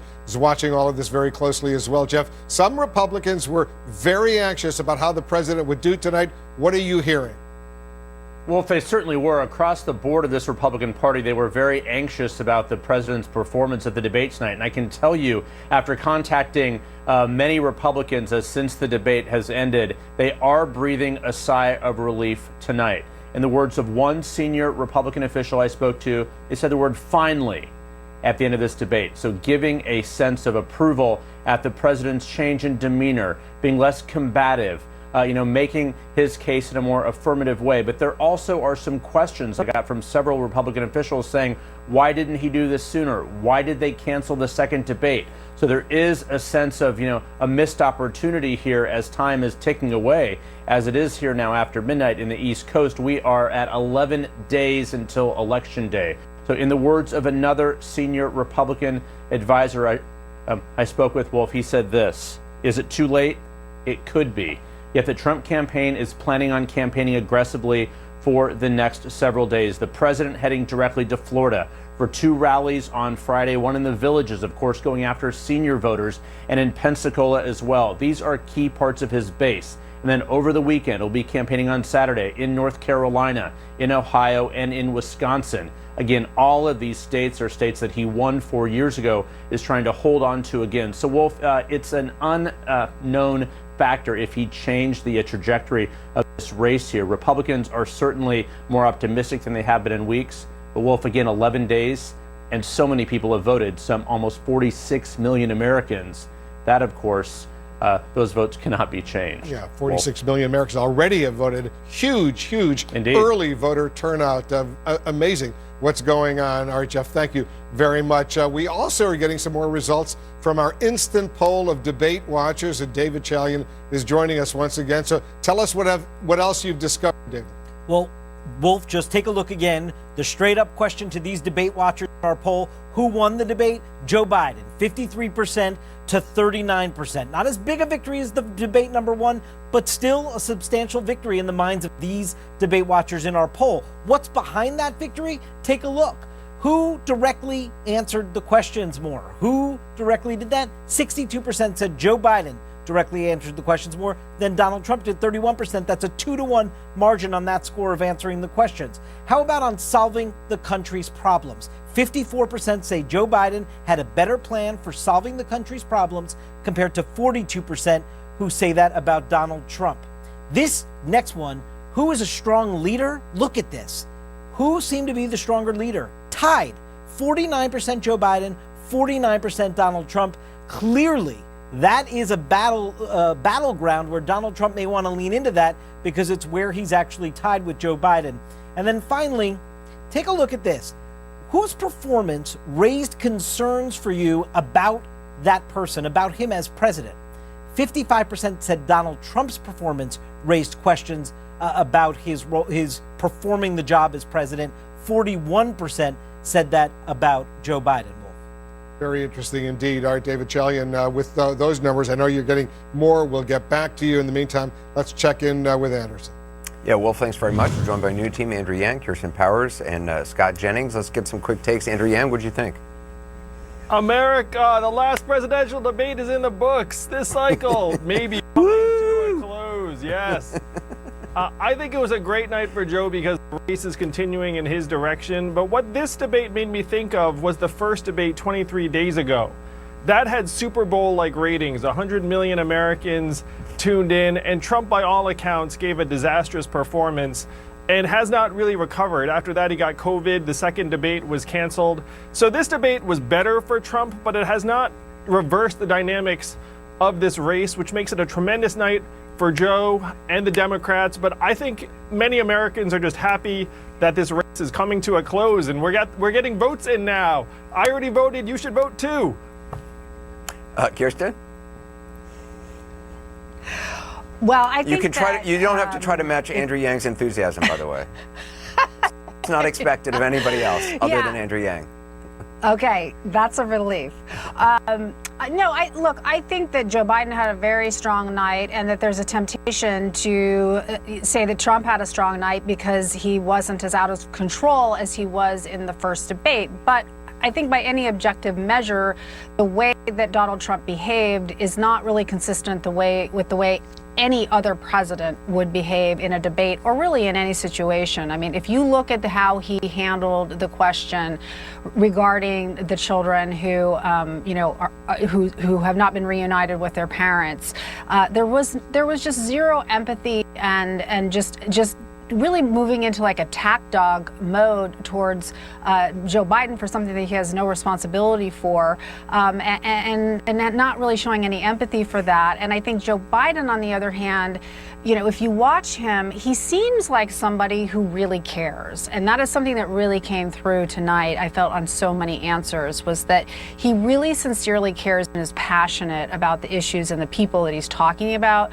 whereas Donald Trump just kept trying to redirect towards things that he was claiming Joe Biden did that weren't really even his responsibility. They were Donald Trump's responsibility. Yeah, Scott, what did you think?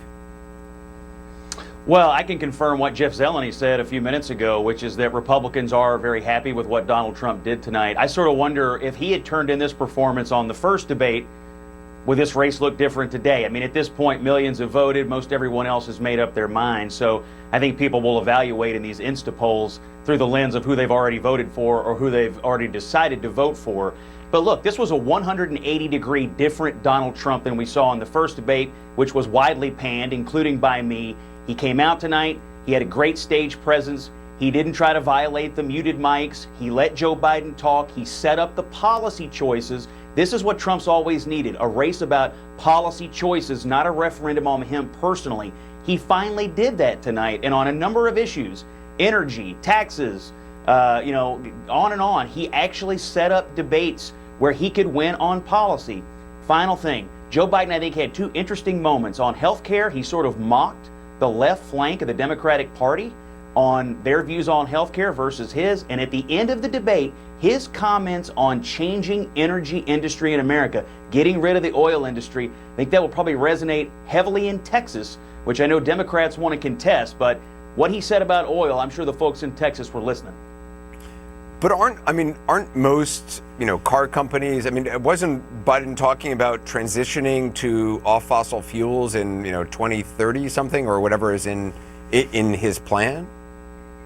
He's not talking about eliminating oil. I believe I heard him say 2025 zero emissions, unless I misunderstood, which would be a pretty substantial and radical thing to do over the next, essentially one presidential term.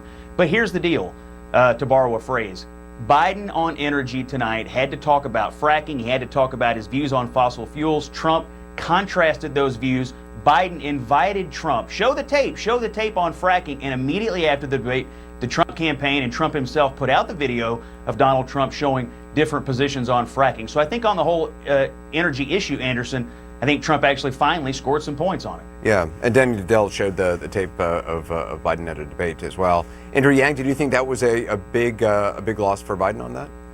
Joe already released a very ambitious climate change plan that most Americans agree with. We can see the wildfires out west. That climate change is ravaging our communities here and now, not 10 or 20 years from now. But there were 3 times Donald Trump actually made me laugh out loud. Number one was when he compared himself to Abraham Lincoln in terms of his impact for Black Americans. I have a feeling Black Americans do not have Abe Lincoln number 1 and then Donald Trump number 2. The second time was when he said that his accountant is keeping him from releasing his taxes. This is Donald Trump. He runs around saying, I can do whatever I want, but his accountant, is keeping him, the client, from releasing his taxes. It just seems so ridiculous to any American who's ever employed an accountant.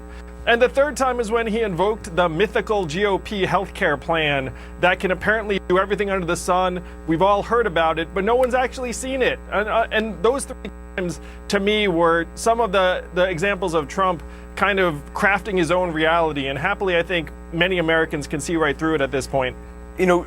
Kirsten, Jake Tapper was saying earlier, pointing out that in 2016, a lot happened in the last 11 days of the race. James Comey made the announcement that he was reopening investigation into Hillary Clinton.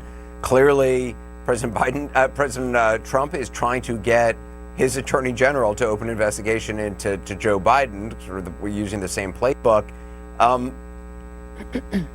Again, it's 11, 12 days. A lot can still happen. Yeah, a lot can still happen, but I think something is obviously very different between now and 2016, and that's that we're in the middle of a pandemic.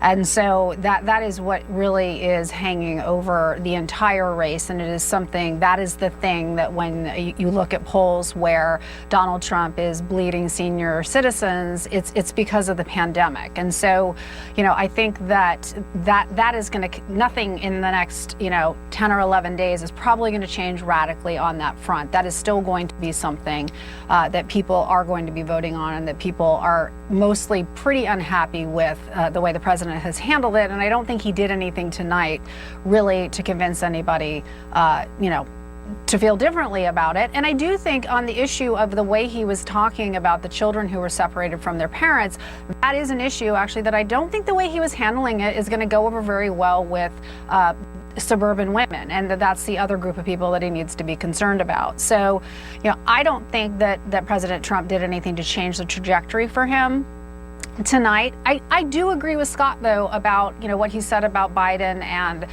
his comments about the oil industry. I don't think is that going to make or break the entire election?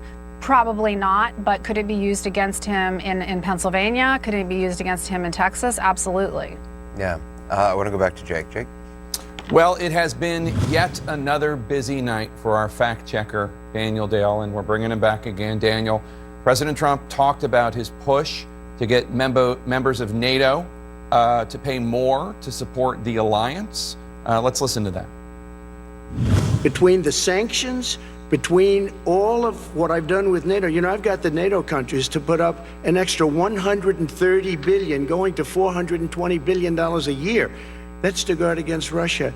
I sold, while he was selling pillows and sheets, I sold tank busters to Ukraine. There has been nobody tougher on Russia than Donald Trump. Daniel, did any of that ring true?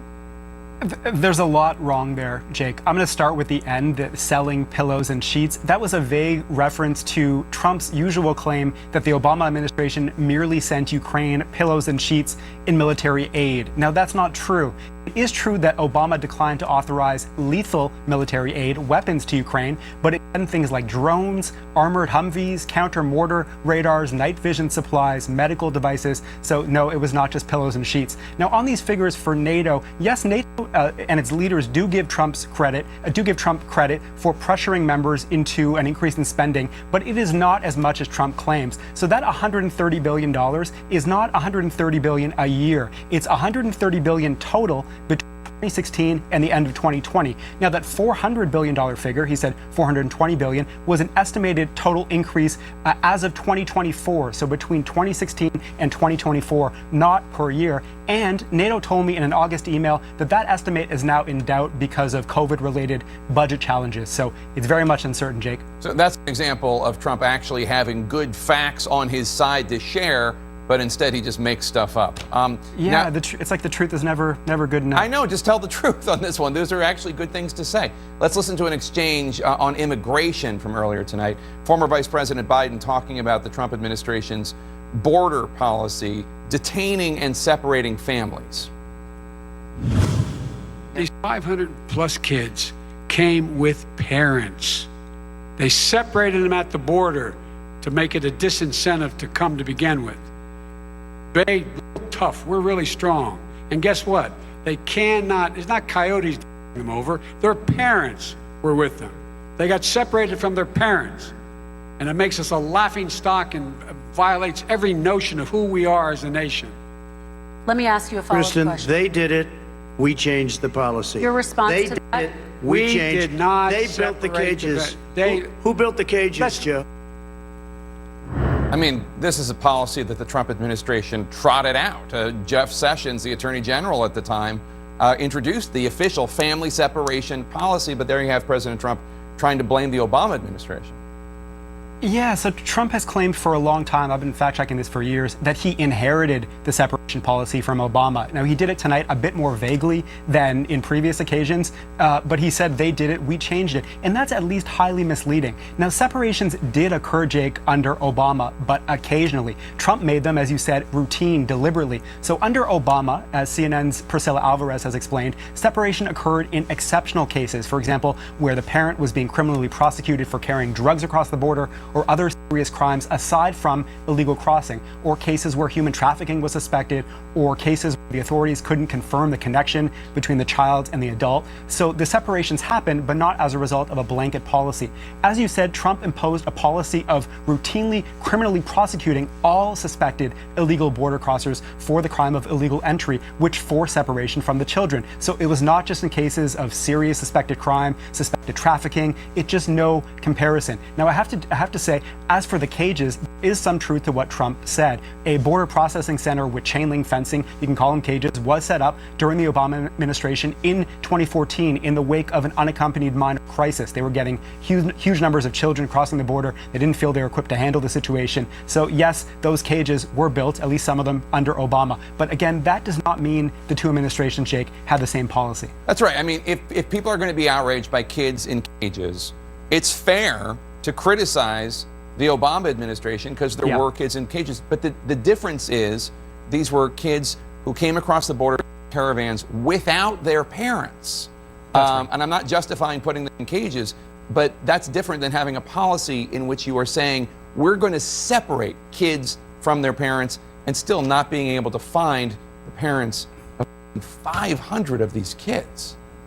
Precisely, that's exactly correct. So Trump is seizing on the images of cages under Obama, which is frankly a helpful image to him, and it's fair for him to point that out. But as you said, this is just absolutely apples and oranges in terms of separation policy.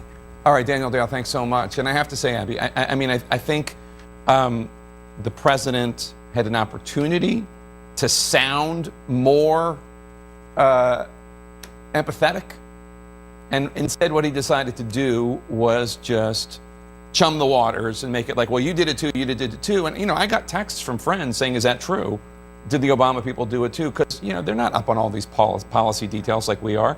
But it's just, as Daniel says, apples and oranges. Yeah, and he even suggested at one point that the children are being well taken care of. He repeatedly said falsely that they were all being brought over by coyotes and that they were being trafficked, essentially, when the reality is, based on the information that we have, the administration had a policy of separating children from their families as a deterrent.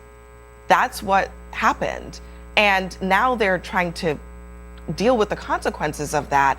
But the president doesn't want to acknowledge that, and also doesn't want to acknowledge the humanity of people who are trying to come to the United States with their children to give them a better life, to give them access to the American dream. They're fleeing something. The president never talks about it in that way. And I get why he doesn't do it. It's politically not his cup of tea. But in this moment when Biden is trying to basically say to the American people, literally Biden said tonight, and I was a little surprised to hear him say that, he's repeatedly said it's criminal.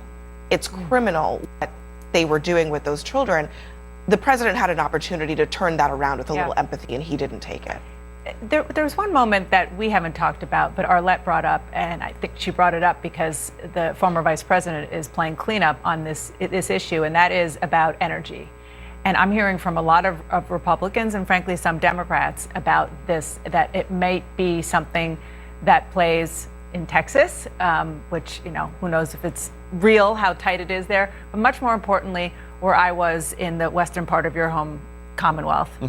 Pennsylvania. Pennsylvania, Absolutely. which is it's very rich in oil and fossil fuels. Fracking is big there, but specifically on the oil industry. When Joe Biden said, "I would transition from the oil industry," and then the president jumped on it, saying, "Oh, that's a big statement."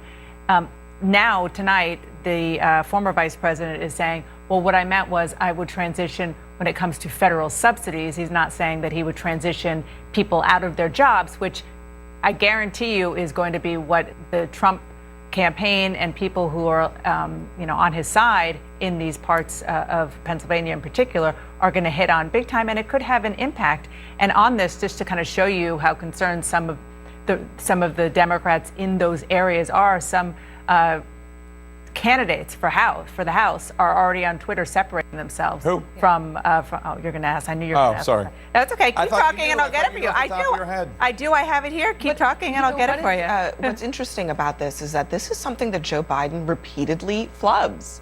He keeps mixing up his position on fracking, and then his campaign has to turn around and say, well, his position is that fracking is banned on federal lands.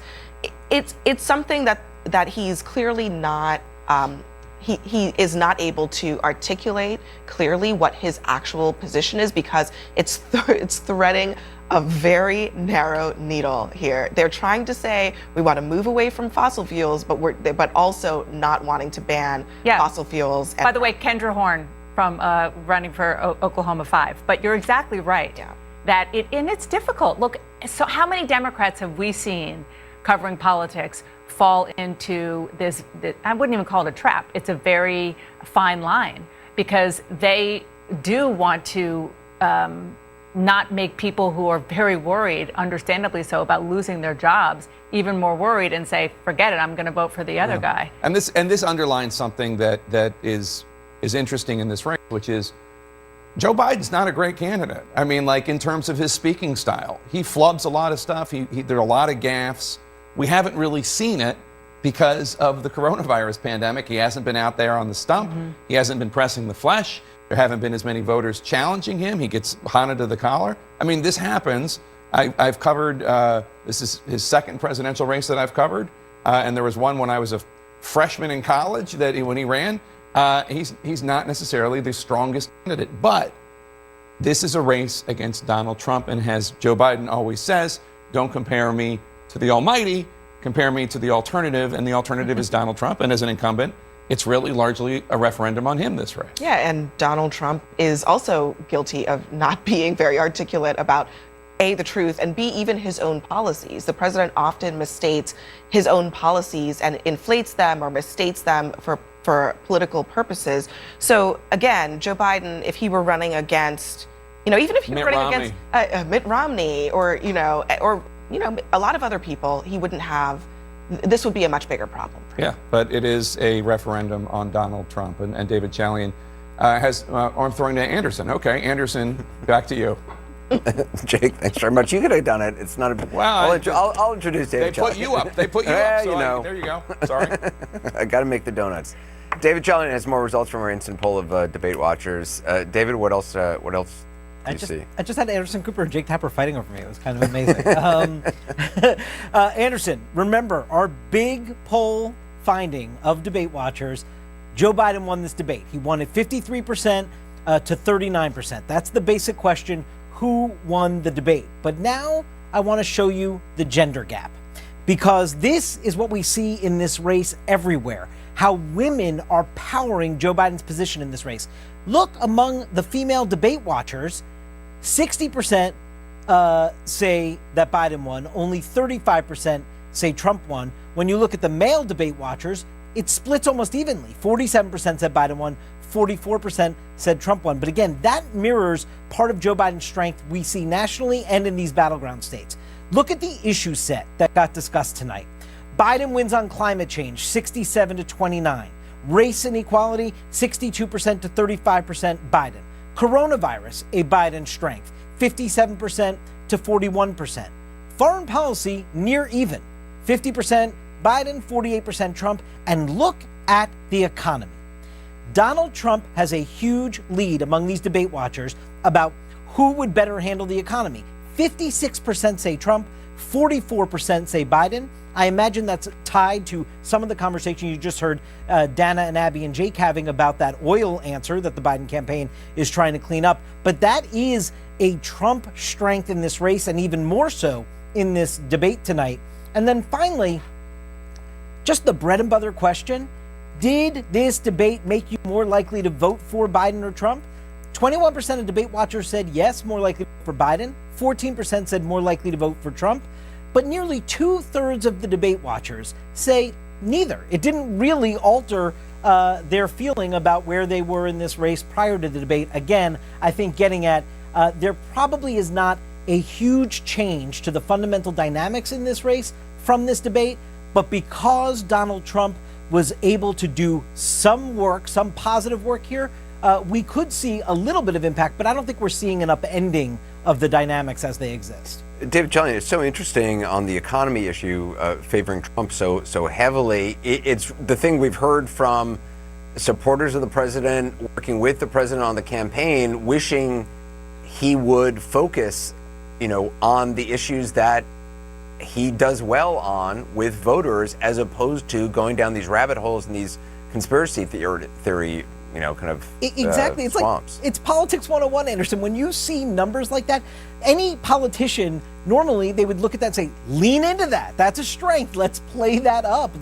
You could bring people along. You can actually add to your coalition from this. You're doing better in this area than you're doing overall. So lean into it. But you're right.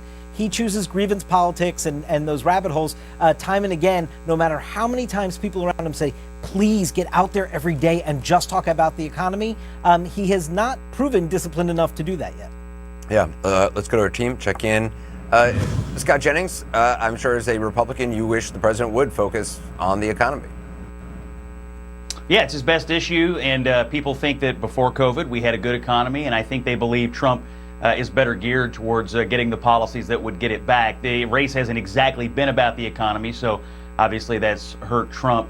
I do think one thing about what David Chalian just said that dawns on me is if Trump did enough tonight to say shore up some wobbly Republicans who care about the economy, maybe some senior citizens thought, hey, that's the kind of Republican that I recognize. You wonder if this debate, even if not a ton of minds were changed, it might have staved off the possibility that the bottom could fall out, say, in the center-right suburbs where you do have some Republicans out there who perhaps thinking, I just don't know if I want to do this again. So I think that is something that could have happened. I think for Biden, the one thing you brought up in the earlier panel, Anderson, about the last 11 days, could something happen? The one thing he's got going for him that Hillary Clinton never had is that people don't hate him. Look at his image. His unfavorable rating is over water. In 2016, Hillary Clinton was so far underwater, nobody ever gave her the benefit of the doubt about anything. So if you're Biden, whether it's a debate or something else happening at the end of a race, you have a reservoir of goodwill that is sort of like a cocoon. It's like a bit of a shield against bad things that could happen to you. People will give you the benefit of the doubt. So that's why I think a debate or some other last-minute issue won't be as impactful on Biden the way the Comey letter was impactful on Hillary Clinton. That's interesting. Kirsten, do you agree with that? Because John King earlier tonight was showing us in key battleground states compared to 2016, Biden's not all that ahead of where Hillary Clinton was, and in fact, in some states, is actually behind where Hillary Clinton was at this stage in the race.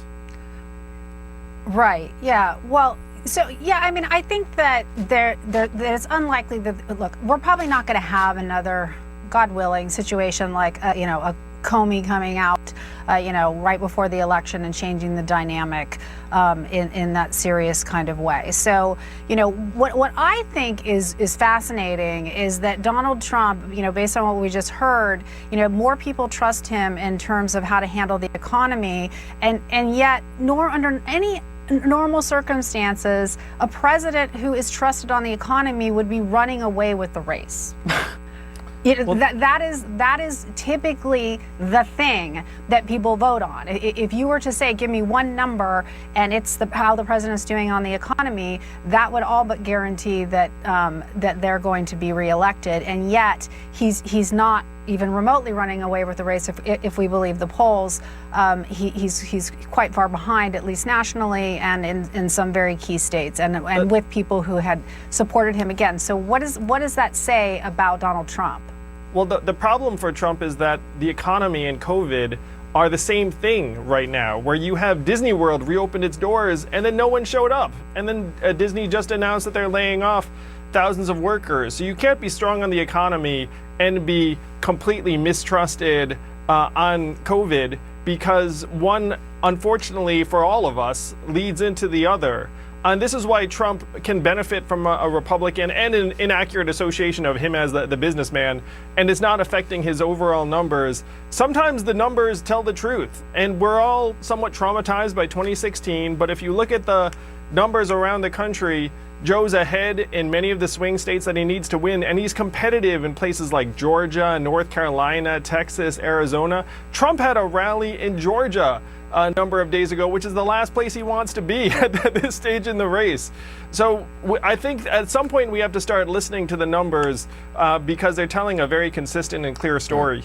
All right, coming up, we're going to find out if any of the undecided voters we're talking with in North Carolina are decided now who they'll vote for after watching tonight's debate. That and another debate fact check ahead. Debate Night in America is brought to you by USA Facts. Find the nonpartisan facts behind the real stories at usafacts.org.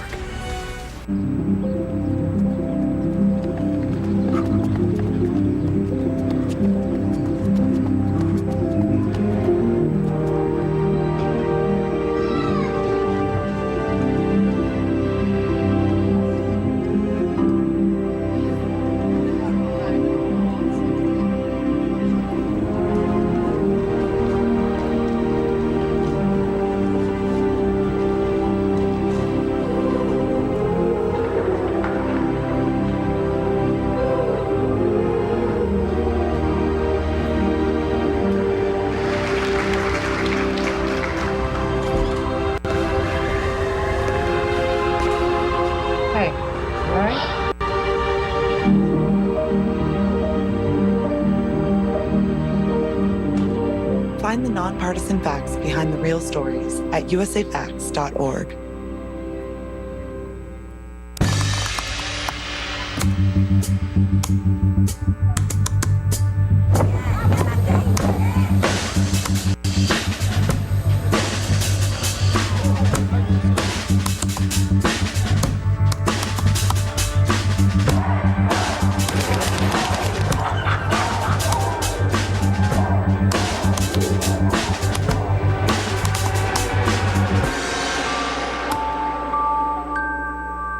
Divided by the president's bombast and bluster. CNN talks with voters. 10,000 kilowatts of red state debate. What could it all mean for the country? It's madness. Divided We Stand, Saturday at 10. He delivered paid COVID sick leave for essential workers, faster workers' compensation for infected essential workers, 24-hour reporting of infections to all employees, saving lives. Dr. Joaquin Arambula in the State Assembly. The new CNN original series, First Ladies, Sundays at 10 on CNN. All right, we're getting more reaction coming in from the undecided voters who watched tonight's final presidential debate. Gary Tuchman is with undecided voters in the key battleground state of North Carolina. Gary, those voters gave the highest mark of the night to Joe Biden when he talked about election security. Watch this. That any country, no matter who it is, that interferes in American elections will pay a price. They will pay a price. And it's been overwhelmingly clear this election, I won't even get into the last one, this election, that Russia has been involved, China has been involved to some degree, and now we learn that Iran is involved. They will pay a price if I'm elected. So, Gary, what are the voters telling you about why that answer resonated with them? Well, firstly, let me just tell you this, that the exhales you hear are the sighs of relief here at Davidson College, north of Charlotte, that this was a far more substantive debate. They're very alarmed at what happened 3 weeks ago, so people are happy they heard more. And that's an important point I want to bring up right away. Regarding this issue we talked to you about, election security, you guys pressed that button and raised it high because that was such an important issue for you. Tell me why it's so important to you when you heard Joe Biden talk about how election interference from foreign countries is a problem. I think unless there's a strong disincentive, it's going to continue and get worse, and it threatens free elections, which is important to this country. Same question to you. Are you concerned that Mr. Trump isn't talking about that so much? Yeah, I feel that if a country gets involved in the election, then they have leverage over that particular leader when they bring to light that, hey, I got you this election, now you owe me. How concerned are you about other countries interfering in our presidential election? Very concerned, and also concerned about the role that our leader takes in working with these countries, either in the past or moving forward. Nathan, same question to you. You did tell me earlier that you were leaning towards President Trump. Almost all of you are leaning towards somebody. A couple of you were not sure at all, but you're all willing to be swayed based on what you saw during this debate. That's an important point to bring up. You were leaning towards Trump. Were you troubled by the fact that President Trump hasn't talked much about foreign interference? I guess not. I think he's got a team that does that for him, and I know that the question was posed and he went off on some tangent just like he does with a lot of other things. Did you like the fact that Joe Biden made a point of it? I did. I'm glad he came out and said it. It's an important issue. Another important issue that you talked about with me was the discussion about pre-existing condition coverage. Joe Biden's talked about that with Obamacare. Are you confident that Joe Biden will keep coverage pre-existing conditions? Anyone worried about that? No. Is anyone worried when Donald Trump keeps that promise that he's not going to keep that promise? Let me ask you that question. Does that concern you, that he's not going to be able to keep that promise because he's not giving any substance about it? Yeah, I think that he hasn't really shown that that's really any of his priorities. And I think that he's basically focused on getting rid of anything that Obama and Biden did. But he does say he will keep pre-existing condition coverage. Do you believe that? If you can take him at face value, then yes. Well, do you? That's the question. Doesn't matter what I think, matters what you think as an undecided voter. No, I don't think I can trust that. How do you feel about that, Linda? I don't think I can trust him about that, and it does matter to me. I have health issues, so I really want the pre-existing conditions not to be there, Thank you for your response. One thing I want to point out, everyone here absolutely loved the idea of the mute button, and they're laughing about it, but they liked it. And I suspect that if we hear a lot of argument in future years, that mute button will be back. Yeah, it was a much more civil debate thanks to that mute button. Now, Gary, the big question, did tonight's debate help any of them decide who they will vote for? Okay, and that is the big question. You all came here undecided. You said you were willing to be swayed. I've been saying all night, I talk to people all the time, how can anyone be undecided? These 11 people were undecided when they walked in today. My question is, of the 11 of you, after watching this debate, how many of you are ready to cast a vote for President of the United States? Raise your hands, please. 1, 2, 3, 4, 5, 6, 7. Most of you are ready to vote. Of the 7 of you, how many of you are ready to vote for President Trump? 0. How many of you are ready to vote for Vice President Biden for president? 1, 2, 3, 4, 5, 6, 7. Okay, so that's a good day for Joe Biden, according to this group. What I'm very interested in, those of you who aren't ready, very quickly, why aren't you ready to vote for president? Probably for fear of missing out. So you could find that one piece of information that if I were to vote tomorrow and Donald Trump does, or Joe Biden does something on Friday or Saturday, I'd be like, well, I shouldn't have voted. All right, so you're still waiting for more. Okay. As I mentioned, you are leaning towards Donald Trump. You're not ready yet. I still want to wait and see what happens over the next week and a half. What could happen? Who knows? Okay. Who knows? Who was the third person who said they weren't ready to vote? You. Okay. Let me ask you the question, too. I want to see some evidence that the Democrats won't tank the economy.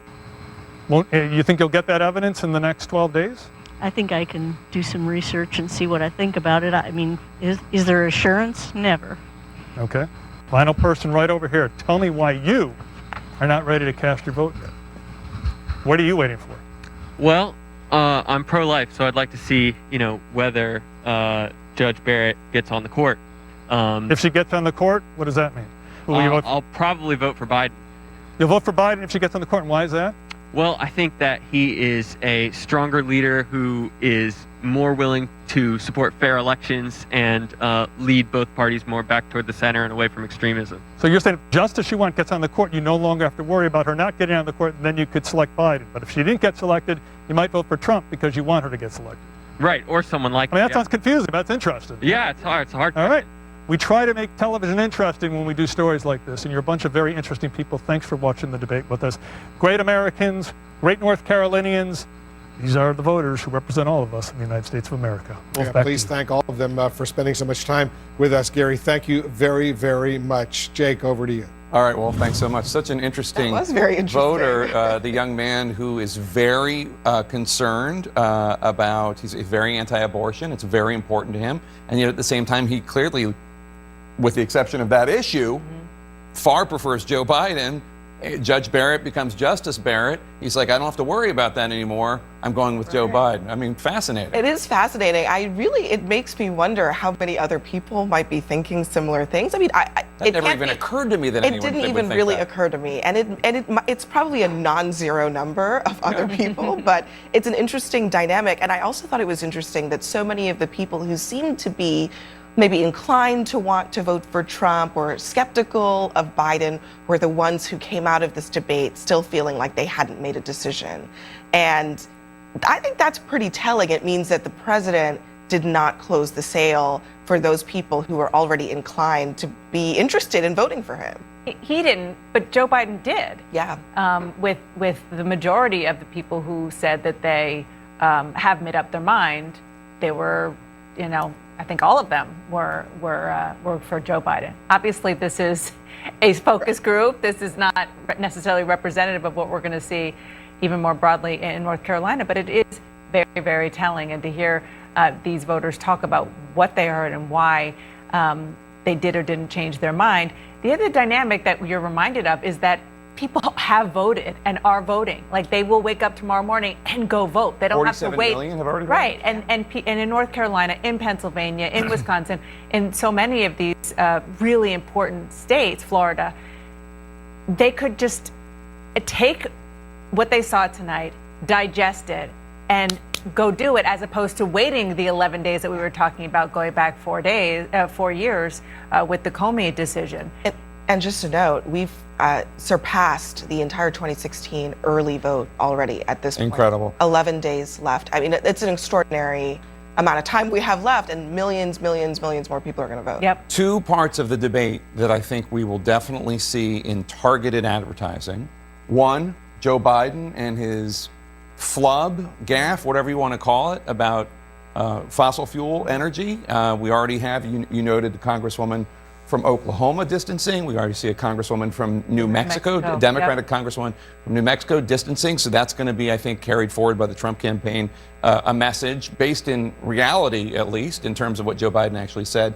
And then, Joe Biden is not doing as well, according to polls, with Latino voters as Hillary Clinton was at this point. He's doing better with other groups, but not with Latinos. Donald Trump has made inroads. I would be surprised if the Biden campaign didn't take two comments that Trump made, just the lack of humanity when talking about the child separation policy. And two, again, I am still stunned at his comment about the Latinos that come into the country after being deported are low IQ.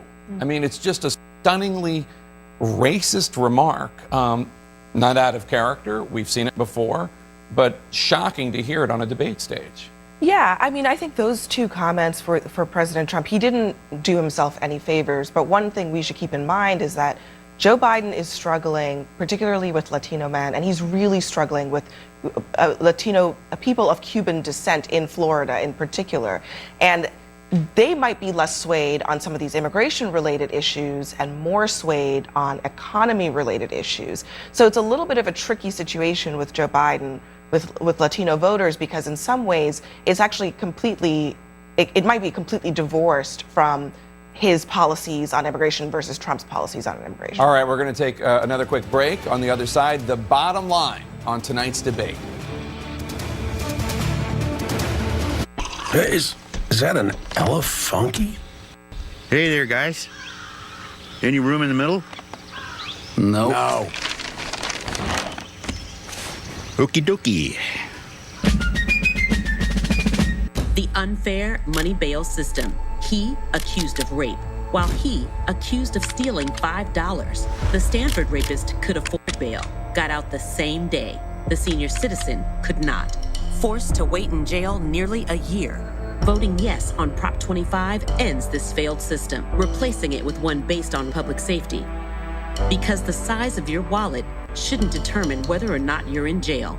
Vote yes on Prop 25 to end money bail. I'm voting yes on Prop 19. 19 limits taxes on seniors. It limits property tax on people like me. 19 limits taxes on wildfire victims. It says so right here. If 19 passes, seniors can move closer to family or medical care. I've looked at moving, but I can't afford the taxes. Will you help California's most vulnerable? Vote yes on Prop 19. This is CNN. More people get their news from CNN than any other news source. 11 days to go. Let's take one more look at where the race stands in the Electoral College map, where Joe Biden is leading. Will that change? Let's take a look. That's the road for 270. Let's go with our panel here. Andrew, when you look at that map, what do you think the race changes tomorrow? I mean, based on what we saw tonight, does anybody have more momentum that they might have not, or that they didn't have yesterday? The fact is, one side needed a game changer tonight, and that's Donald Trump, and they did not get it. This map looks very much the same tomorrow as it does right now. And one thing we haven't talked about, Anderson, is that Joe Biden's campaign has built a fundraising juggernaut. They have a 9-figure cash advantage that they're deploying in the form of advertising both nationally and in the swing states. Dems are in a great position. To me, a lot of it's going to be around trying to establish a margin of victory in swing districts in Pennsylvania and around the country. But Joe has to be thrilled about tonight. Kirsten? Yeah, I mean, I do think that Donald Trump needed to do something different. If he made a few people feel better about voting for him, I think Scott was sort of making that case earlier. I think there are people who were already voting for him. I don't think he did anything to help himself with people who have voted for him before and were thinking of voting for Joe Biden. And I think Joe Biden just has to continue with the same argument that he's been making, that he is, going to be the president for all people. I think there is a real fatigue around the division and the polarization that even tonight you didn't see the president trying to tamp down. Yeah, Scott, I mean, do you think the president won over anybody who was on the fence or reached out to any new voters tonight? I do. I mean, I'll take that one. I think there were some Republicans, Anderson, who, probably approve of a lot of what the president has done from a policy perspective, but they're fatigued. They have anxiety over what he's going to do. They're just, they're worn out from the guy. But tonight they saw a Donald Trump that they could possibly live with for another 4 years. I got a text message from a Republican consultant who said he's going to sleep a little easier tonight. He's working on a big Senate race.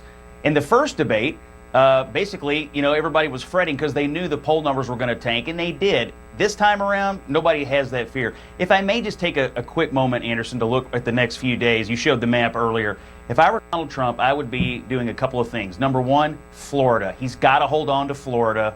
Number two, that whole sort of Florida, Georgia, North Carolina, I'm working my way north. You get up to Ohio. If he holds Florida, Georgia, North Carolina, and Ohio and can figure out a way to hold one of those three states in the upper Midwest, he is really in the ballgame. He could be in the ballgame on election night. But so on election night, if Florida falls, that's a huge problem. And how do you win Florida? How do you win some of these states?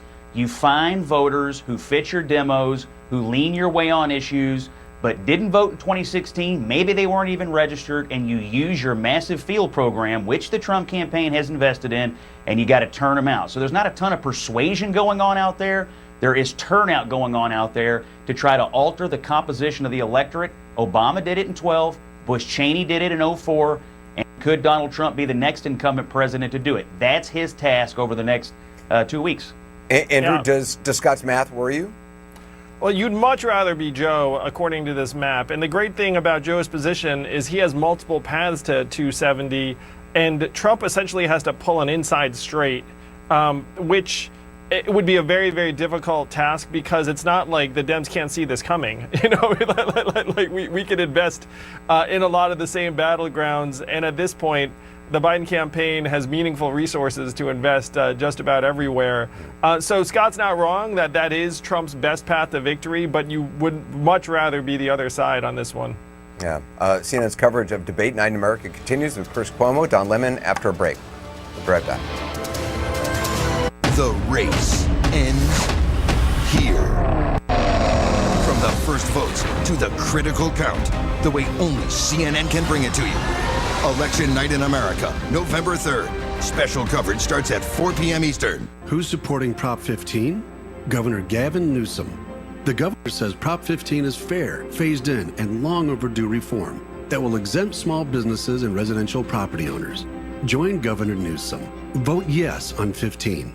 After COVID, my hours got cut, so we can't pay our bills. And now our family budget is going to be hit hard with Prop 15. The Yes on 15 ads say it only raises taxes on big corporations. That's not true.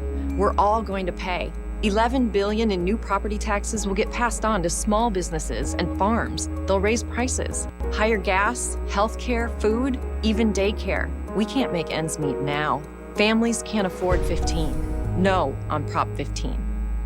Who's supporting Prop 15? Kamala Harris. Harris says a corporate tax loophole has allowed billions to be drained from our public schools and local communities. No more. I'm proud to support Prop 15. Vote yes. Schools and Communities First is responsible for the content of this ad.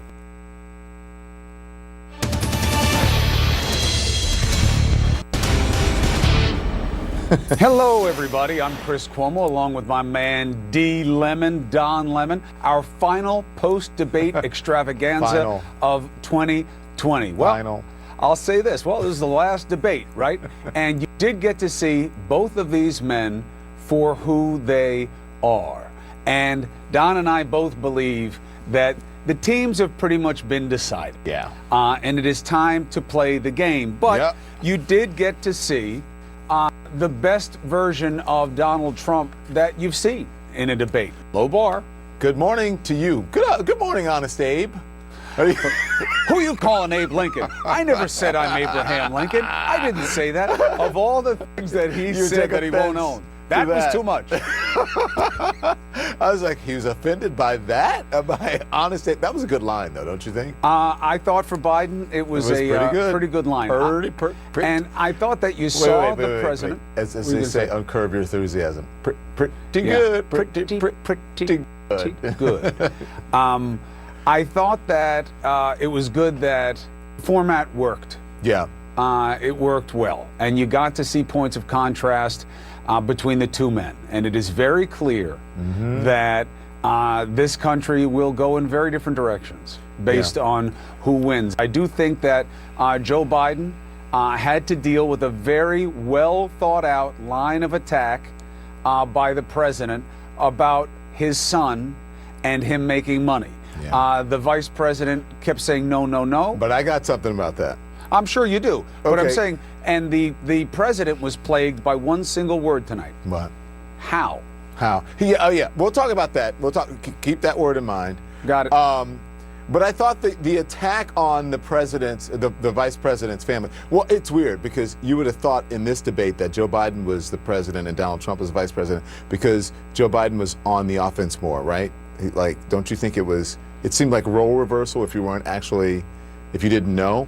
But the other thing is that I think that you need like a secret code book to know what, like a decoder book, like a sort of like definition, or like urban. Like that decoder ring that would never come no matter how many comics you sent back? Or the seahorses that wouldn't work when you sprinkle them in there. No, but like, like Urban Dictionary, you needed like a conspiracy theory dictionary to figure out what Donald Trump was talking about, because it was sort of a wink and a nod to the conspiracies that Fox News and that the Trump campaign are making up or are talking about. But most Americans are like, what is he talking about? And they really didn't care what he's talking about. So I thought that part fell really flat. and I think it was good for the American people that it fell really flat because they were concerned with, as you said, the how, which this president didn't really have any good answers for. How is he going to find the 545 families, right? How is he going to fix health care, repeal and replace, as he's saying? You got the repeal part, but what are you going to replace it with, right? How are you going to fix the economy? And other hows that we talked about before. How are you going to do a lot of things? Didn't really have an answer for it, did he? Intentionally so. This president is your outrage personified. In the movie Snatch, they had a very famous character in it who talked about being a nemesis. And he says, do you know what nemesis means? It is a righteous retribution of revenge manifested in the appropriate agent. In this case, Donald Trump. He is making a lot of good points of what people are angry about. Right. What they don't like about the system, what they don't like about the people in the system, what they don't like about what's happening with this country. His problem is he's in a position of solving. He is not an animus advocate. And that's why how is a hard thing for him. Well, that's why I said the role pandemic. reversal. If you didn't know who was president, right? If you just sort of popped in here, right? Plopped in. That's what. Go on. Especially on the pandemic. Now, I think on the personal attacks, this is just a battle of dissatisfaction because Joe Biden's saying to you, hey, it's not about his family, it's not about my family, it's about your family. Great line. Problem is, it comes off like a dodge because Biden's. But hear criticism about your family and making money you shouldn't and being corrupt from Donald Trump. It's like, well, no matter how true it is about Joe Biden, you can't be trading down in terms of corruption. A good answer is like, Chris, if you were Trump and I were Biden, Chris, this way. That works. Chris, really? You're giving me lessons or talking to me about corruption? Have you looked in the mirror? Right. Have you looked in the mirror? You want to talk about kids? Your kids are making money off of your companies around the world. Right. Your daughter got patents and trademarks. You really want to go there? I don't think you want to go there. I think you probably should just shut up right now. But that's not who Biden is. Yeah.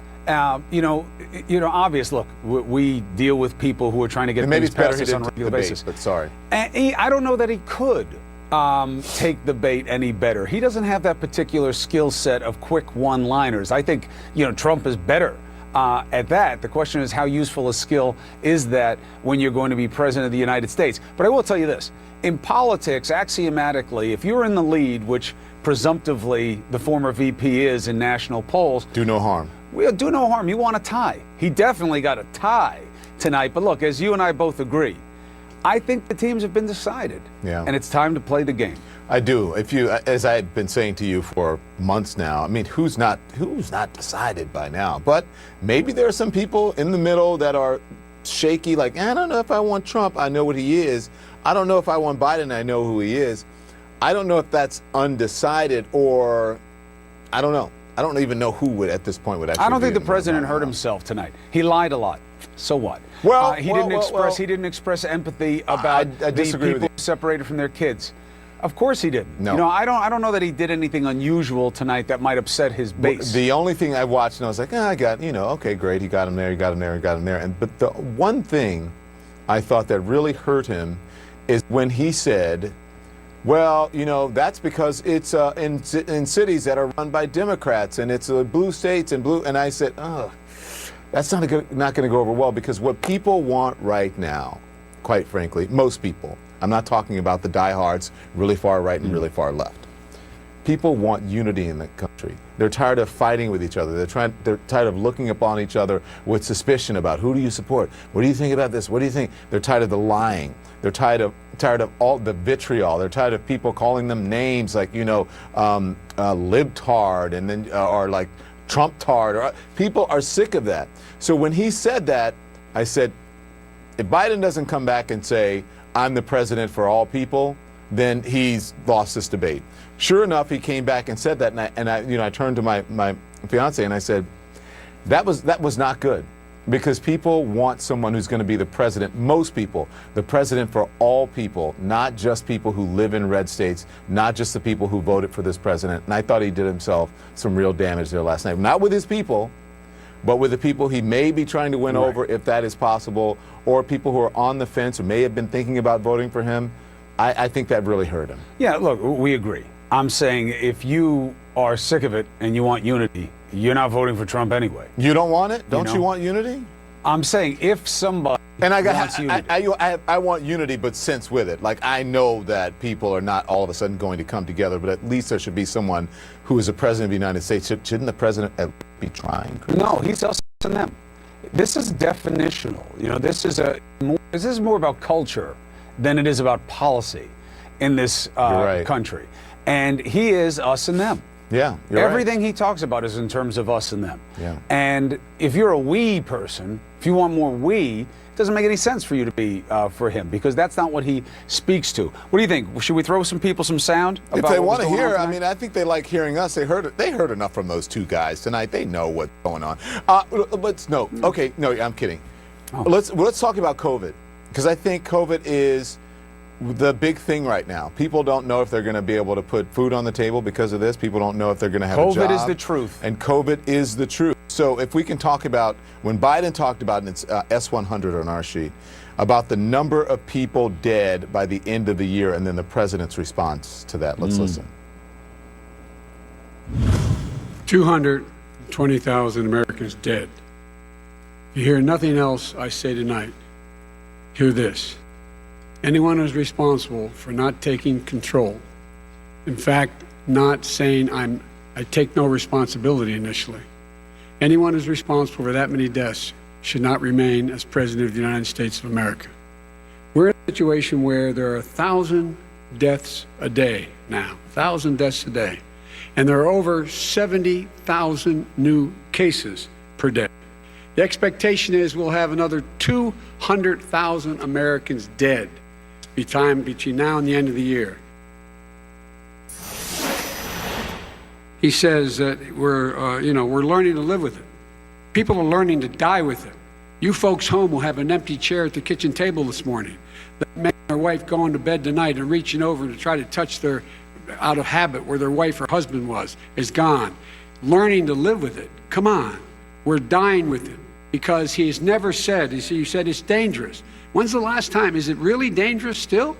Are we dangerous? You tell the people it's dangerous now? What should they do about the danger? And you say, I take no responsibility. I take full responsibility. It's not my fault that he came here. It's China's fault. And you know what? It's not Joe's fault he came here either. It's China's fault. They kept it from going into the rest of China for the most part, but they didn't keep it from coming out to the world, including Europe and ourselves. What happened? What did the president say? He said, don't worry, it's going to go away. Be gone by Easter. Don't worry, the warm weather. Don't worry, maybe inject bleach. He said he was kidding when he said that, but a lot of people thought it was serious. A whole range of things the president has said. Even today, he thinks we are in control. We're about to lose 200,000 more people. When I closed, he said I shouldn't have closed. And that went on for months. Nancy Pelosi said the same thing. She was dancing on the streets in Chinatown in San Francisco. But when I closed, he said, this is a terrible thing, you're xenophobic. I think he called me racist even, and because I was closing it to China. Now he says I should have closed it earlier. It just, Joe, it doesn't work. I didn't say either of those things. That is true. He didn't say that. He didn't say that he shouldn't have closed it. He did talk about xenophobia, but not in terms of he shouldn't have done it. He said this xenophobic president, blah, blah, blah, blah, blah. But, you know, it's all context. But still, I don't think this president had a good answer besides, you know, I did the best. I had a shutdown, because we know it wasn't a complete shutdown from people coming into a ban or whatever he calls it, the China ban. But I thought that part as well, the president did not do well on. Him closing down China was the best thing that he's done to this point. And that is not a compliment. Because we've needed a lot of things, a lot more than what happened with the travel restrictions in China and in Europe than has happened since. What we've needed since has been worse. And those things were late and incomplete, to your point.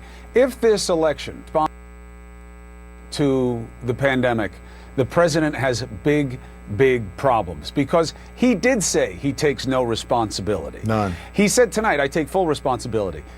No, you never have. And there are two reasons for that. One, the question at the time, to your point of context, was for what was happening in the country in terms of response. And he said, I take no responsibility. You have to own it. He talks about when he shut down this country. He never shut down the country. He was against shutting it down. He didn't want states to shut it down, and that's why certain red states lagged to their own detriment, if you want to play the us and them game. His inability to own the response, other than calling himself a wartime president, huge mistake that is plaguing us to this day. This is a virus, not a plague, but it is still here. And he didn't say anything tonight, not one word about what more or better he would do to help us get through this. Well, that's the problem, though. But if you look at, I was looking for the xenophobic thing to give you the context of what he said. But well, he didn't explain it well. That's the thing. That's why I was looking for the exact same thing. But yes, you're right. But you will. Here's the defense from Trump's supporters, that they will say anyone who says that they would know, this is Monday morning quarterbacking. Anyone who says that they would do something differently when it comes to the coronavirus, it's just Monday morning quarterbacking. It's not true. They would know. Well, that simply is false, because people have said in real time what we should be doing. Right. We've been talking about testing, what restrictions we should be placing on, what protocol we should have in place. They have been saying it at the time and in real time, and as everyone is saying it, this president is saying that, is refuting it and not doing anything about it. Because they were all wrong too. Yeah. Anthony Fauci, which no one calls him, by the way. Right. It'd be like, calling my brother Andy. Nobody does it if they know the person. Right. Well, Anthony Fauci was wrong then too. He said this is going to be gone. False. He didn't He say said that. based on the current case flow, Right. we'll be fine. See, this is something the president doesn't get. And by the way, he's right not to get it. If you want to play politics, pure and simple, what I'm about to say is lost on everybody who wants to vote for him. Not because they're stupid, because they're sick of it. They're Right. sick of the subtlety. But the idea of, well, when Fauci said you didn't need masks, he was wrong. And then he changed his position, and he was right. People are sick of that because it sounds like doublespeak, but it happens to be the truth. Tony Fauci realized that this wasn't a virus that you get from contact, by touching things and then touching yourself, and that there was a scarcity issue with masks, so it was better off not to mess with them, leave them for the people who need them most. He adjusted that. See, the president is right to question that because it looks weak. Right. But long after Fauci and all the others knew this was going to be bad, Also, this president he wanted to refused change. save masks for frontline workers. Right, but as soon as you Yeah. have to explain it, you're Yeah. losing. And when you're explaining, you're And what I the will give you that. president has to face on that same score, he's right. Looks bad for Fauci and the other people. But we all know the situation's changed, and we know that he knew it changed too, because he told Bob Woodward on tape. Yeah. He told him things that he was telling us weren't true at the same time. And that's his problem. Okay, so listen, and I know what you're going to say. That's what I was thinking about it. He says that New York City is a ghost town. I tried to get a cab the other day. It wasn't for the reasons that you're going to say, so stop it. I was going to say that. I know that. I know what you're going to say. I could. Wait a minute. Every cab that went by had someone in it. We went to go to dinner. Tables were full. People were out having dinner. People are shopping in New York City. Is it the same New York as it was before? No, but no city is.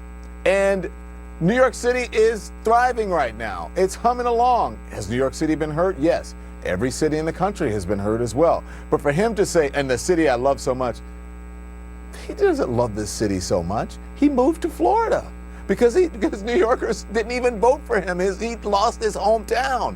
So for him to say that New York City is a ghost town, I was just waiting. I mean, maybe Joe Biden is not here and he doesn't know. But New York City, people, not a ghost town. Doing A-OK. But you know what? Too. Fear sells. Yeah. Things are bad. Things are bad in this country. Things are bad in New York. My brother is the governor of New York. He'll tell you himself. He's going to have big budget problems for years. One of the things that gets too in the weeds too fast is, and Joe Biden actually, I think, gave this answer better than any other answer in terms of policy. You know, he said certain things in contacting and connecting with people who are in pain. I think that shows who he is. But the states are dying, and the federal government doesn't want to give them money to balance their budgets. Can we talk about can we play some sound on that? Let's play some sound. Okay, so let's play, if we can, S106, S107. I love code. Yeah, code. Code. All he does is talk about shutdowns, but forget about him. His Democrat governors, Cuomo in New York, you look at what's going on in California, you look at Pennsylvania, North Carolina, Democrats all, they're shut down so tight and they're dying. They're dying. And he supports all these people. All he talks about is shutdowns. No, we're not going to shut down, and we have to open our schools. And it's like, as an example, I have a young son. He also tested positive. By the time I spoke to the doctor the second time, he was fine. It just went away. I don't look at this in terms of the way he does. Blue states and red states. They're all the United States. And look at the states that are having such a spike in the coronavirus. They're the red states. They're the states in the Midwest. They're the states in the upper Midwest. That's where the spike is occurring significantly. But they're all Americans. They're all Americans. And wear these masks, number one. Make sure we get the help that the businesses need. Money's already been passed to do that. It's been out there since the beginning of the summer, and nothing's happened. Listen, as I said, everyone is hurting. But, and listen, who doesn't want everything to open back up? Schools, the economy, every single business. But we've got to do it, and we've got to be safe about it. And whoever is the president can't only look out for red states if they're a Republican president, or blue states if they're a Democratic president. They have to look out for all states, meaning all citizens, regardless of their ideology or political affiliation. Yes, and look, again, it is unsatisfying for people to hear answers about how, hey, it's not as bad as it seems. Look, that's politics. You know, the president wants to say Joe Biden's the politician. He was every bit the politician on that stage tonight as Joe Biden. He has all of the skills, plus and minus, that people ascribe to politicians. But look, here is the fatal flaw, okay, on this issue of pandemic. We have never seen a crisis handled like this one, which is to say that the person in charge denied we were in crisis. Mm-hmm. The president says he closed down the whole economy, and that's what helped. Then he says, now we're not going to shut down. We'll never shut down. I'm anti-shutdown. He can't have it both ways because he's in charge. All of those arguments and doublespeak work well when you are an insurgent, when you're on the outside, when you're criticizing, when you're us. But when you're in charge, you have to live by what you did and did not do. Mm-hmm. And there's no question that we are still suffering in ways that other countries didn't, for one simple reason: lack of adjustment and lack of aggression toward the problem. I wouldn't and he change refuses anything. to do it. I wouldn't change anything. I have That's a the same plan. thing as the no responsibility thing. Yeah. That's who he is. You'll take it as strength. I don't see arrogance as strength. Yeah. I see it as living in denial of your own weakness is arrogance. And when you get the cross-section of arrogance and ignorance that he has, you get yourself a problem on this issue. If this election is decided by this issue, he's in real trouble. Now, the open question is obvious. Will it be about that? Yeah. And if it's decided on the facts, he's also in trouble. And you got some facts to talk Good about. segue. Yes. CNN's fact checker in chief, Daniel Dale, joins us now. Overall assessment of truthiness on both sides. Well, Chris, we have a president who is running for re-election on a strategy of serial, deliberate dishonesty, and it's getting worse. This debate, the version of Trump we got in this debate, was worse from a fact check perspective, from an honesty perspective, than the Trump we got in that first debate, even though he was more belligerent in the first debate. His rallies are also getting more dishonest, and it's just a bombardment. I mean, literally his first sentence tonight was inaccurate. I don't know if I've ever seen that before in a debate. It takes work. And as you said, I think the most important piece of dishonesty we're getting from either candidate is Trump's repeated insistence that the pandemic is going away or rounding some sort of turn or corner. This is getting worse and worse, and the president keeps saying it's getting better and it's about to vanish. This is just the magnitude, the importance of this piece of dishonesty is just staggering to me. Now, I will add that Biden was far from perfect. He had some false claims, he had some misleading claims, and some claims lacking in context. So he shouldn't be absolved for any of that. But again, it's just, apples and oranges, no comparison in the frequency and generally in the magnitude of the false claims from these two candidates. Let's play a little sound as an example. I think one of the big issues in terms of testing this president on what he's done and hasn't done, we'll start with immigration and the president's position on the 500 plus children who were separated from their families. Those family members were sent back, and now they're having trouble finding them. Here. Catch and release is a disaster. A murderer would come in, a rapist would come in, a very bad person would come in. We would take their name, have to release them into our country, and then you say they come back.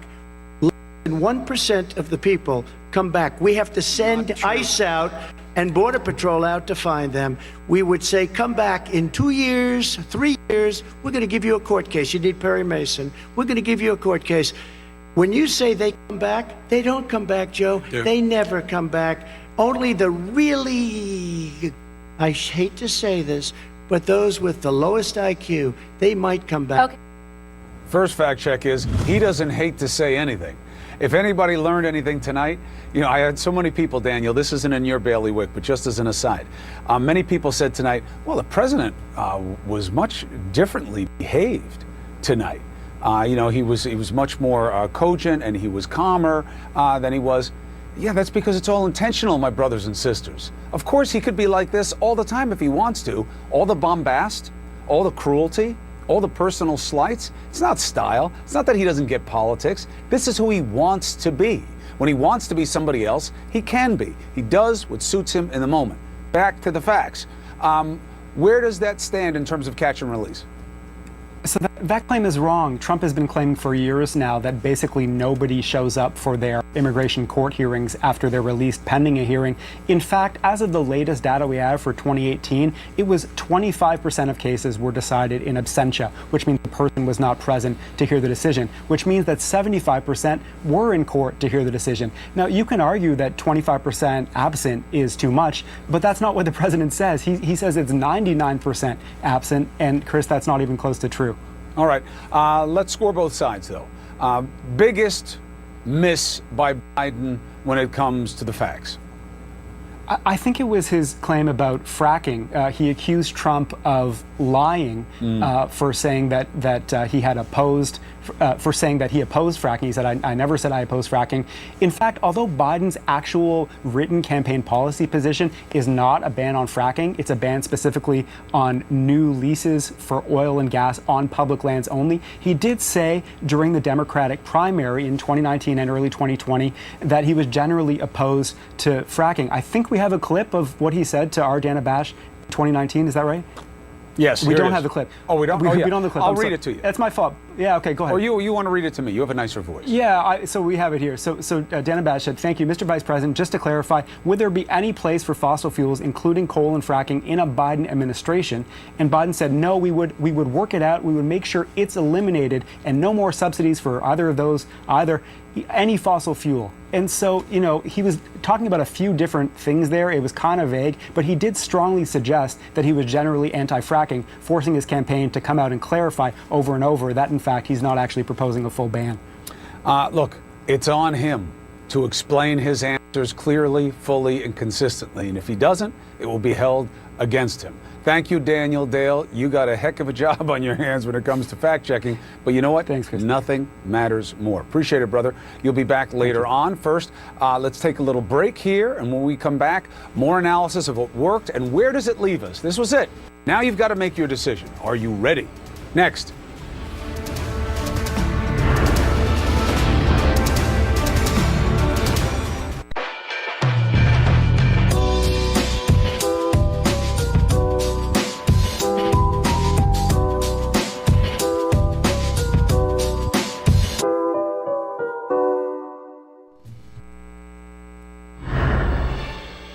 We're about to go into a dark winter, and he has no clear plan, and there's no prospect that there's going to be a vaccine available for the majority of the American people before the middle of next year. President Trump, your reaction, he says you have no plan. We're going to have a dark winter at all. Well, lots of big moments, including that one, of course, to discuss with the last presidential debate. Let's get some thoughts from really smart people. The smartest people I know on politics. It's Nia Malika Henderson, Mark Preston, and S.E. Cupp. Hello, one and all. I would say good evening, but good morning to all of you. So let me just say this. Mark, I know you think that's part of the reason that Biden did well in the debate tonight because of his honesty with the coronavirus, and you think that the president wasn't so honest when it comes to that. But at least I hear people saying the president was trying to be somewhat positive about the time we're going into. Are you not buying that? No, not at all. I mean, look, the fact of the matter was, with the clip we just showed right there is the closing argument for Joe Biden. I don't know much more that he would have to say at this point. We are at a very, very bad point right now with the coronavirus. And what scares me, Don, and I think it probably scares everyone else on this panel and yourself and Chris and just about anybody who has any kind of sense, is that we're kind of giving up. There are folks who are just buying into the idea of open up the economy, full blown, don't worry about it. And I think that there was an interesting moment tonight. Joe Biden had a lot of interesting moments tonight, but when he looked straight into the camera and said to all the teachers out there, don't worry about it, only X amount of you are going to die, that was very compelling. S.E., so here I got a note from someone saying, why are we giving President Trump so much credit because he didn't behave like a zoo animal tonight? He was forced not to behave that way because they had to mute the mics on him, and then his people told him if he didn't calm down a bit, he was going to lose it. What do you think about that? Yeah, I think we need to be really careful with the way we describe Trump's debate performance. By our own Daniel Dale standards, he lied more in this debate performance than in the quote-unquote crazy debate.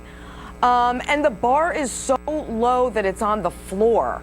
And so I get why we talk about, well, he was better this time, but that bar is so incredibly low, and I think we do a disservice when we talk about it in those terms. This was a terrible debate for the President of the United States to get on a national stage and tell millions of Americans that COVID ain't so bad and it's going to be gone soon, winter's going to be fine.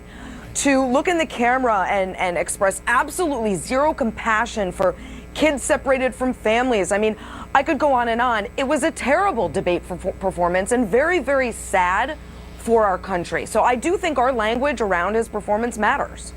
At least he was thinking, though, Nia, and I'm doing what SC said I shouldn't do right here, but at least he was thinking when you remember the low IQ part? I mean, I gasped. I was like, oh my gosh. But he did say, maybe I shouldn't say this, but he did say it out loud. He did say it out loud, and the president has been saying terrible, racist things out loud for many, many years, particularly over these last many months. I think he did well in the sense that he did, I think, advance this argument about Joe Biden being in Washington all of these years and not being able to get anything done, particularly on criminal justice, particularly on immigration reform. So those moments were good. Joe Biden, you're just a politician. You're all talk, no action. But it turned around when Joe Biden looked into the camera and said, listen, this isn't about our families. This is about you at home and all of your struggles. And, you had Donald Trump essentially say, listen, who cares about those families? You're being a phony by looking into the camera and talking to Americans directly. So I thought that backfired on him. Joe Biden had, I think, some good one-liners about this idea that he doesn't want to shut down the economy. He wants to shut down the virus. I thought that was a good moment. You think he was clear enough on that, though? Listen, Joe Biden isn't the clearest talker, and neither is Donald Trump, and he got himself into trouble, particularly down the stretch, because he gets a little tired down the stretch. He particularly got himself in trouble, I think, with his answer on fossil fuels the oil industry. So I think they're going to have to do some cleanup on that. I think they already are doing that at this point. But listen, I think Democrats went into tonight seeing that these polls were tightening in some of these battleground states, and I think with that, this debate will probably continue that trend of tightening polls in these battleground states. Let's continue on because you mentioned the racist stuff, and then if we have time, we'll talk about the fossil fuel stuff. Because he has the same refrain anytime someone brings it up, right? Saying that he's the least racist president, even the person looking out in the room saying, I can't see it. He said that exact same thing to me in 2015. For the undecided, does this line, I should say, help or hurt him? Let's listen and then we'll discuss. As far as my relationships with all people, I think I have great relationships with all people. I am the least racist person in this room. Are you racist? I am the least racist person that you have ever met. I am the least racist person. Are you bigoted in any way? I don't think so. No, I don't think so. Islamophobic? I'm a person, no, not at all. Okay, so the first one was tonight, and then the 2015, same thing. Listen, I'm going to ask you, people would think, all right, ask Nia when you talk about race. I'm not going to ask the African-American person, that will later. But I want to ask, does that, for white folks who are out there watching that, do they believe it? Mark, S.E., Mark, go first. No. As a white person, let me say that I'm probably the least racist person watching tonight. You know what's interesting? No, I think this is important. I do think that this is important, though. If you look at his debate performance tonight and how he answered questions, he clearly did not prepare at all for this. And if you looked at Joe Biden, how he answered questions, he totally prepared. He knew what to say, he knew to keep it short, and he knew not to say racist things. And that wasn't the only racist thing that he said. He also said, talked about folks coming back in, and you shouldn't really say this, but basically folks who come back across the border are stupid, Come back to a court, show up for their court hearing is right. Low IQ. Yeah. Right, low IQ. And this is what he also said, too, Don, when he was talking about the HBCUs, the historically black colleges and universities. He said, I like them, I thought they liked me. And it's just, he was not talking in a way that was one-on-one with the person. He was describing them as all these college administrators as just one big block. It was very, very telling. What do you think, S.E.? Did you buy it? What do you think when he says that I'm the least racist person line? Absurd. I mean, it's an absurd claim. I think he's definitely convinced his followers that that's true. They really can justify a lot of both his policies and rhetoric.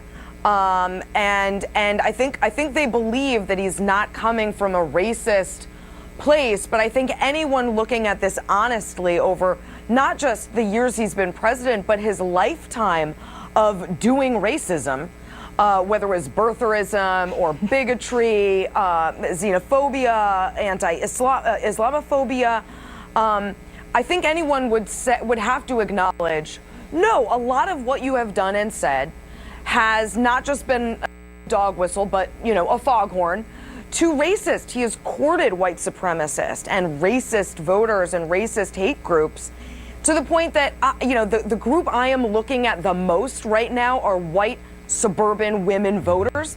I think they might actually end up deciding the next president.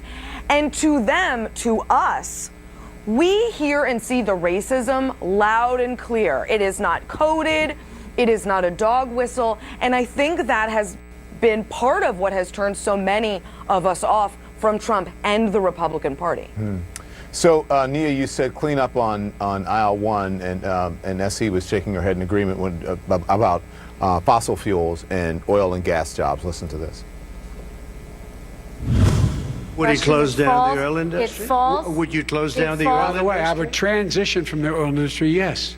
Oh, I will that's transition. a big statement. It is a big statement. That's a big because statement. I would stop. Why would you do that? Because the oil industry pollutes significantly. I see. And here's the deal. But That's you a can't big do statement. that. Well, if you let me finish the statement, because it has to be replaced by renewable energy over time.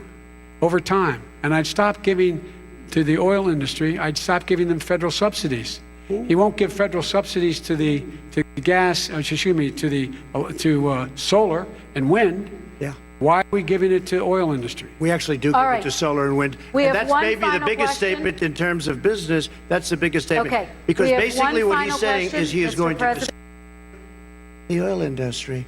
Will you remember that, Texas? Will you Okay. remember that, Pennsylvania, Oklahoma? Vice President Biden, let me give you 10 seconds to respond, and then Ohio. I have to get to the final question. Vice President Biden. He takes everything out of context, but the point is, look, we have to move toward a net zero emissions. The first place to do that by the year 2035 is in energy production. By 2050, totally. Listen, Nia, he's not off on, because that's a Democratic policy, right? I think that Democrats say that. But was that the right moment to say it? I thought with the president saying, are you listening, Texas? Are you listening, Pennsylvania? Are you listening, Oklahoma? May have been very effective. Yeah, I think it was the Trump campaign. Donald Trump himself knew that that was a real moment. And you see Joe Biden saying now, well, he really meant that he wants to end subsidies. So in those states that you mentioned, Texas, Pennsylvania, most of all, I don't think Joe Biden is really going to win Texas. But some of those down ballot people in Texas and other states like Oklahoma, they're already having to distance themselves from this statement that he made. So that was a real flub. Again, it was down the stretch. We know Joe Biden gets a little tired, but you know, this is where you got to play error-free ball on something so big, particularly in these battleground states that he's trying to win down the stretch. Essie, I know you wanted to weigh in on this. Go ahead. Well, yeah, it was just messy. And what's unfortunate is Joe Biden has answered this question before, and he's done it in a much neater way. He's talked about training people out of certain manufacturing jobs and into new kinds of jobs. He has good answers for this, but yeah, that was a very messy response that opened a door that Trump walked right through, and I could feel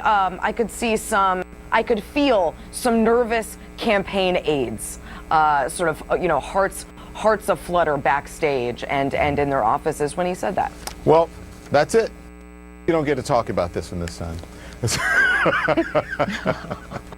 The ladies have least spoken. racist person, The least racist person doesn't get He's the last just a white word. guy. He doesn't matter. You don't get to mansplain right now, Mark. Thank you all. It's good to see you. I appreciate it. So we're just getting started here. Our special coverage of the second and final Trump-Biden showdown continues with another power trio, plus, Chris and me.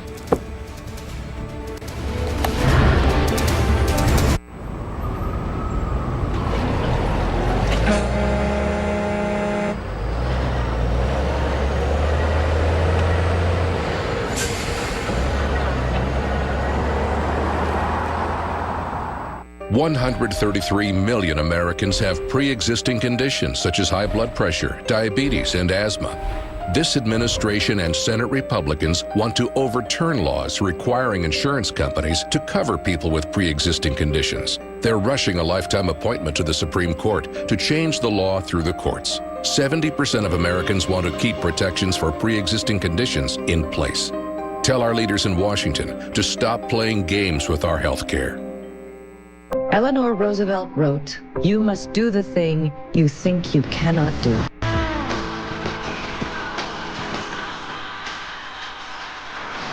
First Ladies, Sundays at 10 on CNN. Prop 25 ends our right to put up bail for anyone, even though they may have been racially profiled. Prop 25 replaces bail with computer algorithms. Academic studies show that these algorithms are biased. Some call them black boxes. And Prop 25's new bureaucracy delays justice for innocent people stuck in jail. The NAACP asks you to vote no on Proposition 25. As a nurse, I see the devastating health impact of COVID firsthand, and as a renter, I'm worried about my own future too. That's why Prop 21 is scary. Prop 21 will force rentals off the market. It has no plan to build affordable housing, and 21 allows landlords to raise rents on the lowest income Californians by more than 15%, while doing nothing to prevent evictions. Let's not make a scary situation worse. No on Prop 21. Election Election Night in America, November 3rd. CNN's special coverage starts at 4 p.m. Eastern. This isn't about, there's a reason why he's bringing up all this malarkey. There's a reason for it. He doesn't want to talk about the substantive issues. It's not about his family and my family.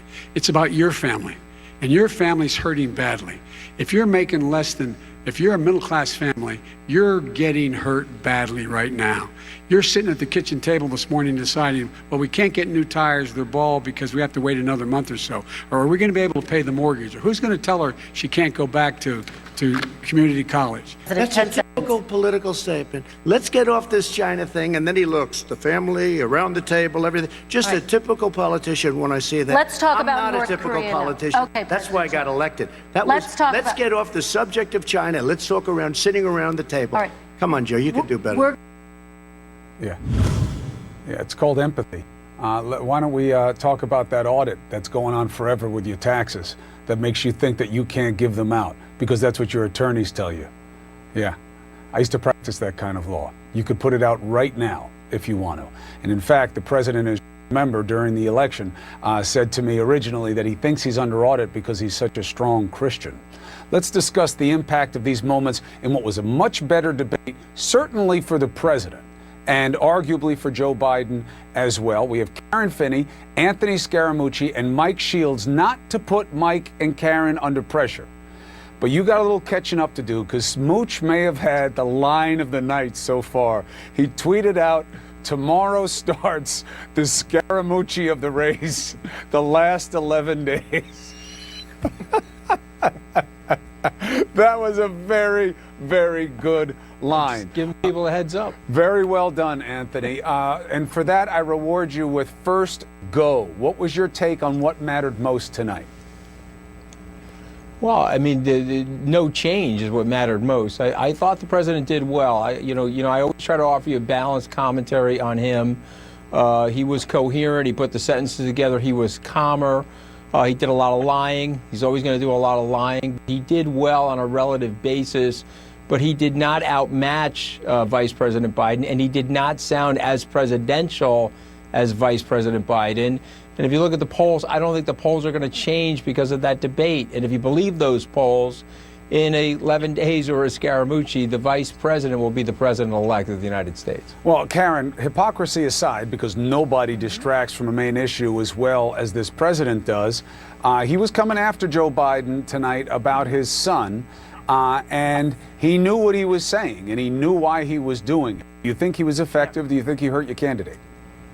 I don't think the hits landed, but before I get into that, I just have to say, Kristen Welker, Black Girl Magic, did a fantastic job. Let's make sure that's on the table. Now, to your question. The president agreed with you, by the way. He said during the debate and afterwards, I saw him mouthing to her, good job, thank you. Which tells you a lot about how he knew he had to be on good behavior and that attacking a black woman on television was not going to be a good look. I wrote a piece for the Daily Beast about how this is a habit for him. Anyway, I do think that the fact that the president and some of my colleagues don't want to admit this, the tone does matter. He still lied, but it does matter that he, on the face of it, had a better performance. I agree with Anthony that I don't think it changes the dynamics of the race. I also don't think that particular hit landed very well. It's convoluted if you haven't been following it. It's also completely false and untrue. And I just don't think it's a good look to be attacking people's children. I don't think that the voters who are, still on the fence want to hear that kind of stuff. They wanted to hear a second-term agenda, and they did not get that tonight. Mike, let me get your take before we go to sound about, I'm hearing from a lot of guys who support the president, men and women, frankly, that this is who we needed him to be tonight. Mike. Oh, I'm sorry. I thought you were going to say, yeah, look, that sound you hear is Republicans, especially operatives like me, cheering across the country because this is what we needed the president to do, and it will help Republicans up and down the ticket. On the issues, we have an advantage on significantly on issues like the economy, on the energy policy, and we want the president just to articulate what his position is clearly so that the voters will hear where he stands, because once they get that from him, we do better. And I thought he did a great job tonight of actually articulating where he was on the economy. He nailed Joe Biden on things like the energy policy and on taxes. And so for that alone, it is a huge win for Republicans. Anthony, none of those issues matter, though, if we can't get past the pandemic. And this president made it very clear, I thought, subject to what Mike thinks, of course, that he could never answer the question of how tonight, how we would get to anywhere better. Schools have to open. Yeah, no blank. The question is, how do we get the schools open? How do we get businesses better? How do we avoid shutting down? He didn't have it. Do the other issues matter if you don't sell voters on that first one? So I believe they are. Listen, you know, I'm a fellow Republican. I disagree with the president. I don't want him to get a second term because I don't think he's fit to be president. And I think the reason he's not fit to be president is the way he's handled the pandemic. He's lied about the science. He's politicized the mask using. He has done things that no other person would do with that data or that group of experts. And as a result of which, he destroyed the economy. So it's those reasons. Mike knows this, okay? He's not competent at managing the executive branch of the United States, and that's why we rolled a healthcare crisis into a very steep economic recession, and I predict that he'll be voted out of office. Karen, what you have to deal with is, look, nobody could have done better on the pandemic. Nobody saw it coming. Trump did what he could. It's largely state stuff. You hate oil. And for all the dreams of green, you can't kill the oil industry, and it's what Joe Biden said tonight. No, that's very fair, and I did think that was the one moment where it felt like, you know, are we making policy that we meant to be making? But, you know, that being said, I think coming into this debate, if you're watching this debate, I think, again, you maybe wanted to hear a second-term agenda from Trump.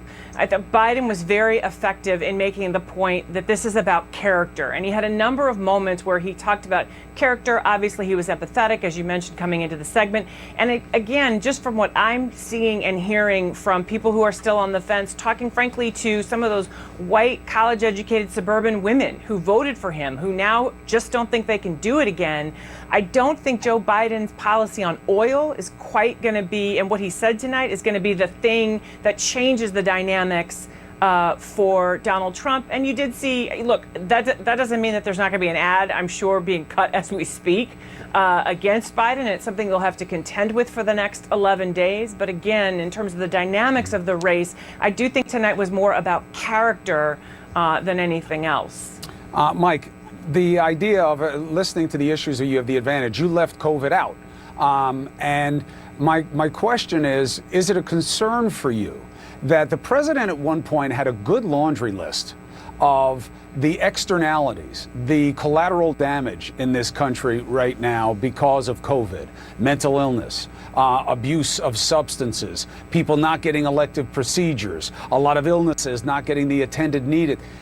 And I thought that was very impressive that it showed a recognition of a set of problems that are mounting because of not dealing with the pandemic well enough.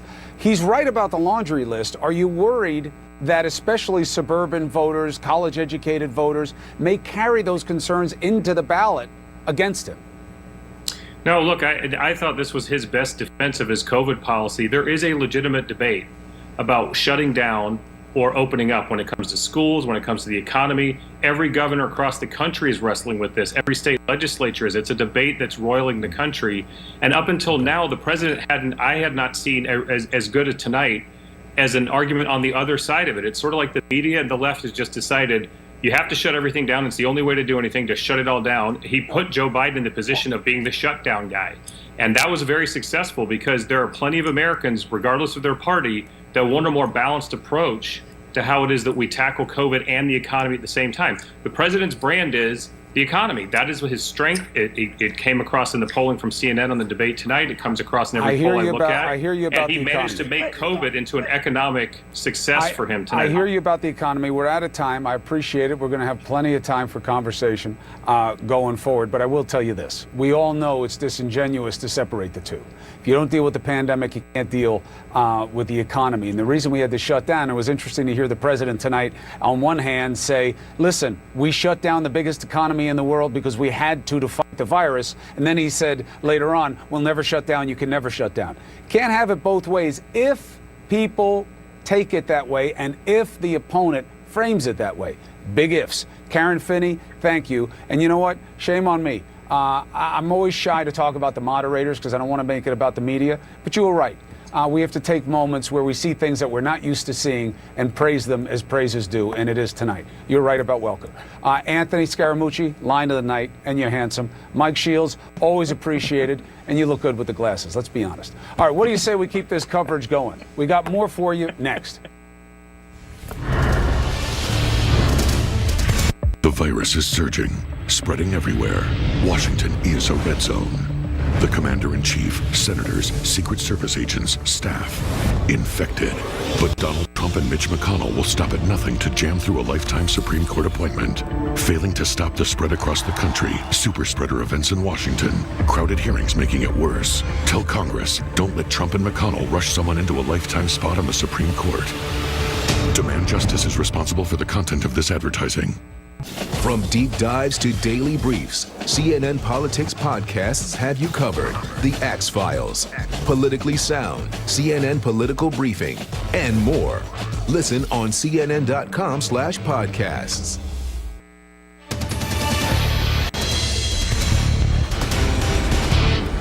Well, welcome back. You're trying to steal my lines. What does it say right there? It wasn't me. Who was it? It wasn't me. Who was that? I can't hear anything. Are you talking? It's not working. Go on. You wanted to go? No, sorry. I didn't say it wasn't me, but go ahead. See, I have to save him all the time. For myself. This is our special post-debate coverage here on CNN, the final one of 2020. Hello, I'm Don Lemon, and you know that guy right there. What's your name? Huh? Franklin. Abraham Lincoln. That's Abe Lincoln right there. Yeah, I got to say, though. I mean, never said I'm Abraham Lincoln. Oh, is that what you take offense to? I can't believe you said I said I'm Abraham Lincoln. I didn't say that. Well, you said that you've done more than possibly Abraham Lincoln. Don't eyeball me when we're on TV. That would put you on Abraham Lincoln. Stick to your own box. Don't eyeball me. This isn't the Brady Bunch. Here's a story. What a night, though, seriously. All in all, considering we had the debate that wasn't a debate, it was just a yell fest, and then we had the debate that wasn't, and then turned into two town halls competing, and then we had this tonight. And so I thought we got some information out of it tonight. I liked the format. I thought it was good. I thought the muting the mics or whatever, they didn't have to do much of that. I think it kept Trump in check, definitely, and it offered people a chance to hear from both sides. No? Absolutely. And brava to the moderator, Kristen Welker. I don't think she did a good job. I thought she did a good job. No, I think she did a great job. Oh. See where I'm going with that? Oh, No, I thought she did a great job. Would have been shocking if we disagreed. And also, I had Karen Finney in the last block say, and it does matter. That it's an African American woman. Respect and remembrances to Gwen Ifill doing the job masterfully as well. I think she's, for me, this is all positive. Don't take it the wrong way when you write about it. She is a woman of color, a black woman. She is African American and Native American. And how much more American do you get than being Native American and whatever else there is, right? Mm-hmm. So I'm very proud of her. I don't know if she's watching, Kristen, if you're watching, or if anybody in her family. I thought she did a great job. How much more disadvantaged American do you get than African American and Native American? It's two representative samples of things that haven't been done right by this country. She did. But she did a good job tonight, and that is a really hard job. And I was wrong not to say it sooner. Usually I don't want to talk about the moderator because let's keep it about them. But you should remember it when it matters, and this was one of those times. Now, a couple other things I think that people got introduced to tonight. Third time was a charm in terms of these debates. You got to see both men for who they are. And when analyzing that in terms of the president, people know who Joe Biden is. This president tonight showed you something very, very important and that I hope resonates. He was this way tonight because he wanted to be. Right. The bombast, the cruelty, the interrupting, the nonsensical statements, that's because he wants to be that way. It's not that it's his style. It's not that he doesn't know. It's what he chooses to be in a moment. Tonight, he was more poised because that's what they told him he needed to be. Okay, the second time you were right. Not that he wanted to be that. he had to be. Right? The other thing, I think that's just who he is. I think tonight he had to be this, or then he would have lost. But that means those other occasions he chooses not to be. Yeah. I didn't he could disagree with always you on be that civil. part. He could always be civil. He could always wait for you to finish. But he doesn't.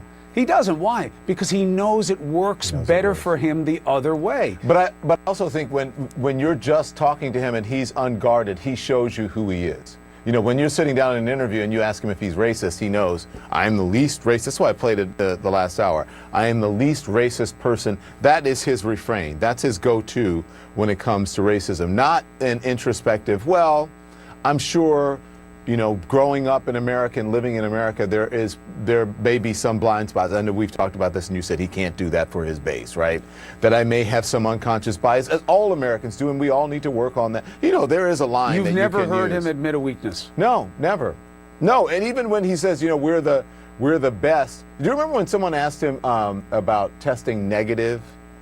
And he said, I tested positive and for not having it. And he got positively negative. Yeah, he can't say bad things about himself. He'd never cut it as a Catholic. he can't say anything bad about himself. He's got absolutely no shame in his game. Well, he sure held that Bible up. I remember the Bible he held up, and you're like, wait, what side is that Bible? In front of the church. He needs to open it. But you know what was interesting is he did what he needed to do tonight. What will it mean ultimately? You and I are of the same school of thought on this. Yes, a lot of people make their decision in the last 2 weeks of an election. I don't think this election. No. I think we know who is on which side, and now it's which side wants it more. And think about this. You don't have to imagine it. This is the truth. This is what's happening. To millions and millions of people in this country, tonight's debate didn't matter because they have already cast their votes. Right. The ballot's already in. So the people, you know, the people who needed convincing or where they needed to perform really well for, it's a shrinking pie, right? It is small, but though, against my own point, there are people who could have watched tonight and said, you know what? I wasn't going to vote for Biden, or I wasn't going to vote for Trump, but. So it was good for both of them to come out strong. You know, presumptively, you say when you're ahead in the polls, all you want is a tie. I think Biden certainly got a tie. You know, he's strong where he's strong, and he's weak where he's weak, and people know that. I don't think this changed that much tonight, but it was because you got such a good sample representative of both men, you got the contrast as well. And I think that will be helpful to both their causes. You know what's interesting is just that this is a little bit off, but not really off topic.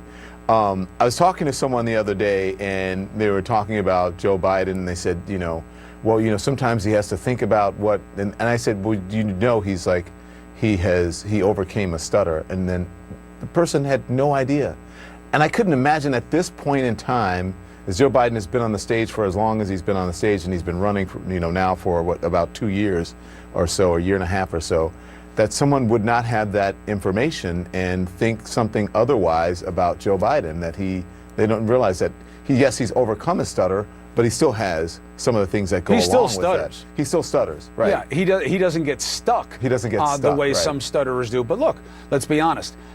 Telling somebody that you're a stutterer isn't the first thing you think to say about yourself. This is a society based on shame all too often, you know, and judgment all too often. But and there's stigma attached to it. It's also, too, part of what's been going on in the country for the last 7 or 8 months, that people have been trying to figure out what to do with their lives, trying to figure out how to feed their families, trying to figure out, you know, how they're going to stretch the meals and stretch the money that's not coming in.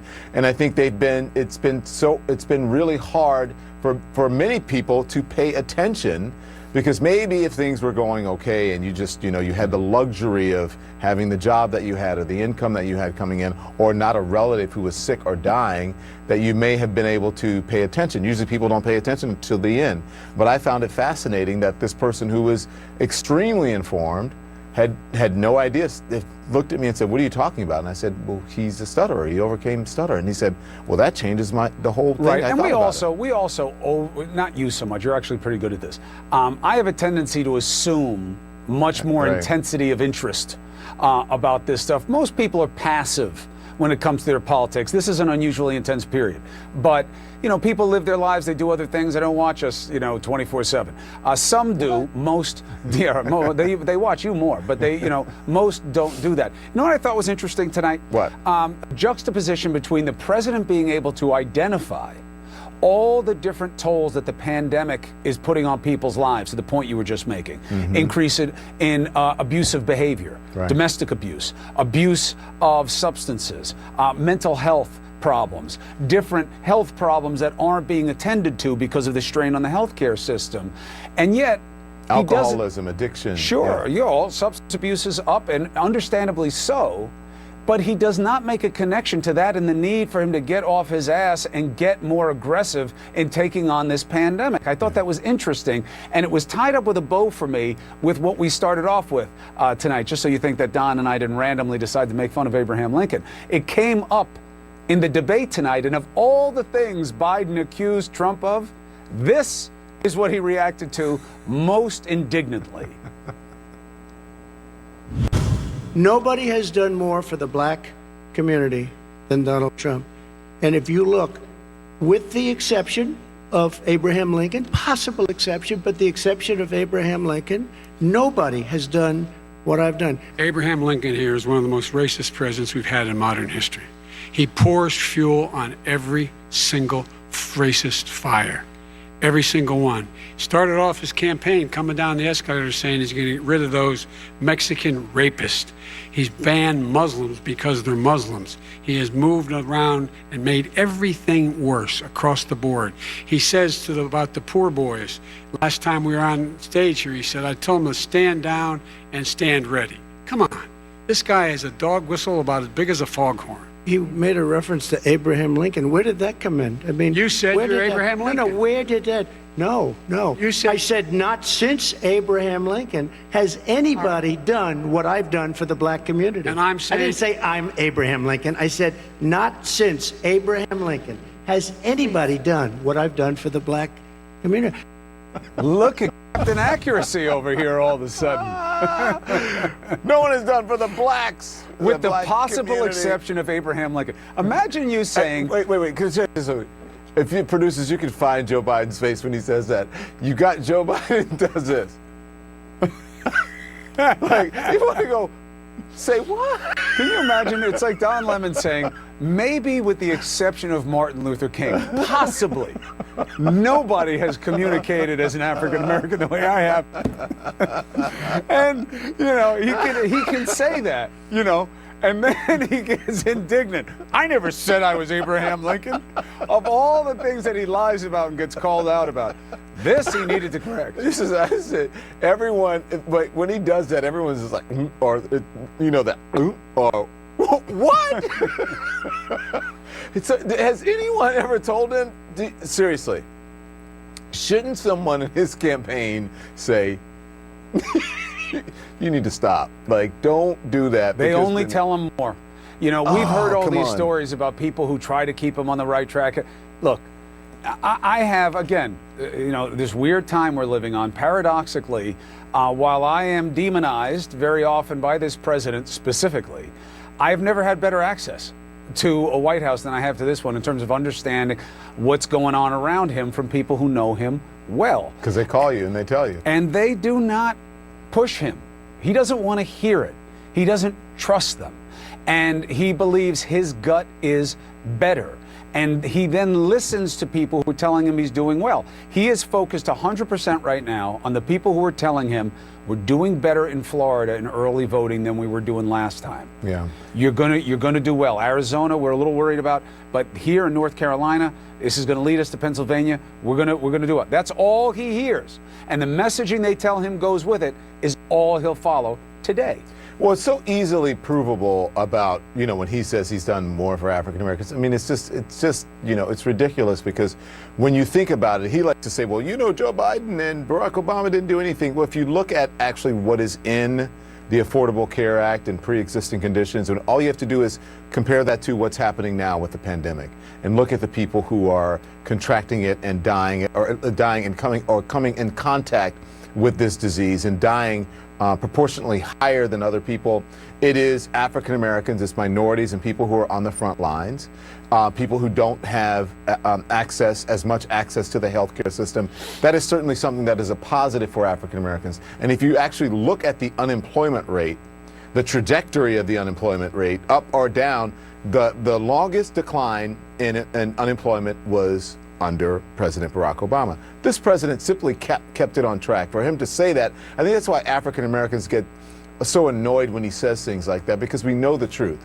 He's not pulling the wool over our eyes. We know what happened under the last administration, who happened to come out, listen, under a Republican president, pulled us out of the biggest recession since the Great Recession, since the Depression, and then to have that sort of job growth, and then the rate go down, and then you want to take away an accomplishment of the first black person who looks like me or every other black person around the country. Desperately. They're not going to. Yeah, but they're not. He wants to take Obama down. We're not going to buy it because we know the truth. Well, you can sell that to your sycophants, but you can't sell that to. We'll see what happens with African American men specifically. African American women over 45, which is a big base for the Democrats. I don't know how much purchase I he'll think get that's. there. Listen, I'm not buying that. You don't buy it either. You think it's talk, but that at the polls they won't do it. Listen, there are outliers. No, there are outliers everywhere, and we're looking at like two rappers who are gazillionaires, right? And and everyone's like, oh, black men are going to vote for. No. And a lot of people who are talking on talk radio, and they're going to do this. So a lot of those wives are going to sit around and say, are you out of your damn mind? Let me sit you down here until our mamas are going to be like, boy, if you go in that potent thing and vote for, don't come in this house because I'm going to disown you. You're not doing this. I don't believe it. I'm sure there are going to be some bamboozled who may go out and do that. But for the most part, it is not going to happen. Ain't going to happen. Sorry. It's a good story. It's a good, to writing copy and for people to talk about on TV like me and you. But in the real world, it ain't happening. Well, I'll tell you what will be interesting to me. And let me just say one other thing. Okay. Before, all of those people that you hear on all of those channels, the conservative people, and all of them, like, I find out, you know what that is? You know what that is? What is it? That is the shortest line to the front, okay? Those are people who are sitting there on Fox News and everybody else, and black people, men, and Donald Trump has done this. They don't believe that themselves. They're there because it is the shortest line to the front and it's a paycheck, okay? And they probably could not make it on some other channel where people live in reality and people live in facts. So they say, well, guess what? I'm going to go over here because they need a black person who's going to say what the conservatives want and who's going to give me a paycheck and have me on their show, and I'm going to be famous and people are going to know who I am. That is exactly what that is, even if they are not conscious of it. Because if they really, really sat down and looked in the mirror, they would see that they are being used. Well, 11 days. Anthony Scaramucci with the line of the night. He called it, we're in the last Scaramucci of the race. The last 11 days. Remember, he lasted 11 days as comms guy at the White House. We're going to see. And again, I know that people always tell you, this election matters the most. Hype aside. This one does. This is an unusually definitional election. Because the propositions just about, look, the idea of whether or not this country really is going to suffer each other's differences for the sake of diversity or not and see each other as us and them and have policy along those lines. The president made it very clear to you tonight. He is not a uniter. He doesn't believe it. He wants to punish states that are run by Democrats because he doesn't like a job they do. He's named my brother by name. Terrible. He talks about red and blue and us and them and Muslims and Christians and brown and white. That's what he does. And we'll see what wins. And very fine people on both sides. And, let's jail the Central Park Five. And President Barack Obama was not born in this country. And what do you have to lose? And where's my African American? And all kinds of things. And that's why I say, if you want to be bamboozled and think that. Led astray, run amok. If you want to be to believe that the person who did and said all of these things, who's trying to take away your health care, the pre-existing conditions, all those things, if you believe that, then I got a bridge to sell you. You've been had. Or I'm going to get the license plate of the turnip truck that you just fell off so that I can report them led astray to the authorities. Run amok. It's from Malcolm X. That fooled, crazy. You've been had. You've been took. Led astray. Run amok. It's my best Detroit Red I can do. Vis-a-vis Denzel Washington. I'll tell you something after this that I want to tell you that you will be happy that I didn't say it. Okay. Go ahead. And that's a fact. And here's a fact checker in chief, Daniel Dale, to get Chris Cuomo out of trouble. He's back with us. Hey, Daniel, how you doing? Are you hoarse yet? Do you have laryngitis from all of this? No, I'm good. I'm good to talk to you for at least like 2 to 3 more minutes. Okay, so this is something that is really serious. An awful story that I reported earlier this week. I think it was last night that we reported this. And in the midst of all of this that we're finding out, that there are these 545 migrant children who still aren't returned, united with their families. The president dodged the question, suggested that they weren't actually brought over by their parents, and then the moderator had to keep asking him, how are you going to reunite these families? Here it is. Check this out. These 500 plus kids came with parents. They separated them at the border to make it a disincentive to come to begin with. Real tough. We're really strong. And guess what? They cannot, it's not coyotes didn't bring them over. Their parents were with them. They got separated from their parents. And it makes us a laughing stock and violates every notion of who we are as a nation. Let me ask you a follow-up Kristen, question. they did it. We changed the policy. Your response they to that? They did it. We changed. Did not They built the cages. They, who built the cages, Joe? Let's talk about what who we're built the talking cages, about. Joe? Let's talk about what we're talking about. What happened? Parents were ripped, their kids were ripped from their arms and separated. And now they cannot find over 500 of sets of those parents, and those kids are alone. Nowhere to go. Nowhere to go. It's criminal. It's criminal. Okay, Daniel, just the facts. So Biden was right here and Trump was wrong. These particular children were not brought to the United States by so-called coyotes, who are people who are paid by parents or paid by people in other countries to illegally bring others across the border. Biden was right. These children were brought by their parents. They were separated, and now the parents and children remain separated. They can't find the parents. Now, there are Trump also claimed during the debate that the administration is working hard to find these parents. Experts say that's not actually true. They've been very reluctant to hand over information about the situation. Now, the part of this that was true is Trump said, there were cages built under the Obama administration in a very different situation during an influx of unaccompanied minors. They did build these facilities with chain link fences, you can call them cages, to house some of these young people. But Trump's suggestion elsewhere in this debate that he simply inherited the separation policy, he said they did it, we just took it and we changed it, is wrong. It happened occasionally under Obama, under specific circumstances like parents charged with serious crimes. Trump's administration is the one that made it routine. They implemented a routine policy of routinely separating children and parents at the border. And so it's very much apples and oranges. Trump's suggestion that it's the same is just not right. Yeah, well, he likes to say, well, you built that cages, but he doesn't explain the difference between what is going on now. They are willfully and doing it systematically,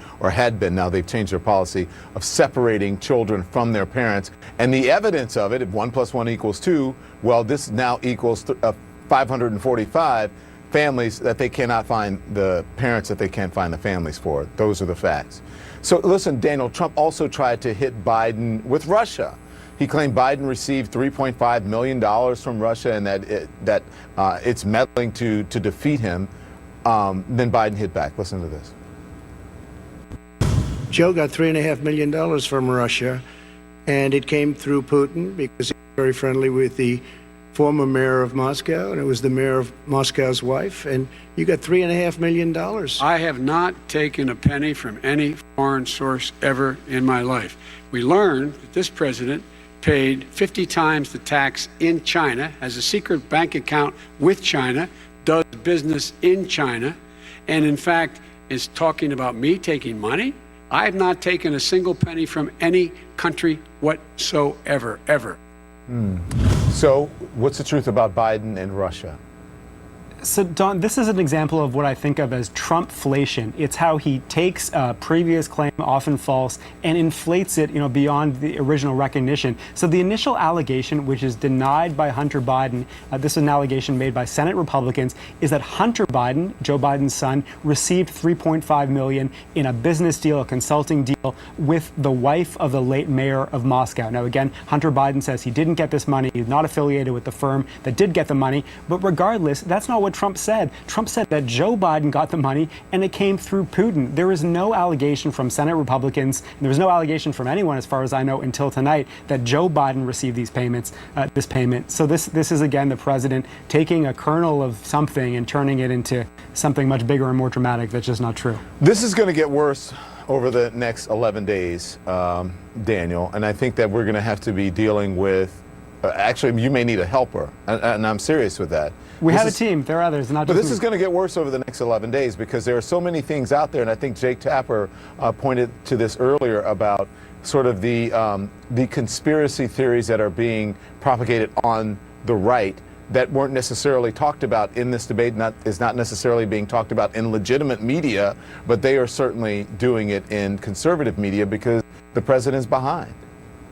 Yeah, it's getting worse and worse, Don. I mean, the president himself is getting worse. I counted 66 separate, not even counting the repeats, separate false claims from the president alone between Friday and Sunday. That's one of the most dishonest periods of his entire presidency. Social media, like Twitter, is just a disaster zone right now with misleadingly snip clips and images, just total bad faith tweets. And so, yeah, the information climate is just absolutely terrible. And frankly, a lot of it comes from the president himself. Daniel Dale, thank you, sir. Really appreciate it. There's more to come as our special coverage of the final presidential debate continues right here on CNN Late Night After Dark. In 2020, no one can tell you what the new normal will be. But one thing is certain. To advertise political content, TV is the most trusted medium and the one most likely to influence voters. By running TV ads early and often, Effective can help you reach voting households and put your message on the medium American voters count on. Grow awareness, build trust, and get results.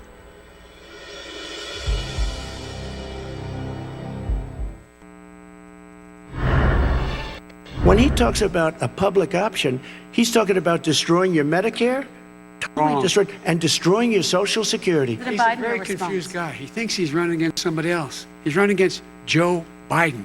I beat all those other people because I disagreed with them. Joe Biden he's running against. And the idea that we're in a situation that they're going to destroy Medicare, this is the guy that the actuary at Medicare said, if in fact, at Social Security, if in fact he continues to withhold his plan to withhold the tax on Social Security will be bankrupt by 2023 with no way to make up for it. This is the guy who's tried to cut Medicare. So the idea that Donald Trump is lecturing me on Social Security and Medicare, come on. One of the stronger moments for Joe Biden tonight. Again, the president is no longer an insurgent. He can say, it's a politician, I'm not a politician.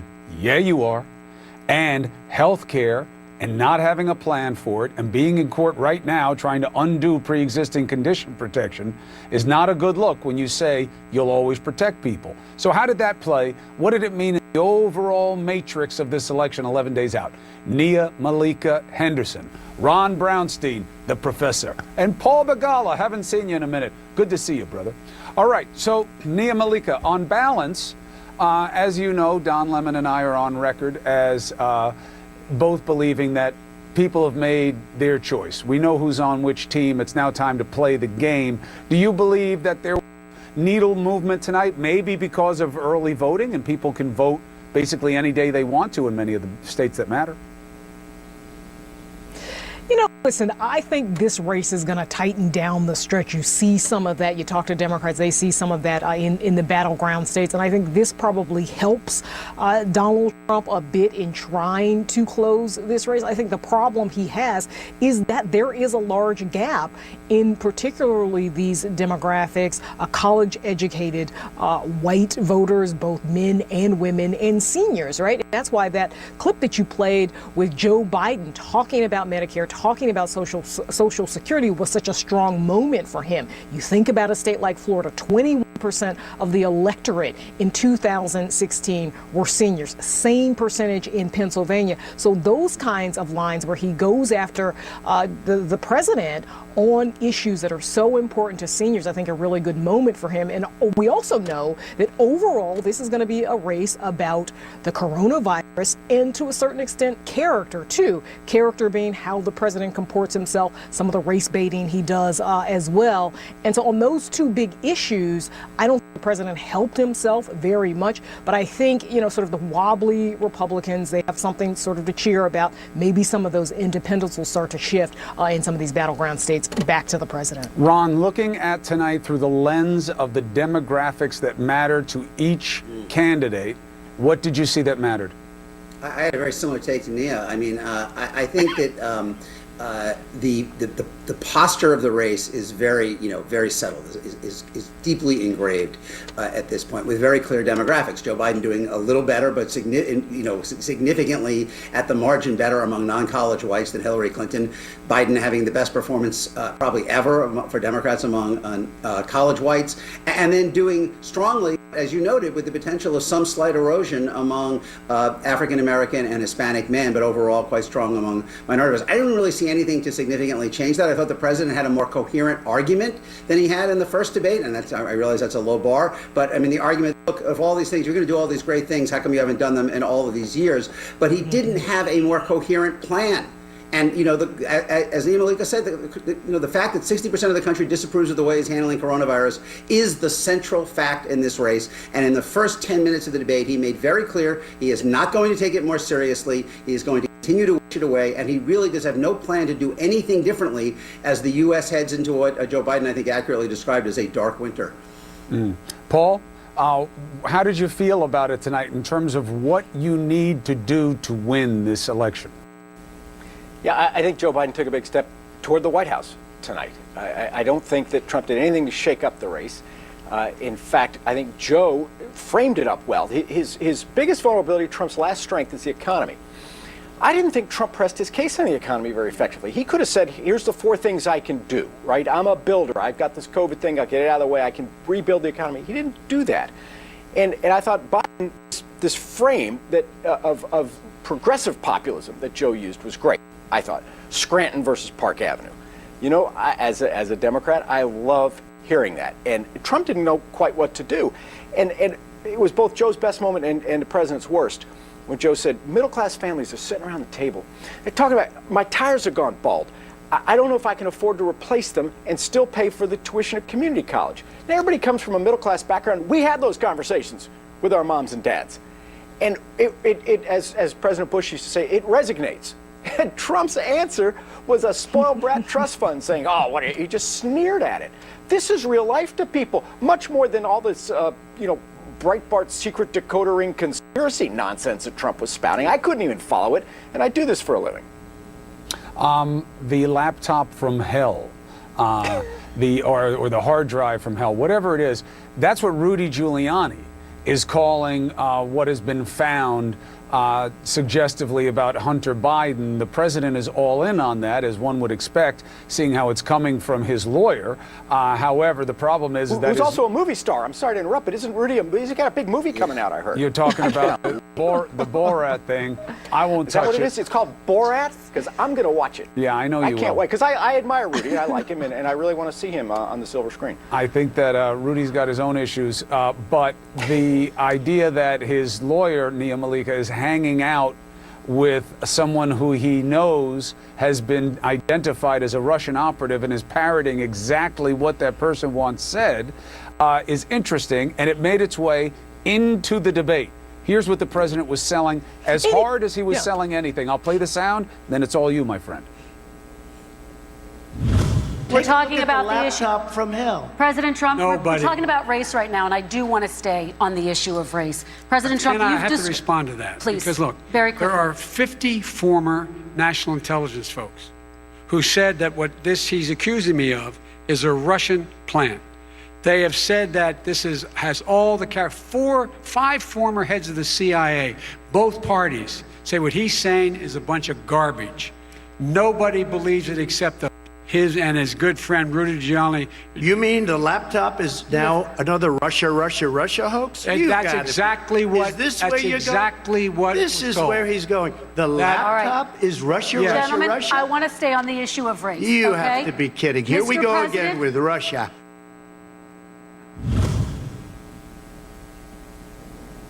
The Marsha version of Russia, by the way, Nia Malika. And look, again, irony abounds in all of these situations. The fact that the president wants to dismiss things as maybe a function of Russian conspiracy or anybody's conspiracy idea when his lawyer is deep with a guy who is known to be a Russian operative.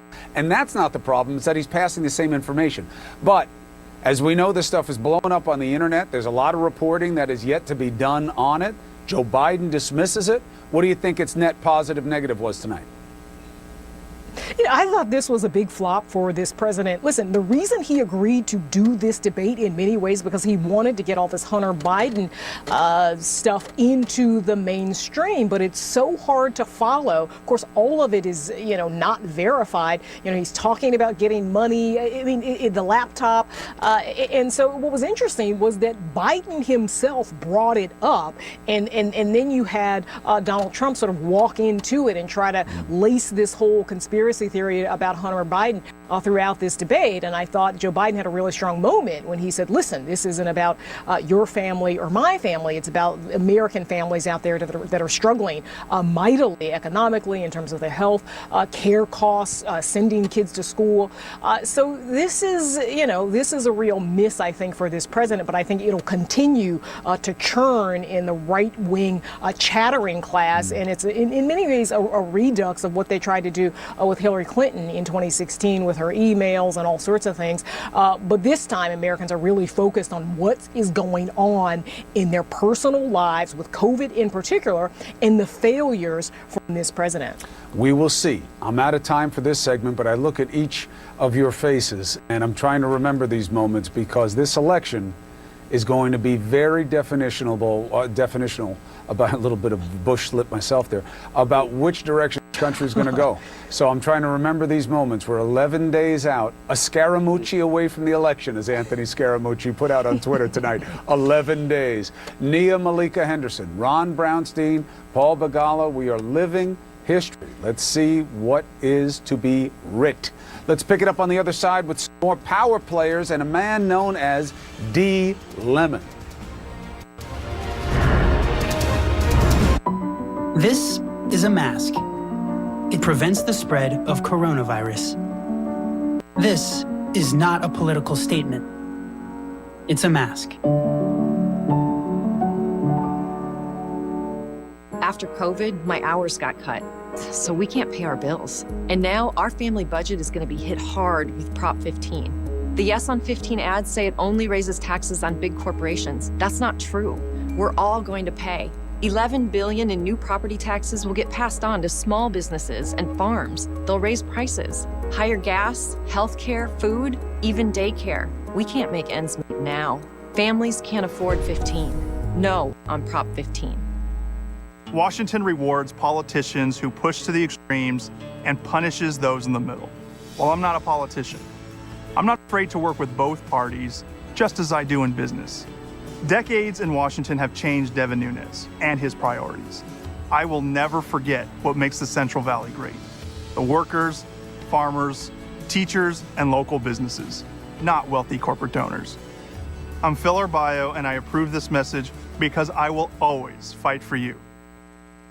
Election Night in America, November 3rd. CNN's special coverage starts at 4 p.m. Eastern. This is a message for all voters in the United States. To look out for anything suspicious, like possible voter any cheating of any kind. So if you notice anything suspicious like voter tampering, voter election rigging, voter fraud, gerrymandering, anything of that sort, please contact the authorities immediately, or the FBI, or any kind of authorities, please, that handle the law. Alrighty, this is a request from me to you.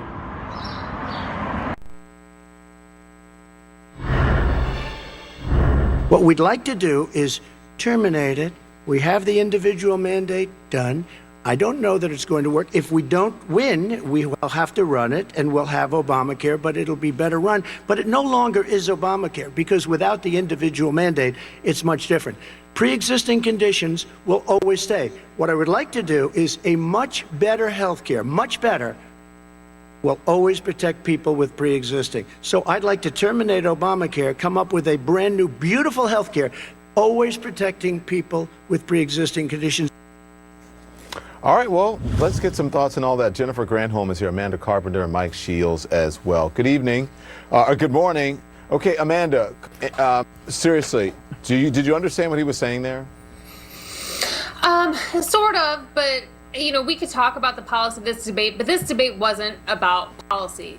This debate marked the complete, utter, total collapse of President Trump's strategy against Joe Biden, which was to smear him with all this nonsense about Hunter Biden's finances. That collapsed tonight.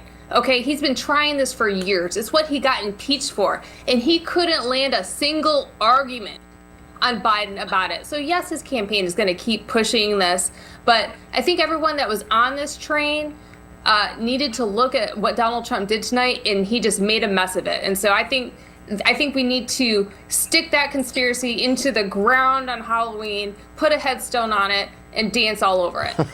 Amanda, well, Mr. Shields, Yeah. Amanda came in hot. What do you think of that? She's not even talking about the health care. She came in hot, and she's got her own agenda.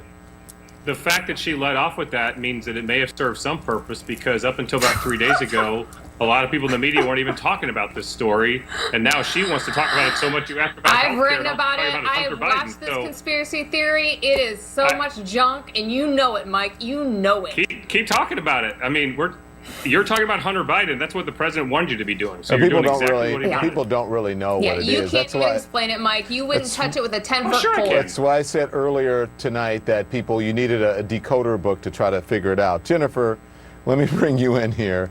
What do you think of tonight? I started off with healthcare and I think it's important to talk about it. But look, you're doing Amanda Carpenter, talking about whatever you want. I thought it's important to talk about it, especially dealing with, we're in the middle of a pandemic right now. Of course.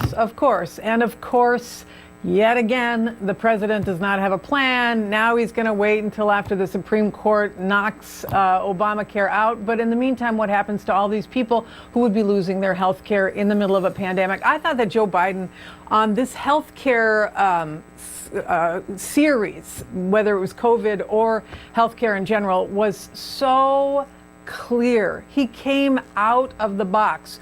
There are 220,000 people who have COVID, who have died. We've got now 1,000 people a day. We've got now who are dying, almost 70,000 people. He had all of these numbers that were right on the money.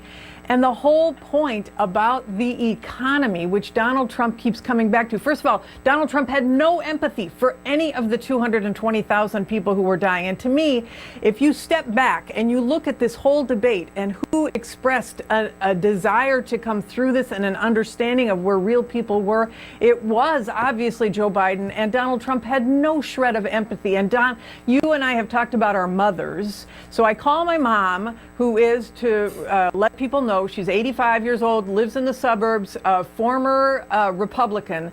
I said, I didn't even have to, I call her, Mom, did you watch? He's a horrible person. Those were the only words. I said, well, what do you mean, Mom? She said, he's horrible. She's talking about Trump. And she cannot stand him because he does not have a single shred of empathy. And that's what I think a lot of people who are not in the weeds, who don't she didn't know what the heck he was talking about. Laptops and China and Russia and all that. She didn't even understand what they were talking about. But she did get that he had no empathy. Well, I didn't quite understand when he said, when he talked about, well, I'm going to protect your pre-existing conditions with the individual mandate, but then I'm going to come up with a beautiful health care plan. Mike, listen, I know you're a straight shooter, okay? He has been saying he's going to come up with a health care plan since 2015. He's been saying it's going to be shortly. It's going to be 2 weeks. It's going to be a month. It's going to be soon. It's going to be... Come on, where's the lie? I'm not lying here, Mike. Is that, especially now during a pandemic, does that ring even more hollow? Because people want to know what's the plan, and so far he has no plan. Yeah, look, I don't think Republicans have done a great job of coming up with an alternative to Obamacare. That has been a huge problem for them. We ran on getting rid of Obamacare and replacing it, and the replacing part was very difficult. I think the president's better message on health care is to talk about the Biden health care plan, which would get rid of private health insurance and is closer to single-payer Medicare for all health care plans that close hospitals. I'm going to have to mute your mic, Jennifer. Sorry, you're just doing the same thing the president is doing. Let him finish, I promise you. I'll give you a chance to respond. I'll give you, Mike, go on, finish yours. Yeah, I respectfully, Governor, didn't interrupt you. I must have hit something that you don't want me to say if you want to interrupt me like that, because that, to me, what I'm trying to tell you is that would be a better message for the president than what he said. So I'm sure you might agree with at least part of that. Go ahead, Jennifer. Can I? Yes, you can. Your mic is unmuted. But, Mike, I don't understand why you are repeating the lie. Joe Biden's plan is not to eliminate private health insurance. As he said repeatedly tonight, I ran against that idea and I won it in the primary. He wants to allow people to keep their private sector plans, but he also wants to be able to create an option. So I don't understand why this continual emphasis on and doubling down on a lie. Well, I can answer that. I can answer that for you. Nancy Pelosi said it. She said improving Obamacare, which is the Biden plan, is a step to Medicare for all and single-payer health care. And she's the Speaker of the House. But Joe Biden did say tonight, in working on health care. Joe Biden did say tonight, Mike, let me in. So I helped you with the mute mic thing. But Joe Biden did say tonight, all of those things that you're talking about, you're running against Joe Biden. I've never said that. You're talking about everybody else's health care plan, what they want to do with it, with their interpretation of it. But he's saying his health care plan won't do that. Yeah, I'm sure of course, you're bashing the president for not giving specifics.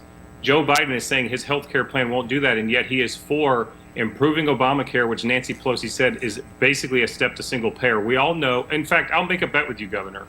If Democrats win the presidency, the White House, the Senate and the House, that by the spring there will be a single-payer health care bill on the floor, and the left wing of the party will demand that it becomes law and be put on Joe Biden's desk. Why would that happen? Because Republicans haven't done anything since Obamacare was made into law in 2010. So congratulations, Republicans. You had 10 years. Go ahead, keep going, Amanda. I actually don't disagree with you on that. Amanda, you are on a roll. No, I was in the Senate. Right. I tried to repeal it and get a plan to replace it. I was part of that. How long do you expect people to wait? Because I am in the camp of someone on the private market that really wants a strong private healthcare market so I can get affordable healthcare. Where have the Republicans been? I have been waiting for that plan to show up, and I am fearful too, Mike, of what may happen if the Democrats have a socialized healthcare system. But who can I turn to for help? It sure as heck has not been the Trump administration. Well, I was just going to say, when you said that, well, let's imagine if the Democrats win the presidency, the House, and the Senate, there are conservatives who are watching going, no, Mike, don't say that. And Amanda's really is vocalizing that right now. So, I mean, what happened? She's right. It has been a decade, and Republicans still have not come up with a plan. And this president, honestly, hasn't come up with a plan. I know you're criticizing Joe Biden for, the president saying, okay, it's going to be 2 weeks, it's going to be whatever, and but Joe Biden's, there is an actual plan there that people can read, whether you agree with it or not. But there isn't one for this administration. There's not one. Is that a question to me? Yeah. Oh, yeah, look, I mean, if you hear what the president says, he says we administer Obamacare better. And in fact, under President Trump, Obamacare premiums have gone down. He's in a place where he can't say, well, I'm actually, if you guys would let me talk, I may actually agree with you for a moment, okay? Well, what he I'm may trying have to say comment is, about what you're saying. what I'm saying is that he can't say, you know what, we didn't get a replacement done. We just didn't get it done. And so now I'm left in saying we will protect pre-existing condition coverage, and we're going to administer Obamacare better. That's a part of what his message is, because, as Amanda said, Republicans dropped the ball and we didn't get a replacement bill done. And I think a better message for the president is to talk about what will happen, because to bring voters like Amanda back to the president, all they need to know is they're going to get socialized medicine when the left takes over, and that'll bring them back to the camp. That's what he should be saying in the debate. Yeah, good luck with Don. that. I can't leave my house or send my kids to school because of how he's handled the healthcare system. Jennifer, I gotta People run, are so so- desperate for anything that they'll take a plan over no plan. Can you do it in 10 seconds, Jennifer?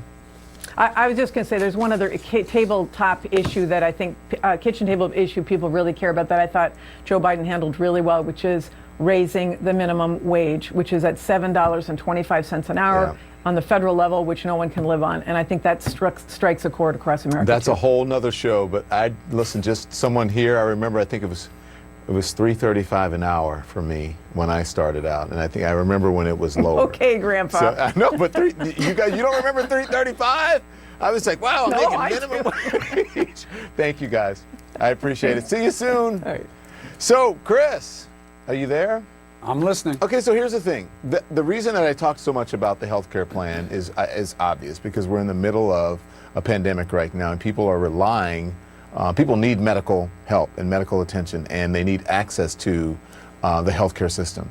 And so by saying, I'm going to do this, I'm going to do this, I'm going to do this, that doesn't help people who are right now entangled in the healthcare system in America. First of all, the issue decided the midterm elections. Yeah. Healthcare matters. We need to do better.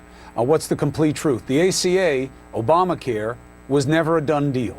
It was supposed to be worked on over time. The Republicans wouldn't do it. Mitch McConnell specifically said, we're never going to do anything but get rid of it. That never happened. So there's nothing better.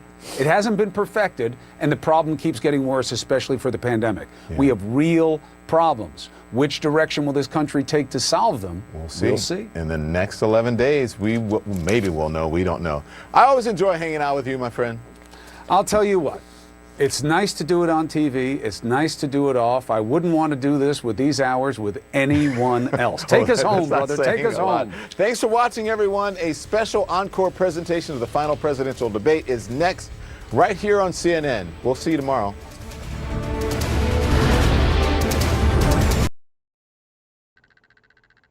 Wow. I mean, wow. You'd think that he wouldn't be you'd think he wouldn't do it, but he did. That debate may have been calmer, but it was tense. And still. Despite all that, Trump still lies and misleads the public. That's why it's better. That's why it's better, Joe Biden. That's why it's better to vote for Joe Biden.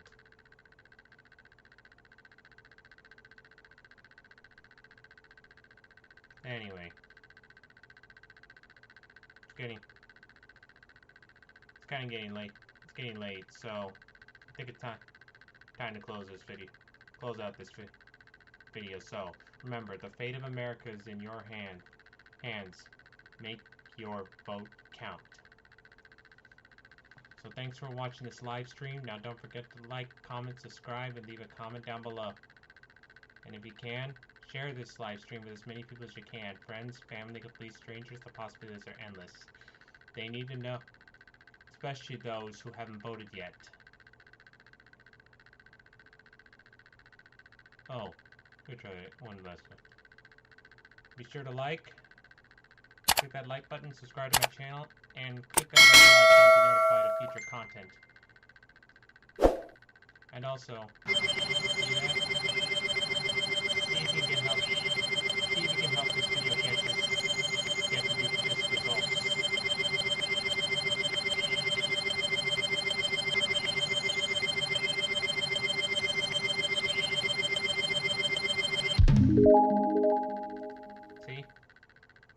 See if you you can help this video reach those results.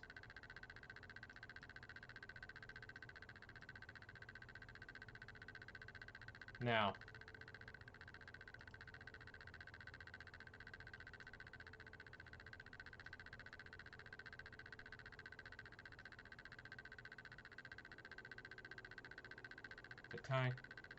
as time gets close,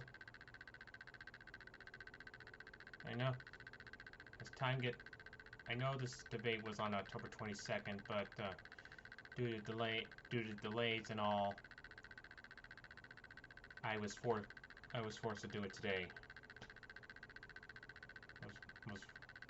Well, a few hours ago. Late. That was totally my fault since the video wasn't ready. That is almost, it's a little after 3 in the morning.